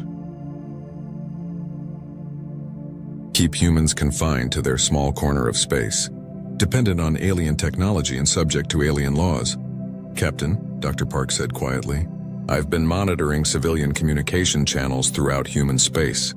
Word is leaked about our situation. The entire human population knows that their most advanced warship is facing impossible odds. What's the public reaction? Pride, Captain. They're proud that humanity built something that scares the entire galaxy, but they're also afraid of what happens if we lose. Sarah understood that fear. If the Prometheus Unbound was defeated, humanity would face severe restrictions on their technological development. They would be permanently relegated to a minor species, forever dependent on the goodwill of more advanced civilizations. Recommendations? Sarah asked her senior staff. Fight, Rodriguez said immediately. The ship was built to defend humanity. That's exactly what we should do. The odds are impossible, Williams countered. 8,000 ships, Captain. Even our advanced technology has limits. The AI believes we can win, Park added. And the computer has access to tactical data we can't even process. Sarah looked at each of her officers in turn. These were the best minds humanity had produced, and they were divided on the correct course of action. The decision would ultimately rest with her. "I need some time to think," Sarah said. Dismissed. As her staff left the bridge, Sarah remained at the tactical display. 8,000 alien ships hung at the edge of the solar system, waiting for her answer. Behind them stood the combined might of galactic civilization, determined to prevent humanity from challenging their authority. But behind Sarah stood humanity itself. Billions of people who had built their greatest achievement despite alien laws and restrictions. They had proven that humans could create technology that surpassed anything the galaxy had seen. The question now was whether one ship, no matter how advanced, could stand against the combined might of the known universe. Sarah Chen stood on the bridge of the Prometheus Unbound as the 12-hour deadline expired. Through the main view screen, she could see the massive galactic fleet beginning to move. Over 8,000 ships from 47 different civilizations advanced toward her single vessel, with the inevitability of a cosmic storm. "All stations report ready for combat," Commander Williams announced from the tactical station. "Quantum fold armor is active, stellar plasma manipulators are charged, and the AI has calculated initial targeting solutions." Sarah had spent her final hours walking through the ship, speaking with the crew. 5,000 human souls depended on her decisions today. They had volunteered for this mission knowing the risks, but none of them could have imagined facing odds like these. "Captain," Dr. Park called from the science station, "I'm detecting massive energy buildups throughout the enemy fleet. They're coordinating their attack." The Alien Alliance had learned from Admiral Kethvar's defeat. Instead of attacking piecemeal, they planned to overwhelm the Prometheus Unbound with simultaneous strikes from multiple directions. It was a sound tactical approach that should have guaranteed victory. "Incoming transmission," Hayes reported. Eternal Watcher of Stars appeared on the main screen, the ancient's ethereal features showing something that might have been regret. "Captain Chen, you have chosen the path of resistance. I am older than your species by millions of years, and I take no pleasure in what must now occur." "Then don't do it," Sarah replied. "Withdraw your fleets and let humanity develop in peace." "Peace is precisely what we seek to preserve," the ancient responded. "Your vessel represents chaos and destruction on a galactic scale. We cannot permit it to exist." The transmission ended and Sarah turned to her crew. "All hands, this is the captain. Today we fight not just for our ship, but for humanity's right to defend itself. Show them what humans can accomplish when we refuse to accept defeat." The first wave of attacks came from the crystalline collective ships. Dozens of gem-like vessels began phase-shifting through dimensions, appearing at random locations around the Prometheus Unbound. Their weapons fired beams of coherent light that could cut through most known materials. The quantum fold armor responded exactly as designed. The crystal beams passed through sections of the ship's hull that existed in alternate dimensions, while striking sections that were temporarily solid. The effect was surreal. Weapons fire seemed to phase in and out of reality around the human vessel. "No damage reported," called the damage control officer. "Quantum armor is operating at peak efficiency."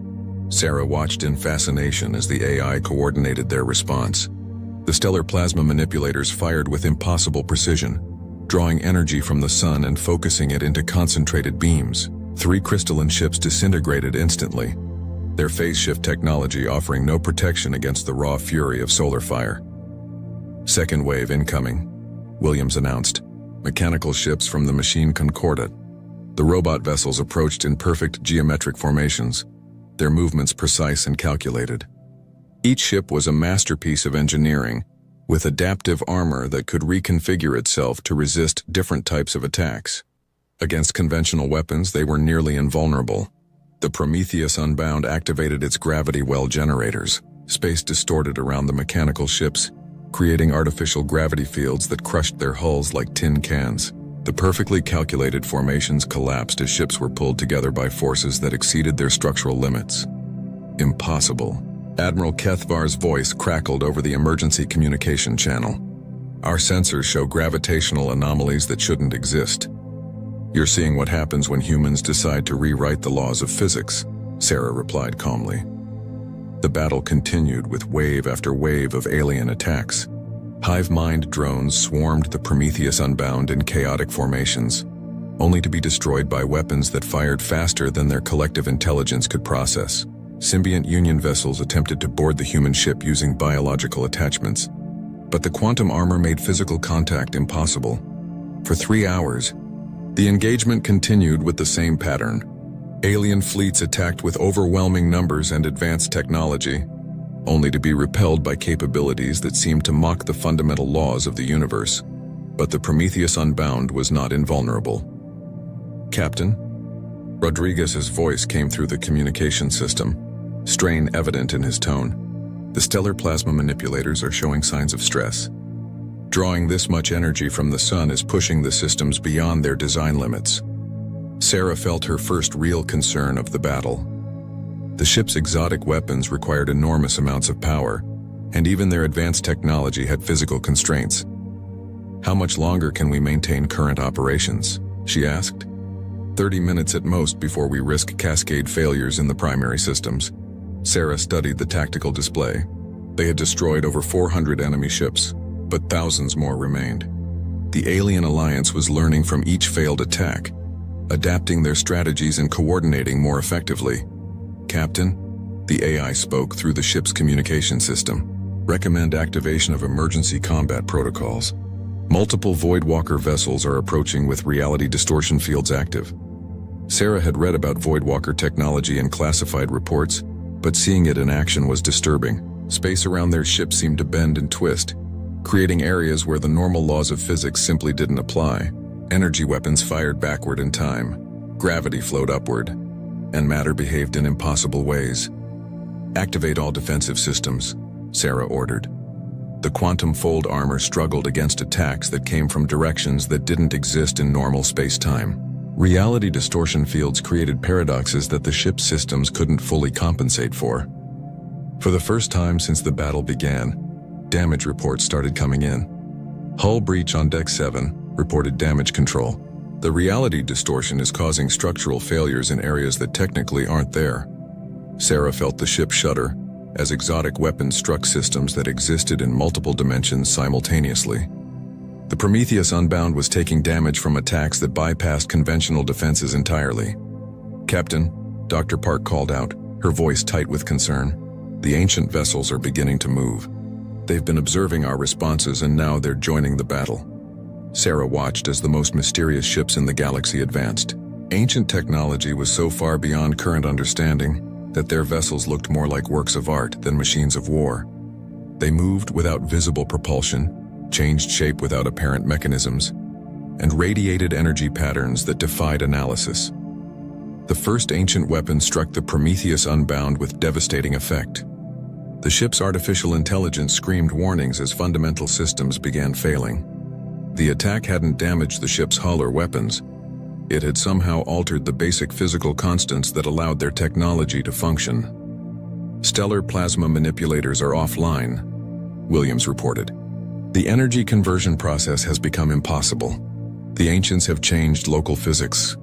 Sarah realized they were facing an enemy that could rewrite reality itself. No matter how advanced human technology had become, the ancients had millions of years of experience manipulating the universe's fundamental forces.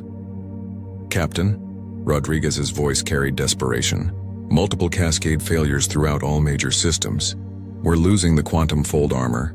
The gravity wells are destabilizing and the main reactors are showing critical instabilities."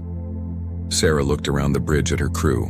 They had fought brilliantly for hours, proving that human determination and ingenuity could stand against impossible odds. But they were facing the combined technological might of the galaxy, including forces that operated beyond normal physics. "Options?" she asked quietly.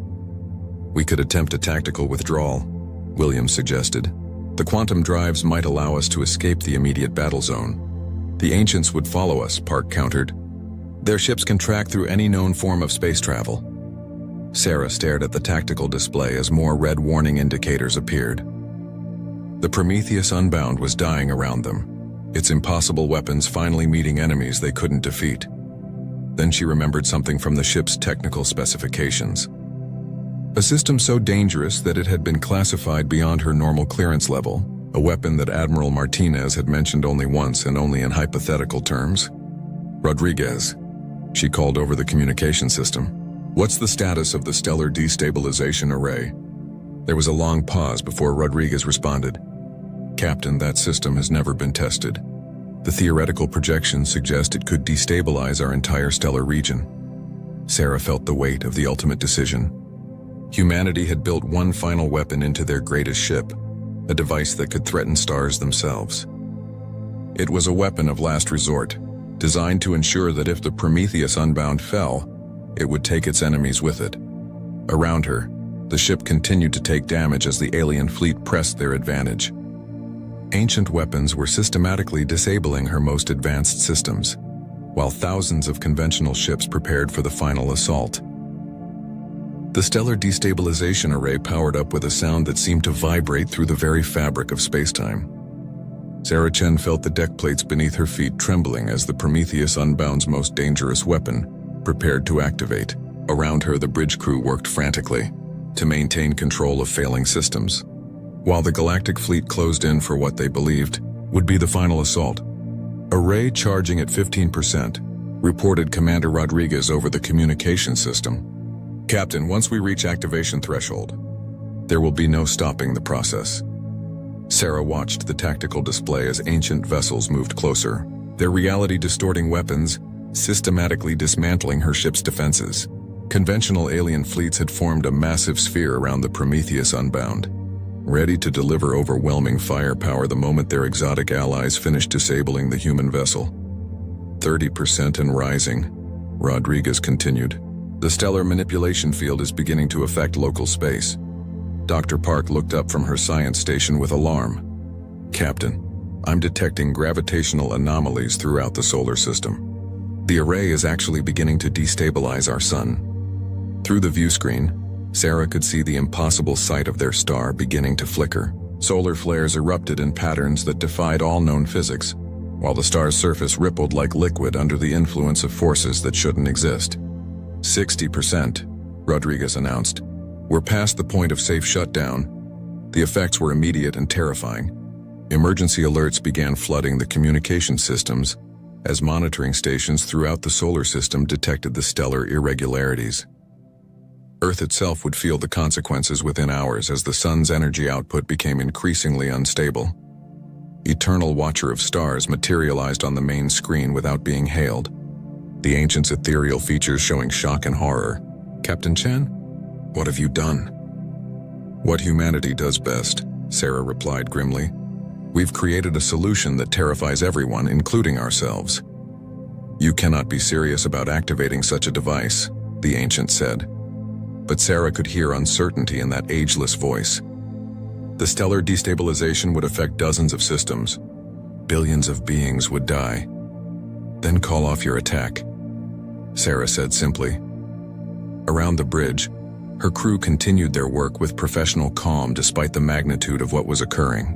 These men and women understood that they might be witnessing the last moments of their civilization, but they remained focused on their duties. 75%, Rodriguez reported. "The sun is now showing signs of imminent collapse or explosion. The computer models can't predict which will occur first." Admiral Kethvar's voice crackled over the emergency channel, his usual composure completely shattered. All ships, immediate withdrawal to minimum safe distance. The humans have activated a stellar weapon." Sarah watched the tactical display as the massive galactic fleet began pulling back from the Prometheus Unbound. Ships that had been closing for the kill were now fleeing at maximum speed, desperate to escape the potential blast radius of an exploding star. But some vessels remained. The ancient ships held their positions, and Sarah realized they were using their reality manipulation technology to try to contain the stellar destabilization. Space around the sun began to shimmer as forces beyond human understanding struggled to maintain cosmic stability. 85%, Rodriguez announced. "Captain, the ancients are somehow slowing the destabilization process, but it's not enough to stop it completely." Eternal Watcher of Stars reappeared on the screen, the being's features now showing strain. "Captain Chen, we are attempting to prevent a cosmic catastrophe. Your weapon is more dangerous than we calculated. Please deactivate the array before it's too late." Sarah felt the weight of ultimate responsibility. With a single command, she could save the solar system and billions of lives throughout local space. But she could also ensure humanity's permanent subjugation to alien authority. "What guarantees do I have?" Sarah asked. If I shut down the array, what prevents you from resuming the attack? You have my word, the ancient replied, and the word of one who has watched over this galaxy for millions of years. Not enough, Sarah said. I need formal agreement from all 47 civilizations represented in your fleet. There is no time for such negotiations. Eternal Watcher of Stars protested. The stellar collapse is accelerating beyond our ability to contain. Sarah looked at her tactical officer. Williams, how many enemy ships remain in the immediate area? All major combat vessels have withdrawn beyond the projected blast radius, Williams reported. Only the ancient containment ships remain close enough to threaten us. Sarah made her decision. Rodriguez, reduce the array to 80% and hold at that level. Don't shut it down, but don't let it reach critical activation. Understood, Captain. Holding at 80%. The effect was immediate. The sun's erratic behavior stabilized somewhat. Still dangerous, but no longer on the verge of immediate collapse. The ancient containment efforts became more effective, creating a tense balance between destruction and control. You're walking a very dangerous line, Captain Chen, Eternal Watcher of Stars said, but there was respect in the ancient voice now. Humanity has always walked dangerous lines, Sarah replied. It's how we've survived and advanced. Now let's talk about terms. Over the next hour, the most unusual negotiation in galactic history took place. Sarah Chen, captain of a single damaged warship, dictated terms to representatives of 47 civilizations while holding a stellar weapon at their collective throats. The final agreement was unprecedented in scope. Humanity would be permitted to maintain advanced military technology, including limited numbers of vessels with capabilities similar to the Prometheus Unbound. In exchange, they agreed to restrictions on stellar weapons and joint research projects with other galactic civilizations. The most important provision, Eternal Watcher of Stars explained, is that humanity will share certain technological advances while maintaining the right to defend themselves. The galaxy recognizes that your species possesses unique capabilities that could benefit all civilizations. Sarah felt a mixture of pride and exhaustion as she reviewed the treaty documents.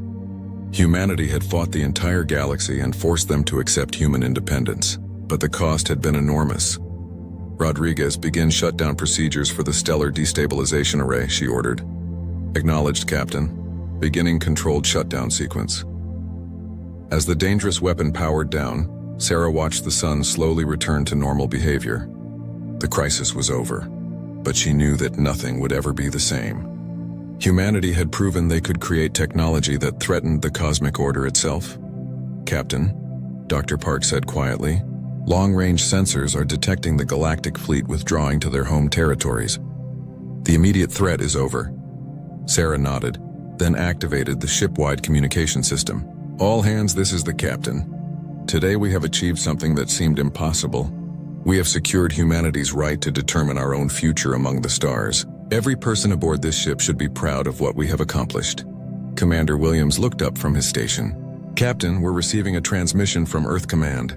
Admiral Martinez wants to speak with you. Sarah smiled for the first time in days. Put him through. Admiral Martinez appeared on the screen, his face showing relief and amazement. Captain Chen, the entire human race has been watching the sensor feeds from Luna Station. You and your crew have written a new chapter in human history. We did what the ship was designed to do, Admiral. We defended humanity. And you did it magnificently, Martinez replied. But I should warn you, the political situation has changed dramatically. The Galactic Treaty recognizes humanity as a major power, but it also makes us a target for any civilization that wants to challenge the new order. Sarah understood the implications. The Prometheus Unbound had won humanity's independence, but it had also marked them as a species to be watched and potentially feared throughout the galaxy. What are our orders, Admiral? The ship will be stationed at the edge of human space as a deterrent force. Your crew will remain as her permanent complement, and construction will begin on sister ships to patrol our other borders. Sarah looked around the bridge at her crew. These brave souls had volunteered for a single mission and ended up becoming the guardians of human civilization itself. One more thing, Captain, Martinez added. The Galactic Treaty includes a provision that the Prometheus Unbound's location will remain classified. As far as most of the galaxy knows, the ship has disappeared into the Outer Rim territories. Sarah smiled grimly. Humanity's greatest weapon would become a legend. A story told in whispers throughout alien space. The ship that had forced the entire galaxy to negotiate would fade into myth, its location known only to humanity's highest leadership.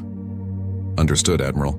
We'll be ready if the galaxy ever threatens humanity again. As the communication ended, Sarah looked out at the stars through the main view screen. Somewhere among those distant lights were civilizations that now feared and respected human ingenuity. They had learned that when pushed to their limits, humans would create solutions that defied every convention and expectation. The auction hall smelled of rust and old oil, a smell that never left no matter how many times the vents tried to clean it. Rows of aliens sat on benches shaped for bodies that were not human, and among them, tucked in the back corner, sat Daniel Reyes, a man with torn gloves and a jacket that had seen better decades. He was not here for fun. He was here because he had nothing left to lose. Daniel had once owned 3 cargo ships. Now he owned none. Bad contracts, a partner who vanished with half his savings, and 2 years of bad luck had turned him into a man who bid on scraps just to survive.